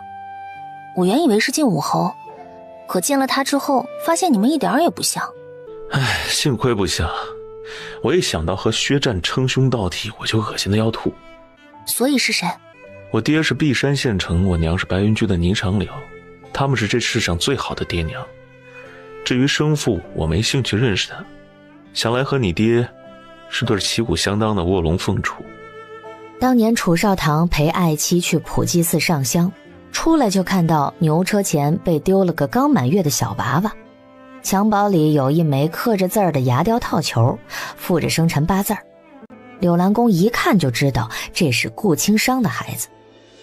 他那时刚生完一对龙凤胎，遇到只小奶猫都不舍得撒手，便央着丈夫把他收养了，当成自己的儿子拉扯大。结果这孩子越长越争气，带出去人人羡慕是佛祖赐的。我娘把我抱回家后一打听，生母已经死了，也不知道父亲是谁。总之她不敢把我带回家，便偷偷地抱出来寻了个人家。江离很不客气地评价：你这守财的性子啊，就随你亲爹，他连1文钱都不给，就欺负老爷夫人是厚道人，帮他养孩子。我怎么守财了？你1个月500两花我俸禄的时候，我说什么了？你要是多挣点，我能把府里修得更气派。挣多少是我能左右的吗？那是朝廷规矩。等以后我老了，刑部来了个新尚书，突然有天来抄家，把墙一砸，哗啦一下里头全是砌着金砖。我怎么说？我跪下来给他磕头，说大人行行好，我夫人1个月要花500两，她是个熔炉头胎，看不见金子要同我和离，我不想和他离，所以当官几十年收的炭镜、冰镜都换成了银子，银子换成的金子，多1块金砖他就少骂我一句话，多10块他就叫我夫君，多100块他就同我睡一床。80岁了还愿意给我生娃娃。我把娃娃抱来给那位尚书大人看，他问怎么是个带尾巴一团毛的，我是说大人呐，我是个狼子野心的衣冠禽兽，夫人自然生的是狼崽子了。江离大叫一声，爬起来笑着掐他。你烂了嘴的！我叫你说这些混话，你去茶楼里说书，不要在我面前显摆你这张狗嘴。你给我生个狼崽子，我就去收贿赂。你想要天上的星星，我都给你摘。不生，生不出来。不生就不生。等回京城，我找我第18房小妾，你嫁你的薛世子，咱俩瞪一辈子眼。你现在就画押盖章。我事儿办完了，拿着和离书回京城休假衣去。这才到哪儿啊？你怎么就办完事了？等我见了齐王再画押。要是他说出了什么不得了的秘密，我先杀你灭口，免得你那嫁衣绣得歪歪扭扭，贻笑大方，薛家要骂我没把夫人调教好。楚大人，我服了，我没你能说，你快去审他，我要补教。知道我的厉害了，就乖乖在房里待着，我叫人加盆炭。我去看看朔州卫有没有逮住那些高手。你不先审齐王？有些话上了秤，1000斤也打不住，不知道比知道好。我想想怎么写折子，最后才去见他。江离看着他的背影，下意识哎了一声。楚清崖回过头，江离嘴角耷拉着，表情有点失落。你说要带我去泡澡吃烤全羊的。他大步走回来，攀住他的肩，吧唧在他额头上亲了一下。好了，这是定金。元宵节我陪你玩整天。那玩过了你再画押吗？都听你的，好不好？江离嗯了一声，侧躺下来挥挥手。走吧走吧。楚清崖这一走，直到深夜也没回来。虽说他私底下嬉笑怒骂没个正形，但办起公事从不含糊。江离清楚他的本事，审起犯人来就和点卯似的顺手，威逼利诱，严刑酷法，无所不用其极。听杜衡说，他向来与此道十分勤勉，若是没得到想要的结果，宁愿在衙门熬通宵。正月15一大早，江离睡醒了，赖在床上不愿起。我要吃烤全羊。楚清崖正在桌边提笔构思，淡淡嗯了一声。我要吃烤全羊。等会儿我上个折子。我就要吃烤全羊。你说呢？你说呢？等你洗漱好，我也写好了，换身衣服就出去。你写了什么呀？只批中医不冷啊，还要去泡澡。今日能泡了？江离不答，垂眸往纸上看。只见他细致清晰地写了几点：一是说齐王带着不知从何处得来的兵符调兵造反，现已被朔州卫擒住，人证物证俱在；二是镇远将军在齐王到达丰阳之前一无所知，收到书信便及时通报了他，与此事无干；三是请旨就地处死随行的府尉，他们武功高强，以防压制京城的路上出现意外。4是要调动5万靖北军精锐，再由陛下命可信的将领率5万精兵与靖北军选址会合，10万人捆着齐王去黔江示威，将那里有反心的府兵官员一网打尽。这是写歪了，也能呈上去。别说话，不然我写上10遍，拖到中午都出不了门。江离不说话，一边看他写，一边百无聊赖地朝他脖子吹气儿。哼哼，还挺有定力。你做什么在店里摆出那副脸色？魁星看到你都不保佑我了。听完正午的法会，江离跟他来到酒楼，嘴里还嘟嘟囔囔的抱怨呢。魁星喜欢你不喜欢我，要是我拜他有用，当年也不是倒数第一了。天下屡试不中的学子听到你这话要气死，即便是最后1名，好歹也是进士啊。你后面还有几10个同进士出身呢，你不信魁星，为什么在和陵还拜他？我一个堂弟今年要考乡试。你有个屁的堂弟！是我没堂弟，只有个跟我闹和离今年要考会试的夫人。我求魁星让他也考倒数第一，无颜见他的薛先生。呸呸呸！你快收回去，谁要跟你一样？正说话，酒楼老板从厨房满头大汗的赶来，见小两口掐架，见怪不怪的咳了声，恭恭敬敬的道：一会儿他亲自送热菜上来，包管老爷们吃得尽兴。酒楼生意甚好，大堂满客，2、3楼都是雅间。上了楼梯就看见杜恒啊，2个小间拆了隔板打通，我坐夫人旁边给您布菜。然后殷勤地领路开门。进了雅间后，外头嘈杂的人声顿时变小了，一股烧烤的香味扑鼻而来。地上摆了2个大炭炉，炉上架着铁网，网上摆着切成块的菜蔬，在上方用铁架子串着剥了皮的羔羊。那你尝尝，本地官府宴请，以大尾寒羊为佳，鲜肥不膻。我让他们挑了刚满周岁的黑公羊，先饿它1天，再以茴香大椒熬成卤水喂它喝2天，宰完用鸡子牛乳或者麦粉调糊，全身裹上，头朝下，在火坑里烤上半个时辰，再用架子穿了横着烤，只消撒上几粒盐，吃下去熨贴得很。喜欢吗？留点肚子吃别的。江离见一屋子侍卫都盯着楚清雅忙活，有点不好意思，心知他不会说场面话，于是便代劳了。大伙儿都吃啊，别光坐着。当年先帝和靖北军同帐而食，传为美谈。陈将军也常去营里与下属同乐。你们大人在这待了3年，耳濡目染这里的风俗，今日也请你们吃一回。诸位都是他身边最可信的人，这段时间辛苦了。本该吃些精致的菜，但这儿毕竟是边疆，比不得京城那么讲究。玄英，你领着兄弟们自便吧，茶饭管饱，菜不够就同我说。一番话，资衣卫们都席地端坐，毕竟是和上峰一起用饭，都不敢多说，只齐声谢过。江离这边坐着杜恒和3个混熟的侍卫，只有杜恒不怵，热络地向他介绍北地的风土人情，还给他割羊腿肉，教他裹在春饼里蘸酱吃。小少年能说会道，江离被他逗得直笑。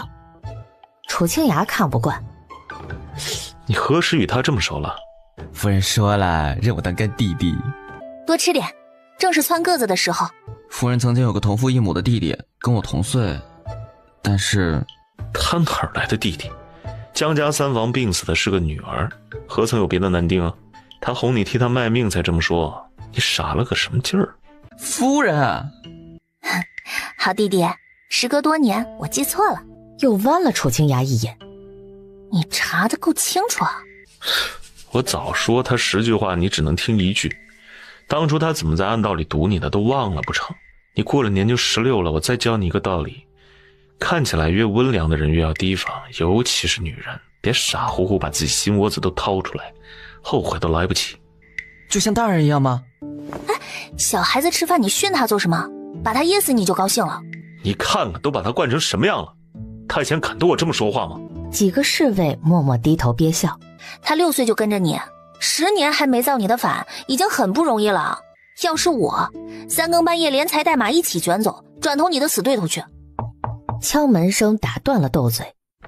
老板和伙计笑呵呵地端着食盒进来，打开都是些朴实无华的菜肴，譬如凉拌波棱菜、韭菜炒豆干、口蘑鸡片之类。江离喝着鲜美的羊汤，用余光打量老板。刚才为众人盛汤时，他似乎多瞥了楚清雅一眼。这酒楼楚清雅多年前来过，许是老板觉得眼熟又不敢认。老板突然拍了下脑门，哎呀一声。哎呀，这位爷看着面熟，这声音也耳熟，小的斗胆问句，您是本地的吗？你们家的羊杂汤和麦粥酱菜如今还管够吗？只要点一盘20文的菜，这3样都尽管吃。您是不是那个管够？当然管够，这么多年您还记得小店呢，我这就去叫厨子多做几个菜送诸位爷的。他转身盖上食盒，脸上露出一种奇怪的表情，还在自言自语的嘀咕。江离想了好半天，这什么意思？只听杜恒压低嗓音：大人每次来丰阳都带我来这家吃，他那时跟我一样岁数，也在蹿个子。他恍然大悟，原来老板是在想死孩子吃穷老子了。楚清雅仿若未闻，叫住老板，指着杜恒：你记得他吗？哎呦，这就不认得了。他就是9岁能喝3碗羊杂汤，跑到后厨说汤里有苍蝇，被你揍了一顿的那个讨人厌的小孩。现在16了，正在抽条呢，比我当年还能吃。我快要养不起他了，带他回老家谋个差事做。小的有眼不识泰山，您2位现在是做大生意的贵人了，别和小的一般见识。我记得您以前会把乳酪抹在饼上吃，这个也管够。楚清雅得到答复，满意的放他下楼去了。因为不喝酒，2只烤羊眨眼间只剩骨架子。粥饭食毕，杯盘狼藉。伙计上来收拾打扫，侍卫们识趣的分批出去，藏在暗处恪尽职守，只有杜恒还留着和江离谈天说地。楚清雅越看这孩子越碍眼，让他滚回衙门里读书。他反而说等下要去参加赛兵戏，兵鞋都存在大堂的柜子里了。这半个月我做梦都想要你，从早到晚。他的声音低沉如夜雾，蛊惑人心，在江离耳边极尽温柔地说着甜言蜜语，身体却做着截然相反的举动。阿离，你喜不喜欢我？你说一声喜欢，明儿我还带你去吃烤全羊，还去泡澡，在水里，就说一句，好不好？我想听。我要吃别的，吃削了皮的冻梨。他把江离抱起来坐着，这个时候还记得反驳他：傻子才削皮吃。我就要削皮。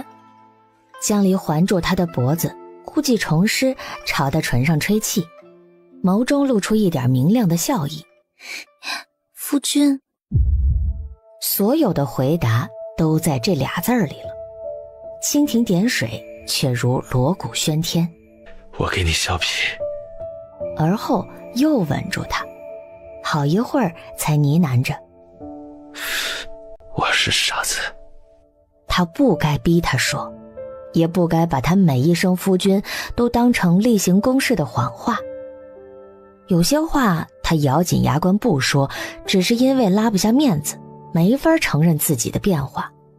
他一气之下写了和离书，就等于把他赶出家门。江离花的是他的钱，住的是他的宅子，好处都是他给的，绝技不敢违背他的决定，只能强撑面子写上一份新的和离书，拿过来给他看，问他是不是真的这么打算。我们回去好好的过日子，过去的事儿都不提了。都是你不好，跟你说了还不信，就以为我要跟人跑，凶巴巴的，吓死人了。还写和离书骂我，你考试写的文章都没那个好。以后不会了，夫人原谅我则个，往后你说什么我就信什么。你说薛战是天下第一的好人，我就信他是天下第一的好人。他死了，我也把这话刻在墓碑上。哎，怎么又提他？提了他你能多……后面的话被吞下。饿不饿？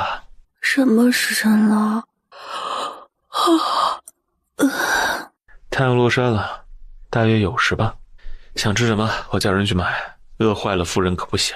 你昨天喝的那碗汤是不是特别补啊？给我也来一份。不是因为汤。男人都这么说。江离趴在他身上，手指缠着他的头发，打着结玩。我原来没喝，你不也嚷着要停？哎，别拽，就这么几根毛，都叫你扯下来了。口毛养得油光水滑，看了就让人羡慕。天天吃芝麻糕真有效吗？你是看上了我的头发才跟我成亲吧？我明儿全剪了，当和尚去。你怎么连头发的醋都要吃？好幼稚啊！他到底怎么升官的？楚大人，你脾气这么大，当年去草原怎么没被敌人砍死啊？他们难道比我还好说话？我只是脾气大，又不是没眼色。跟我说说你青云直上的契机嘛。陈将军都夸你是人才，亏你能忍9年都不跟别人说。我要是说了，麻烦就来了。说说嘛，我想听故事。我是弘德2年的4月从京城外放到修原做官的，那时刚满16，我才当了半年县令，彻敌东西2部就合谋南侵。彼时宪宗在位，重文轻武，削了老将的兵权，换上纸上谈兵的货色，边疆连败几场。但凡是个燕国人都脸上无光。赤敌的东可汗驻军在白石关，离修原有100里路，晋北军在那儿打输了，主将殉国。陈冠是副将，带着残部撤到修原，他们的粮草给奸细烧了，供粮的差事就落到了朔州、知州头上。那老东西知道凑不出粮来，不想管，就一封急信推给我。那个知州大人后来怎么样了？他是个做生意的人才，1年能摊3000两，前些年我把他给砍了。10万禁卫军来修原扎营，我上哪儿给他们找吃的？就是有银子也没办法筹到粮。我从小衣食无忧，来了修原后才知道什么叫穷的当裤子，一个村凑不出1匹绸缎，每年都要向别的县借米，年年拖欠赋税。衙门里只有我是能干事的，除去一个60岁的县丞，一个跛脚的主簿，一个醉醺醺的典史，3班6房加起来只有18人，空了12个缺。你猜人去哪儿了？我来的前1年，他们和乡里豪绅火拼，斗殴死了。我去豪绅府上拜访，他们家底儿还没我家厚，可刀斧兵器堆了3间大屋，还有个员外拿刀架在我脖子上，逼我娶他的寡妇女儿。他女儿漂亮吗？骨相挺端正的。我后来查案，刨过他的坟。听上去又是一个复杂的故事了。江离把话扯回来，这般穷山恶水之地，刁民横行，就是佛祖来了也没法给大军供粮，你是怎么做到的？我一接到军令就知道无论如何也做不到，干脆没做。我立刻写了封信给我爹，让他把祖传的字画拿出来，上京献给首府，让他必要时在皇帝面前帮我说话，救我一命。那晚我怎么也睡不着，越想越不甘心。我是能轻轻松松考中1省解元的人，怎么去哪儿都不得志，竟然还沦落到行贿保命的地步。第2天上职，衙门里所有人脸上都带着同情，好像我活不过这个月了。只有老县丞夜里听到我长吁短叹，前来宽慰，说在其位当其职，做做表面功夫也好。你要是在朝中有靠山，把该做的做了，就不会落个身首异处的下场。可我还是咽不下这口气。我读的是圣贤书，7品官还没做满1年，就学会明哲保身了，空拿着1个月4两的俸禄，还谈什么治国平天下？我同老县丞诉苦，他却说，若是我在京城郁郁不得志，来了修原也不得志，那么以后换个地方当官，10有8九还是不得志。问题不在于这2座城，而是出在我身上。我听了之后，一股热血冲到脑门，当即把送信回家的小厮叫了回来，只思索了1个时辰，重新给家里写了封诀别书，然后花重金寻了个去过草原的逃兵，和他一起扮成朔州卫，偷偷出城，去西可汗的大营游说。我想着，既然筹不到军粮，还不如从根源上解决，让赤敌2部自斗起来，就没工夫和我们打仗了。私自出城是死罪，不成功便成仁，若是成了，能流传后世，不往来之世上走一遭；若是不成，就当爹娘没养过我这个儿子。好在我运气不错，被陈冠拦了下来，还等到了先帝的援兵。他让大夫给我缝针，给我一匹神驹，一颗固元丹，叫我放心去，还说战事紧急，实在分不出人马保护我。这样已经足够了。我疾驰2天2夜，到了西可汗在琅琊坡的大营，被敌人拖进了帐子。他听得屏息凝神，两只耳朵竖着，黑眼睛睁得圆溜溜的。那天也是凑巧，西可汗是个孝子，正给他的母亲施病喂药，可蹲在一旁掩面大哭。我一看就知道那老太太熬不到第2天了。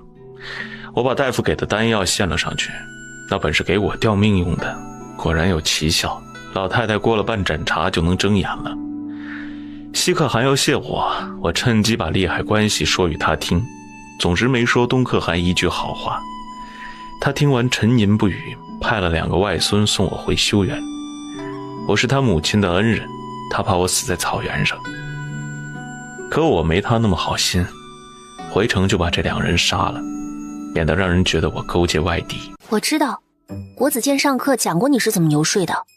一是东可汗的军队离盛京更近，能分3路南下，打赢了他们占地利，是不会把高于之地分给西可汗的。二是西可汗曾助东可汗夺位，但弘德元年草原闹雪灾，东可汗一头羊都没给他们，是个不讲信义的小人。三是贾称得了朝廷密旨，倘若西可汗有意吞并东边的部族，大燕会与其辎重，东可汗攻占下的5个县城送给他们做木马场。我的确是这么当着陈冠和先帝的面解释的，定是陈冠嘴不严实，说给了血战。我回城后约了2天，醒来后得知西可汗没有按原计划发兵，反而在东可汗背后捅了刀子，前后夹击不成，被先帝带队冲散了阵型，赤敌的军心乱了，晋北军大胜，我的脑袋也保住了。最重要的是你的仕途保住了，果然是富贵险中求啊。先帝是个好皇帝，身先士卒，识人善用，就是驾崩的太早了。你觉得他是个什么样的人？那又有很多故事了。你每天给我讲一个嘛。你怎么这么喜欢听八卦呀？小时候没人跟你讲过故事啊？没，我娘说故事都是骗人的，我从识字起就自己看书了。很多事我都不愿意回想。那你就挑有意思的事情讲，你说话可有意思了。平时我跟你吵架，那些事我也喜欢听。不要。你要是早点同我说，你16岁就敢孤身去敌营谈判，我说不定会多喜欢你一点。楚清雅心头一酥，猛地翻身把他压住。真的？你怎么还能？别乱说话。他到底是顾忌着江离的身子。起来吃点东西，再不出屋子，下人都要进来看了。15的月亮16圆，都司衙门今日也煮了汤圆。常随把夜宵端到书房里，陈冠顺道问他：楚阁老住的那间客房有物件坏了？回大人，塌了一张罗汉榻，磕了小鸡，碎了2个茶杯。房里的东西用了多少年都好好的，怎的会坏？阁老千金之躯把榻做塌了，他的侍卫给了20两银子让换新的，小的想这钱也太多了。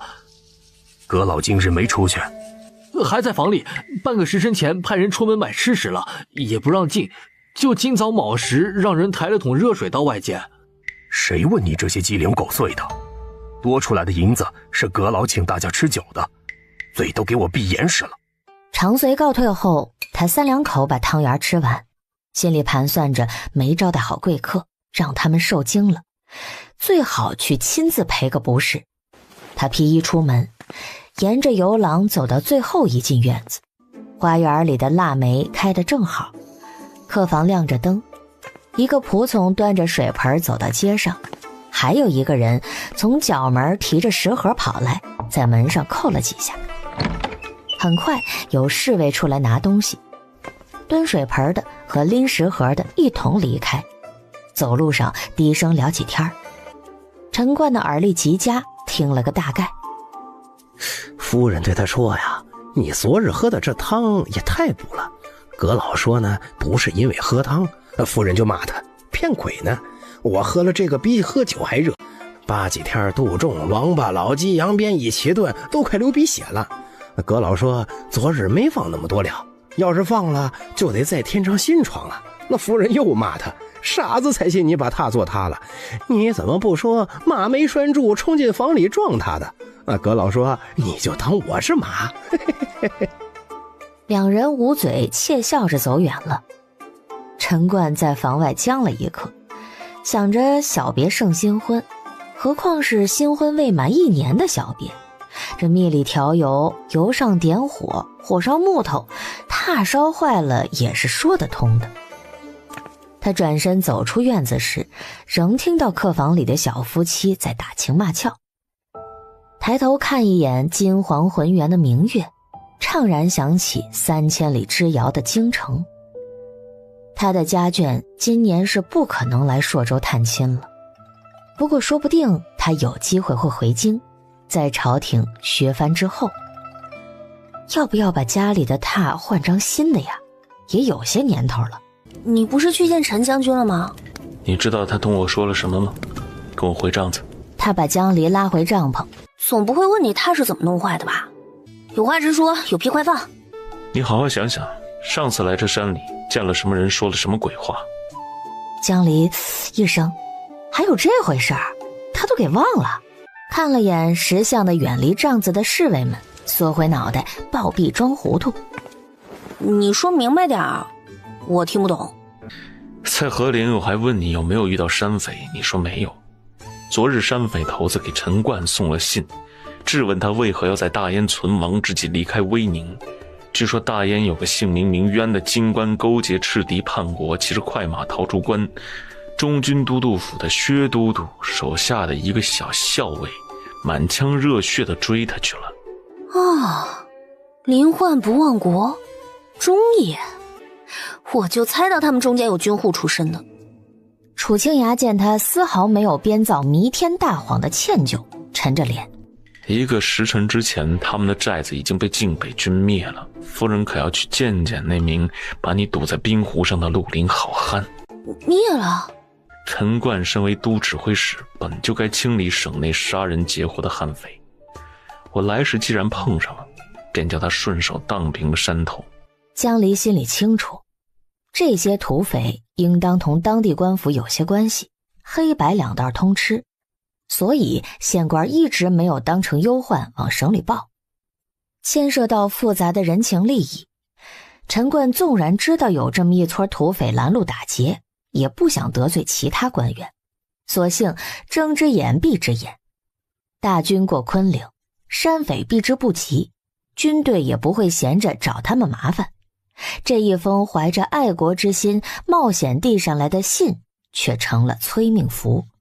不过对百姓来说是10成10的好事儿。小阁老正月里就为黎民苍生谋福祉，真是开门红。你胆子大，敢独自一个人出昆岭，有胆量当着我的面再说一遍当天的话。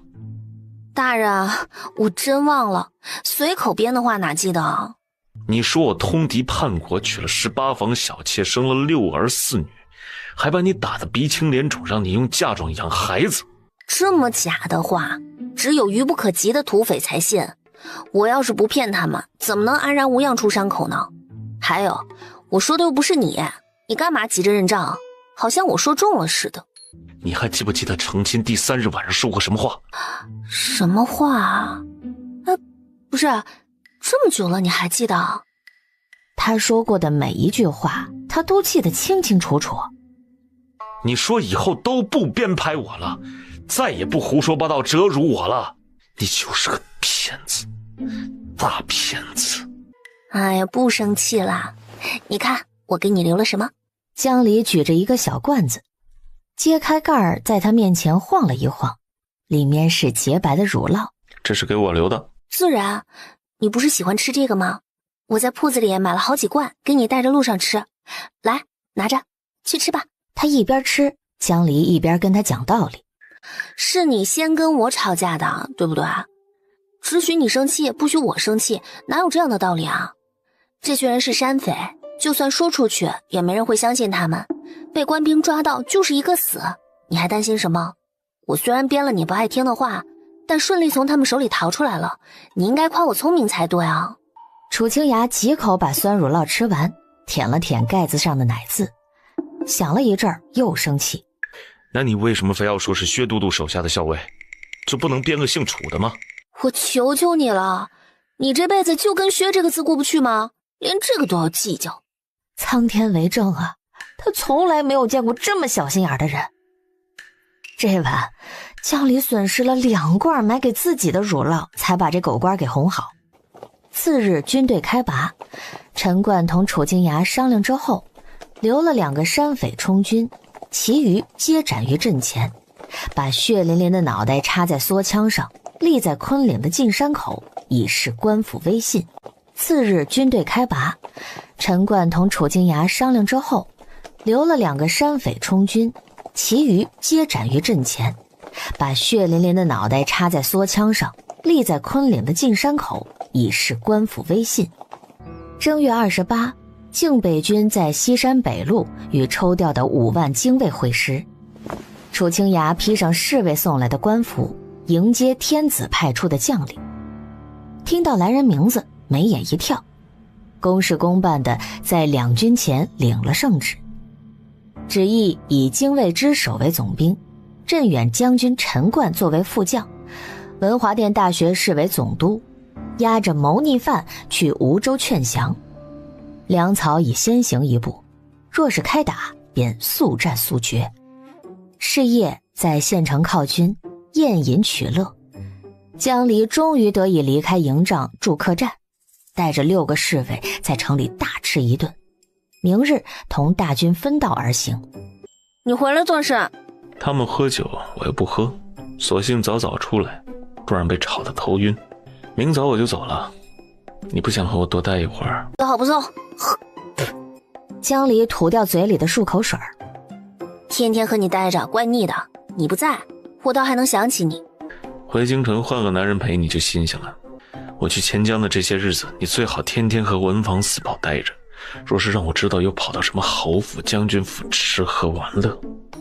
他威胁地看了江离一眼。我最讨厌你说这种话，早想告诉你，我爱去哪儿就去哪儿，就是跑到天涯海角你也管不着。我要是在外头拈花惹草，还能让你知道？不过最近忙得很，读书复习要紧，开课半个月都不去国子监，得弄出几篇好文章和先生们套近乎。我这个采阳补阴的狐狸精，偷心摄魂的江洋大盗，没工夫勾引男人。好好好，你爱跟谁跑就跟谁跑。我有你这么个娇滴滴的嫡相公，能跟谁跑啊？你那天都答应了，我说什么你就信什么，再不起疑了，如何又使性子啊？习惯了。唉，江山易改，本性难移啊。你这副哭丧的表情从中午就没变过，不就是陛下派了个姓薛的总兵吗？齐王打着捣楚义薛的名号清君侧，不派薛家人派谁啊？我一见他就想起你骂我。都跟你说了，中军都督府里确实有个姓薛的都督，我可没全瞎说。你去了钱江，可别莫名其妙的发疯咬人。那薛都督如今是总兵，还是薛阁老的侄子，薛家几百号人，你们楚家人丁单薄，就你一个当官，朝中跟你交好的大臣也没几个。我做了10年官，还用白衣交？那不是看你不靠谱吗？动不动就生气。都是被你气的。楚清雅摸着腰间的荷包，取下放在眼前，嘴角扬起一抹轻笑。你现在手艺变好了，这叶子绣的能看出来是叶子。江离当然不会告诉他，这丝绸底料是薛白鹿送的月事带，本来就有花纹，精致的他都舍不得用，所以拆了缝荷包，自己添了几针。啊，我以前做的粗陋是因为没用心，这个是用心绣的。你看这条狗多像你啊，你望着我做什么？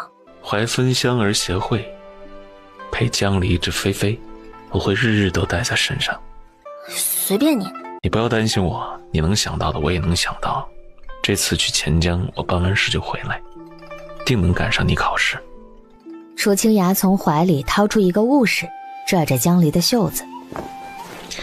给你。什么？江离拿过那只红木雕的小玩意儿，唇角一动。在哪儿买的？我怎么没看见集市上卖这个？晚上酒席无聊，我在桌子底下悄悄雕了一个。你还会这手，真行啊！小时候跟璧山的竹匠学了一手。我看都司衙门客房里的榻是红酸枝木做的，全扔了可惜。看了腿上一块木头，这是咱们的崽崽，你把它挂在身上多神气。哼，这是狗还是狼？狼？你不是说它长得像我吗？我把它挂在招文带上，让它也受受书香的熏陶，不比什么4岁背诗经7岁背国语的小孩强。那是当然，夫人7岁就能考秀才了，每日记得摸摸她，亲亲她，她会学得很快的。冬末的夜被炭火熏暖，天上星忽明忽暗，照着城中楼阁。巫山顶云止雨歇，止于梦呓。残夜退去之时，早流马驮着人跑过巷道，消失在城门处。时隔1月回府，府中被管家打理得井井有条，满院腊梅争奇斗艳，竹园里也冒了新笋。厨房得知夫人回来，挖了好些煮汤焖饭。江离饱餐一顿，来不及给自己洗去尘垢，先把丹枫牵去后院，给他洗洗刷刷，又怕他着凉，燃了火盆烤干毛皮。你吃吧，明天我送你回去。跟我出去一趟受这么多，你的主人要心疼了。你要是我家孩子啊，我可舍不得把你接出去。白马用脖子蹭了蹭他，你脾气怎么这么好啊？唉，真是同马不同命啊。他想起楚清雅的17，不由感叹。也是，马都随主子。夫人，小姐刚从学堂回来，老爷的家信我给您放桌上了。知道了，我不在这1个月，他每天在家好好练字了吗？夫人知道小姐的性子，虽贪玩，功课却是不肯落下的。那个什么分斋考，他考了斋里第10，正月16开了学，先生还夸他呢。我去看看他。瑞香在一旁做着针线活，好奇地抬头。哎，夫人怎么没陪大人一道回来？我为什么要和他一起回来？等他回来，我就改嫁。夫人还说笑呢，您出门的时候就差拿柄斧头砍人，回家却和考中了状元似的，一看就知道大人跟您认错了，在外头定是恨不得把您拴在腰带上。嘿嘿，快和我们说说他是怎么认的？你这丫头，如今说起话来一套一套的。老实说，你押了多少钱跟人家赌？夫人立的规矩，哪敢赌钱？就是他们几个丫头媳妇儿闲不住，押了几只珠花，猜大人什么时候负荆请罪，有猜半个月的，也有猜1个月的。你也押了宝贝？这还用猜？大人定是出门第1天就后悔了。您什么时候追上去，他什么时候在心里把那和离手给撕了。枪离觉得自己的脸都已经丢完了。难道就没有人压和离吗？谁敢压这个？等大人回来剥了他的皮。感情这府里的下人都在看他们笑话呀。他长叹一口气，唉，大人去钱江了，约莫月底才能回京。等他回来啊，你们一个都跑不了。晚饭时，尚书府的饭桌上多了一人。阿芷毛骨悚然。姐姐，你别给我夹菜了，直说吧，对我有什么要求？以前去外省考试，2个月不见也没跟他这么亲热呀。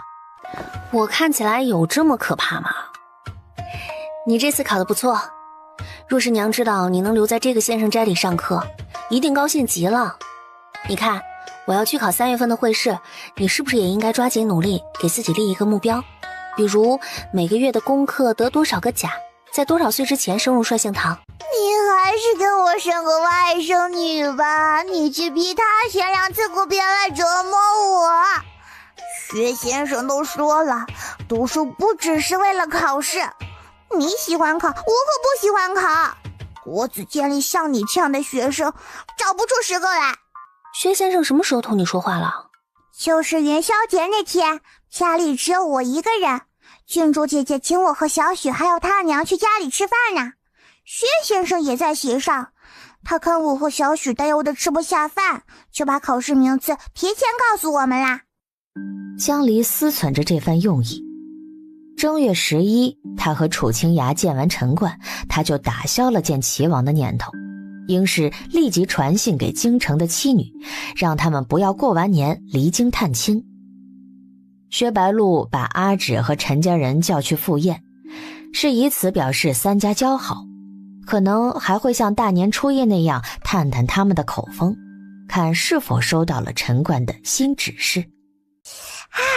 薛先生人真好呀，比我们家那个李先生和善100倍，长得还好看。哎呀，我一这么想就觉得好对不起姐夫。他帮我补功课的时候，我夸他是我见过最好看的男人。哼，那你摸着良心说，是你姐夫好还是薛先生好啊？姐姐，世上的女子只能娶一个夫君吗？我想要2个帮我写功课的姐夫。你这小丫头比我还薄情寡义啊！你姐夫不挺好？就算有2个，薛先生也不会帮你做功课。对了，他有没有和你说我的考试结果？我帮你问了，可他说他从来都不对第3人透露名次，必须要本人去问他。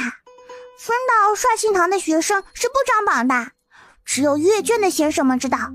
私下知会通过的考生，没被叫去博士厅的就没过啦。薛先生保举了2个人，另一个哥哥进了帅庆堂，分到他家里去了。但你一直没来上课，所以大家都不知道你有没有通过。江离心想，他要是不过，这辈子都没脸去国子监了。仙女姐姐，你回来了。哥哥说你上朔州去了。昨日刚到，这不就来把丹枫还给你吗？托你的福，我还是第一次乘这样的好马，幸不辱命。你太厉害了！哎呀，快上车！这车江离瞅着眼熟，正是大年29薛战在慧光寺外接他的那辆。不必了，我上来挤着你，坐原座上就行。我出去。薛白鹿和车中另一人异口同声。待看到那张熟悉的脸出现在窗口，立刻换上一副肃然的神色。先生，白鹿，我出去骑马，你同县尉讨教讨教。这可是国子监头一个考入帅庆堂的女学生，祭酒大人点了她第2名呢。啊，才第2啊？那第1是谁啊？我出去。我突然想起李记落在屋里了，正好把丹枫牵回去。哥哥，你坐这儿，你俩先走啊，别动我。他这是……上车吧。令爷，你猜我给你们带了什么？这个木偶娃娃是给白鹿的，这匹玉雕小马是给你的。我带过来不太方便装盒子，若不是你帮忙，事情不会办得这么顺利。朔州没什么好东西，本来想送你一支西域的羽毛笔做谢礼，可又怕路上颠簸折坏了。江离见他不接，把礼物放在紫檀案上，解释着：这个娃娃是卷头发的，我想白鹿可能没见过。你看这匹小白马，是不是和丹枫长得很像？它是你的坐骑，你又是庚午年属马的，我想着白鹿属兔，你就给它买兔子，就把这个买下来送你了。这个玉雕肯定比不上你送我的那只小兔子，杯水之谢罢了，但请你一定收下。我说动陈将军是靠你，能进帅庆堂也是靠你，要是不收，我就太惭愧了。我很喜欢。那就好。有心了，我会告诉白鹿。这一路可有遇上麻烦？只有小麻烦，没有大麻烦。我还是觉得考会试更麻烦。令爷，我旷课半个多月了，年假前布置的功课也没做，先生们会不会不让我考试啊？作为祭酒钦点的榜眼，想来一去帅庆堂，我那些同僚都争着要去看到底谁是江献玉。你知道你为什么排第2吗？难道是写的太墨守成规，缺乏新意？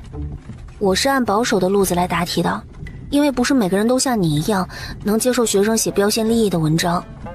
载宇宙寝。江离一下子睁大眼睛。你先前印在成文集上的文章，我给祭酒看过，他十分赞赏。这次分斋考试，经义题答得无懈可击，拟照文辞得体，汉语短小精悍。测问在1个时辰内写出了成文的风范。2位司业和率性堂的7位博士全都没有挑出大毛病。可录名次时，1位博士说你考完了上午的试，在稿纸上画画，态度轻佻。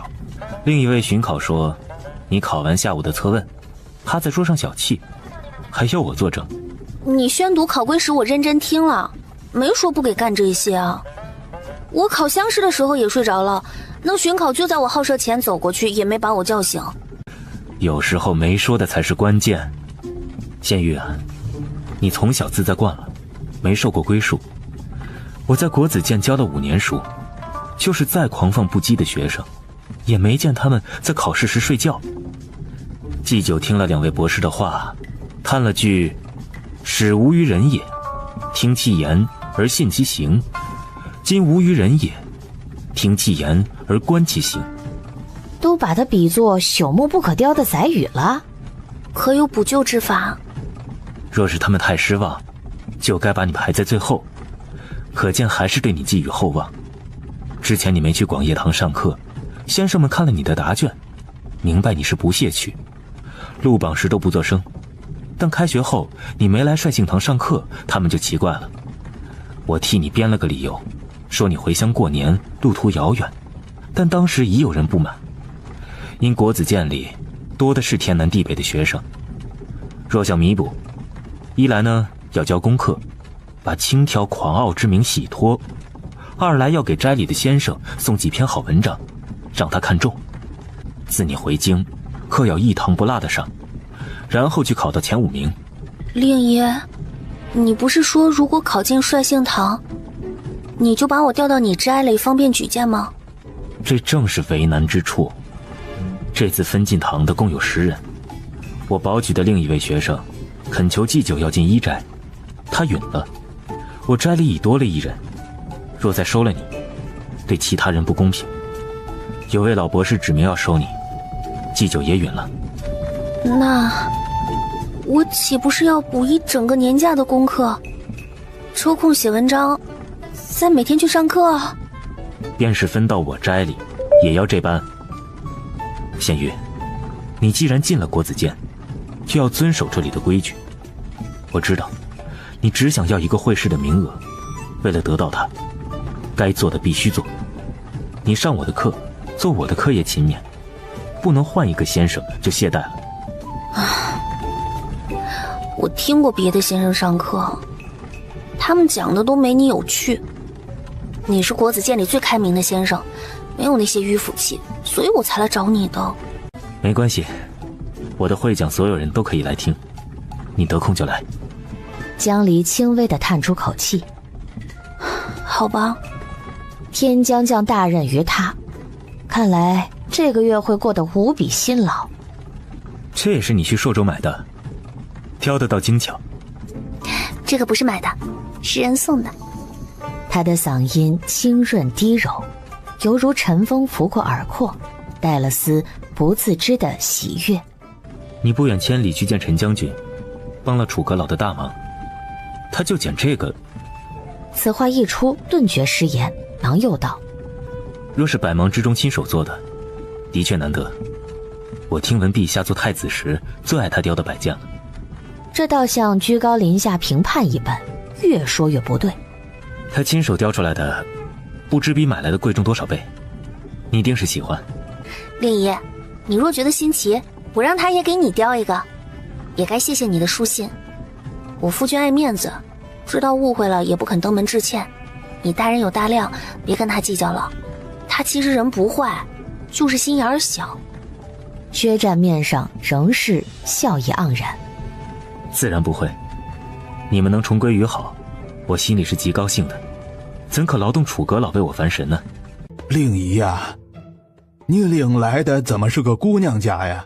小女蒙先生看重，3生有幸，寿休明日送至您府上，往后还请先生多多提点。先生目光如炬，在10个学生里挑中了县狱。像他这般天资的学生实属罕见，18岁就能把策问印在乡试成文集上，大燕立国以来还是第一个。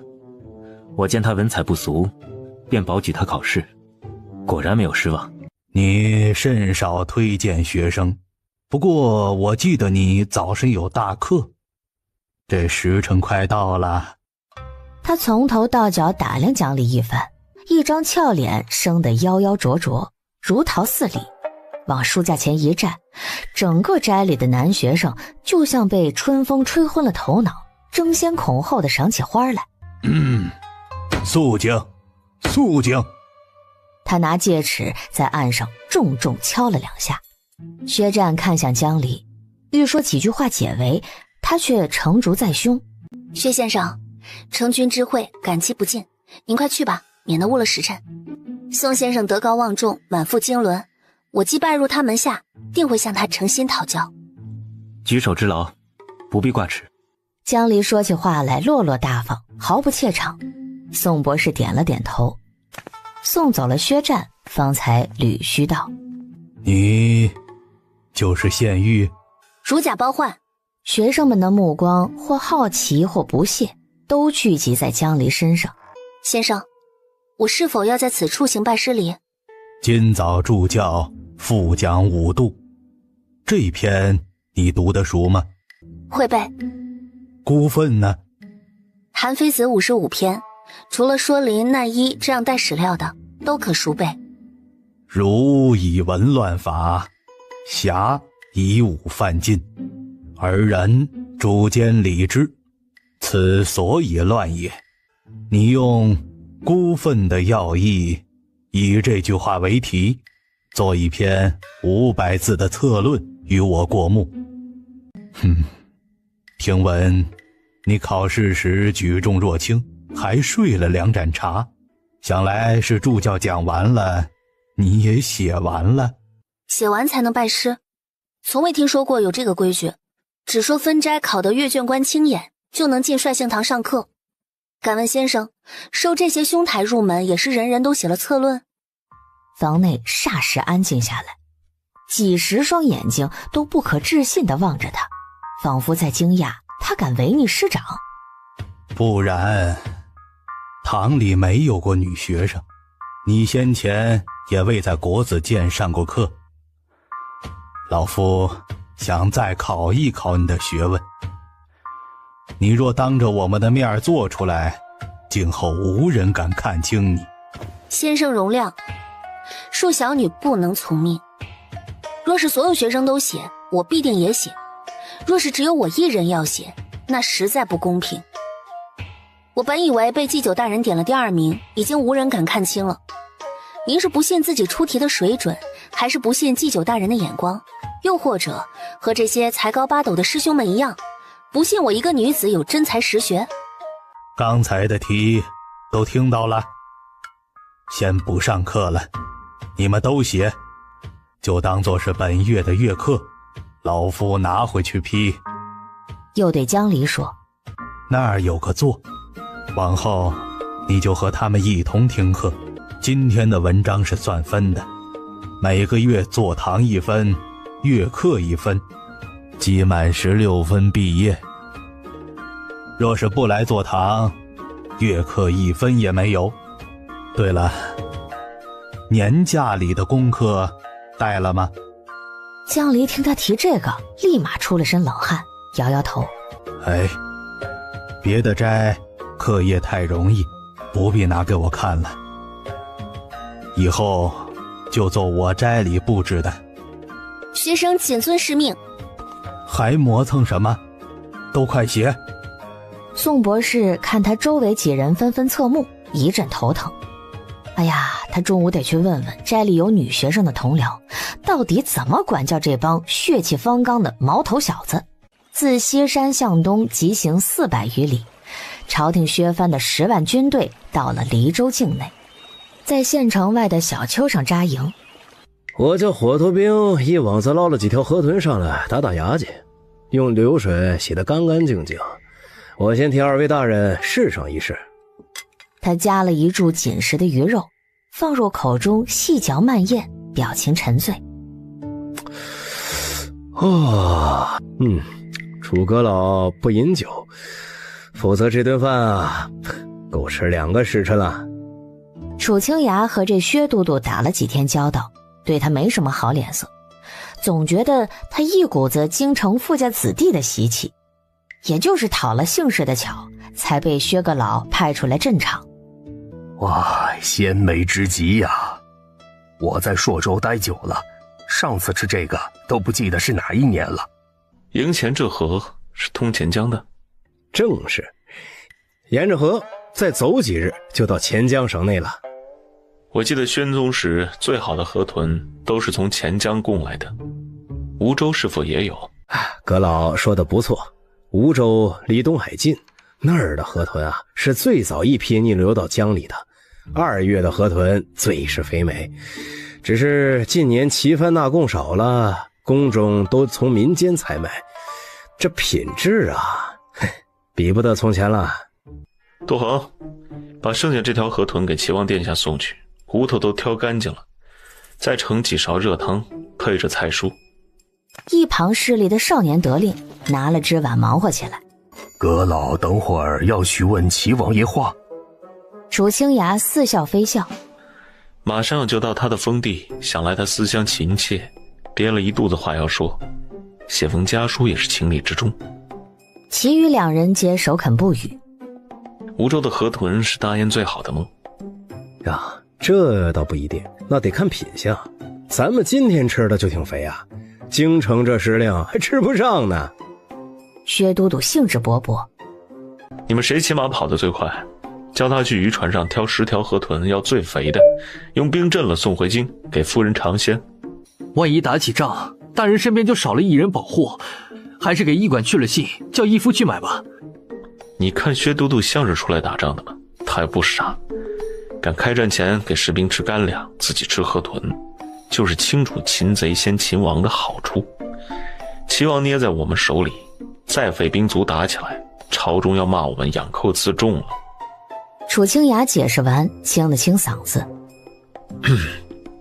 务必要快些送给夫人，要是京城的酒楼进了货，这东西就不稀罕了，叫他自己留着吃，别想着送给什么姓薛的姓王的。他考试之前要好好补一补身子。是。囚车中，河豚鱼汤冒着热气。王爷，该用饭了。这些天，楚清雅美短了他的衣食，但军中饭菜着实是难以下咽，他每每只能逼着自己吃2口果腹，然后万念俱灰的闭目养神。王爷还是省省力气吧，等到了钱江，见了您的亲眷至交，怕是要磨破嘴皮子呢。我家大人知道您吃不好睡不香，特地为您留了一条河豚。眼下正是梧州吃这个的月份。殿下不用饭，是瞧这鱼没有梧州的品相好吗？一阵剧烈的咳嗽在车中响起。萧明长久未说话，嗓子哑得厉害。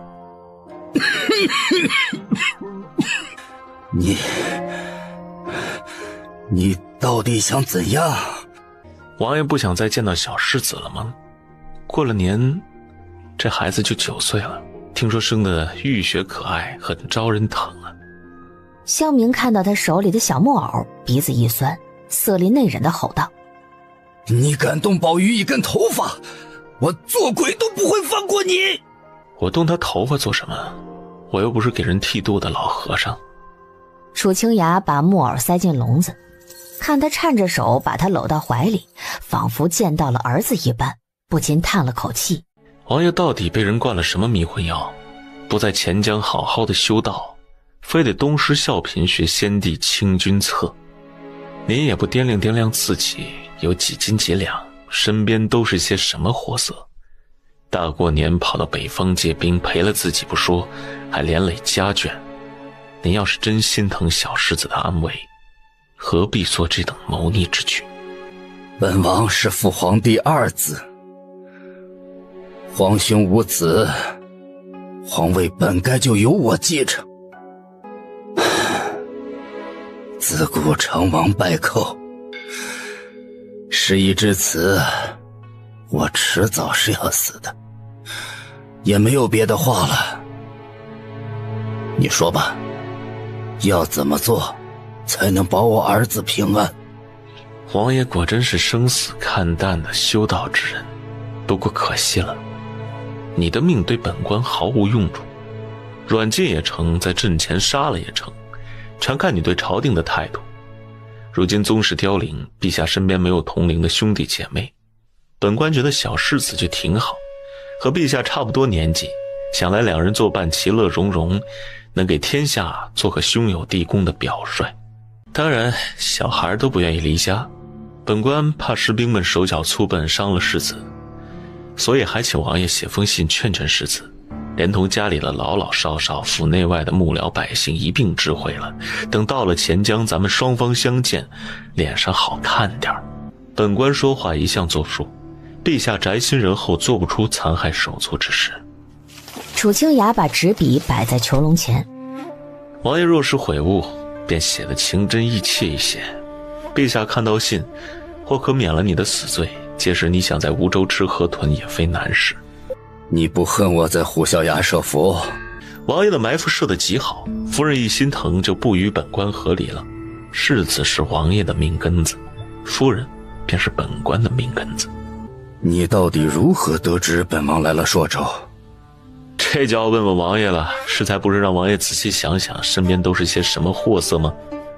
我也有疑问，王爷娶的王妃早在15年前就轰了，您爱若珍宝的小世子到底是谁生的？本官在钱江的探子可是夸您清心寡欲，从不去女人房里过夜的。萧明的手猛一抖，笔尖在纸上拖出一条墨迹。半晌，他咬紧牙关继续写起信，写着写着突然笑起来，抬起一张苍白瘦削的脸，目光充满怨毒。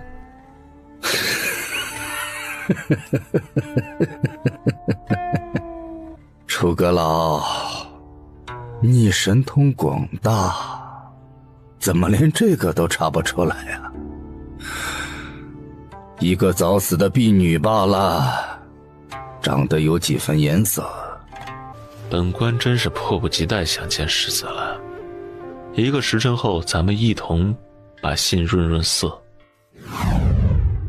我真是迫不及待想知道结果了。仪伦堂的博士厅中，江离同薛白露说起上午的考试，愤然作色。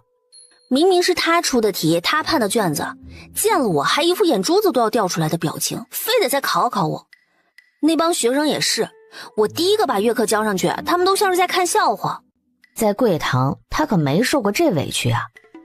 邱堂主是干没良心的勾当，可从来不会因为她是女子就不信任她能力。从前偷偷摸摸不必担心，如今正大光明却尊严扫地。江离觉得世事离奇得很。等宋先生批完月课，他们就知道你的本事啦。哎呀，男人就是这样的，看你顺眼的时候夸你两句，你要是真做得比他们好，那就等着被添油加醋嚼舌根吧。我原以为你一个郡主不太懂这些，国子监里的人对你都是毕恭毕敬的。你别看我是郡主，背后也不知遭了多少议论。人家知道我哥哥读书厉害，就觉得我读书必须也厉害。只要得个丙，先生看我呀就和看头牛似的，好像他弹的是什么好琴。6年前我刚进国子监，有一次月课得了前3。哇，你都不知道我旁边的那个胖子脸色有多难看。我只是一次比他强，他逢人就说我的功课呀都是哥哥代写的，气得我把他揍了一顿。你哥知道吗？知道啊，那个胖子的爹来国子监找他评理，被他拿身份押回去了。唉，他很少这样做的。那他有没有骂你啊？哥哥回家给我找了个武学师傅，让我下次不要丢侯府的脸，做人都不会走。其实他很护着家里人的。江离一看就知道他脑子里又生了奇怪的念头，有些无奈。我和你哥哥只是朋友，因为他有事需要我帮忙，我也有事需要他帮忙，所以走得近了些。城里的谣传你别信。你知道我多想要个能帮我做功课的嫂子吗？我妹妹也很想要2个能帮她做功课的姐夫，自己的功课自己写，这么点小事儿扯到什么上去了？你要不要考虑一下我和阿芷的想法？自从哥哥跟我说了母亲的事儿，我就知道他铁定不会上公主了。他哪里比楚阁老差呀？无论家世还是人品。廊上响起脚步声，江离赶紧捂住他的嘴。让你哥哥听到你在这瞎说，他要生气了。哎呦，他气什么？他明明……门被推开，薛战抱着一摞竹纸向江离颔首。抱歉，让你久等了。你呀，不用教训我，仙玉姐姐已经教训过了，我去外头守着，你们谈。有侍卫守着，你早些回家。方才你先生又同我诉苦呢。小丫头一溜烟跑没了影儿。令姨，我想见王总管，是因为听六斋的助教说，你早晨受委屈了。称不上委屈，多谢关心。我想见王总管是因为私事。上次去玉器铺，听那个假扮他弟弟的人说，他雕刻的手艺是挺尖的。你不必同我说理由，我带你去。我让你来这儿，只是想提前说说按道理的机关，以防进去时出意外。你离京后，我带人又进去过2次，发现另外2条道理的机关术更复杂。好在我的人里有精通这行的术师，找到了求是。江离敏锐地捕捉到他眼中压抑的愤怒与痛苦，像是回忆起牢中惨状，轻声问：他们如何了？求是有相邻3个，关着我母亲、王总管和王老板。他们虽活着，可常年累月被灌药，神志受损，挣扎得很厉害。说是当场搬动，我担心他们身子受不住，只能给他们先喂些吊命的药，派了2个高手潜伏在暗道里，等他们恢复一些再做打算。这离救出来不远了。薛战静默片刻。我真恨自己无能，为何这么晚才发现？母亲从小半点苦都没受过，怎经得住这么多年的折磨？但我为了大局，竟不能立刻让她解脱。我怕打草惊蛇，又怕父亲看到他这样会伤心致死，还怕外人知晓他奄奄一息会趁机打压薛家。我这个儿子做的真是不孝至极。你已经做得很好了，这根本不是你的错，你别往自己身上揽，都是那些南越人干的。等准备齐全了，我们就把这些丧心病狂的家伙抓起来，给殿下和王总管他们报仇。晚间回了尚书府，江离一直心神不宁。去找找我去年练的字，超过50个字的纸都叠在一处，数数有多少张。他准备拿这个给助教交差。不论是哪个堂的剑圣，每日都要练字，每月都有1次月课，这2项是最基础的功课。月课的结果很快出来，江离的策论被宋博士批了个假上，得了1分。斋里的剑圣都无话可说，眼睁睁地看着斋长誊抄文章贴在廊上供众人拜读。江离也不是小气的人，正巧府里回了个资议卫，快马加鞭运了1箱子冰镇的鲜货来，说是10条江里的河豚。赠人的礼，这不就有了？2条留着我们自己吃，2条送到靖武侯府，2条送到镇远将军府，还有2条给宋博士和助教，剩下2条等我写个帖子，一起送到礼部尚书府去，就说是大人体谅他办春闱辛苦了，慰劳他的。侍卫没想到他当机立断分了个天女散花，犯了难。夫人，这些于氏大人叫我3日内送回京城，专门给您吃的。途中换了4匹马，您好歹顾着些他的心意。江离赏了他1两银子，和颜悦色。路上辛苦你了，拿着买些酒食，既是全给了我，那就归我处置。大人还能为了几条鱼同我生气？侍卫想了想楚清雅不妙的脸色，又被夫人说一不二的气势所动，权衡利弊之下收了钱，唱个诺买酒去了。当晚厨房把河豚洗净，用猪油煎了，佐以草菇、火腿、青笋豆腐，1条红烧，1条炖汤。香味飘出10里地，尝上一口结实弹牙的鱼肉，鲜的眉毛都要掉下来。姐姐，咱们家只剩鸭子和大鹅了，再去市上买点肉吧，不然姐夫回来没法吃。你姐夫咬咬牙还是能吃下去的。他寻思这些又不是酒，不会让他长疹子，毫不心虚地喝了口鱼汤。得省着点花钱，这个月俸禄我要拿去裁几身好衣裳，买些小孩戴的金银首饰送回永州。楚少棠和柳夫人在家书里说了2件事儿，一是楚丹碧下个月就要临盆，二是问江离是否要回家住。楚家人丁不旺，天丁是大喜，但楚清雅和他都回不了永州，所以心意一定要做足。此外多送些贺礼，也是表明先前写的和离书作废了，让二老宽心。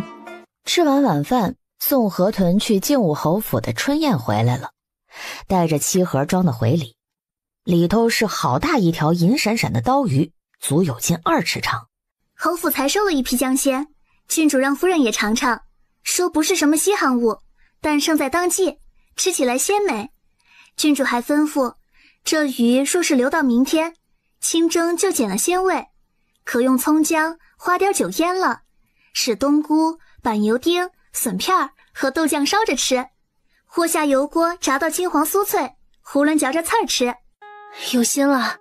春燕，这鱼让厨房先做一半我们吃，剩下一半看能不能剁成小块，下锅炸了，放猪油罐子里封着。你家大人晚上看案卷时喜欢嚼嘎嘣脆的零食，说有滋味。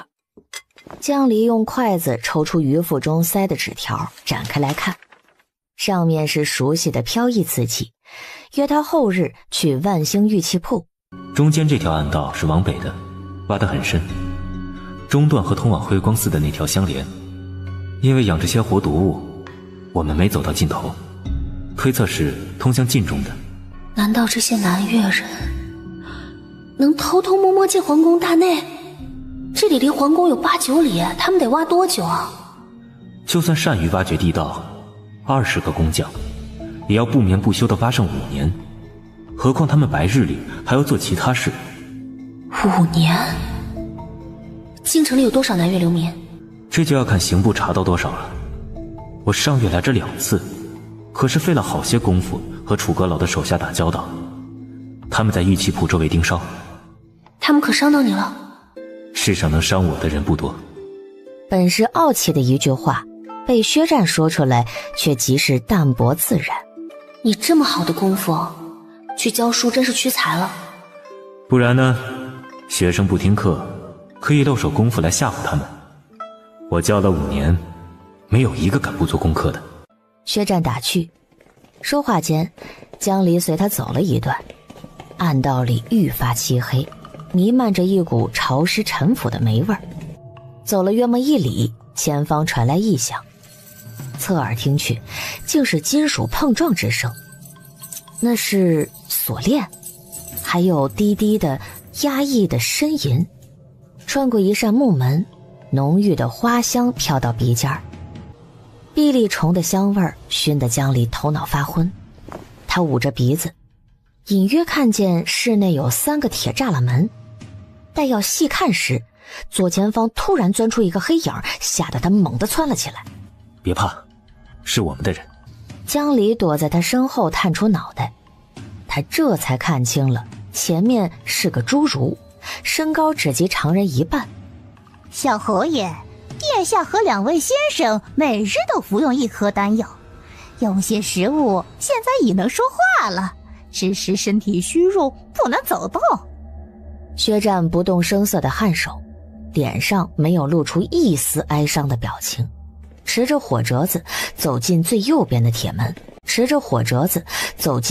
右边的铁门，有2个人坐靠墙壁，蓬头垢面，四肢被生锈的铁链子拴住。看到他来了，嘴里呼哧呼哧地喘着气。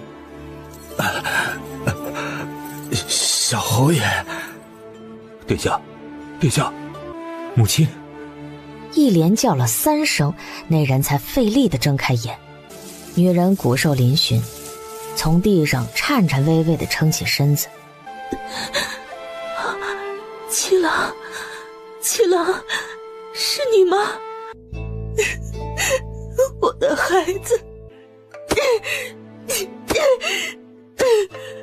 他痛苦地抱住头，好像脑袋里有虫子要钻出来。七郎，七郎，是梦吗？娘，是我来救你出去，这次你认出我了。他嘴角扬了一下，眼里蓄着泪，转头命令墙角的侏儒和侍卫：你们去外面守着。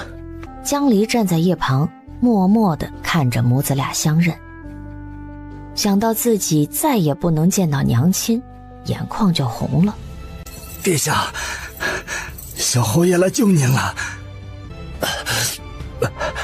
你先走，去见侯爷和陛下，别管我们。江离用袖子擦擦脸，走到这间囚室前，眉心蹙起。您就是万兴玉器铺的王老板？我没见过你，如何知道？您手艺精湛，这些料子是2个月前雕刻玉兔剩下的吧？那狗杂碎，逼着我雕。当日薛战在玉器铺对贾老板说，要他亲手做一对玉兔送给郡主当生辰礼。贾老板要开门做生意，就得留着甄老板的巧手做玉雕，所以只折了他的腿。七郎，你要把阿信和阿福一起救出去，多亏有他们的照顾，我就知道能出去的，一定能见到你们。你爹爹怎么样了？那伙贼人把他们怎么样了？妹妹没事，我也不会再让您受苦了。你爹如何了？他的旧伤没复发吧？等您恢复了，就能见到他。每隔一段时日，就有蛮子来这取血。他先把我们关在了城外不知什么地方，起初逼我们露面，打消熟人疑心。后来修了这地道，我们就再也出不来了。假扮我的那人叫贺世离，他的女主子叫木茶音，都是南越人。我听他们手下说什么复国、报仇，还要杀光天底下姓萧的人。这是……大长公主这才发现室内还有旁人，看到是个面生的年轻姑娘，惊呼一声，急忙抹去眼泪。见过殿下，我是小侯爷的朋友，姓江，懂些机关术。您身后毯子下那些小东西，都是自己编的吗？是，见笑了。蛮子每隔30-40天就来逼我们吃药，你要吃下去，时而昏睡，时而疯癫，疯起来认不得人，每日只有2个时辰清醒。药效散了就灌新的。殿下心智坚毅，从未想过寻死。我叫他清醒时找点事儿做，消磨时光。江离更加佩服，若是换了他被关在这种鬼地方，不知道家人什么时候才能找来，或许头1年就撞死在墙上了。以前听薛战说他母亲性子柔善，却不知道是这么一个外柔内刚的人。当年我在慧光寺被那女人挟持时，白露才7岁，她如今都长成大姑娘了。因为见到儿子，他的喜悦盖过了痛苦，目光有了神采，语气急切。七郎，你要立即进宫告诉皇帝，南越有人要报灭国之仇，意图造反，虎符失窃定是那女人做了手脚，才让你爹爹蒙不白之冤，致使大燕在北疆失利。他用白鹿威胁我，叫我几次都不敢在人前说出真相，我好恨，错失了机会。母亲，先帝1年前驾崩了，如今遇急的是您的侄子。大长公主震惊地张开嘴，半晌没出声。回家再说，你往后去些，我的剑快，斩断门锁时怕伤到你。小侯爷，这锁链是精选铁打的，纵使极锋利的刀斧，也不知道要砍到什么时候。引来人就不好了。地下机关重重，我听那些人说，还养着蛇虫毒蚁，若没有特制的药，多少人来了都没法活着出去。顾不得那么多了，我此次是第3回进来，带了些人手，今日必定护母亲和2位伯伯周全。且慢，王总管，南越人每次来给你们灌药，是站在牢外还是牢里？是里面，我动弹不得，蛇弟的腿走不了，殿下总是躺着，每半月有人来送食水，偶尔打扫，这些是在外面做。那负责灌药的人身上就带着钥匙，您刚才又说他们几乎每月都来，您可还记得上个月是哪一天？这个月他们有没有来过？这个月没来。我在地上刻了记号。他掀开稻草，仔细数了数指甲划痕。腊月来了一次，假扮我的人把一对雕了7成的玉兔丢给我，让我完工，又取了我的血。那天是腊月15，大年29咱们去玉器铺，你说假的王老板腊月15一整天都没出过卧房，却出现在慧光寺里。不错，就是15。他说离郡主生辰只有9天，要我快些雕完。之后隔了不到40日，他们又来了，我说不准是哪天。薛战司机初次破解机关找到此处是正月18，第2次来是23，带了药食、干粮、医师和2个擅长潜伏的侏儒。那时3人都神志不清，身体极度衰弱，不能移动。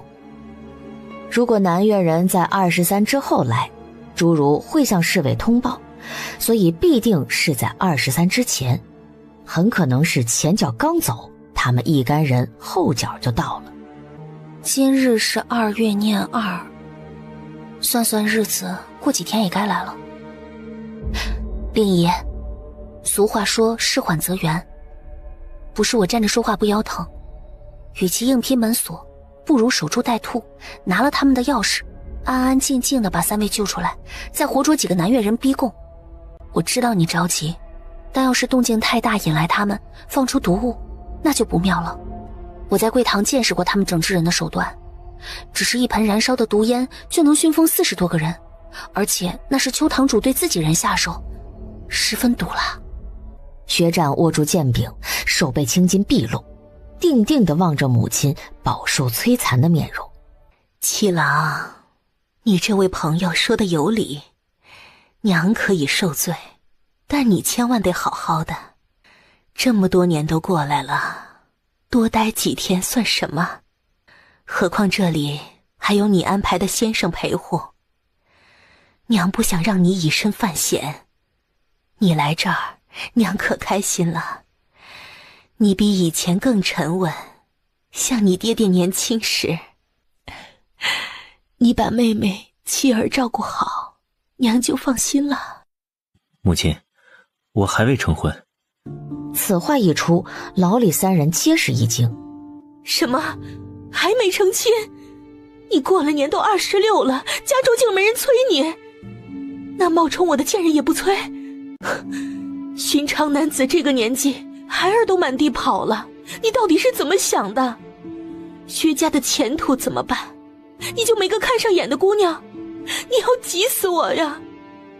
我出去还有何脸面见人？你爹那个混账东西是怎么教你的？你叔公也老糊涂了，我就算还剩一口气，也要盯着你把婚事办了。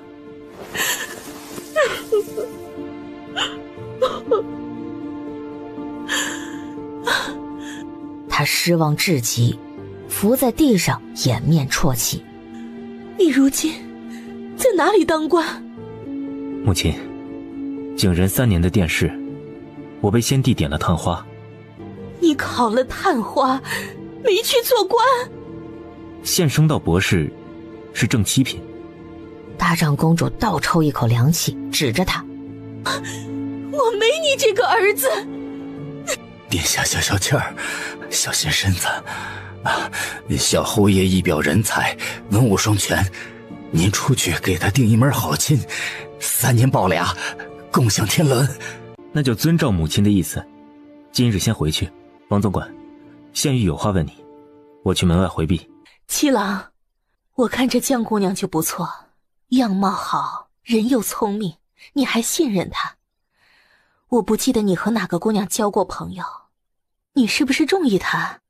出去后，娘就给你们把婚事办了，咱家不挑门第的呀。正看热闹的江离顿时傻了。母亲，您怎能当人面说这种话？他是我的知己好友，我别无他想。殿下，这真是误会，我已经成过亲了。七郎，你真不中意他？薛战的呼吸停滞了须臾，垂下眼睫，咬咬牙，看向身侧一脸期待自己解释的女孩子，艰难地挤出一句话：“我对天发誓，若对他有1分邪念，便孤独终老。”江离看他被冤枉得这么委屈，素来从容温和的声线都发抖了，也有样学样，举手发了个誓：“我若觊觎小侯爷半分，想凭和他的交情嫁入侯府，就叫我2只手都断了，这辈子都拿不起笔。”那一瞬，薛战的心脏仿佛被利剑刺穿了。大长公主还想说话，她转过身对着江离：“我在外面等你。”月爷，你是不是哪里不舒服啊？我很好。慢着，江夫人，你有什么话就当着我和七郎的面问王总管。这下却叫江离为难了。他来之前以为大长公主虚弱的根本顾不上其他事儿，没想到他头脑清楚得很，生怕他探问重大隐秘。江夫人还请长话短说，我必定知无不言，如实相告。王总管，您可认得这2个东西？这是我雕的，20多年了，没想到还能再见到他们。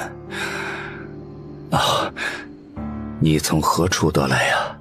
这是我夫君生母的遗物。王总管，究竟是何人能用这么大的象牙料子，请你费心雕出来，送给白云居的舞姬？夫人心中不是已有定论了吗？何必再来问我呢？我发过毒誓，永远不会说出去。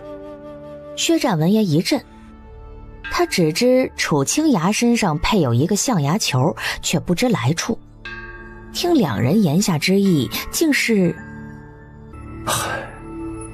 陈年旧事，逝者已矣，不必再谈。江夫人，你夫君是何人？现在何处？江离朝他跪下，磕了3个头。回殿下，我夫君是原先碧山县城的养子。先帝做楚王时，他从龙有功，后来蒙恩当了刑部尚书。先帝驾崩前，将他升入内阁，让他辅佐幼主。现下正带着朝廷的军队去前江削藩。他与先帝情谊甚笃，别无所求，唯愿完成先帝遗志，为国为君，从无二心，是个秉性忠孝的人。我曾问起过他，是否想寻找亲生父亲。他说养父母供他长大成人，他便只认这2个。而且我们不打算生育子嗣，他只有一个姐姐，我只有一个妹妹，5夫之内没有同宗做官。你年纪轻轻，怎能说这种不吉利的话？我既向您做出承诺，便能做到。敢问公主可知晓这对象牙球？薛战在他身后静立良久，忍住胸口酸涩，替他求道：“母亲，倘若您知道，儿子请您说出来，他不是外人，多亏了他，我们才能找到暗道入口。”大长公主见儿子孤零零地站着，眼中一片落寞，暗叹造化弄人，将旧事道来。唉， 26年前，我刚嫁进薛家。有一天，父皇来探望我，顺便让王总管去内务府领了料子，雕一对信物。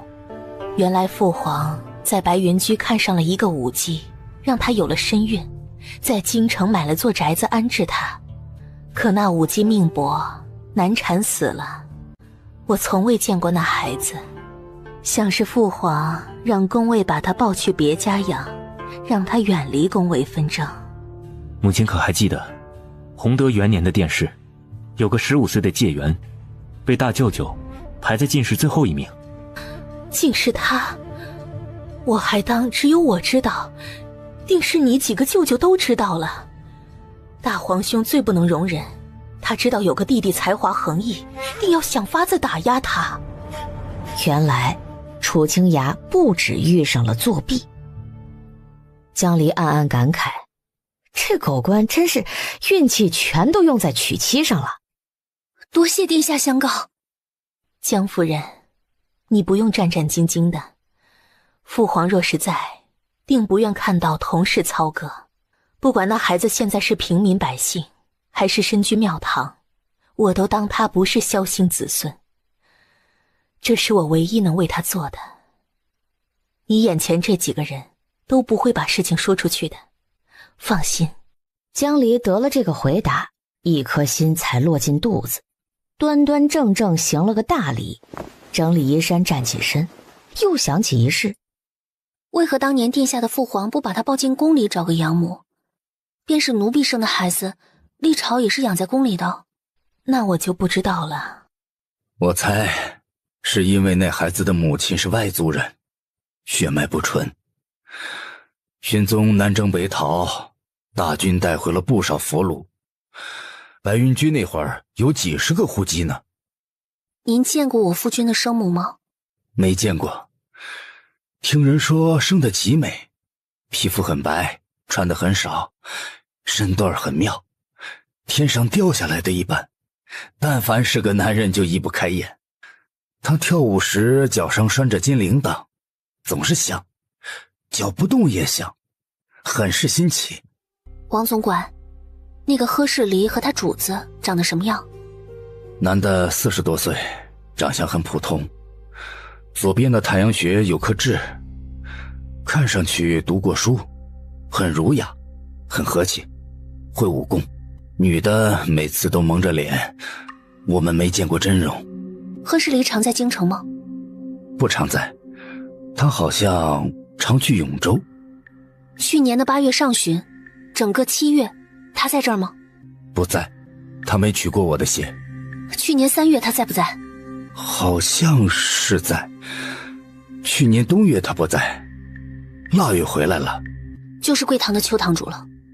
我早料他在京城做生意，却不知是这么大一桩生意。贵堂3个易容师，2个在丰阳被抓了，还有一个恐怕就是假扮王老板的人。此地不宜久留，我们先回去谋划一番。母亲，委屈您和2位伯伯在这里忍耐几日，把你妹妹照顾好。还有，他压低声音，娘可看不得你受委屈。没这回事。春风自东海吹来，绿意染遍了钱江两岸的群山旷野。九曲河道蜿蜒在平原之上，马蹄踏过摇曳的芦苇，溅起浮着桃花的河水，迎着一轮暖阳朝东面的城池奔去。楚清雅指尖捏了枚黑子儿，思索后落在盘中，方才接过信，极快地扫了一眼。哎呀，不必再下了，早就听闻阁老是此中国手，惯会出奇制胜，4两拨千斤。薛某人可想不出起死回生的计策。楚清雅忽略奉承，开门见山。今早收到回函，钱江的布政使向朝廷请罪，说自己治下不力，昏聩无能，不能阻止齐王在省内敛财募兵，私自加重赋税。按察使已下令彻查向齐王行贿的官员，去过伏牛观的有一个算一个，先抓再审。他把信纸往桌上一拍，冷哼道：哼，早干什么去了？如今跪得比谁都利索。都司衙门竟没回函？这里的都司更是奇了。衙门里从二品的同知兼任亲王护卫指挥使，腊月里私自上的任。这封信上说，他要带世子来泰陵东边的苍水县，与我等一手交小的，一手交大的，领着5万抚卫和7万卫所士兵，以保护世子安全。他以为朝廷是在同他做买卖吗？敢带这么多人威慑？看来陈冠麾下靖北军的威名还是差了些。大燕的亲王位高权重，可对封地内的一些文武官僚肆意任免，也可招募府兵，但人头有限，5万已大大超出组织。薛大人，明日劳烦你与陈将军在郊外检阅部众，世子一行人已在路上，再过2日就到了。咱们这10万人绝不能叫人看轻。自然要肃整军容，这是朝廷的脸面，不是？我听陈将军说，您叫他点的兵都是20-30岁的青壮，个个能以一当十。这里的兵啊，都没上过战场拼命，况且头领被捉，缺乏士气，是不能与我军相提并论的。不过年轻人血气方刚，没有家小要养，想必阁老在朔州之时就已经替他们做好了打算。阁老是想让这些人在此处安顿下来，替换一部分卫所士兵吗？薛大人耳聪目明，本官佩服。不仅要换小卒，也要换头羊。前江都司不服朝廷管束，私通藩王，须得除旧迎新，杀一儆百。这新任的指挥使嘛，要能干实事，能服众，与齐王故党针锋相对。最要紧的是，在前江没有任何根基。这样的人可不太好找啊。如薛大人所言，本官最擅长的就是4两拨千斤。等圣旨一到，天下尽知。那薛某就等着了。薛都督离开后，楚清雅独自坐在窗前，悠悠然焚香品茶。窗外春意盎然，新绿满眼。一只粉蝶停栖在嫩生生的葡萄藤上，翩翩然扇动翅膀。他突然记起卧房的衣箱里也有一件蝴蝶纹的绿裙子，是春天的衣裳，从来没看他穿过。正想象着家人在花园中轻罗小扇扑粉蝶的美景，窗下咻地窜过一个影子。楚清雅探着脑袋一瞧，只见一条蓬松的大尾巴露在灌木丛外。他眼疾手快地射了枚棋子过去，那小畜生一回头，却是只半大的赤狐，尖尖的耳朵，圆圆的眼儿，朝他凶恶的龇牙，躲进了3尺高的杂草里，钻进了墙洞逃走了。莫非是夫人的真身？怕我在外娶18房小妾，所以视察来了。楚清雅这么想着，喝了口茶压惊。2月23，齐王府的护卫指挥使率12万人马送小世子萧宝瑜来到苍水县城外。是日艳阳高照，万里无云，微风吹动河畔丝丝垂柳，漫漫杨花。若非两岸俨然对峙的骑兵，这大好春光足以让人心醉神迷。楚清雅让陈冠把囚车中的齐王请下来，双脚套上锁链，犹如牵羊一般牵到河边，将齐王的罪状一一细数。其一，缴纳贡赋，以次充好，敷衍草率；其二，数番推阻，拒不朝觐，欺君罔上；其三，山获学子大行舞弊，败法乱纪；其四，私离藩地，利诱边将，大逆不道；其五，残害忠良，暴力自衰，丧天害理。朕念宗室凋敝，夜告祖庙，不问吉凶，赦其4罪，削爵夺地，着钱江藩司、都司与吴州卫看管，终身不得出府。牵连人等，俱依国法处置。其独子年幼，朕命其上京伴读，入伍宗嗣，承祖宗之训，血脉之亲不可废也。若其秉性纯善，当封王列土，以保大燕国祚。薛大人，你眼力好，瞧对面那位李指挥使，是单独带着世子过来吗？哎，还真是，他们两个要乘船渡河呀！陛下大人，尔等还不快将萧宝玉奉上，放下兵器，不要负隅顽抗，尚有一条生路。李指挥使早就听闻靖北军的威名，见对岸严阵以待，骑兵个个威武不凡，咬咬牙对世子说：“小王爷，待会儿无论遇上什么事，都不要害怕，属下誓死保护你。”李叔叔，那个人刚才说的是什么意思？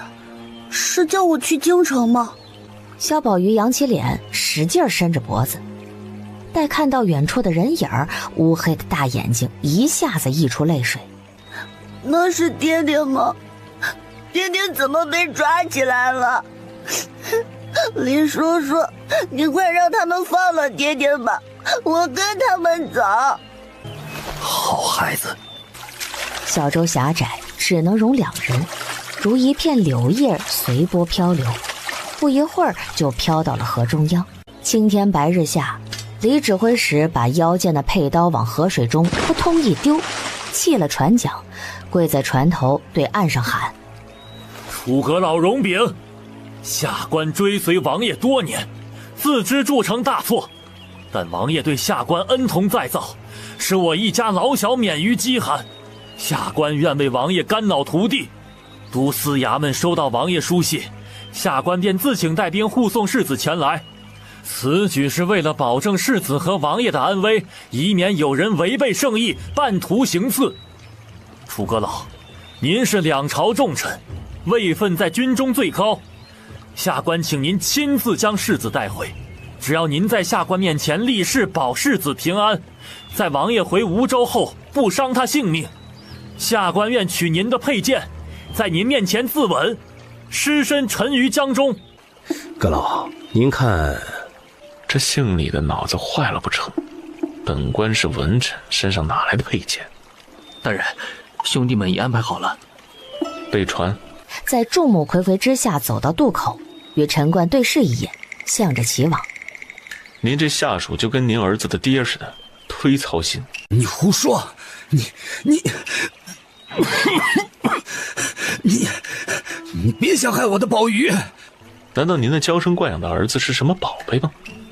说罢，便召来一名薛都督手下的精卫，两人一起登上木船。不多时，船驶出渡口数丈远，两岸青山相对，碧波荡漾，河水倒映出船头红影，两袖飘飘，树带当风，宛如一只振翅待飞的凤鸟。李大人这几句话真可谓滑稽至极。本官原以为你敢带兵和朝廷叫板，是个智勇双全之辈，凭头脑在王府谋得差事，不料却是三清祖师开恩，让你主子有眼无珠，才将你这等愚钝武夫捡了便宜。官做到从二品，连场面话都不会说，真叫本官大开眼界。罪人萧明已被削去王爵，他算个什么王爷？你交给朝廷又是哪门子世子？圣旨已下，你口口声声暗指本官阳奉阴违，欲置二人于死地，挑拨离间，其心可诛。你一个本就该处以极刑的罪臣，有何资格让本官当面立誓？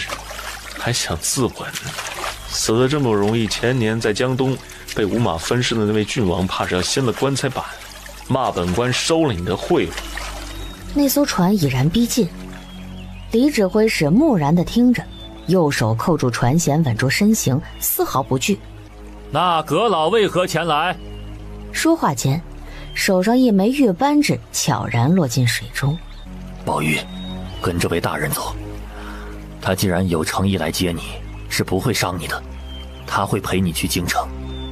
李指挥使仰望着站在面前的年轻人，不过片刻，垂下头，眼中透出一丝决然的狠意。别想走！李叔叔，世子别怕。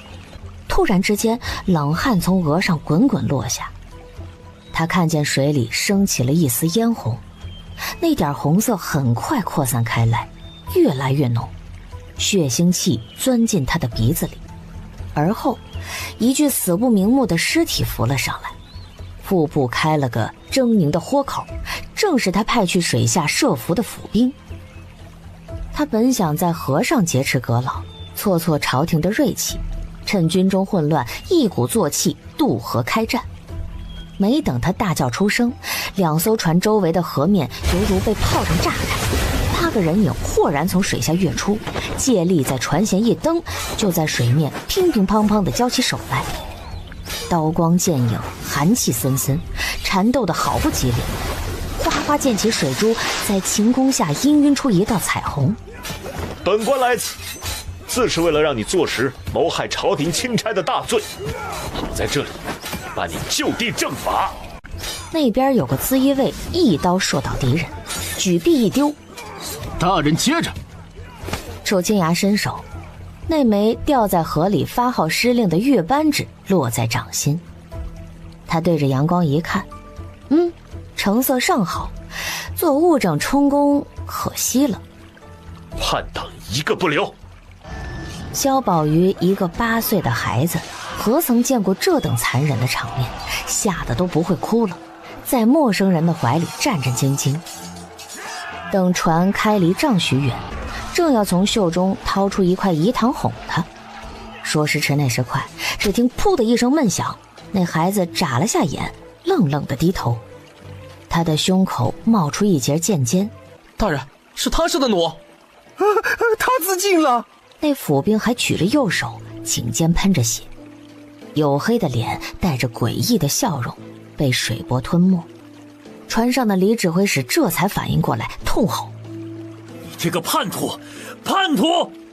他激动的要扑到水里质问，被2个资议卫钳制住，向岸上痛哭流涕。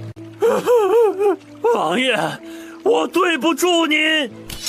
寒光蓦地闪过，一颗脑袋横飞出去，扑通沉入河中。拖凶手上岸，顾齐王府为抗旨不遵，阵前杀了萧宝瑜，公然谋反，其罪当诛。爹，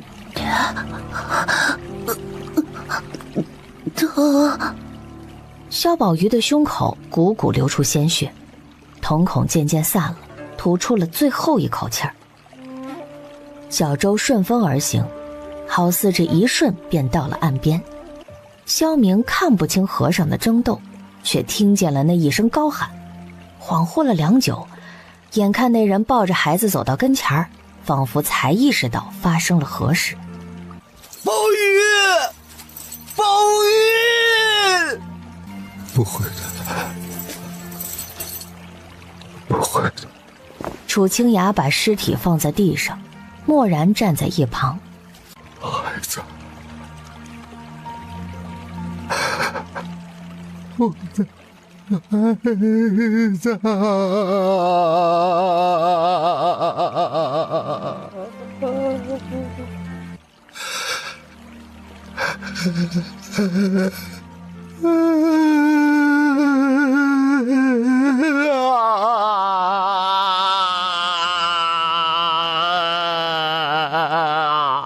他是个好孩子啊，他什么错都没犯过，为什么要这么对他？我的宝玉，爹爹给你买了木偶，你睁开眼看看他。你睁开眼看看他，宝玉，是爹不好，爹不该出洋，宝玉啊，爹对不起你。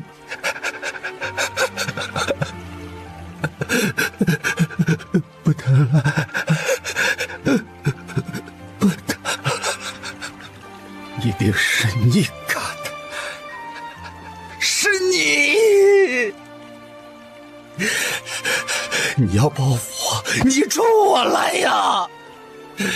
你把我千刀万剐呀！为何要我儿子来偿命啊？啊！你好好看看剑上绑着的玉，这是谁的？本官怎会有此物？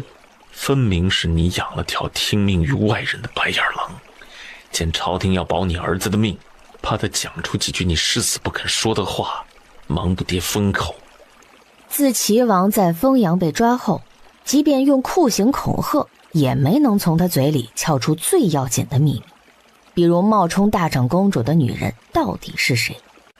萧明抬起儿子的尸身，待看到那块玉佩，他面上刹那间血色全无，满眼的不可置信，似是被人狠狠扇了一耳光，僵在那儿。风吹过，野草沙沙摇晃，他一边笑一边流泪，好像觉得这是极滑稽的一件事。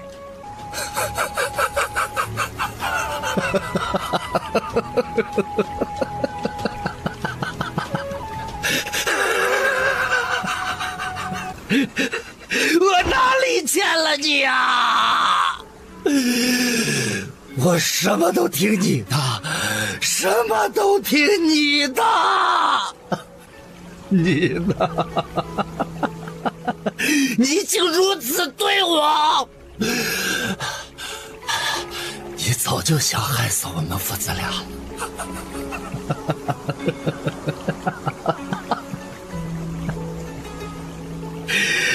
你杀了他，你杀了他，你会有报应，你们都会有报应。你看看他的脸，看看他的脸，看看他的脸，下一个就是你。我们都不得好死。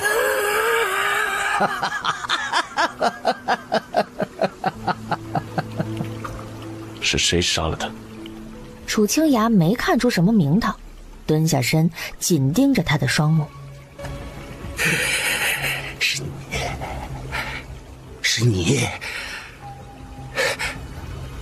是你杀了我的宝玉。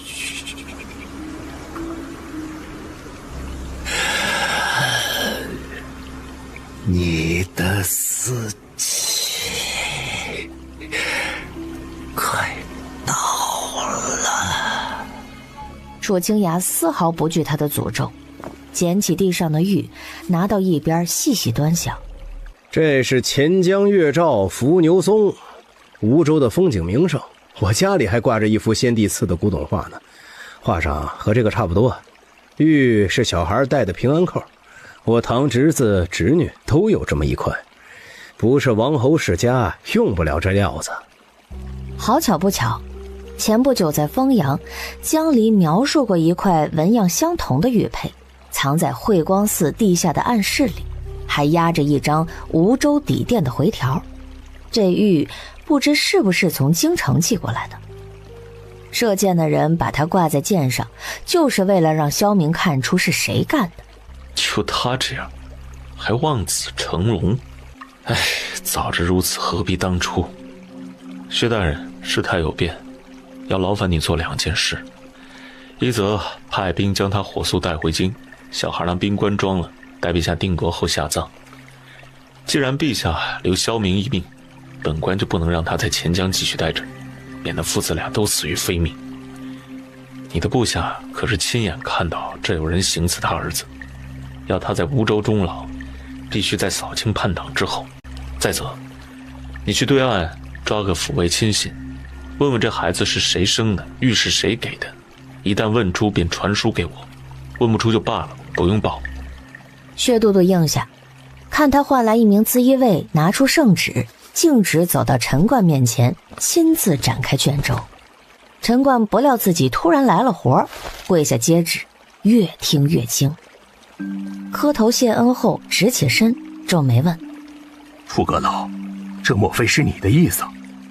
我都在威宁这么多年了，怎么把我调来钱江省？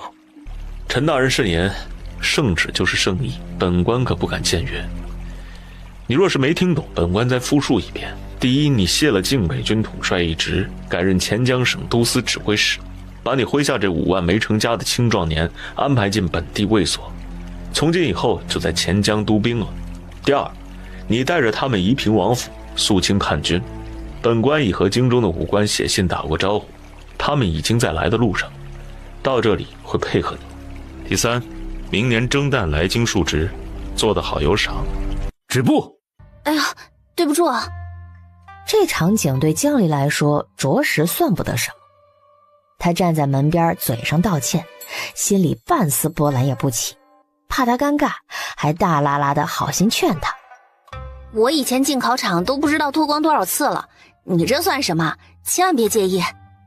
薛战身臂扯过榻上的袍子，小心翼翼地探出了半个脑袋来，咳了一声。方才学生打翻了茶壶，水洒了我一身，我换件新的。这罐子拎着重，你快放桌上吧。江离这才想起，那几个学生衣服也是湿的，后知后觉地哦了一下，跑去桌边掀开盖子。这是我府上炒的零嘴，偏甜口，正好给白露带点，他要是吃不惯，你就分给学生。薛战抿着嘴，心想江离这也太不拘小节了。早知道一听到他的脚步声就应该把门锁上，换了衣裳梳了头再见他。那我就替白露多谢你了。因楚清雅早就被皇室除名在外，两人也不讲究辈分。江离从罐子里摸了一小块花生酥，咔嚓咔嚓地嚼着，把嗓音压低了些。你派去暗道里的那2位高手可有新消息了？昨日南越人来打扫牢房，把用了几年的毯子和陶罐一概带走，还给做了顿丰盛的饭菜。王总管问他们缘故，得知明日要取最后一次血，然后斩草除根。我同祭酒告了假，把明早的课推了，今晚带人去那儿守着。请你过来是想问问，楚阁老给往家送了信，不能说的不必同我说，只说同这件事有关联的。他忙得很，往家送什么信啊？只听说他抛下军队提前返京了。不过我问了与刑部交接的资一卫，京城的南越人总共有15、16个，大多是苏伦部的，定期在城南集会。钱江那儿也有至少2个。上次王总管给了2个名字，我就让他们去打听。假扮王总管的贺世离，也就是贵堂主邱兴满，是他们的首领，以前在苏伦部王宫做禁卫。木茶是苏伦部王族的姓氏，看来那女人就是为了报灭族之仇才假扮大长公主的。果然如此。我3堂叔在中军都督府任职，被陛下点了总兵，和楚阁老同去钱江削藩。他急奏朝廷叛军出了内奸，是个南越人，阵前射杀了齐王世子，剑上挂了块玉。依信中描述，那玉倒与我们在慧光寺地下看到的平安扣一样，是世子从小带着的。我上个月去暗道的时候，没有再见到他。这么说来，那南越女人同齐王生了个儿子，还把大长公主殿下给你弟弟的玉佩顺手送给自己儿子了。我根本没什么弟弟，看到那块玉和钱江底殿的回条放在一起，我就起了疑心。你离京时，我进祖坟掘墓看过，棺材里装的全是石头，也没有玉做陪葬。当年我母亲没怀孕，木茶阴生的孩子抱给齐王养了，所以他对外说是死胎。景仁元年6月，先帝新登基，召各路王侯进京朝觐，令大长公主在京郊迎接诸兄弟，就是那时私会齐王。世子过了年9岁，算算生日，时间对得上，所以父亲总盯着帐顶的玉看，是发现他手上有一块刻着钱江风景的。他知道这女人用我母亲的名义取了府里的玉料，雕了玉佩，后来又不见了。若是那南越女人叫手下杀了自己儿子，她为何要这样做？薛战也不确定，轻轻摇头。江离想了片刻无果，一个念头油然而生。令仪，你说你掘过墓？惭愧。这个难吗？倒是不难，人手够了，用不到半个时辰。只要有师傅在场念经，还需带着纸钱等物祭奠，这样能使亡者魂魄不受惊扰。你请的师傅还在吗？薛战的眼神带了一丝疑问。江离解释，王总管不是说我夫君的生母身上有金铃铛吗？正好你挖过，熟悉开关仪式，我想看看是否能找到线索。这个是有必要的，因为……江离顿了一下，还是没有说出原因，正打算编个话，听他问：“你可与楚阁老说了？”他又不在家，他怎么说呀？我也是在帮他查案，若没有7分把握，是不会做此决定的。事不宜迟，你看今晚能不能凑齐做仪式的人，另外再带个5座。自医卫这边我跟他们说，让他们别拦着。到底是谁在他母亲死前来过小院？这个问题在心中盘桓数月，他一定要确认下来。你明日要考试，今晚不宜太累。只要按时到考场就行，我都练了这么多年，还在乎多读一晚上书？好。薛战应下的事儿就能做到。江离在饭堂用过清粥小菜，等了半个时辰，马车就在国子监后门备好了。车夫请他上来坐，薛白露已经在里面。2个姑娘聊了会儿天，兴致勃勃地说起明日辰时开始的春考，一个满眼崇拜，一个胸有成竹。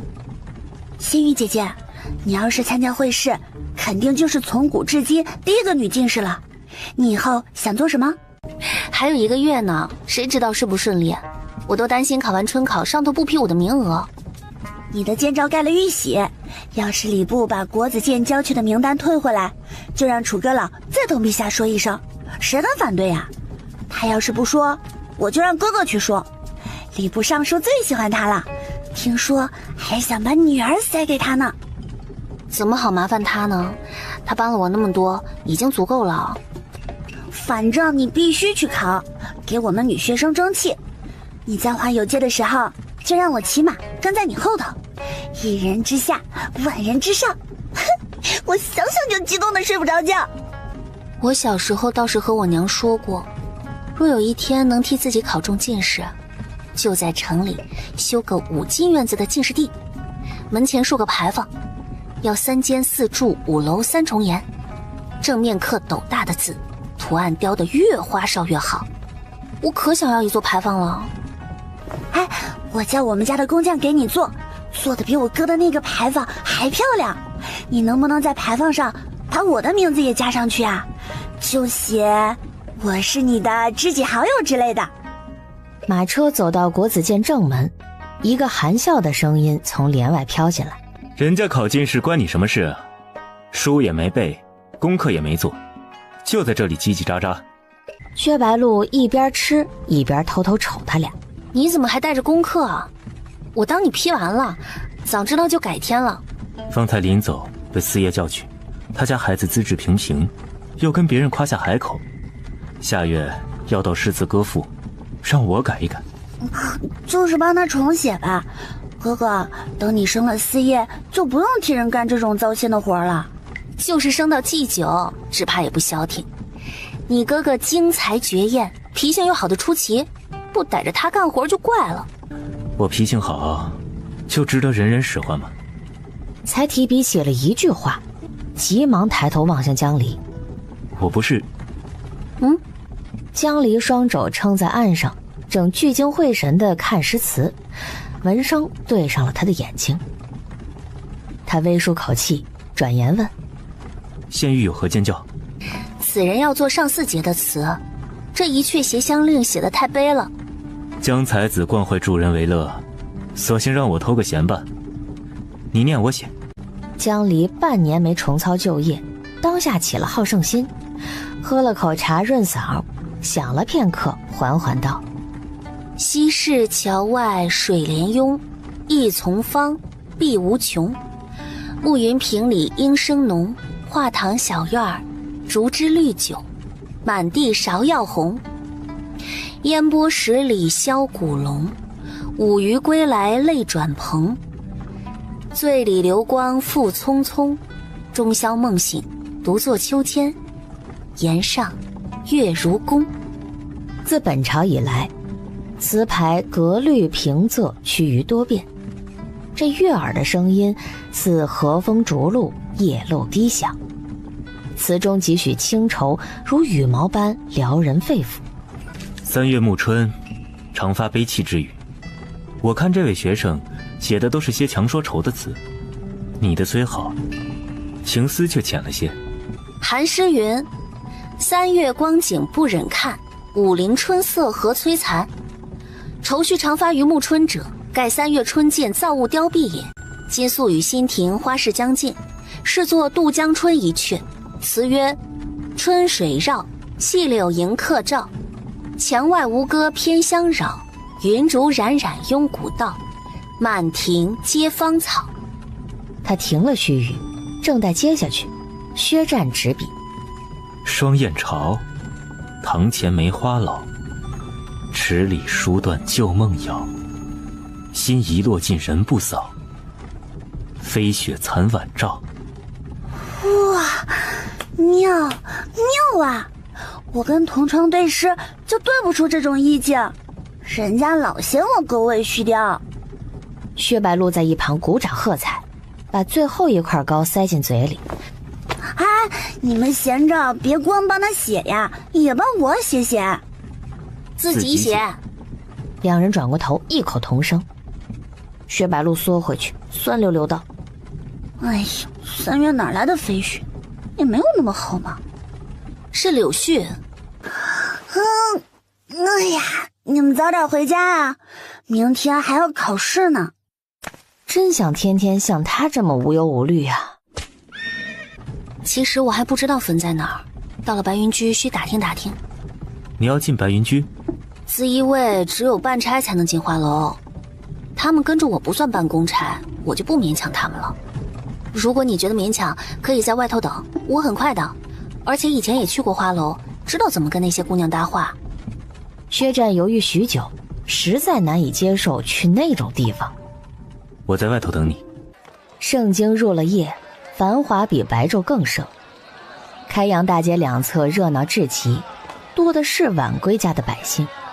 江离脱了剑上的青衫，用素巾挽了个单髻，蒙了半张脸，在桥头跳下车。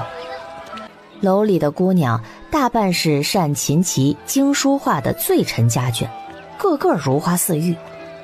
他们侍奉的客人非富即贵，千金买笑在此处已算不上美谈了。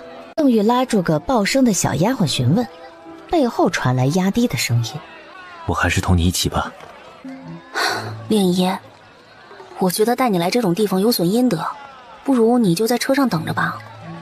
他连换个外袍都不好意思，要是被花楼里的姑娘碰了一下，不会想不开吧？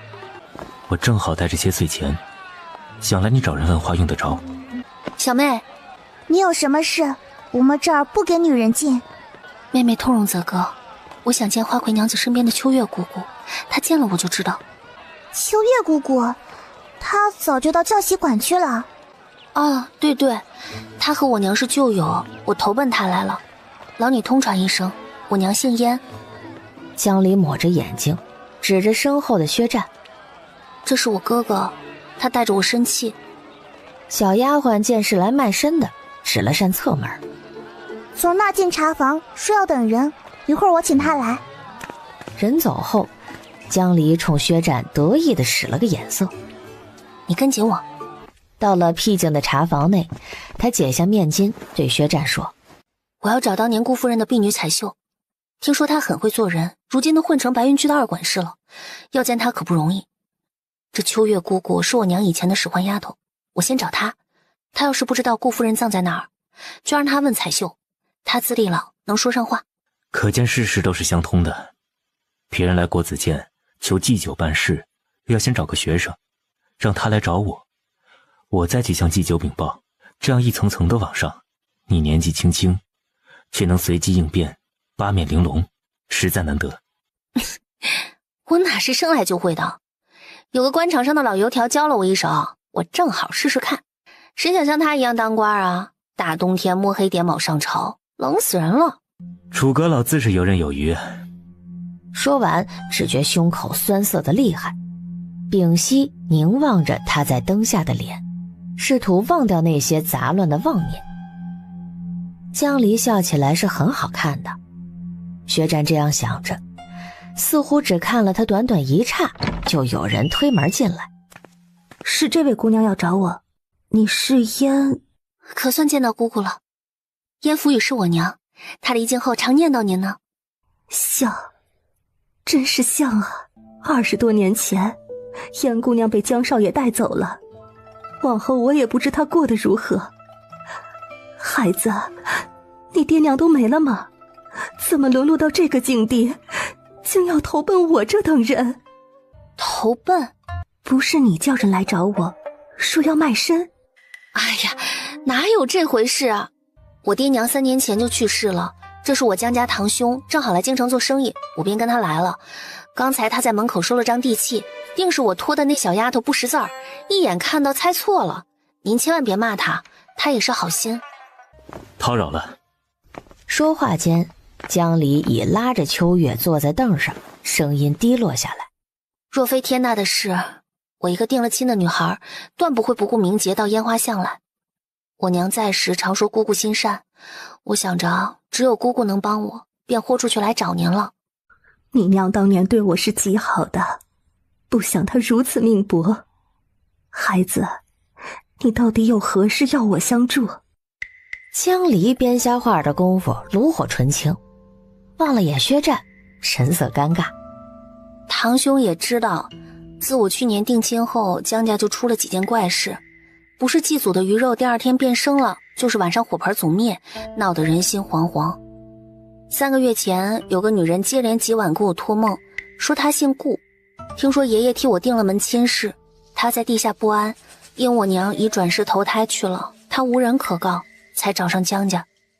秋月一听姓顾，哎呀了一声。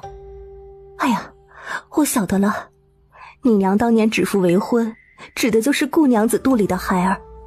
这事儿你娘没跟家里说，定是顾娘子见江家不守承诺，才怨灵作祟。说过，我也知道，但我娘当年那一胎丢了，又听说顾姨走了，我的婚姻大事就由了江家做主。我这回到京城待嫁，也正是想顺便给顾姨做场法事，平息她的怨气。想问姑姑，她究竟葬在哪儿？我听说是在离白云居不远的一处宅子里。啊，我堂兄不是外人，嘴严，姑姑不必有顾虑。顾青商的坟，楚清崖是去过的。从永州回京后，他还抽空去做了冬至，告知生母自己娶了妻。江离原先也想去祭拜，但他说那地方阴气重，怕他身子受不住，就没让他跟着。我记得顾娘子享怀后，薛少爷就买了座宅子安置她，好吃好喝的伺候。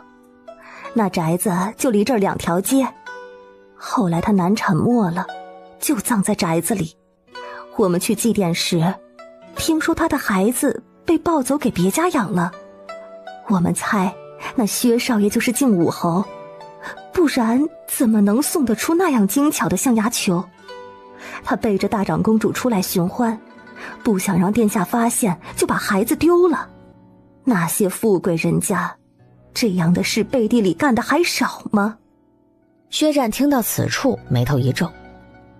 江离捏了把汗，亏他脾气好，换个人眼下就要掀桌子了。起先埋在宅子里，后来里头下人散了，薛家也不管了，宅子被拆，新建了药铺，棺材不知道搬哪儿去了。彩绣姑姑知道吗？难说。江离从薛战给的锦囊里抓了5枚金叶子，2枚递给他。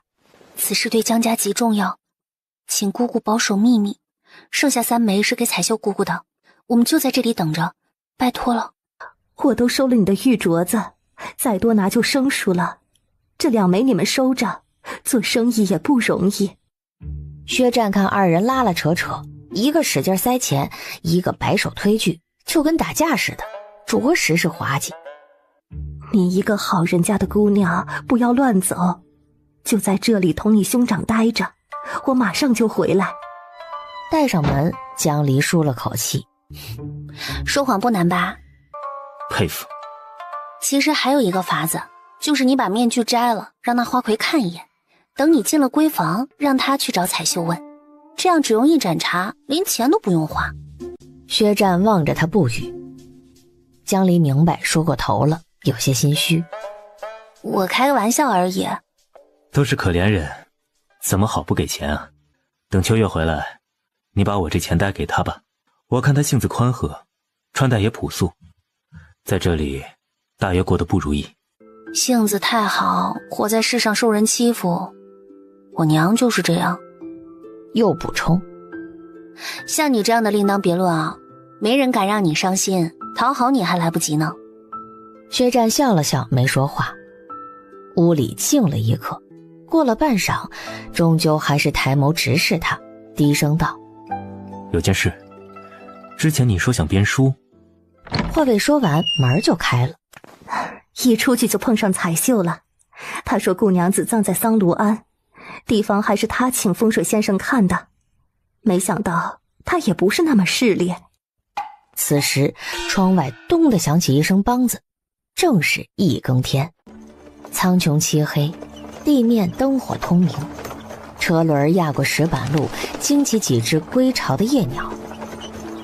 桑庐庵在盛京城南，是全城40多处寺院庵堂里一座香火冷清的尼姑庵。坐车从白云居赶到这儿，需走3里地，过了南市东面的玉带桥就是。这是我一个学生的叔公，在江东盘龙观里修道，精于道法。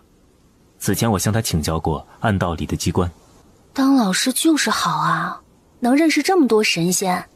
而后也对老道士恭恭敬敬的行礼。道士看他一眼，哈哈，给这位夫人道喜了。什么喜啊？他大惊失色，下意识摸上自己的肚子。道士没应，江离被他说得战战兢兢，忽然想到月氏刚走，松了口气儿。哎呀，吓死他了！等楚清崖回来，一定赶他去书房睡。小侯爷，这钉子以前被撬过。薛战上前，蹲下身，借光细看。铁钉生了锈，木头上打的孔洞比钉身大一圈，有磨损的痕迹。不知为何，棺材右侧裂了一条缝。他戴上手套摸了摸，木质轻软，不是常用作棺材的木料，磕磕碰碰很容易坏。江离第一次见到尸骨，捂着鼻子从薛战身后探头看，目光搜寻一圈，问他：你可看见金铃铛了？没有此物。我们走时，秋月姑姑说那铃铛是她的爱物，有放进去陪葬的呀。小侯爷，可否把骨头捡出来验？夜上2更，风止人静，掘墓的一干人打道回府。令爷，真是多谢你了，你还要去暗道里守着，赶紧歇一歇吧。怕是想睡也睡不着，你上车，我叫他们送你回府。我想回国子监。他话音一停，只听远处马蹄声如雷动，在无边夜色里滚滚而来。几人朝开阳大街翘首望去，皆心生讶异：什么人敢深夜在京城纵马？楚阁老返京，尔等闲人不要看热闹。他不喊倒好，这一喊，街道两侧的民户纷纷推窗，都要来瞧个新鲜，对街上指指点点。那粗大的嗓门隔着一条巷子飘到江离耳朵里，他眼珠子都快掉出来了。这狗官吃错药了，大晚上的发什么疯啊？不怕御史参他一本吗？往前跑了2步，又想起他从未这般引人注目过，平日去上朝都没有这么大的阵仗。事出反常必有妖，他应当在作妖。那名在墙头探视的抚卫说：北面有夜市，他们绕道往东了，应是要走慧光寺街。往东？江离登上马车，有劳小哥沿这条路往北走，抄近道走到那些人前头。又回头：令爷，你这边如需我帮忙，就差人说一声。呵呵，小侯爷福运已是人间之盛。再多一分空夺了子孙的运。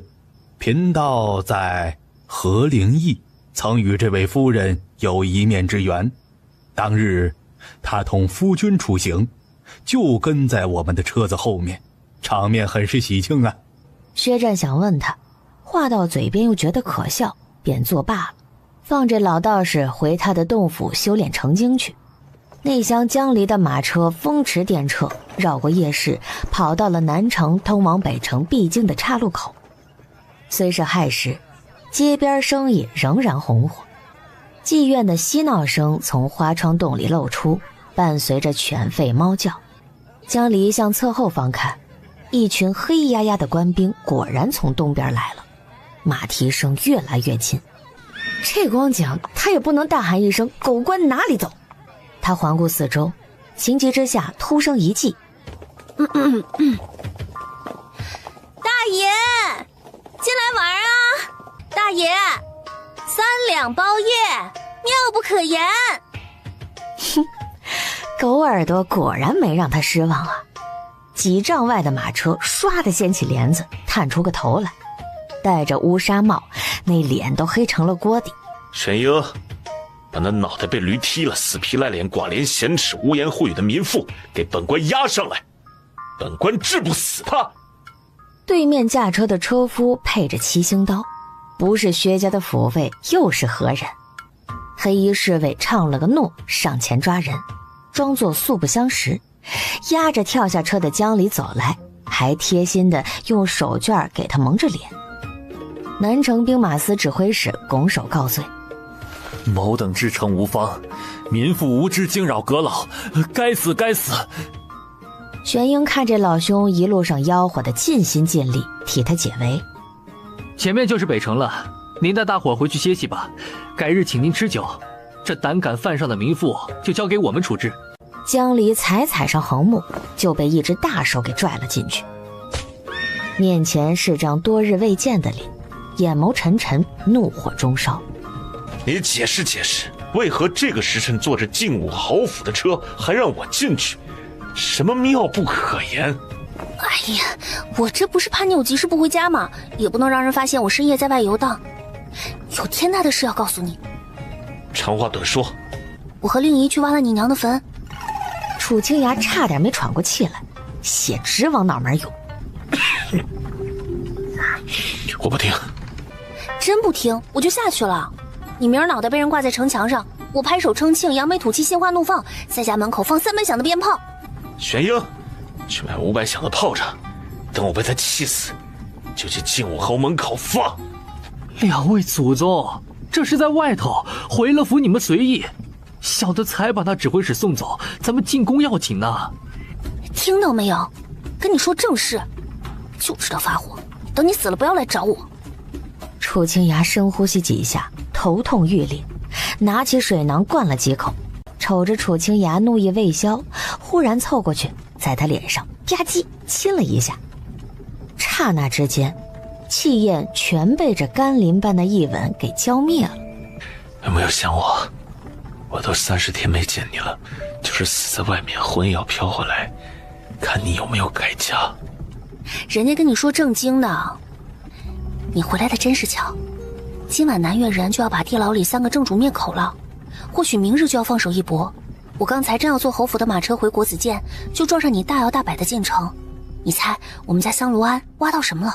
江离将发现原原本本的叙述了一遍，还有慧光寺地道里不见踪影的玉佩，关在地牢里的3人，假扮王总管和安阳大长公主的南越移民，以及薛战的计划。起初神情凝重，继而脸色渐渐转为苍白，到后来目光飘忽。江离的声音听在耳中，犹如隔着一层雾，忽远忽近。有人想要我死？很多人都这么想。你不要老是想那1个2个。我倒要看看是谁不得好死。我说你有性命之忧，是觉得齐王和世子一旦死了，下一个就轮到你，你可是陛下的亲，所以才急急慌慌来你的仪仗。你这么早就回朝，还故意挑这时辰从辉煌寺外经过，就是要引蛇出洞，逼他们早动手。但你的消息不如我多。如果假的大长公主明天出现在宫里，祭出杀手锏，你怎么办？自从萧宝玉被南岳奸细杀了，我就怕夜长梦多，所以抛下那几万人，火急火燎地赶回来。我想引他上朝，直接动武，不等他开口就压住谢了易容，接着让薛家父子做人证，搜查暗道找物证，再叫刑部狱里的南岳流民编个口供，这案子就结得干干净净了。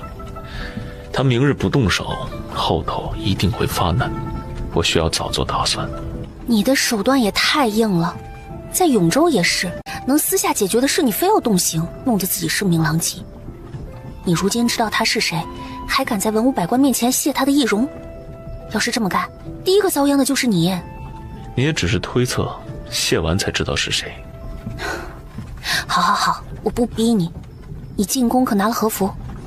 有，先帝赐我3枚牌子，我一进宫就把薛阁老从床上拉起来商量。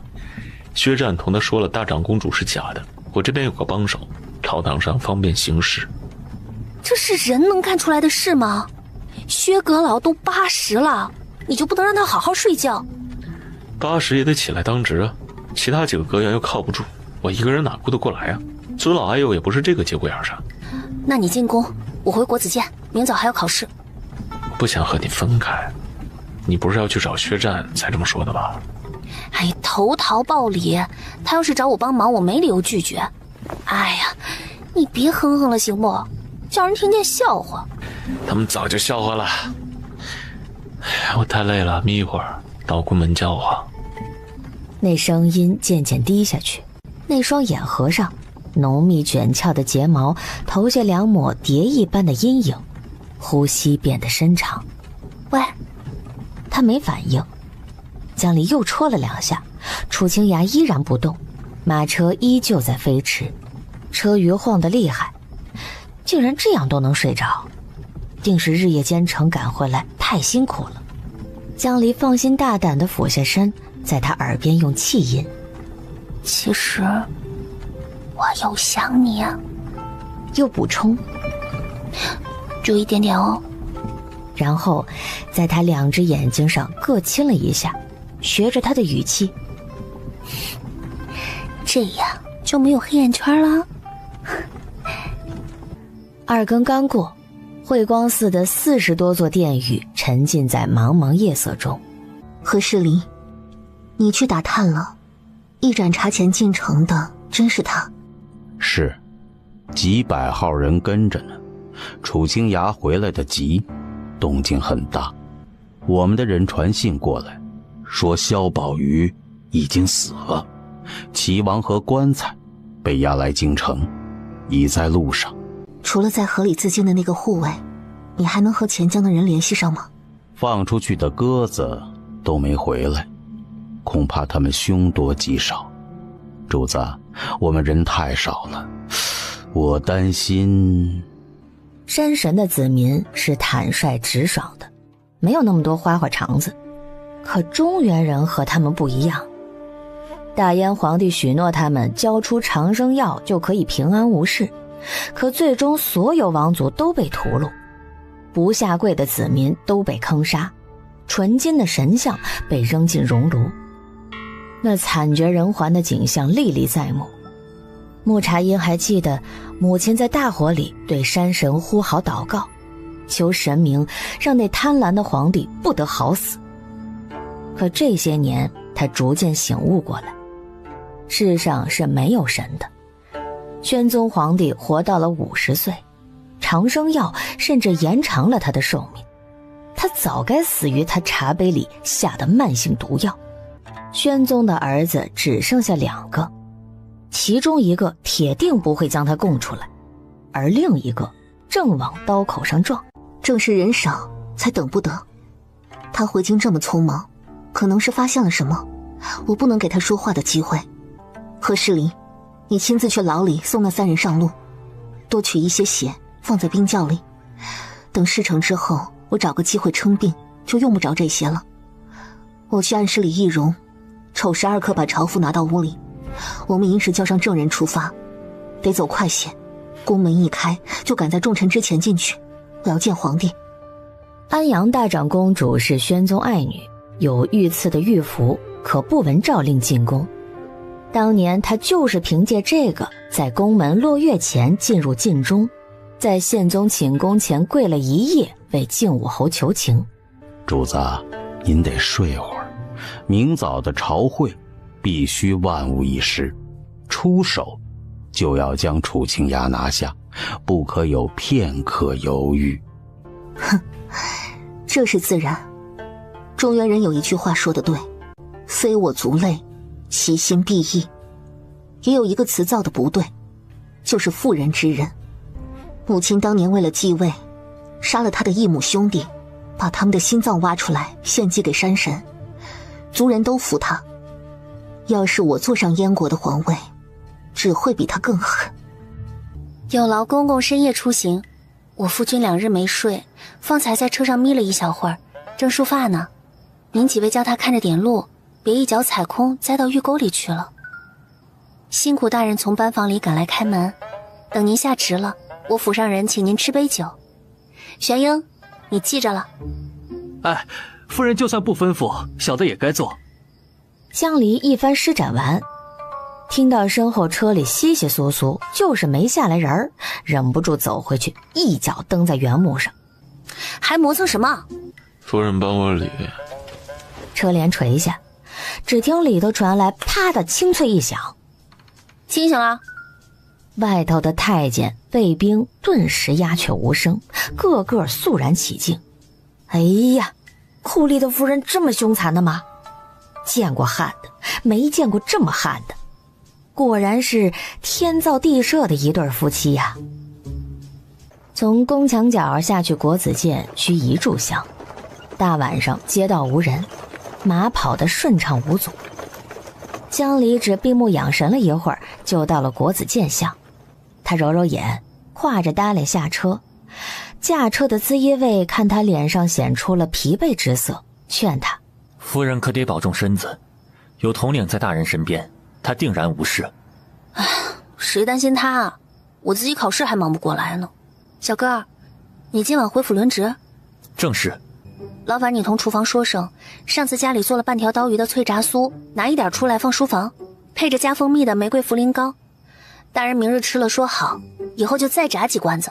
还有，家里猪羊都吃尽了，让管事找个利索的小厮，把鸭鹅拿到集市上发卖了，换些时令鲜货。别整什么腊肉春笋的，你家大人挑嘴，碰都不碰。若有泥鳅鳝鱼，买些来养在缸里，等土净了泥沙再。那资业卫一一记在心里，装作严肃的点点头。江离说着说着，忽然发现骑马的几个人都憋着笑看自己，立时把脸一板，咳了声：没事了，你们都回去吧。鳝鱼是给我吃的，不是给他吃的，他再补都能帮女娲补天了。这队人一走，他跺了2脚，觉得太丢脸了，撅着嘴绕到侧门处，后知后觉地想起铁门锁着，这下只得叫暗卫使轻功带他翻过院墙了，避开守门的穷学生。江离循着远处的灯火往西面走，幸亏那些悬梁刺股的学生还在夜读，不然他可没法凭借着微弱的星光摸到号舍呀。江离打着哈欠踏进院子，抽出钥匙开门，转了2下，手腕一僵，斜目瞟去，右边檐下豁然多出个幽灵般的人影，差点把他吓得跳起来。夫人别怕。暗卫现身的同时，那书童模样的人也开了口，肩上停着一只鸽子。小的是世子在国子监的禁卫，他有急事需夫人帮忙。和薛战分开只过了1个时辰不到，江离还真没想到他这么快就有活扔给他干。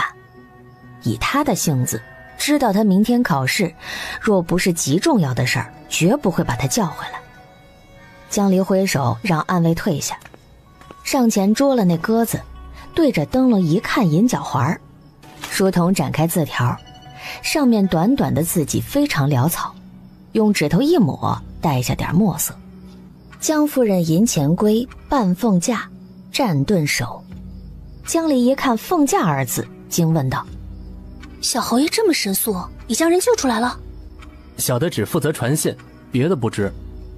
江离深吸一口气，他都顿手了，看来今晚是别想睡了。咱们走，你主子怕是分身乏术了。10来个侍女在院中忙碌地扫洒布置，有的抬水桶，有的捧衣物，药气熏蒸，不知道的还以为是谁要生孩子呢。啊，这里！你哥都跟你说了？你去说州的时候，他就同我讲的七七八八。这事儿真叫人难以相信。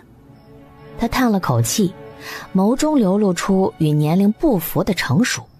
我原本睡了，侍女一接到飞鸽传书，就把我叫了起来。哥哥让我接母亲在这儿休息整顿，派人围了云间小筑，知道母亲要回来的人没几个。眼下我要领医师去父亲那边守着，这里就交给你了。下人都信得过，他们一直到后日子时都不会踏出明水院半步。你拿着我的牌子，可以使唤抚慰。仙玉姐姐，我很想快点见到母亲，但人家都说欲速则不达，我一急就容易出岔子，只能先忍一忍了。哥哥说最好的机会就是明天，还说见了母亲你就知道该怎么做。我不懂他的意思，你这么聪明，肯定一听就明白了。听了这一番情真意切的话，江离把我也不懂4个字儿吞了下去，安慰他：我等大长公主殿下回府，许是他有安排。殿下既然回了家，我就将他看得牢牢的，等侯爷醒了，再让他们夫妻团聚。你放心去吧。目送薛白鹿匆匆离开后，来人！他试着举起左腕的玉牌，立时有个朱衣抚卫闪现到面前。再来几个。面前顷刻又多了3人。事急从权，我就越俎代庖了。现有3件事要办，稍后我手书一封，劳烦你们快马送去刑部尚书府。郡主的院子是怎么戒备的，我家中也照这个规格办。今日轮值的自一位姓李，你们让他带头，一是不准任何人出府，二是切勿惊动街坊。我夫君若是到明天晚上还没出宫，我自有办法进宫去找他，叫他们不要慌。另外，郡主是要拿几个大丫鬟去门外迎接殿下，准备床榻盥洗的，把他们给我找来。服侍殿下的每一步我都要弄清楚，以前伺候过殿下的侍从，干完活都叫到一块儿去，我要问话。再有，把小侯爷送来的信给我过目。几个朱衣抚卫唱诺，忍不住瞄了江离一眼。这位夫人虽衣着普通，发髻上连个金银钗环也无，可往门下一站，便似滚沸的大浪里立了根定海神针。一双秀眉微微上挑，2只点漆目凛凛生光，通身疏朗的威仪。而且这指派人的模样和那个腰斩30人的酷吏怪有夫妻相的。夜，皇宫大内，薛阁老，您今儿是要上朝啊？华盖殿大学士年事已高，并无实职在身，平日只需给陛下教书，偶尔出席重大朝会，那都是前一天向司礼监报备了，拿布辇抬去奉天门。老夫醒得早，几时了？到5更了，小的多嘴问一句，楚阁老起了没？直所内只有1张床1张榻，自他3更进宫，算算只在榻上歇了1个时辰不到。若是半驾上朝，过会儿就该起来整理仪容，用些茶点了。哎呀，不必管他，老夫想喝点茶。大半夜起来讲得口干舌燥的。哎呀，如今的年轻人呐，真是的。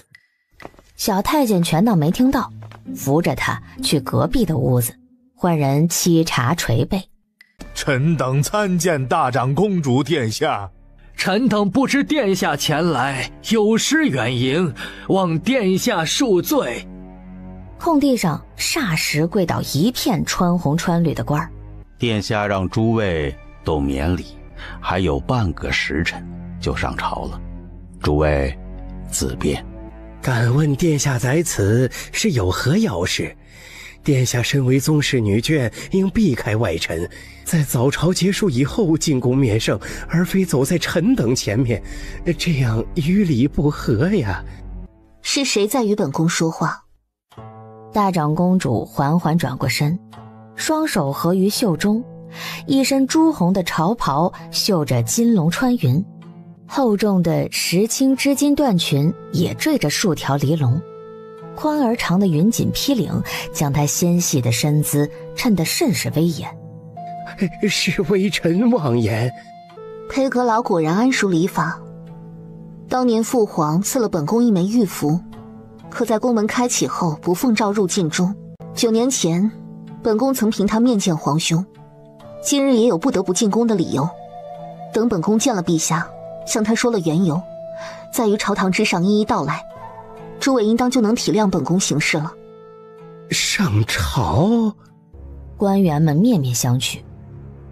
大燕立国200多年，鲜少有太后、公主登上朝堂垂帘听政的时候。这位殿下不是一直病着吗？怎么突然要上朝了呢？大长公主从袖中掏出个2寸见方的匣子，当着他们的面打开。殿下，这宝贝是宣宗赐的，您也用过一次，咱家断不会阻拦您入宫。可这玉符按规矩得留在午门外，由羽林卫看守着，等您出来时再还给您。这些侍卫和车马也不能带进宫啊，只可有1人随侍。这是自然。殿下，请稍后片刻，咱家命人去抬辇。不必，总管陪本宫走着去，姿事重大，耽搁不得。长公主不欲拖延，搭上王兴的手，身影很快便消失在敞开的大门内。要走哪个门出去？等到听不到外人的声音了，乔装成安阳大长公主的木茶音压低嗓音问，搀着她的喝士离朝右边抬了抬下巴，极小声道：靖武侯是武将，家眷要走右掖门。2人穿过城墙，眼前又是一条宽阔平直的御道，连接着2座玉带桥。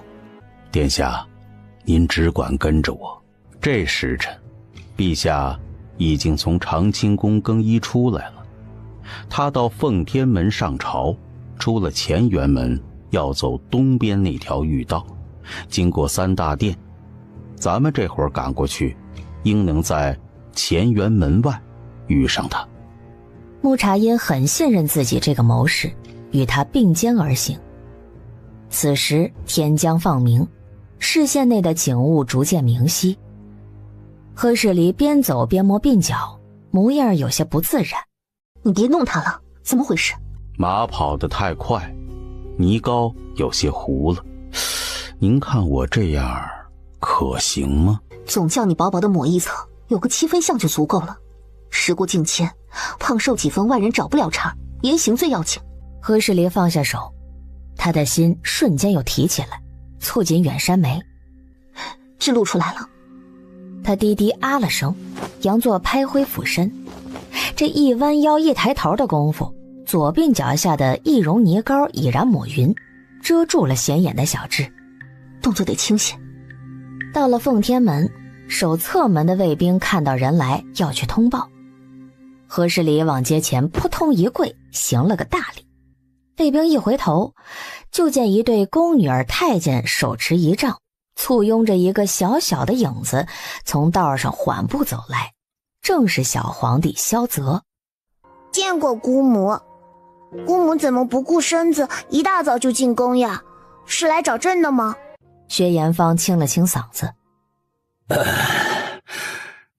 殿下从惠光寺抱病赶来，是有什么急事要同陛下商议呀？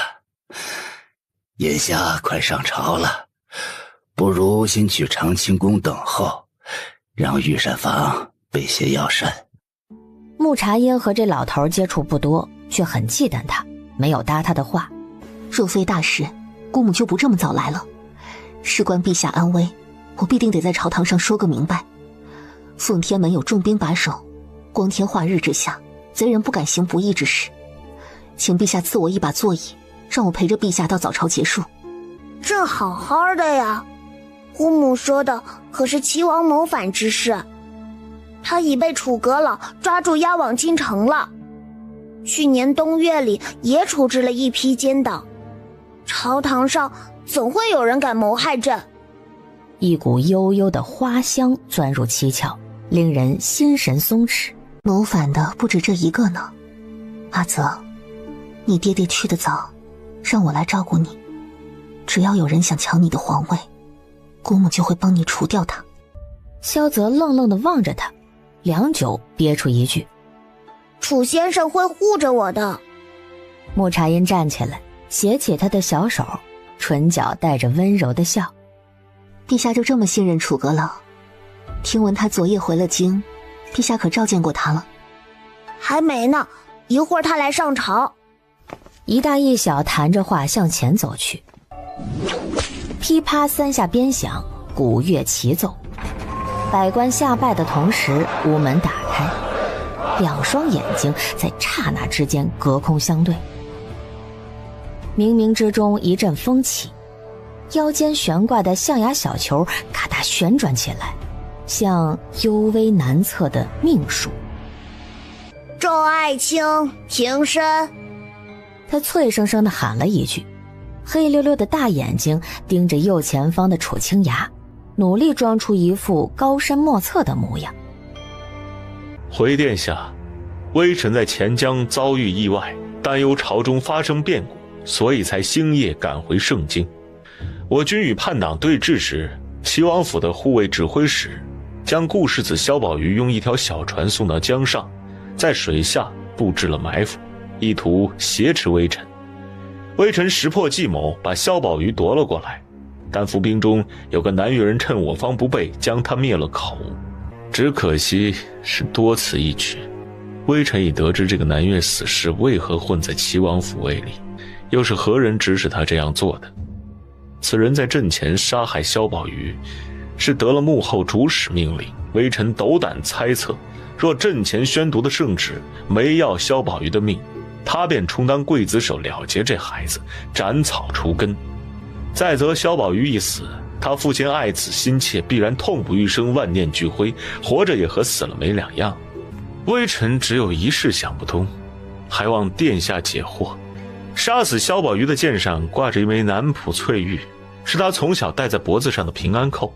敢问殿下，既然肯把这块玉送给您和萧明的亲生儿子，又怎么忍心派您的爪牙一剑射穿他的胸口呢？犹如晴天降下一个霹雳，奉天门前鸦雀无声，所有人都被震惊得说不出话来。小皇帝也傻了，把这话在脑中倒腾了几遍，呆呆地看着这两个人，嘴唇动了动，不知该说什么好。这话不是他想的那个意思吧？这也太荒谬了。皇上，他失心疯了，竟这般侮辱大长公主，污蔑皇亲，其罪当诛。目无礼法，世风日下。是谁敢在御前喧哗？楚清雅蓦然转身，哗的一甩袖子，高声道：身为朝官，当严守朝纲；身为御史，当纠察罪人。陛下还未下旨定论，你们就急着定本官的棺材板儿？哪位明镜高悬的大人是火眼金睛的？哪位神机妙算的贤才是明察秋毫的？哪位德高望重的公主是想踩着本官青史留名的？都站出来！本官让你在他身边当刀笔先生，一个时辰的朝会让你说个够。下朝去刑部拿了上书印，坐在衙门里量本官的刑，断本官的案，有甚捕风捉影的大小事都往案卷上写，如此才不负你们千古流芳的清誉。今日本官就当着陛下的面肃清叛党，此人便是唆使萧明造反的罪魁祸首。来人，先将他擒住！身后的玄鹰鬼影般抽上前，砰的一声，未出鞘的长刀被王总管架住，弹指间两人过了几招。玉座上的萧泽睁大了眼睛，又是紧张又是兴奋，看的是聚精会神。你们别打架了，别打！薛阁老明知道楚清雅会在朝堂上发难，却没想到他这么硬来呀，撑着一把老骨头去护小皇帝，被这孩子给拉开。啊，先生，他们武功好厉害，你快躲到这后面去，怕伤了你。如此，那两人才双双作罢，沉着脸退回自家主子身边。楚清雅，你放肆！谁敢动本宫，谁就是谋逆犯上，罪当凌迟。你莫要以为本宫不知道，你从前将苏叶奸臣赶回京师，是要把知晓你身世的最后一人除掉。本宫今日就算在慧光寺念佛，你恐怕也要花言巧语，让陛下一杯鸩酒毒死本宫。幸亏本宫诚心礼佛多年，昨夜释迦牟尼托梦，让本宫提防你在朝堂上祸乱军心，所以本宫才顶着干政的骂名赶来主持大局。你果然按捺不住，恶人先告状。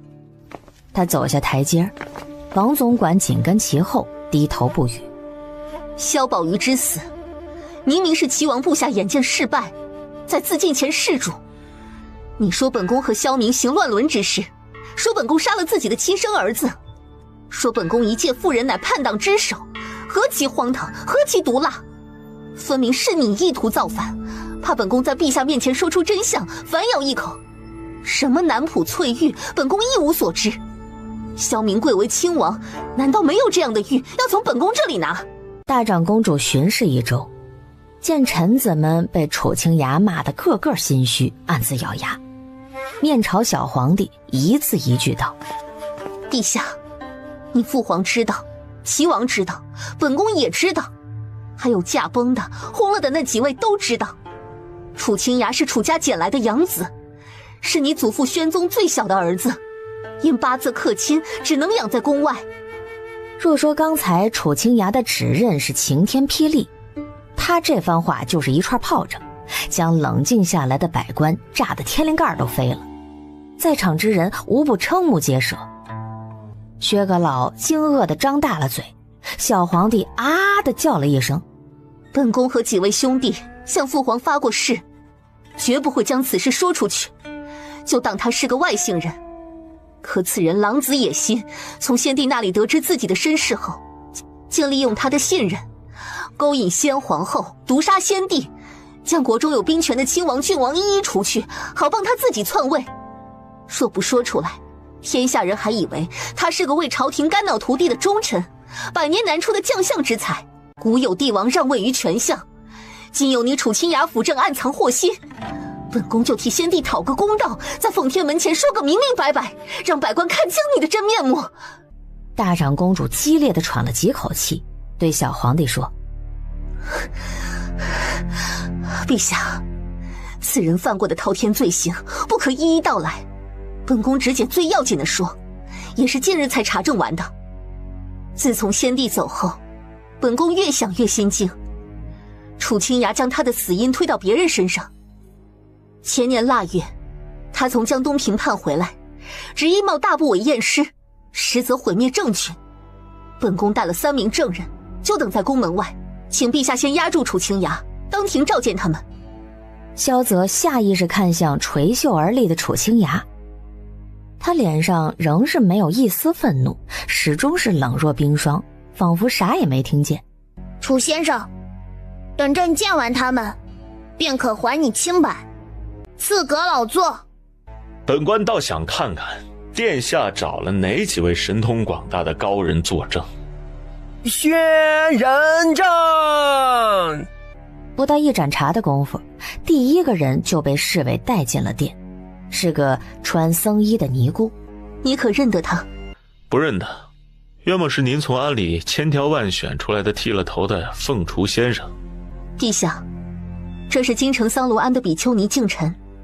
桑罗庵乃是楚清雅生母所葬之地，净尘，你将看到的事说来，莫要害怕被他报复，有陛下给你做主。阿弥陀佛。这位师太，你大点声，朕听不见。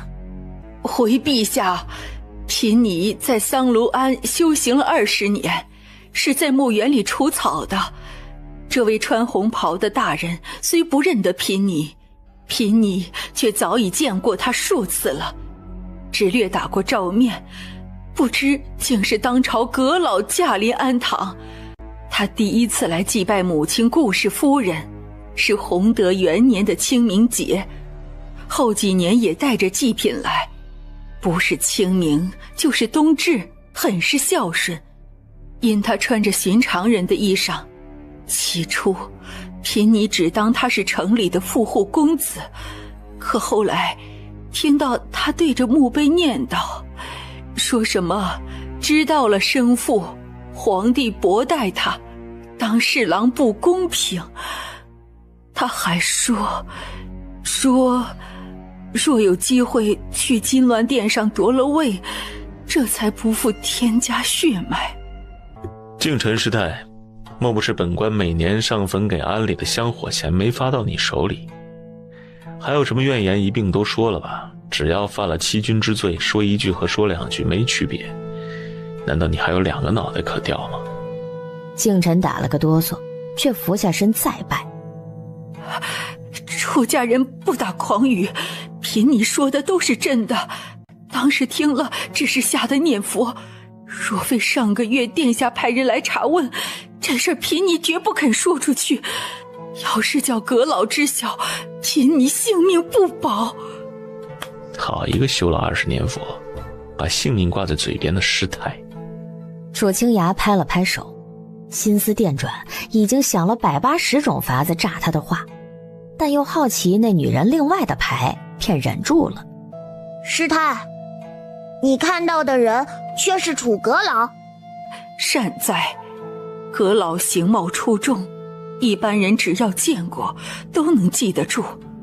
他每次来祭拜都只带2个随从，其中一个就是旁边这位黑衣的大人。陛下可还有话问他？真想不出来了。众臣若有所思。大长公主让尼姑退至一旁，宣了第2名证人。当那名穿着黄里补子官服的男人走近，楚清崖把手收回袖中，嘴角的冷笑不知不觉消失了。微臣张环，是钦天监负责占定天象吉凶的武官保张正，叩见陛下。大长公主从怀中掏出了一副五彩提花锦缎，呈给小皇帝。这就是当年陛下祖父亲笔所书的旨意，令钦天监正批婴儿8字。确实是宗室留下的墨宝。朝中不止他一名4朝老臣，若是回忆起当年宣宗的样貌，就会发现楚清崖的眉眼和他生得很像，但2人气质迥异。而且楚清崖15岁进京时，宣宗已经驾崩了，因此多年来压根就没人想过这回事儿。元凤年间的钦天监正是微臣的伯父，他老人家已经登仙数年了，因他无子，便将微臣养在膝下。去年秋天，殿下召见微臣，问起一桩20多年前的旧事，微臣不敢隐瞒，将家中库房里用金丝楠木匣子收藏的圣旨拿出，交与殿下。圣旨写的是宣宗命伯父为一名新生的皇子推演命盘，但究竟是哪位皇子，微臣就不得而知了。楚清崖想到自己从齐王手中骗来的锦囊也装着8字，锦缎是从圣旨上裁下来的一部分，而大长公主眼下拿出的这幅是完整的，于是问：张大人，你伯父关于此事接的圣旨共有几道？一共2道，这是头一道，另一道是令他在适龄官员之中找个与婴孩8字相合的，都给了殿下。找到谁了？微臣不知，只听伯父提过，因那孩子8字克父母，不宜养在宫中，就在大燕东南方寻了个背山靠水的地方，陛下可命人查阅宫中卷宗，但此事甚密，可能并未记录在案。陛下，自元凤年间起，所有参加殿试的贡士都向礼部交了生辰8字，3品以上的官员婚娶时也需交。只要查查楚家在去年9月呈给礼部的婚书便知，这圣旨上写的庚午己卯丁丑甲辰是否和楚清崖的一模一样。那朕就令礼部去查查看。不必查了，这的确是本官的生辰八字。养父母在普济寺前捡到本官时，襁褓中就有这么一张字条。但世间千万人口，不是没有同一时辰出生的婴孩，怎能只凭相同的八字断定？大长公主胸有成竹地笑了声，哼，你腰上配的这象牙球，正是出自本宫身边的王星之手。宫里的老人都知道，20年前，天底下做玩器手艺最好的就是他。你生母是白云居里的舞姬顾清商，元凤15年，她怀有身孕，父皇赠了她一对鸾凤小球，可她命薄，死于难产，没福气入宫。逝者已逝，这段往事本宫多年不愿提起，奈何你图谋不轨，恩将仇报，本宫不把这些都说出来，在场诸位是不会相信的。此时群臣的眼神已从震惊变成了警惕。这么说来，楚阁老竟真是宣宗遗落在外的血脉呀！宪宗皇帝气量狭隘，便刁难这个同父异母的弟弟，把他硬排在进士最后一名，又将他调去苦寒之地当县令。先帝带兵北上攻打赤狄，在边疆与他一拍即合，所以才赐了他西级天马。后来又把他从7品县令升到了1品阁臣，连保护宗亲的资议尉都分给了他。如果真像大长公主所说，他靠先帝的信任密谋篡位，以此人的酷吏和精明能干，解决齐王后，再解决掉知晓秘密的大长公主，把小皇帝当成傀儡。过了几年，或自揭身世，或以权臣之身逼皇帝退位，那是很可能实现的。陛下，请宣帝3人进殿。不多时，侍卫领着一名50多岁、挎着药箱的太医走到丹池下。林太医，朕记得你从前常给母后看病。回陛下，正月里大长公主给了微臣一丸丹药，是治咳疾的。又问此药若是与银甘糖蜜同时服下，会有何效果？微臣不敢妄言，找了个给太医院试药的死囚来试，其人申时服药，酉时2刻口吐黑血而亡，死前肢体僵硬，面如金纸。这银甘糖蜜产量稀少，味甘，性微毒，能治梦魇惊悸，可用于药膳中。但若人体有旧疮，万不可煎汤服用。先皇后曾派人去御药房索药过，然而治咳疾的药丸里有一味牛髓草，二者药性相冲，同服能使人肺经尽毁，2个时辰之内就会咳血暴毙。父亲那时就吐了好多黑血。陛下可知那治咳疾的药丸是从哪儿来的？那是楚清雅在江东做巡抚时送回宫中的贡品，先帝每日晚饭前都会服用。那天千秋宴上没再咳嗽了，还赏了本宫1盒。据本宫所知，银甘糖蜜这味药，整个大燕只有永安省出产，以璧山、金德县一带最佳。楚清雅的堂叔就是贩药材的，铺子里正有货售卖。他知道这2味药同服会致死，因此告诉了先皇后，以备不时之需。他停了几息，似是难以启齿，蹙眉道：先帝与本宫一母同胞，自小情谊深厚，而本宫总病着，不能常露面见人，所以千秋节那日，他拉着本宫聊了好一会儿家常。若不是他说，本宫还不知道，先皇后寝宫内竟藏着楚清雅赠她的木雕挂饰，是她亲手雕的。前一天夜里，先帝将下人都赶出去，召皇后质问，在宫里大发雷霆，将那木雕砸碎烧了。后一天，皇后的亲信宫女就在莲子汤中下了毒，将先帝。先皇后做下此等大逆不道之事，被羽林卫发现，便心虚服毒自尽了。先帝一死，本宫一个妇道人家没了依靠，就是知道真相又能如何？只有为他诵经超度。去年春天，先帝夜夜托梦，本宫实在忍无可忍，因此拖着病体寻找人证物证，发誓要让他在九泉之下安息。你们这些大臣可还记得，当时没人敢侮辱帝后二人的遗体，只有楚清雅一意孤行，奏请金上密验。本宫可以断言，他就是趁机毁去遗体腹中的药渣，让他们把这个秘密带入地下。萧泽听得愣住了，好半天才道：姑母，你说的。他似是想起什么，看看默不作声的薛阁老，又瞅瞅圈椅上的楚清雅，再瞧瞧惊骇万分的陈宫，顿觉自己这龙椅坐得艰难且痛苦，恨不得丢下这烂摊子跑回去读书练功。楚先生，你有什么话要说吗？殿下，本官姑且称您一声殿下。您是否说完了？还有没有别的惊天秘闻？文武百官这个月可都指望本官的累累罪行做谈资啊。大长公主站在街上，冷冷地俯视着他，像看着一只即将被踩死的蚂蚁。他的心脏忽然刺痛了一下，抿了抿唇，扬起了一个满不在乎的笑。本官就当在茶楼里听说书了，什么乱七八糟的罪名都往本官身上扣。本官是花街柳巷里靠脸吃饭自荐枕席的小官吗？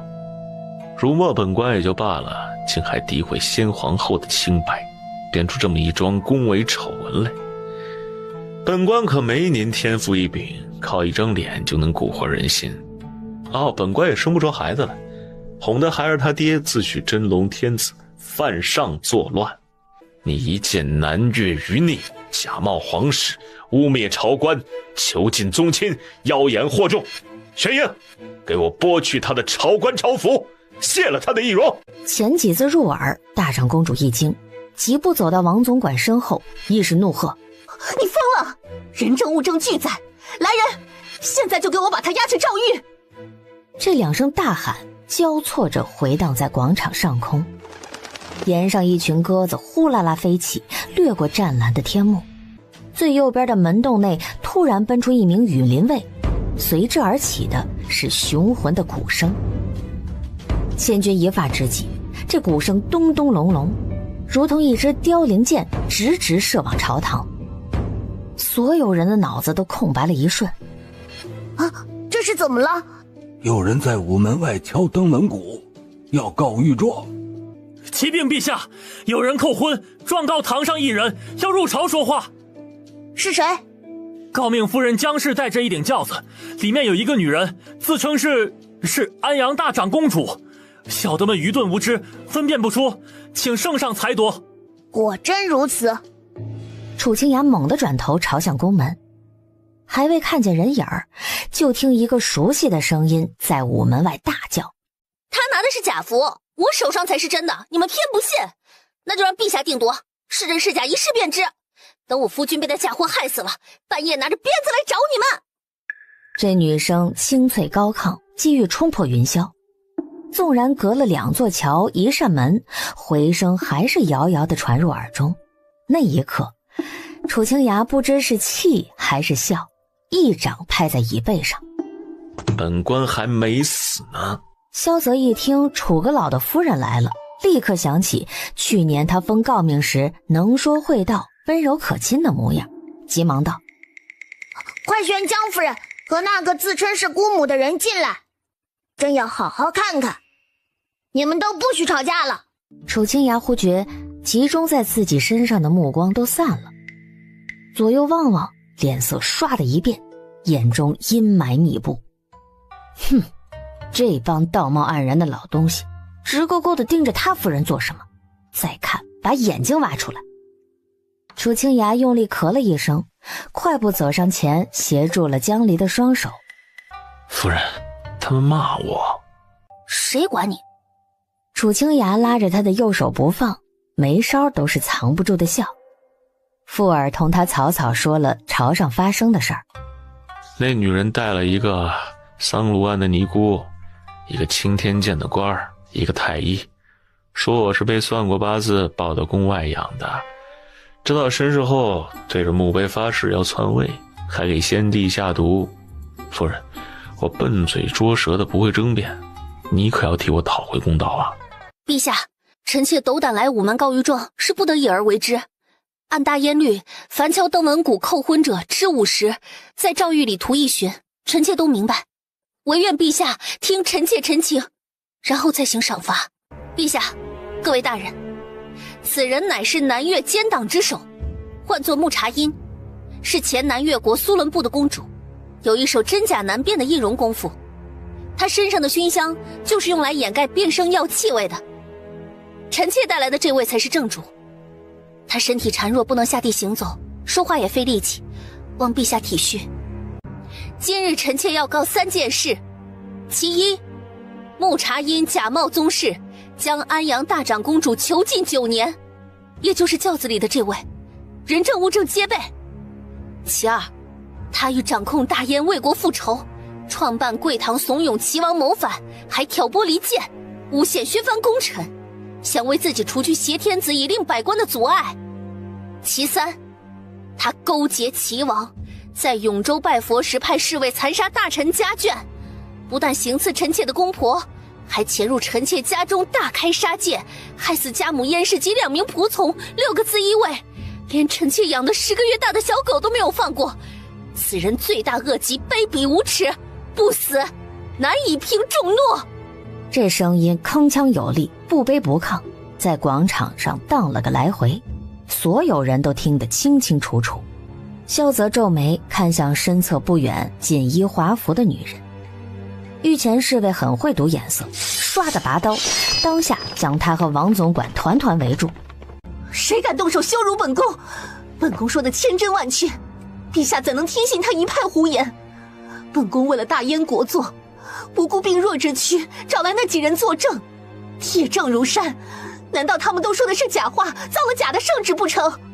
那就让羽林卫把你进宫时留下的白玉符拿出来，咱们先对质一番。若我手上是假的，就是欺君之罪，情愿把脑袋砍下来悬在宫门外；若你手上是假的，想来大家也都明白了。木茶因听罢此言，既惊又疑。他们带来的玉符是如假包换的真货，怎么他的语气这般笃定？他心中暗恨，若不是半路杀出一员大将，他就能把楚清崖的罪定死了。木茶因想到自己当初那点不该存在的慈悲，悔恨交加。陛下，此女胆敢妖言惑众，定有，请陛下照玉符验看。传。额请，羽林卫便把2只匣子递了上来。左边是2寸见方的泥金漆匣，是早朝前存放的；右边是同样大小的红珊瑚匣，是江离递上去的。各装着一枚形制相同的纯白玉符，雕成凤鸟形，1寸半长，刻着几个小字儿。哪位有火折子，一然便知。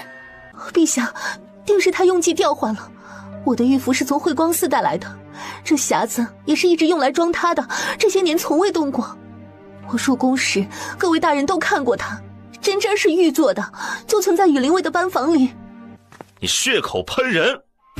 我夫人纤纤弱质，肩不能挑，手不能提，在家连只瓷盘都拿不动。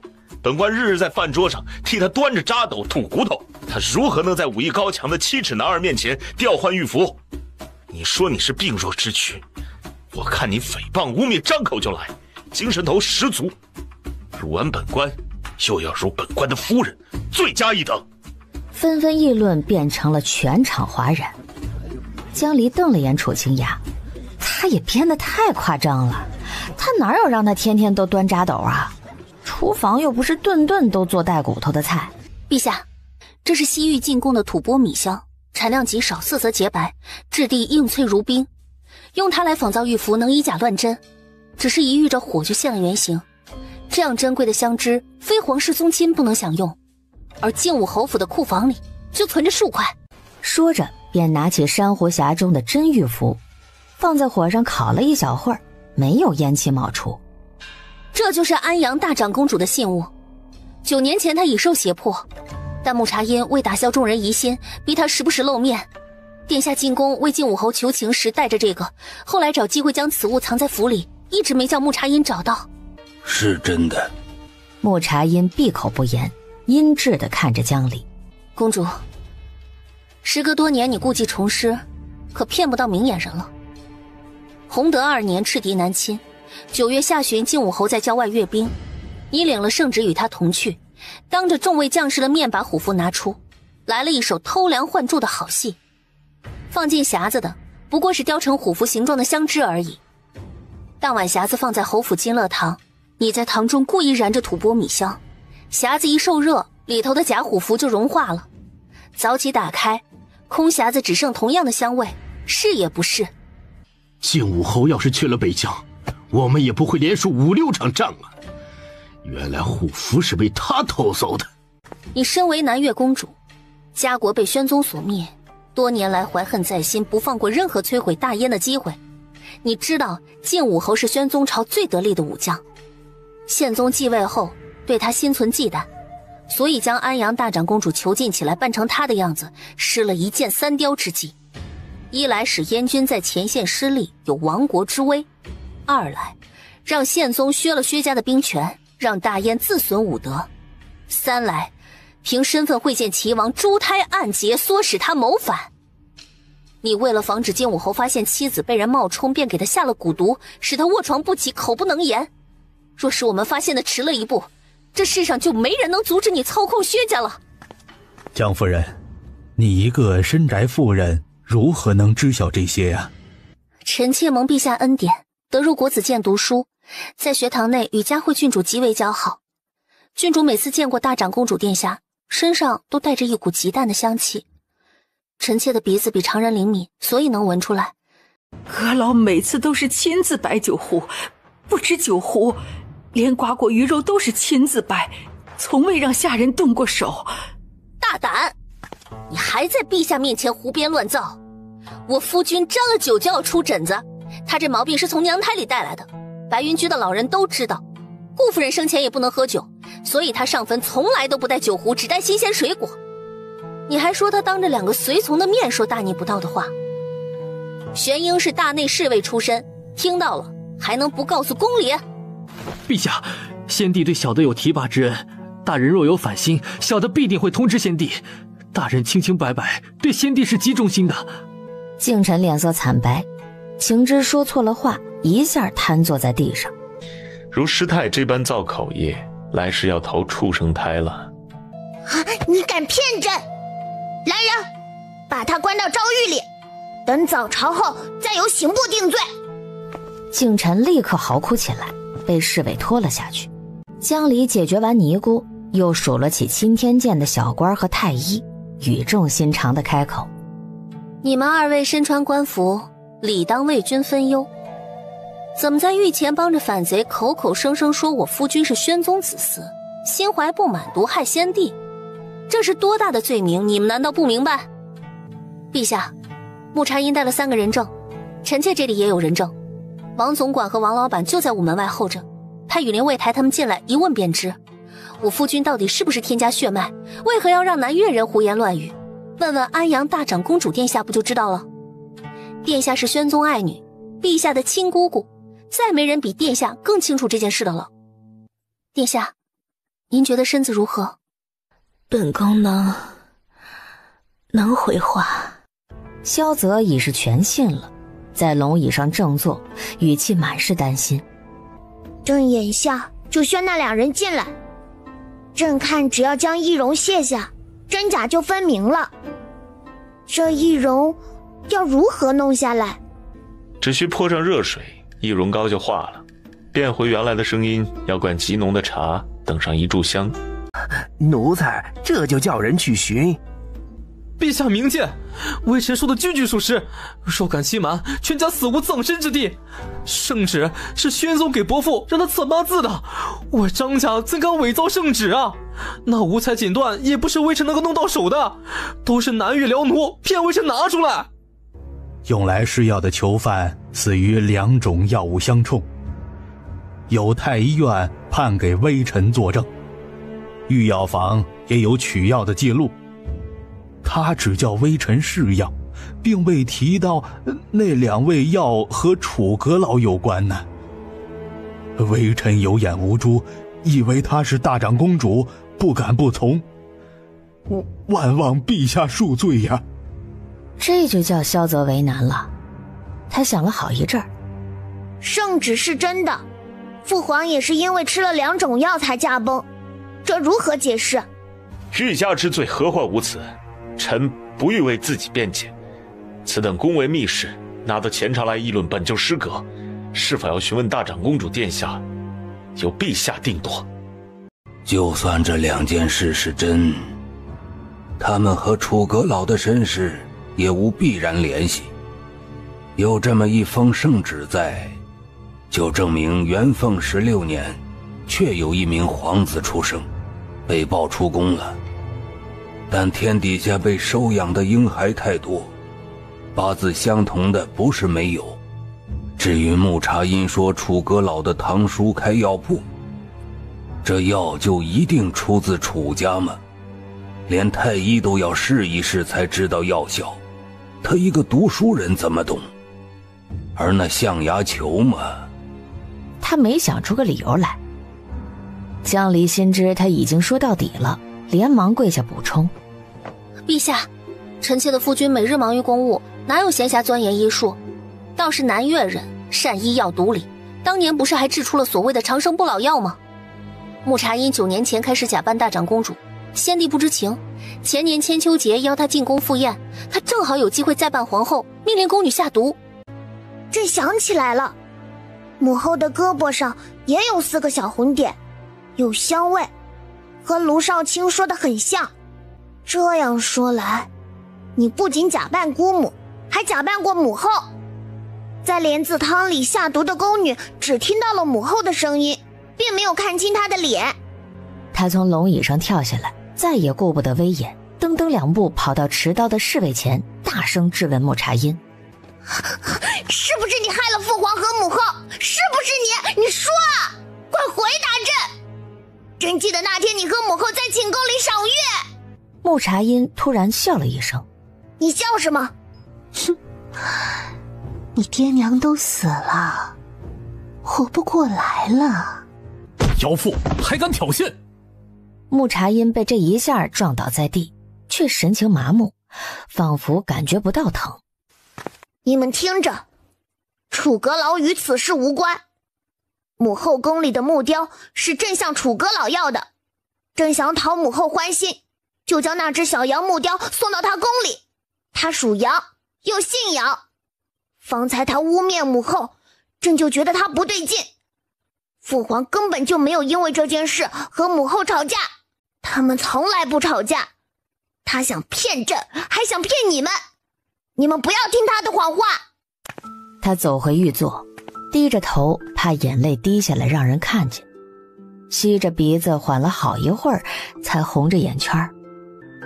朕是不会被他这个反贼骗到的。江离有些心疼这孩子，小小年纪就没了爹娘，还得主持大局。他在这个岁数虽已进了贵堂，每次回家还是被母亲惯着的。身后教中的大长公主咳了数声，竭尽全力提高嗓音：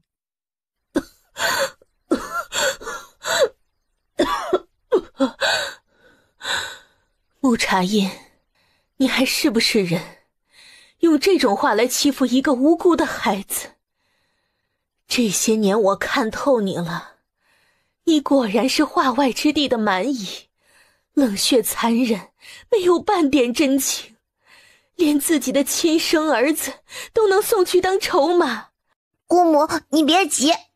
陛下，我虽然是病弱之躯，头脑却清醒，请让我当着各位的面说出实情，否则楚阁老这样功臣蒙受不白之冤，是大燕的祸始啊！元凤16年，白云居的武技顾清上身怀龙种，却难产而亡。父皇把他的孩子抱进宫，并命青天剑算了八字，又让资一卫报出去给别家了。本宫想，或许是八字极为不合才这样做。张大人家的圣旨是真的不假。那青天剑的小官听到这儿，大大松了口气，对着轿子磕头如捣蒜。可那资一卫行事出了差错，后来被父皇处死。那天是9月19，观音菩萨圣元之日。我回宫探望父皇，听见他在书房里勃然大怒，命人将一个断了气的资一卫拖了出去，下令将他五马分尸。他的胸口还插着父皇的龙纹匕首。祖父为何杀他？因为那孩子死在了半路上。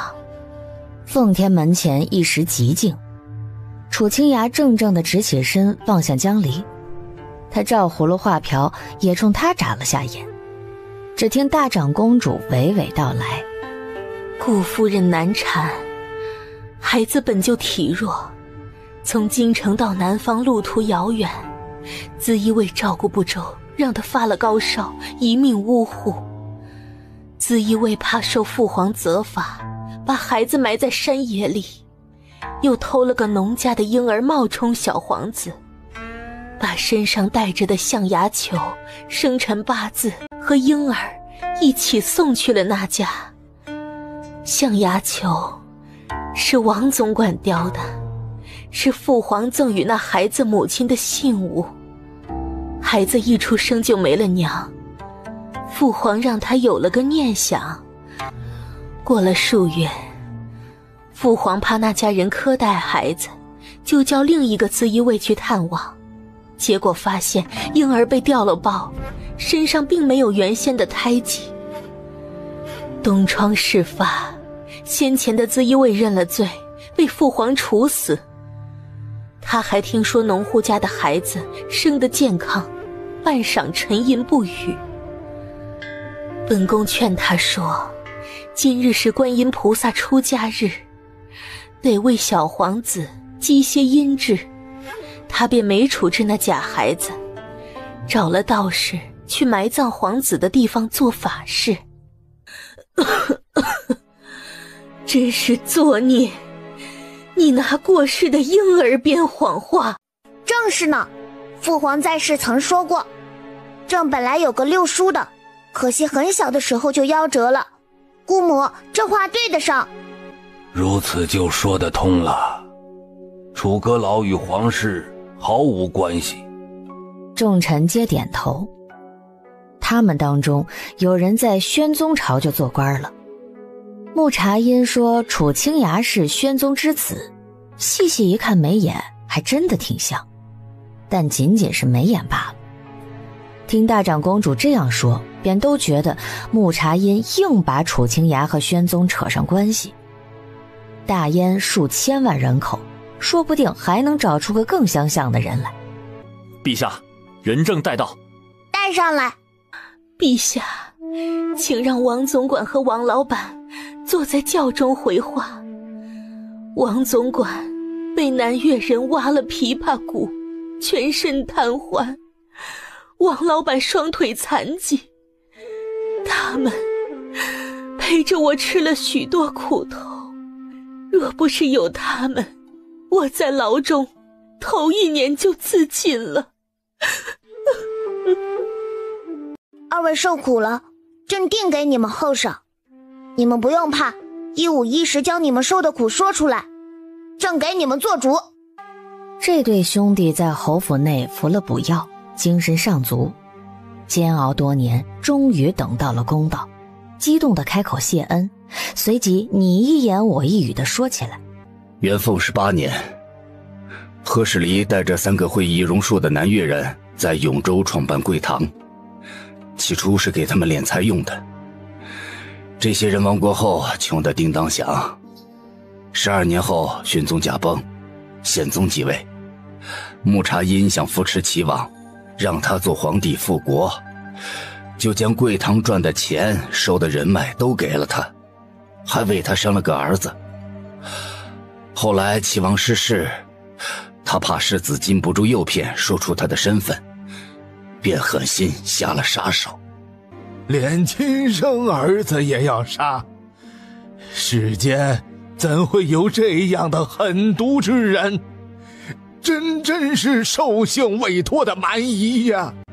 齐王竟与这个毒妇苟合，要是他篡位，大燕下任天子不就是南越那个杂种吗？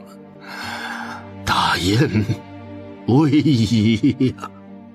萧泽吩咐：你们将这个人的易容扒下来，朕要看看他到底长什么样。穆茶音侧过头，悠悠盯着楚清雅和江离这对夫妇，而后又遥望着被他关押9年的3个囚犯以及激愤的文武百官。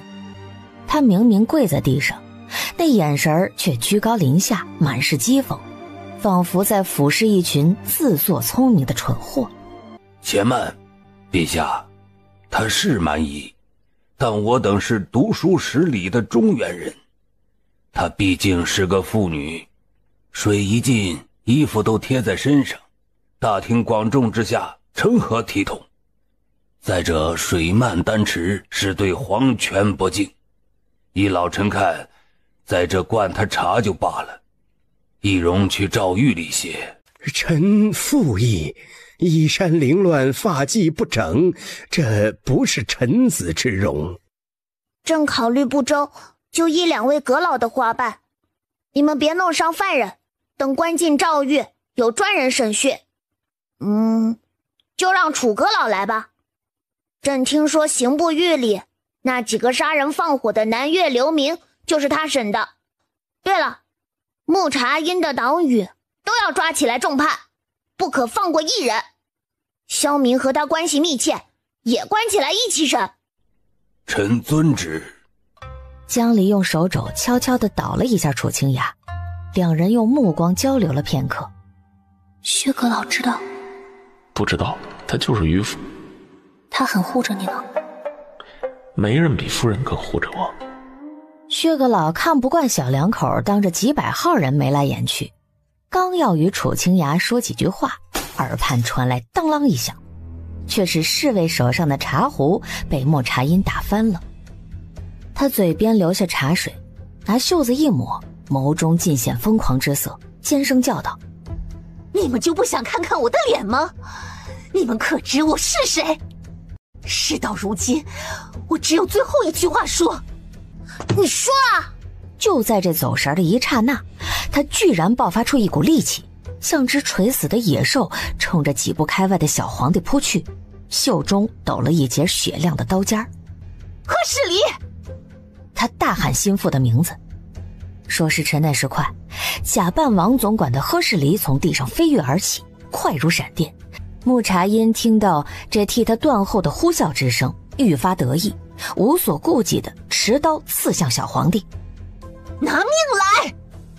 刚说完，颈后突地传来一阵剧痛，眼前一黑，便昏了过去。你怎么？他鬼魅般从侍卫间穿行而过，双膝一屈，将面部埋入水盆。再从水中抬起头来时，众人皆是目瞪口呆，连楚清雅也不由吃了一惊。惊扰陛下，臣死罪。爱卿平身。朕不是没事吗？上朝前薛阁老说你会保护朕的，你救驾有功，朕还要下旨赏你呢。多谢陛下恩典。大长公主看到露出真容的儿子，含着泪唤：七郎，七郎，你过来，让娘好好看看。薛战走下丹池，往轿前一跪：母亲，这些年您受苦了，儿子不孝，到今日方能救您出来，实是……他嗓音有些微哽咽，没说下去。江离看不得这场景，把头转过去：岳母大人的在天之灵可以安息了。萧泽的眼泪又快流出来了，使劲忍住了，叫人把昏迷的莫茶音拖了下去，又笑道：众位爱卿不必惊慌，之前朕就被告知慧光寺里的大长公主是假冒的，可朕没有亲眼见到，难以相信。今早大长公主匆忙入宫，朕就觉得可疑，但没有证据，就只能坐在龙椅上听你们辩驳。所谓兼听则明，偏信则暗，眼下一切水落石出，南越叛党、狼子野心勾结齐网，残杀无辜，陷害忠良，必须从严发落，以儆效尤。为穆茶因效命的资一卫，也要以叛党论罪。众臣的下巴都快落了地，根本没想到平时天真憨厚的小皇帝能有这个城府。薛爱卿，和氏离现在何处？穆茶因手下的南越人呢？回陛下，臣昨日得到消息，南越人欲将母亲和2位先生灭口。2更时分，臣便带抚卫去慧光寺外守着。臣独自潜入菩提禅院，听见和氏离与穆茶因密谈。之后和氏离从屋中出来，臣趁其不备将他活捉，拿着他的钥匙去地牢中救人。假扮王老板的易容师也已捉住，这2人都绑在侯府里，待刑部审问。至于剩下的南越人在何处，他们一定清楚。纵然不说，楚阁老也能查得出来。臣本想将穆茶因一同抓获，但院中有资一卫守着，交起手来怕惊动寺中僧众，反倒让他有机可乘，便想了个法子，在救人后扮成和氏离接近他，如此就可控制他的行动。臣斗胆一言，与其越过朝廷私自抓捕，不如顺水推舟，让他在陛下和百官面前暴露本性。此人诡计多端，又巧舌如簧，非得让诸位大人看清他的面目不可。只恐惊了圣驾，臣已做好谢罪的准备。所幸陛下宽仁纯善，临危不惧，令臣感佩不已。哎呀，若是小侯爷将人抓了，说有个南越女人冒充大长公主9年，还和齐王生了个儿子，这状纸递上去，怕是看了都觉得离奇呀。别说陛下不信了，我们也不信呢。薛爱卿，果然没有让朕失望。你不仅文章写得好，办事也周到。江离也点了点头。楚清雅顿时皱起眉，有些不愉。小侯爷好厉害的口才，你做孝子的在上面看好戏，却让本官的夫人闯宫门，这有什么后果你不明白？莫不是你在国子监打学生打惯了，看人挨打跟吃饭喝水似的，这廷杖不打在你身上，你是不知道疼啊。薛战没看他，躬身禀道：陛下，臣救出母亲后，让小妹和知晓此事的江夫人在府里接应。若非江夫人告知，臣必定不能发现母亲被人冒充，也不能找到万兴玉器铺地下的暗道。他做这些，一来是看在小妹的情面上，二来是有一颗报国的忠义之心。臣料到他会带母亲进宫，却未料到他会敲登文鼓告御状。这50廷杖和1巡徒刑，请陛下归责于臣。夫妻一体，要打就打本官，你一个没成家的外人来争什么？他能不能别这么阴阳怪气儿啊？江离有些无语地看着这2人。陛下，江夫人是代我告状的，若不是她在午门外敲鼓，守卫必不会放我们2人进来。我本想顺顺利利的拿玉符带江夫人进宫，却被贼人捷足先登，倒显得我们是假的了。姑母说的是，羽林卫早朝前放了假货进来，不识得你们，可他们也不知情，还望姑母不要迁怒于守卫。朕决意罚他们1月俸禄。江夫人智勇双全，才能非凡，为大燕捉拿反贼立了大功，朕佩服至极。不但不想罚他，还要重重赏他。陛下仁德是社稷之福，但立国以来，凡是告了御状的百姓都坐以轻罪，若是放了一个，往后朝廷还怎么理为？江夫人，你怎么看？那说话的大臣50来岁，留着一把山羊胡，脸盘子方方正正，看起来就像个老学究。江离生平最烦这种人了，表面温文尔雅地向他扶了扶身，耳边传来楚清雅的低语：他是个纠察御史，以前还上奏过我20岁没成家不孝顺，很讨厌。这位大人，敢问为何告御状的人都得挨打？若是告完了不挨打，往后人人都拿着鸡毛蒜皮来告状，那不就没有规矩了吗？陛下日理万机，怎能天天耗在断案上？朝廷靠什么立威？靠信义，靠法度。江离拍了拍手：大人说的极好。论语说，人无信不立，国无信则衰。这登文谷就是朝廷用来取信于民的门径，让百姓有冤可伸，不惧贪官污吏。大人说，自古告了御状的百姓都坐以轻罪，可知法度是怎么规定呢？这可让刑部熟悉律法的大人说说。我挺熟。江离忽略他，流畅自如的背诵：大燕律第29卷律例10，越诉一条，凡军民诉讼，皆须自下而上陈告。若越本管官司，则负上司称讼者，吃50；若迎车驾，及登文谷申诉，必关军国大务，大贪大恶，其冤亦惨，虽胜亦吃50，徒一寻。御史做梦也没想到，她一个女子能背出律令来，强撑颜面。这有什么问题？按律就是该打的。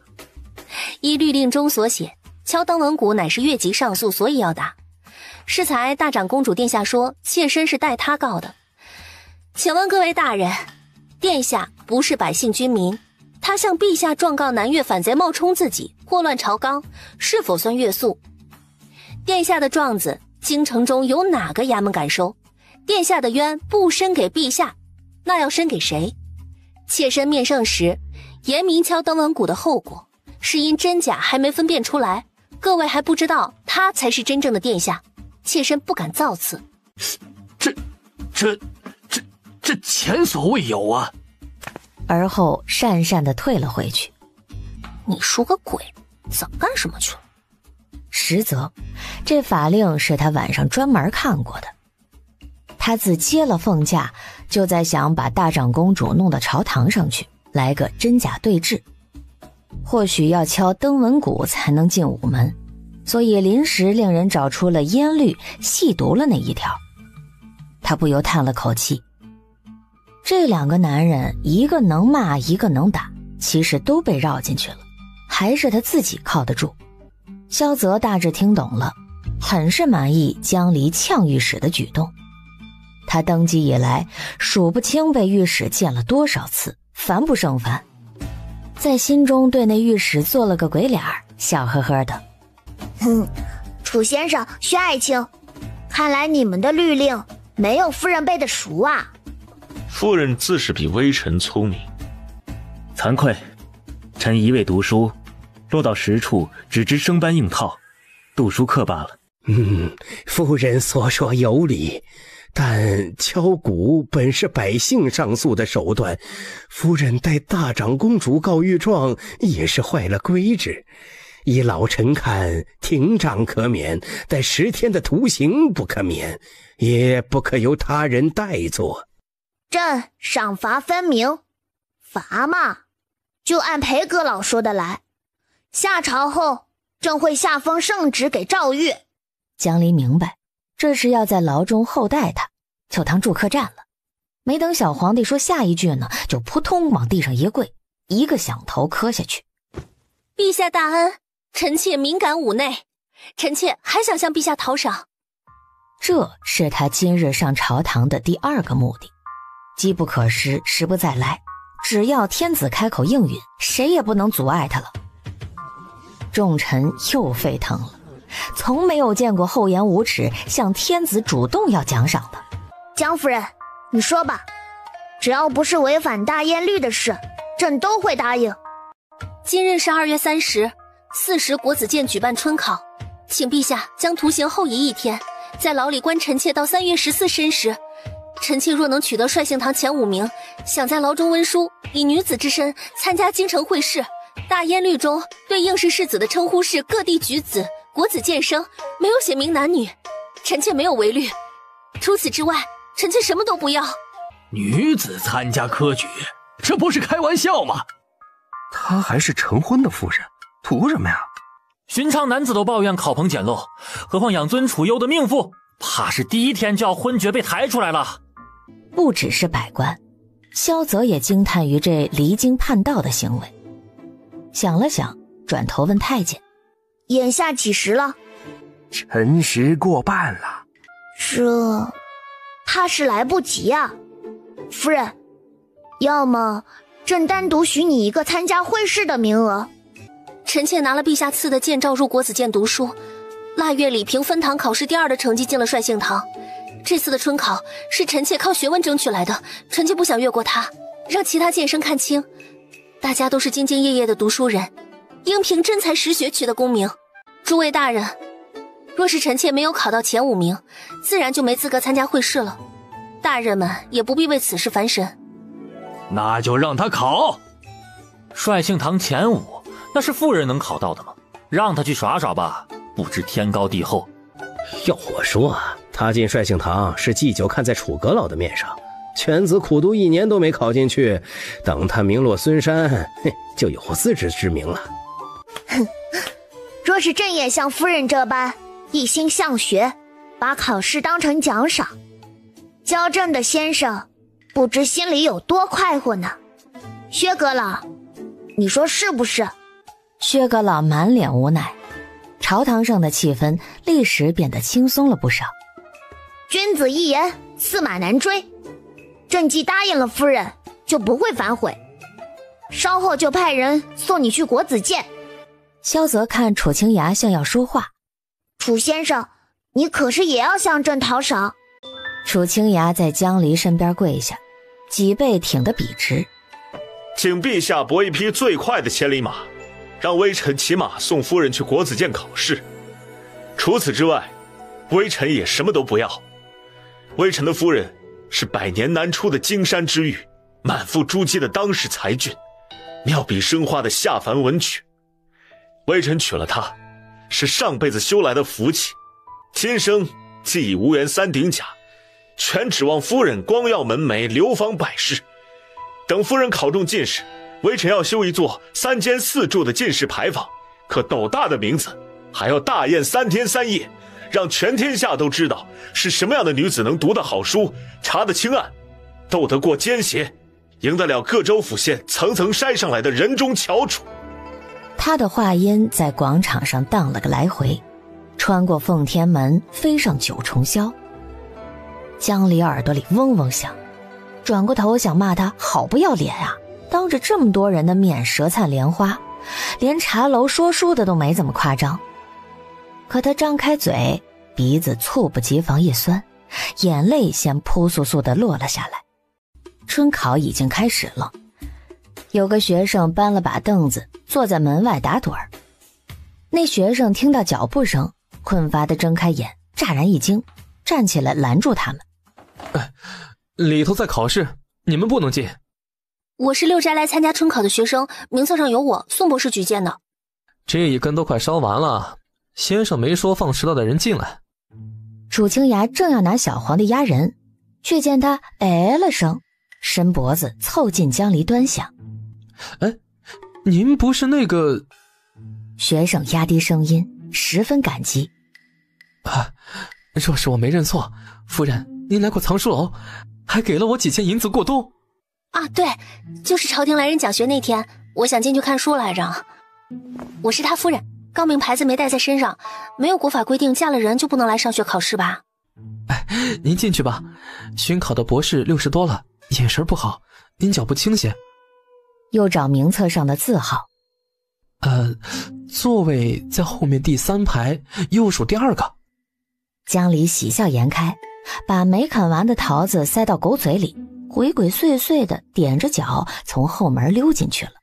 楚清雅虽有一堆麻烦事要做，但一时半会儿也懒得去衙门上职，就盘腿坐在拱桥下的绿草地上，放空心神，掰了糕点喂锦鲤。日头照在身上，暖洋洋的。不远处的斋房响起朗朗书声，一群小孩嫩生生地念着“关关雎鸠，在河之洲”。他不禁哼起了母亲教过的婉转小调来，把桃啃了个干净，拿树枝在草地上挖了个小坑，将桃核埋进去。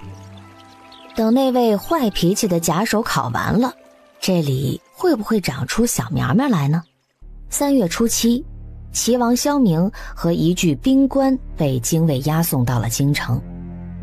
由于天气转暖，小皇帝下旨将世子葬入东山南路的萧氏祖坟。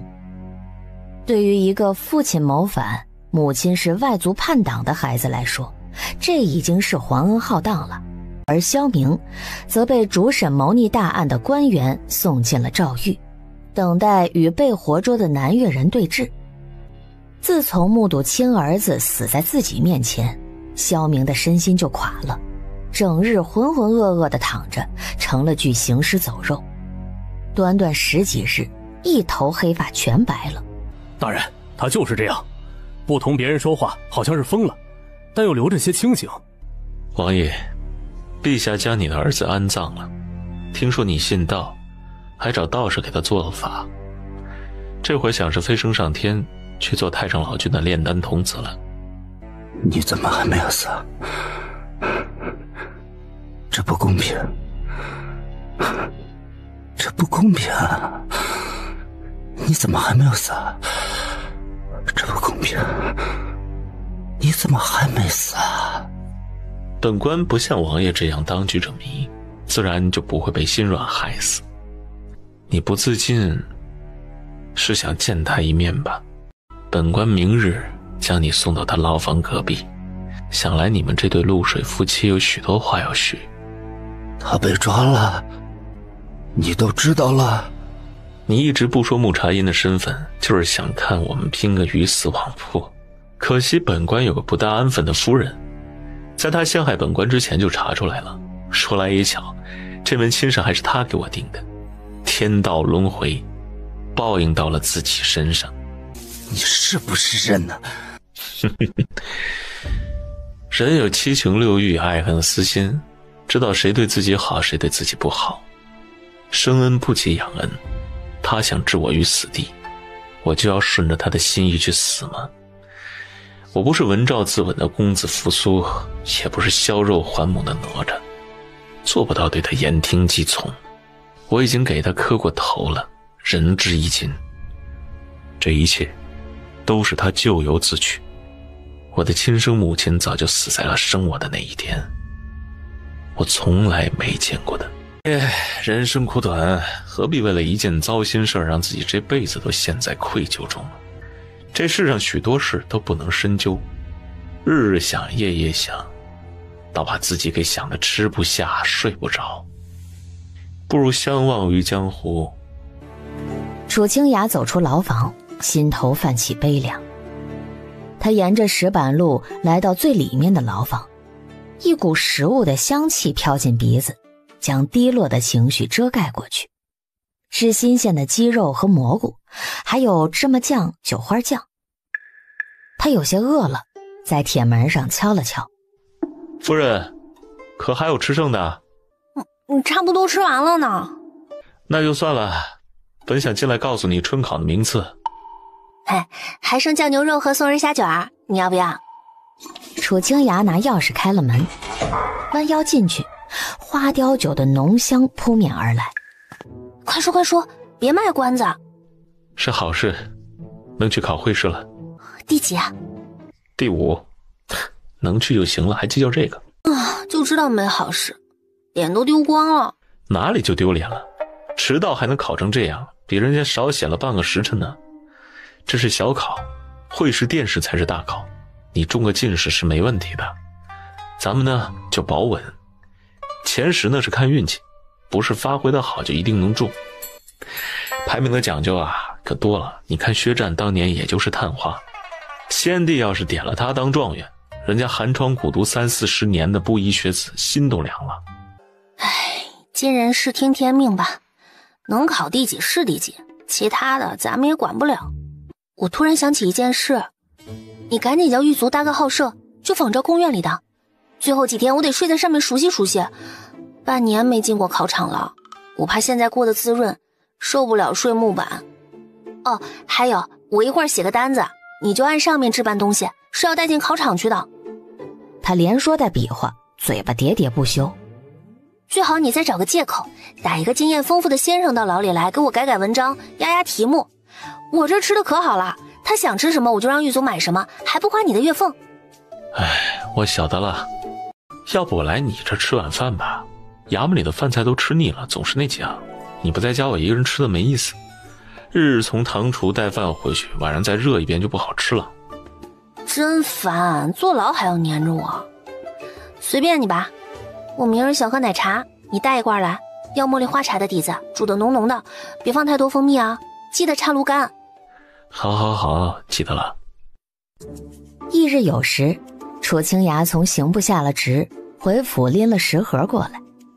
因日子特殊，除了2大罐子茉莉花奶茶，他还带了几碟下饭菜，1碗龙须面。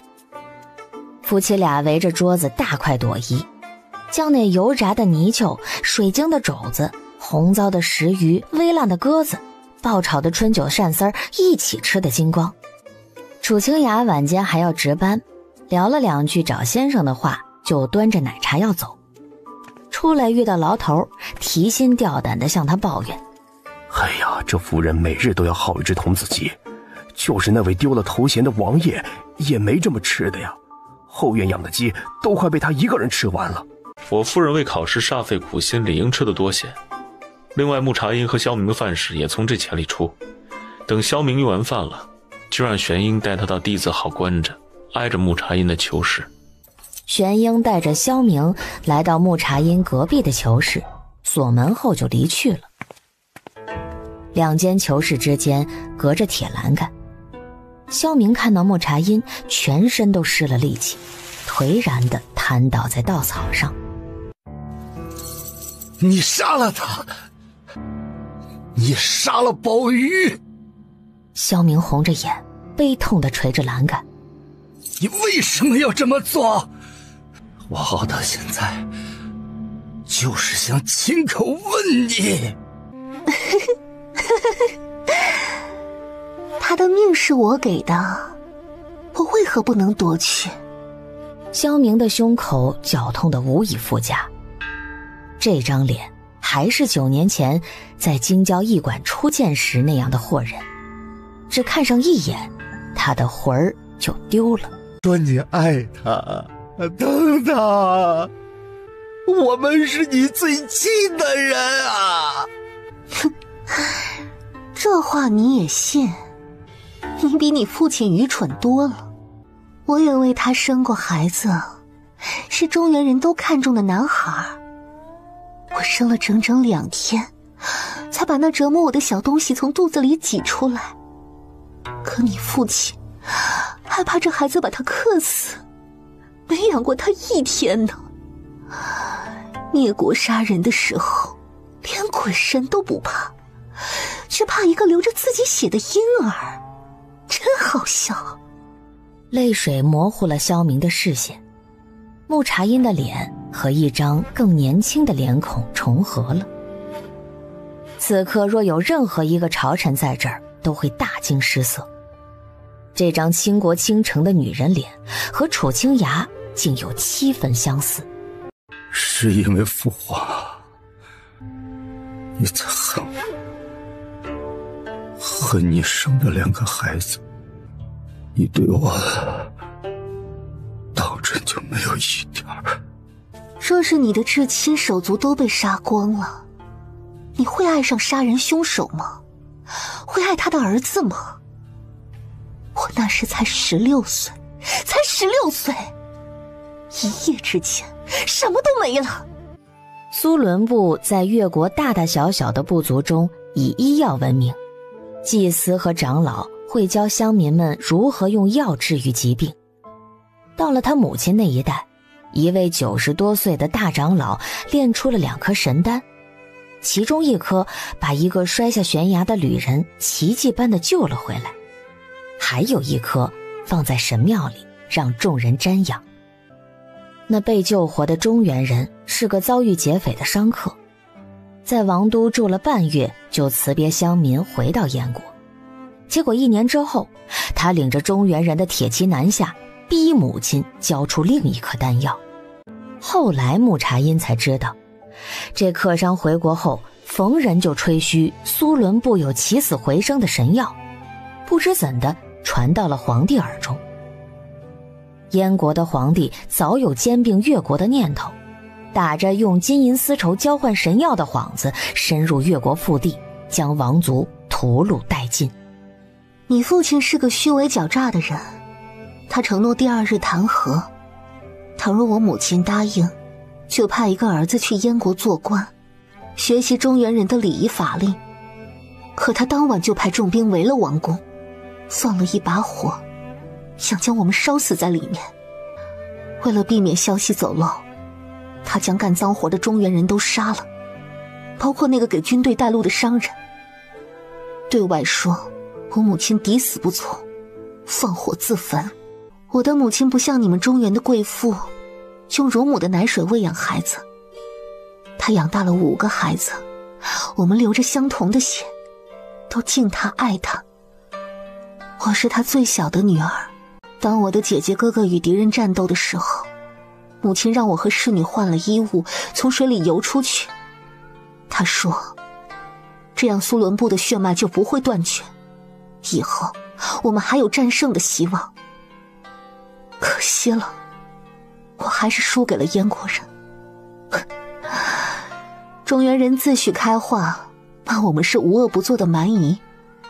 你们也不想想，越国还没亡的时候，何曾有乡民在燕国境内作奸犯科？要不是你父亲贪得无厌挑起战争，怎会有燕国百姓死于越国人之手？我以为你是南越王宫的侍女，为了复国才假扮成安阳的样子，在驿馆里也当着我的面谢了易容，说你早就心悦我。我以前在白云居里救过你一次，让你免受嬷嬷的打骂，这些都是假的吗？你说你是被逼侍奉父皇，还给他生过一个孩子，这些我都不计较。我这些年什么都不瞒着你，什么都听你的。你手下的人我从来不管，他们犯了错我也从来没罚过。自从王妃病逝后，我除了你再也没有过别的女人。你就不能忘了那些和我一起过日子吗？还有宝玉，我就他这么一根独苗啊，我拉扯他到8岁，可他被他的亲娘杀了。我们欠了你什么呀？我只当没生过他，这孩子命不好，投胎在你萧家，早死早超生。如果朝廷不杀他，我必要杀他，免得他妨碍我，日后为我之患。那玉是我给他的陪葬，他戴了8年，我留着也没用，就还给你们吧。你将他取下来给我，在信里说他想我了，要我去钱江看他。我一眼都不想看，他和他哥哥一样，将我折磨掉大半条命。只有山神才知道我对你们说那些奉承话的时候有多恶心，和你们同床的时候有多厌恶。我从王宫里逃出来，半途被燕国士兵抓住了，和其他族内女子像牲口一般被送到燕国。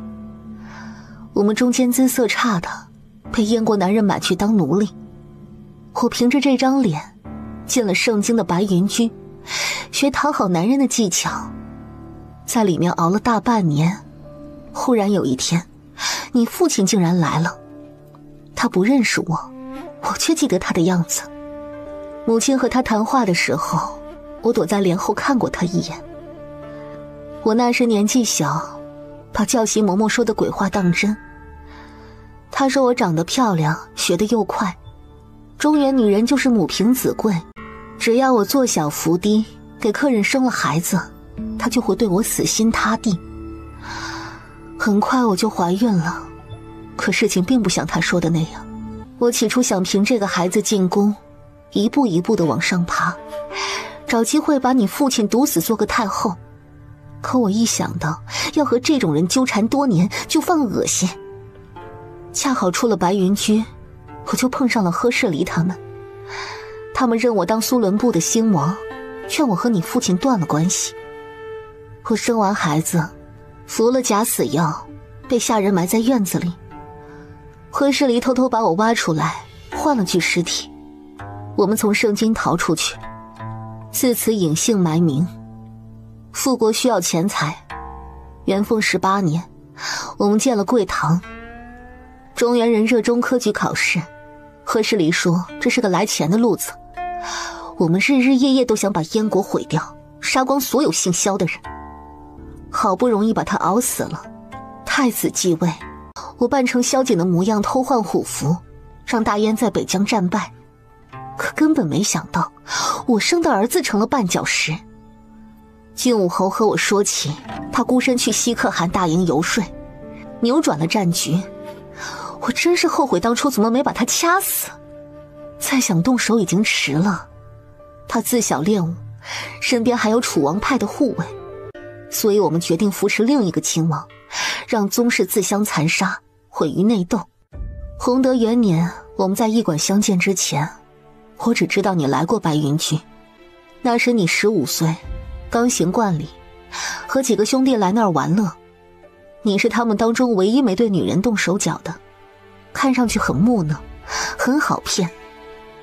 楚王登基后，各地宗室都来朝贺，我一眼就挑中了你。你30出头，身体康健，耐性也好，有心思争夺皇位，是个不错的傀儡。然而我又没想到，我10几年来贵堂赚到的钱送给你招兵买马，又给你生了儿子，你反倒越来越不思进取，没有一点血性。你能力不足，头脑愚笨，御下不严，事事都要我来出主意。虽然听话，却迟早会拖累我们，还不如让我和萧培生那个小畜生来对付你，我来做渔翁。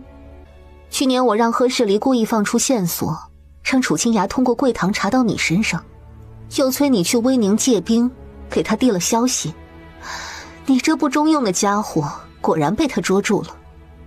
他削藩回京后，我本想以大长公主的身份揭穿他的血统，让小皇帝赐死他，在临朝称制几年，杀掉小皇帝。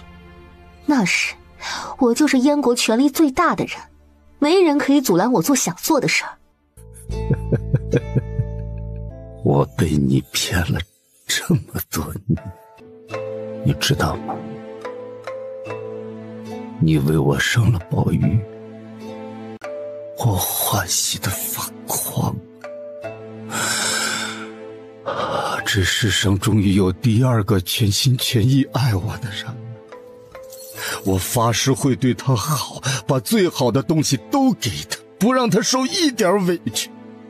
那时你来钱江看我，哭着说你很怕，天底下只有我和你的亲信知道你在假扮安阳，头生了儿子。你怕我负了你，梦见我当了皇帝后赐你毒酒，娶了新人。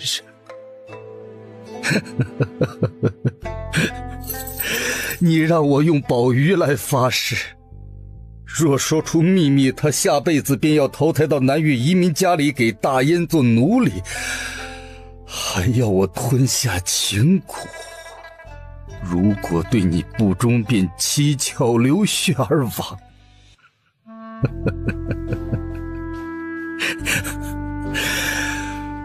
我照做了，就是朝廷拿严刑酷法逼我，我也没供出你。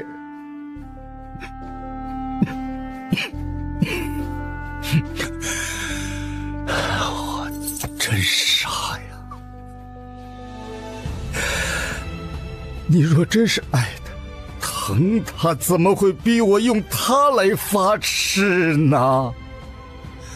你对我是很好，可那又怎样？你是萧培的儿子，你便不是他的儿子，我也不会爱你这种优柔寡断、蠢头蠢脑的男人。白云居里的燕福宇对我也很好，他是除了他们父子之外唯一真心对我好的燕国人，我也把他杀了。我17岁的时候，有一天实在熬不住了，想寻死，就故意触怒了客人，被推进水里，半天没浮上来。燕福宇是那一群人中最心善的，他让婢女把我捞了起来，跟我说一切都会过去，日子会好起来，还替我接了几天课。过了20多年，我为了安抚你，要杀楚清崖岳母一家，闯进他的屋子。他那天看到我进门，还以为是幻觉，很高兴地说自己快病死了，没想到还能再见到老朋友。我说我是来杀他的，还要杀他全家，因为他的女婿腰斩了齐王的岳父，我眼下为齐王做事，得替他报仇。他没有反抗，只问我还记不记得当年的救命之恩，要是记得就放过他2个女儿，用他的命来抵。去年离开永州时，我正好撞上他女儿女婿送病的车架，那小姑娘病恹恹的，长得和他娘很像。何世离说他是贵堂的假手，扳倒你之后需要把他灭口。我以前就知道他在贵堂里讨生活，文章写得好，是个难得的人才。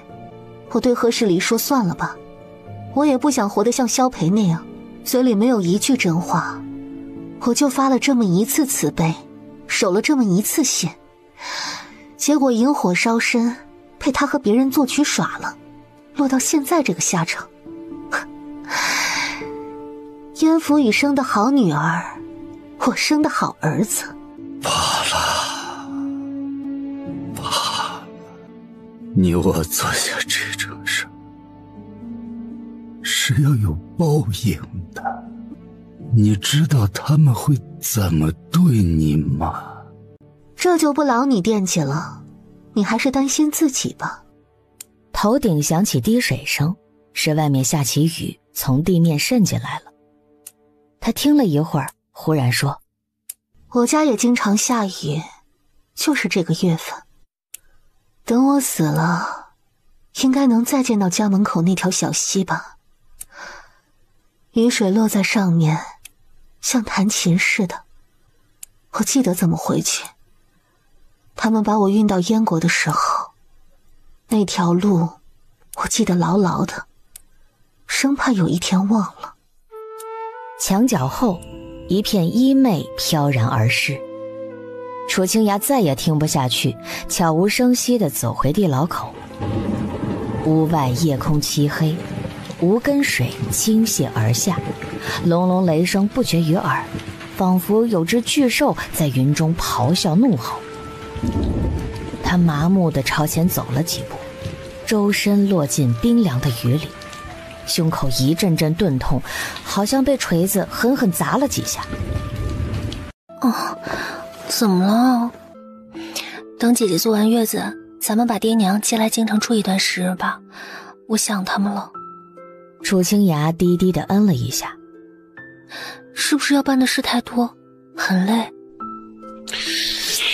不想去上职了，一点儿不想去。你跟他们说我淋雨发烧了，明天不出去了。好呀，那你明天想吃什么？是糖醋里脊还是桂花糖藕？没胃口。江离不去问他，见穆茶音都听到了什么，试图转移他的注意力。那我让他们打热水来给你洗澡好不好？你在这等着，帮我看看文章。他反手从高高的纸堆里抽出一个本子，放到茶几上。是旧题新写，我很满意呢。那是去年8月豫昌省乡试第3场的测问，郑伯克段于鄢。他就是靠着这篇标新立异的文章得了他的青眼，又被小皇帝点了解元。当时知道写得极好，却不知冥冥之中自有天意。即黄泉，无相见也，无相见也。春雨下了整夜，淅淅沥沥地扣着心扉。更残漏尽之时，带着青草味儿和紫藤花香的晨风从小窗外灌进囚室，拂乱了一床情丝。我走了。不是不上职吗？想起来有事得进宫，中午你自个儿吃吧，晚些我叫他们把先生带进来。楚清雅走后，江离又睡了个回笼觉，醒来时已4时了，成功的错过了背书的最佳时辰。夫人，有贵客来探望。江夫人，叨扰了，我来看看你，等会儿再去见犯人。他见对方眼中略带惊讶，微笑着。太医说我躺得太久，血脉不畅，每日除了服药，也需下地走走，活动筋骨。我被关了这么多年，现在走几步就要喘气，想来等春天过了就会好些。他在屋内巡视一圈，目光落在墙角的皂靴上，点了点头。楚大人看得紧，我就放心了。江离脸上一红，暗自埋怨楚清雅没把湿靴子拎走。审案的和坐牢的歇在一处，夜里还要水要炭的，也太不像话了。白鹿和七郎都同我说，你劳苦功高，让我好好待你，以后有什么需要帮忙的，尽管来找我。经此一难，我才知道，能平平安安地活在世间，亦是大幸。人说，福寿康宁，最要紧的其实是后2个字。那日小侯爷将您从暗道接回家中，您不顾病痛，答应我在朝堂上做假证，我和夫君都感激涕零。若非您说了那些话，夫君的身份被木茶阴揭穿，往后不但官途堪忧，性命也悬在刀尖上。回想起2月会日的朝会，他仍是心有余悸。江夫人，我第一次见你时，以为你是个没成家的闺阁小姐，但看上去又不像，行事没有拘束。如今再看你，又不大像已婚的妇人，倒像个做生意的书生。我自小长在深宫，嫁人生了孩子，就一直在府里主持钟馗，还是第一次碰见你这种人，实在是佩服你小小年纪就已经把人间百态体会了一遍。人生在世各有各的活法，殿下出身高贵，与夫君琴瑟和鸣，又儿女双全，天底下不知道有多少人羡慕呢。我离经叛道，做了11年枪替，实是伤人伤己，后来在牢里生了场大病，差点把命交代了。说来见笑，我大概生来就是要考试的，以前都是迫于生计为别人考，眼下是为自己考，一定要考出一个功名，这辈子才算圆满。白鹿啊，要是有你这么爱读书就好了。人家总和我说，女儿家读书没用，但我觉得书应当是好东西，要不男人怎么都抢着读呢？既是好东西，那白鹿也要有了才行。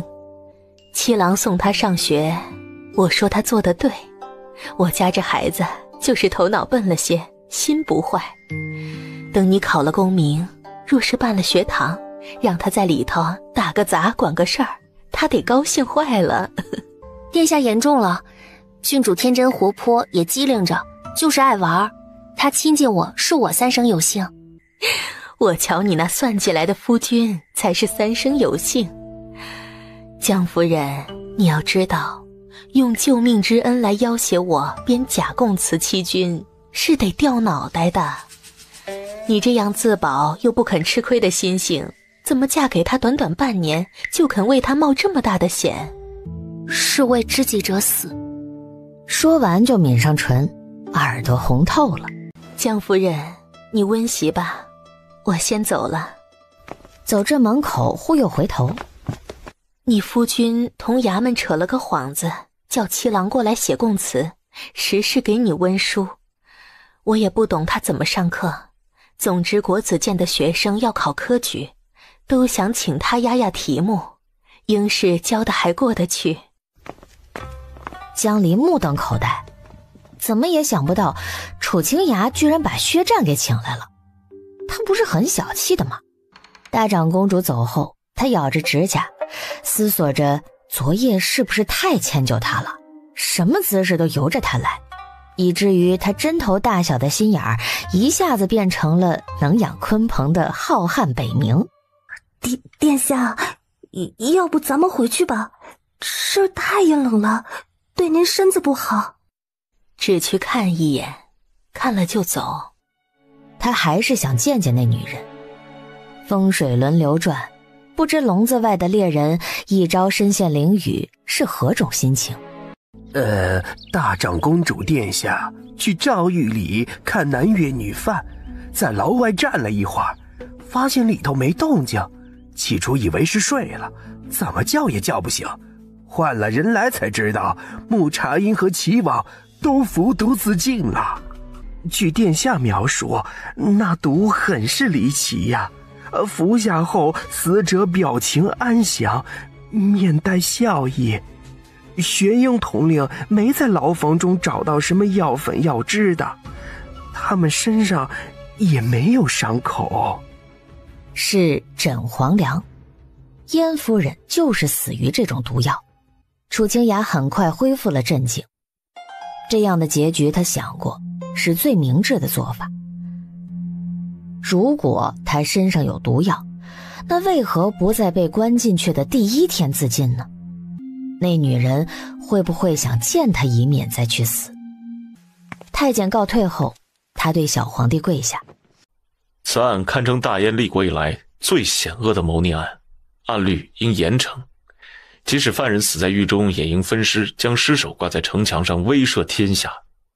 臣昨晚见了木茶音一面，陛下想知道他对臣说了什么吗？他说他做那些事都不后悔，只有一句话想起来是有些后悔的，就是对陛下说的那一句，他不该用双亲的去世来伤害一个无辜的孩子。他真这样说？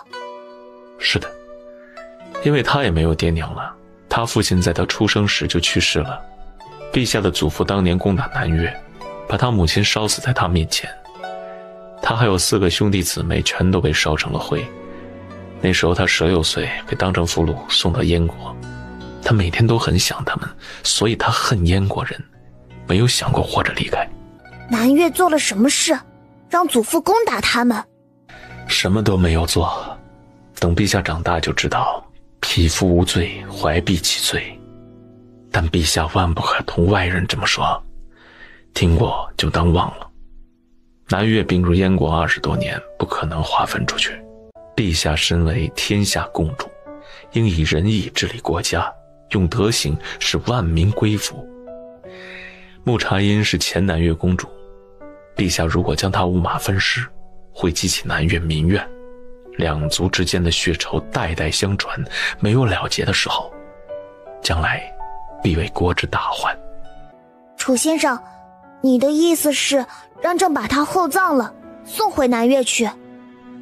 平民坐以谋反之罪，若是厚葬，会让臣民认为陛下太过仁慈，缺乏威严，而且他和同党犯下的罪罄竹难书，身为大燕人实在不能释怀。将他的遗体归乡是个好主意，一来能使他魂魄安宁，二来能震慑存有反心的南越移民。那咱们在他的故乡立一座冢，等刑部把跟着他谋反的人审完了，有要砍头的都和他埋在一块儿，再叫南越的士司每年清明给他们上炷香。朕不知道那边过不过清明节，既然他们已经是大燕子民了，就让他们也过我们的节吧。陛下圣明。萧泽把他拉起来。楚先生，你心里有事不开心，你从前说这句话都会笑的。楚清雅愣住，试着笑。陛下记得这么仔细吗？萧泽做贼似的左右看看，御花园中无人，只有蜜蜂在芍药花骨朵上嗡嗡飞着。我不喜欢你假笑，和爹爹一样。你是不是在生祖父的气啊？因为他不要你。这话如同一盆冰水兜头浇下，楚清雅浑身一僵。陛下在说什么？你别伤心，不是每个父母都会喜欢自己的小孩子。母后就不喜欢我，爹爹临终前就告诉我，你是我六叔了，让我照顾你，我会努力做的。那陛下在早朝上，我只是觉得这样能保护你。我虽然比较笨，但谁真心对我好，我还是能认出来的。我只叫你这一次，往后还叫你楚先生，别人都不知道的。想好的回答在舌尖上滚了一遍，又咽了下去。我这辈子不会有自己的孩子，也不会过继收养。阿泽，你明白我的意思吗？萧泽摇了摇头。我会一直站在你身边，等你到了15岁新冠里，就辞去官职。到那时候你就该明白了。湛蓝的天空划过2只燕子，白云在屋脊上悠悠漂浮，韶光佳悦，昼长人静。日子过得如同翻书般快。到了3月14，衙门外的桃花落了，一条街染着青碧的草色。大人，时辰到了，马车等在后门，你要的东西都搬上去了。夫人还没出来呢。她还在里头。楚清雅大感诧异，他应早就准备好了。明日就要开考，今日傍晚，应试的学生就要经唱名、搜检、领签入场，顾时不候。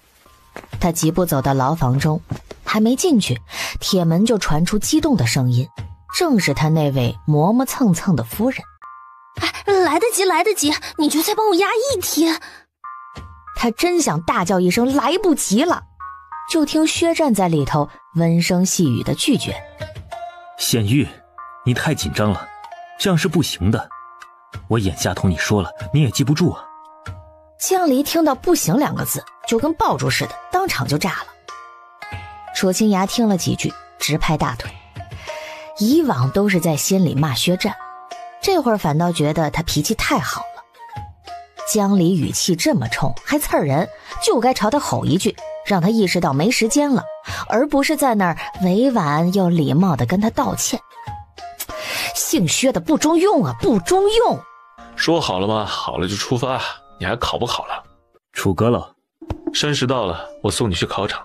你都考过42场了，全天下找不出比你考得更多的人，你怎么还把它当回事啊？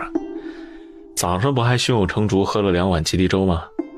令爷，我承认我是紧张了，我只考过乡试，没有考过会试，你就再给我讲一题吧，万一考到了呢？我总觉得他会考，但我又没准备，这多可怕呀！那我把讲义给楚阁老，让他在车上和你说。县玉，我也要送学生去考场，实在不能再拖了。他告辞离去，与楚清雅擦肩而过时，听到一声多谢。阁老言重了，这是薛某应该做的。他以为楚清雅是在谢他那天早朝上帮忙，及时阻止穆茶音说出秘密。像这种给他夫人1对1上课的膈应事儿，肯定不会当面出言致谢，所以加了句应该做的。可这句话听在楚清雅的耳朵里就不是滋味了。啊，你给我夫人私下上课，怎么就成了你应该做的？令仪啊，我和你同岁，你娘有言在先，我不敢认你这个外甥，你却把阿离当成舅母来孝顺，委实让我欣慰啊！啊，他在说什么？江离被他的不要脸给惊住了。阁老误会了，夫君，你说差了，我诚心叫他一声先生。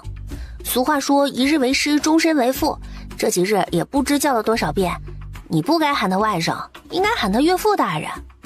薛战嘴角一抖，好容易忍住，说笑了，告辞。屋内静了一瞬，身后那对小夫妻果然噼里啪啦的吵了起来，恨不得把屋顶都掀翻。哎呀，要迟了，烤完再炒行不行啊？如此方才作罢。4月为夏，暑气初生，在朝廷结束一桩谋逆大案后，盛京迎来了1年之中最热闹的时节。近20年来，国朝大型科举频开恩科，今年的会试即将放榜。瑞香，几时了？夫人，都辰时了，今儿放榜，咱们邻居都已经派人去贡院瞧了，您快起来吧。我再睡会儿。昨晚楚清雅问他要不要赶早去看榜，他自认发挥的不错，若是巴巴的跑到贡院和别人扎堆挤在一块儿，张头探脑的看，也显得太在意了，倒是让人笑话。哎呀，夫人，您就一点都不急吗？一日之计在于晨，早上的运气是最好的。老爷和夫人今日就要进城了，少夫人再来这不起，家里可没个主事儿的，大人要上直到酉时才回来呢。狗官要他何用？江离起了床，洗脸梳头，一早上带着2个大丫头指挥厨房置办酒菜，盯着小厮整理床铺，缺的物品就叫人上街买，宫里赐的瓷器古玩都搬到2老房里，还细心地吩咐下人：你们大人最近审案忙，书房乱得很，别让老爷夫人进去。风风火火干了2个时辰的活，菜都烧好了，就是不见公婆的影儿。而且这都大中午了，怎么还没有报路官来府上送捷报帖呢？啊，不会没中吧？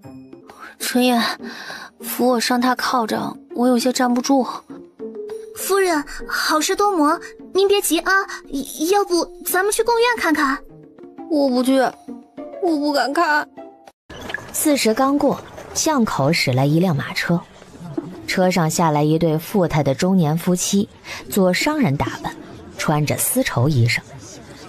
他俩也不叫驾车的侍卫去看，手挽手的从人群里穿过，来到榜尾，抬头聚精会神的顺着一个个名字往前找。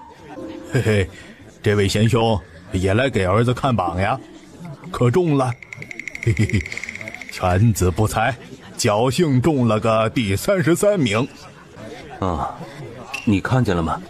还没呢，再找找。原来那胡须先生沾沾自喜，见了谁都要问有没有考中，唯恐人家不知道他儿子榜上有名。他听见人家没中，则假惺惺的宽慰2句，暗自鄙夷；听见人家中了，但没有自己儿子名次高，则假笑2声，夸对方教子有方。可要是听见人家中了，名次又比自己的儿子更高，那就要说些扫兴的话，诸如我听说去年有个会试排名靠前的贡士被楚阁老发现作弊，流放了3000里呢。姓网共有154人。楚家夫妇认认真真地扫到中间，过了半盏茶，还是没看到江离2个字儿。孩子能参加会试已经很厉害了，他又不像三郎那样读书读到14岁，全靠自己学。柳夫人依旧伸着脖子，可能还在前面呢。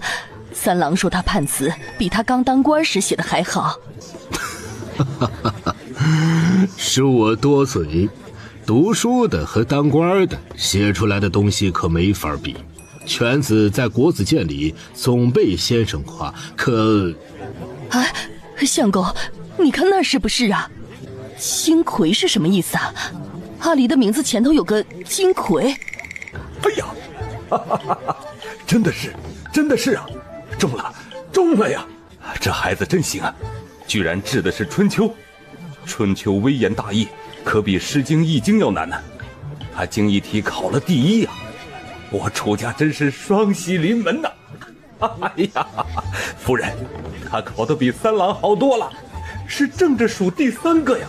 我听说去年有个会试排名靠前的贡士被楚阁老发现作弊，流放3000里了呢。哦，我们家孩子肯定不会。小弟只是想起这事儿，没有扫兴的意思啊。贤兄啊，你亲生儿子没考好，认养的却考了个第3，实在是祖坟冒青烟，羡煞我也呀。楚少棠好脾气的拱手，同喜同喜，中榜的是在下的儿媳，所以和我们不是一个姓。周围的喧哗顿时消停了，人人都瞠目结舌地望着他。楚少棠接着说，鄙人姓楚，犬子不才，就是那个把去年会试排名靠前的作弊共事流放3000里的官，弘德元年忝列进士出身。胡须先生呆了片刻，霎时出了1背的冷汗，双膝一软，跪倒在地，战战兢兢的。小人有眼不识泰山。抬起头来时，那夫妇俩已经走出丈远了。嘈杂的议论不可避免地响了起来。怎么可能？女人能考这么好？好像是有个诰命夫人参加了会试，这姓姜的考生就是她。楚阁老才破了谋逆大案，会不会是陛下授意排的名啊？春秋的金魁啊，没搞错吧？还排第3。你们怎么敢胡乱揣测陛下？15个统考官，2个主考官里都没有犬子，卷子也是胡明制，排名之前都不知道是谁写的，怎么授意？话虽如此，叽叽喳喳的私语还是不绝于耳。夫妇俩相视一眼，走回去。这下马车旁的资一卫头可大了，这俩要是和人家吵起来，那可不知道要耽搁到什么时辰。柳夫人吵架的功力可是比大人还深的，劝都劝不住。夫人，夫人，快来看捷报！晌午的太阳照进窗，室内飘着一股清凉的薄荷油味儿。他心下生疑，唤来侍女。夫人可是中暑了？哎呀，您怎么才来呀？夫人紧张的快要晕过去了。什么？暖阁里四面开窗，江离仰躺在榻上，面色苍白，捂着肚子，一副行将就木的模样。你等会儿再说话。第3，金魁。啊？第3，金魁。犹如久旱逢甘霖，江离唰的一下坐起来，悠悠地吐出一口气儿，嘿，又活了。帖子，夫人起床时还好得很，带我们料理家务，等到午时都不见暴露的人来，越想越泄气，慌得连饭都吃不下，泻了3次肚子。我要叫人去看榜，他又怕没证，死活不让去。瞎想什么呢？平日张牙舞爪的，这关头却灭了自己威风。暴露人哪有这么快就过来啊？他先找我改了字样，我一拿到就送回来给你看了。江离双手捧着金花帖，脸都快贴上去了。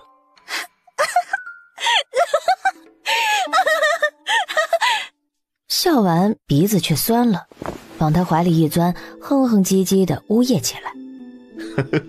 瞧你这傻样，什么身经百战的家手，给自己考了一场试就紧张成这样。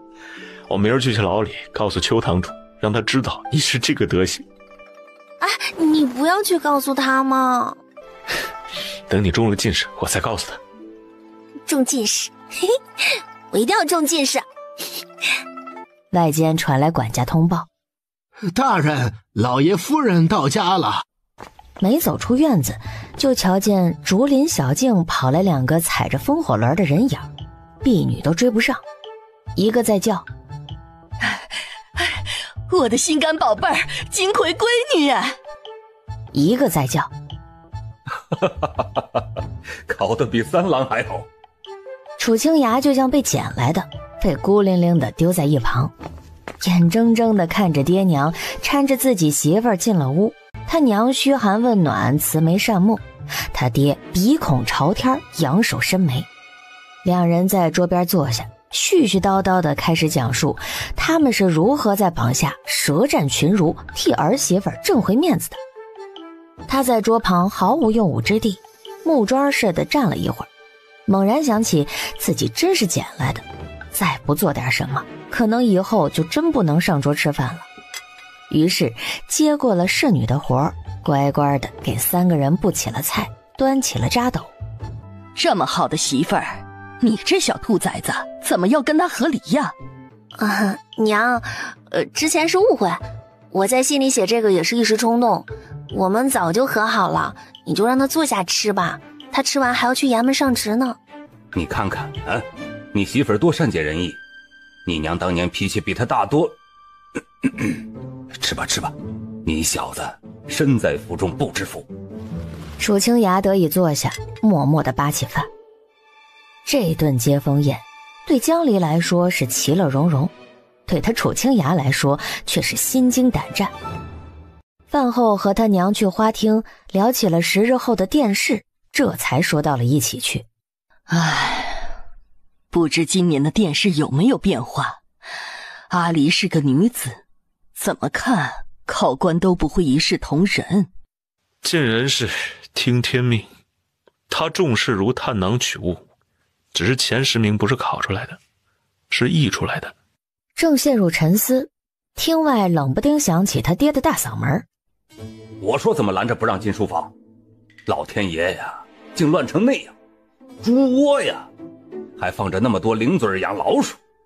你这小孩，我和你娘不在京城盯着，你就这般邋遢了好几年。哎呀，爹，我求求你别动我东西，一会儿都找不到了。看来这段时日他要夹着尾巴做人了。从会试放榜到殿试的这10日里，京城传遍了一件从古至今前所未有的奇事。一位参加科举的女子取得了会试第3名，年仅19，还是个已婚妇人。红顶官轿乘着凉爽的晚风回了家。江离拖着沉甸甸的身子走进门，楚清雅忙迎上来，见他满面疲惫，哈欠连天，憋了一肚子好奇，没问他考得怎么样，径直把人抱去浴堂洗刷干净。到了床上，江离都困得睁不开眼了。抱佛脚有用。考了什么题啊？测问是开海运，会试没考到，殿试考到了。就是薛战来不及给他在牢中讲的那道押题。马车上，楚清雅拿着讲义，硬是把要点塞进他脑子里去了。当庭对策是10个读卷官轮流问，陛下从头到尾都没说话。礼部的左侍郎问如何杜绝科举舞弊，他就是懒，抄了几句你在国子监讲学那天说的话。我讲课你认真听了？那可不，李官一点头，我就举着牌子冲到小间里去了，其他人都没我快。魁星保佑，多好的题呀！你和爹娘烧香真管用，气死那些看不起人的。楚清雅吹了灯，明明担心一整天也累了，可就是睡不着，手指描摹着他的眉眼。气死他们！他小声咕哝。辰时，天子在奉天殿外传炉，鸿胪寺的礼官开始宣制。建丰2年4月26日，测试天下共试，第1甲赐进士及第，第2甲赐进士出身，第3甲赐同进士出身。这天旋地转的时刻，视线中倏然闯入一抹洁白的影子，指甲盖大小，沐浴着阳光翩跹而舞，在他面前轻盈地飞了一圈，竟停栖在了衣襟上。江离怔怔地看着这只蝴蝶，只是那么一弹指的功夫，李官的第1个名字已经唱完了。他说了什么？谁？耳朵里好像灌了水，听不真切。李官手持金榜，皱眉看着下方无动于衷的人，提高嗓音唱了第2遍。应申科第1甲第1名，江离。陛下有旨，1甲3人本该立受官职，但状元身为妇人，其夫已居庙堂得享天恩，故赐其状元服、飞罗袍、光素银带、怀护等，皆于故立同，赐其金50两，银300两；玉如意1对，追封其母燕氏为一品诰命夫人。榜眼受翰林院修撰，探花受编修，各赐金20两，银100两。2、3甲各赐金1两，银20两。经朝考，选入翰林院为庶吉士。贡士们山呼万岁。谢恩后，仍有一人跪在最前方。江状元，你有何事啊？请问大人，游街的马能驮2个人吗？你要驮谁？请陛下恩准，让臣妾的夫君一同上马。若是不能上，能否叫他牵一牵？这时，文官队列里的楚清雅开了口：请大人禀报陛下，微臣的夫人身娇体弱，不善骑马，万一跌坏了状元，微臣定要被二老逐出家门。她如今比微臣金贵100倍，断然是磕碰不得的。礼部堂官进殿内禀报，不一会儿出来了。陛下准了。众臣恭送天子起驾后，鸿胪寺的人牵来3匹马，皆是品相上佳的良驹。不等礼官开口，楚清雅就将他轻轻一举放在马背上，随即跃上马鞍，坐在了他身后。哎，阁老，花还没簪上呢，别慌着走呀。大人饶了他吧，我夫君可怜劲的，只得了2甲最后1名，哪知道簪花不簪花啊！一听见能跟3顶甲走中间的道，高兴的什么规矩都忘了。正是啊，本官不如你们3位，没见过世面。大人且将那花递给我，我替夫人插在帽上。夫妻俩一唱一和，说的礼官、侍卫和榜眼探花全都笑了。建丰2年4月26，盛京城万人空巷，百姓们听闻电视放榜，纷纷来到皇城外翘首张望。大街上人声鼎沸。4时出客，日头升到城墙，旌旗在初夏的风中猎猎飘动。但闻擦的一响，礼炮划过穹顶，随后锣鼓喧天，鞭炮齐鸣，浩浩荡荡的仪仗来到了皇城门口。人们摩肩接踵，欢呼雀跃，争相一睹新科进士的风采。你道怎的？那状元郎头戴皂巾，身穿蓝袍，一张俏脸迎着天光，眉比远山，色胜芙蓉，分明是个春风得意的年轻女郎啊。他身后还坐着一个人，左手执缰绳，右手环住他的腰，正是平步青云不可攀，却坠芙蓉小春山。红线原来做玉斧，砍得蟾宫一枝丹。哎，醒醒，起来上课。起来上职。又躺了一会儿，两人相对无言，一个不想上课，一个不想上职。在侍女第2次进屋喊的时候，终于是磨磨蹭蹭地爬了起来。哎呀，昨夜闹得太厉害啦！江离穿着衣裳，痛心疾首。你现在越来越懈怠了。我听杜恒说，早上你最后一个来衙门，晚上第一个走。宫里上个月只去了5趟。那不是没大案子吗？去年忙活的能抵2年了，我就盼着这么能熬的陛下亲政。哎，我听薛阁老说你给典部送了方宝爷，让他把你的课都排到午后去。小阁老知己知彼。江才子，老谋深算。夫妻俩洗漱更衣完，就去外间用早饭。楚清雅品着茶，不紧不慢，江离则狼吞虎咽。家里离刑部很近，但离国子监远。他如今当了先生，一个斋里谁都能迟到，只有他不能。江离在家打磨了半个月讲义，又是问薛战，又是问别的先生讨教。本来没指望有多少人来上课，但出乎他的意料，第1天斋室都坐满了。大伙儿不是奔着他的才识来的，而是从没有见过给男人上课的女先生。有人连纸笔都没带，态度好的看新鲜，态度不好的看笑话，还有些自视才高的故意来找茬，问些刁钻古怪的问题，想看女状元丢脸。江离第一天上课上了一肚子气，回家坐床上把楚清雅的头发薅下来好几根儿，等气儿消了就是不甘心，想了个拿不出手的办法。他给薛白露一袋钱，让他找2个斋里排名靠后要考乡试的同窗，倒贴钱让他们来，按着他们的脑袋上课，并要他们保守秘密。这2个男学生家里穷，拿钱办事儿上得可认真了。9月里放了榜，还真考上了，逢人就夸江状元教得好。这1传10，10传100，诚心来找江离上课的学生一下子就变多了，还有人通过家里的关系请祭酒把他留下。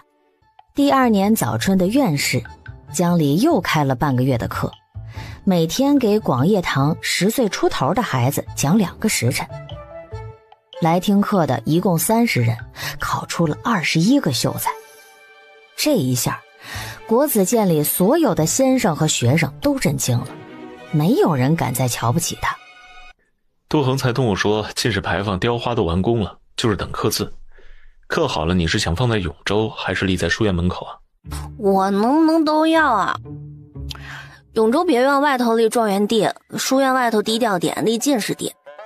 昨儿娘还说她也想要一座牌坊，放在碧山的楚家老宅，冬至的时候给你祖宗烧香，说你们6房1满2进士，就别计较不生孩子了。你中的状元自然按你的意思来，但要立3座，价钱就翻了2番。你不是还要存钱接济穷学生吗？嘿，我今天去书坊谈生意了。哦，当下书坊非举业不堪，世子非举业不懒。枕泉楼在找一批文人编纂诗文选本，我从国子监出来，正碰见他们老板，去坊里看了看。好家伙，卖成文集可赚钱了。老板问我要不要给他们当选家，遴选科场上的好文章编成册，写一写点评注释，帮学生提升技法。10几年前我考试那会儿，市肆里卖的最红火的诗文选本是《册海》《圣经日抄》，还有本考官编的书叫《得失录》。我到了京城买来一看，写的什么玩意儿？除了考官那本，其余都是些落地举子在装模作样的点评，自己都考不上，怎么教别人呢？正是啊，所以我跟老板说，市面上的好书如沙里淘金，编纂算不得什么，切中恳请的注释才有分量。我认识国子监的先生和朝中考官，能请他们点评，这是一桩。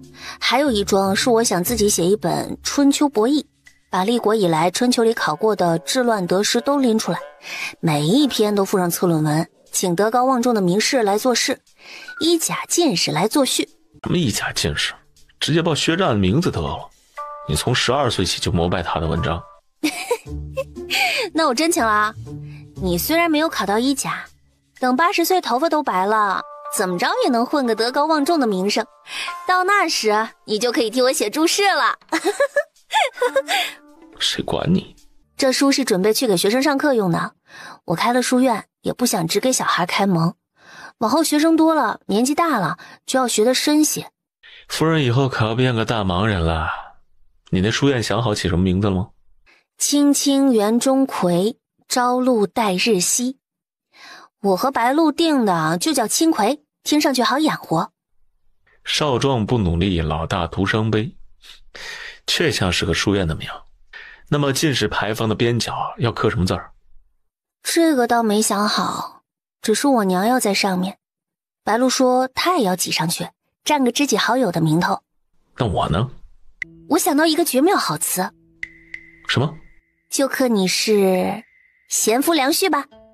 端阳节木兰汤，夫人好兴致啊。哼，你进来做什么？今日凡间阳气盛极，是夫人这般道行尚浅的狐狸精，想必身子不爽，头晕胸闷，快要现出原形。夫君，我修炼了500年，只不过是喝了1壶雄黄酒罢了，尾巴不会露出来的。原形毕露，盖因体内阳气不足，与时令不合。为夫有一计弥补修为。江离一眨眼的功夫，他已经跳进了池子。他搂着他的背，满眼活色生香，朝他耳朵里吹了口气，再念了一遍，吐息炽热，如羽毛骚过。江离瞪着他，哼，他才是妖精吧？江离想到新婚夜他冷冰冰的态度，觉得世事果真离奇。他人前人后怎么能生出两副面孔呢？难道做得多了性子就改了？夫人心不在焉，是嫌我伺候的不够好吗？江离挥手打他胸前，水花飞溅间，他沉沉的笑声从喉咙里溢出来，化作一声喘息。喝了多少酒软成这样？仰着脸寻他的唇，楚清雅要亲他，他这时却不要了，把头一偏，趴在他肩上张嘴就咬，下口没轻没重的。听到他一声，他越发得意，舔舐着深深的牙痕，眉毛都舒展开了。怎么还皱眉呢？我瞧你这样颇有西子捧心的神韵。他不怀好意地凑过来，左瞧瞧右瞧瞧，就差把尾巴绕他身上，强压笑意。我以后不叫你狗官了，叫西施泉怎么样？浴室上方飘着浓雾，冷热两股水流汇聚在池中，融成温水划过身畔，暗流在腿间汹涌地回荡。都怪老太医开的避子药。江离最后泡在水里，奄奄一息地想，他都怀疑那药丸里是不是加了什么助兴的东西。他吃了，两只眼睛直冒绿光，和狼一样，敲骨吸髓，磨牙吮血，他有几条命都不够他折腾的。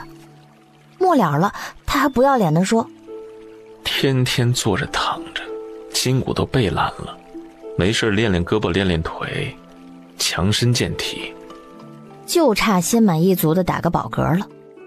府里的晚饭是虚时吃，柳夫人和楚少棠等了半个时辰，扎斗里的果皮瓜子壳都堆满了，终于等到了小夫妻进门。俩孩子都心虚地把头低着，问了安就坐下，命侍女上菜。一桌都是昨天阿离上街买的新鲜货，还没凉呢。厨子用咱们那儿的烧法烧了黄鳝，粉团是永州的口味，我吃了一个，咸津津的，怪开胃的。阿芷呢？去侯府赴宴了，本来郡主请你去的，要给亲朋好友看看状元，可你俩都在睡觉，阿芷就封了1包银子，挑了节礼出去。这么小的人儿，说话做事太有规矩了，果然到京城就不一样了。柳夫人默默看着俩孩子闷头扒饭，暗道：这年轻人就是能吃能睡啊。在家嘛，想吃什么就吃。楚少棠也在一旁呵呵着：阿离还长个子呢，多吃点没事。厨房手艺太好了，爹娘你们也吃啊。人老了，肠胃不如你们，一个糯米粽子得消化半天。又把烧鸭腿放在他俩碗里，拿着吃啊，别拘束。楚清雅和江离一人举着一根鸭腿，边啃边喝馄饨汤。三郎啊，你媳妇儿还能长高点儿，你这个岁数是长不了了，吃多了积食，晚上要睡不着的。娘，你就让她吃吧，你不让她吃，她晚上还要吃糕点，她上午累着了，午饭在宫里也没吃多少。楚少棠捋着胡子，用璧山话对儿子说：都说成了家就能稳重点，可你还是那样，哎，都那么大的人了。楚清雅也用方言回了他一句。江离听不懂璧山话，只知道楚清雅在顶嘴。楚清雅讲官话没口音，听上去有些京腔，读起律令一板一眼，很有气势。讲起家乡话则是另一个样子，叽里咕噜像小鸟吵架。楚少棠把杯中酒喝完，用指头蘸了剩下的几滴。楚清雅如临大敌地往后缩去，被柳夫人一把扯住。你不喝酒，总要应个景啊。楚少棠用雄黄酒在他额头上写了个王字儿。一直是这样的吗？等爹娘回老家了，我就替你画这个，我可熟练了，每年都替阿芷画，还有我家对门住的小孩。我也要给你画。娘，他欺负我。我可管不了小孩的事儿，一管呢就闪了腰。你们玩啊！出了门，花厅里传来嘻嘻哈哈的打闹声，伴随着叮铃咣啷的响。不知道的还以为这家真的有猫嫌狗厌的7、8岁小孩呢。咱俩成亲那会儿也这么闹来着？哎呦，你要是敢闹，我还能跟你过这么多年。那他这暴脾气像谁？总不能是像我吧？他又不是我亲生的。夫人呐，你好像在推卸责任呢。两人挽着手走远了，晚风送来隐约的反驳声。胡说，我脾气是最好的。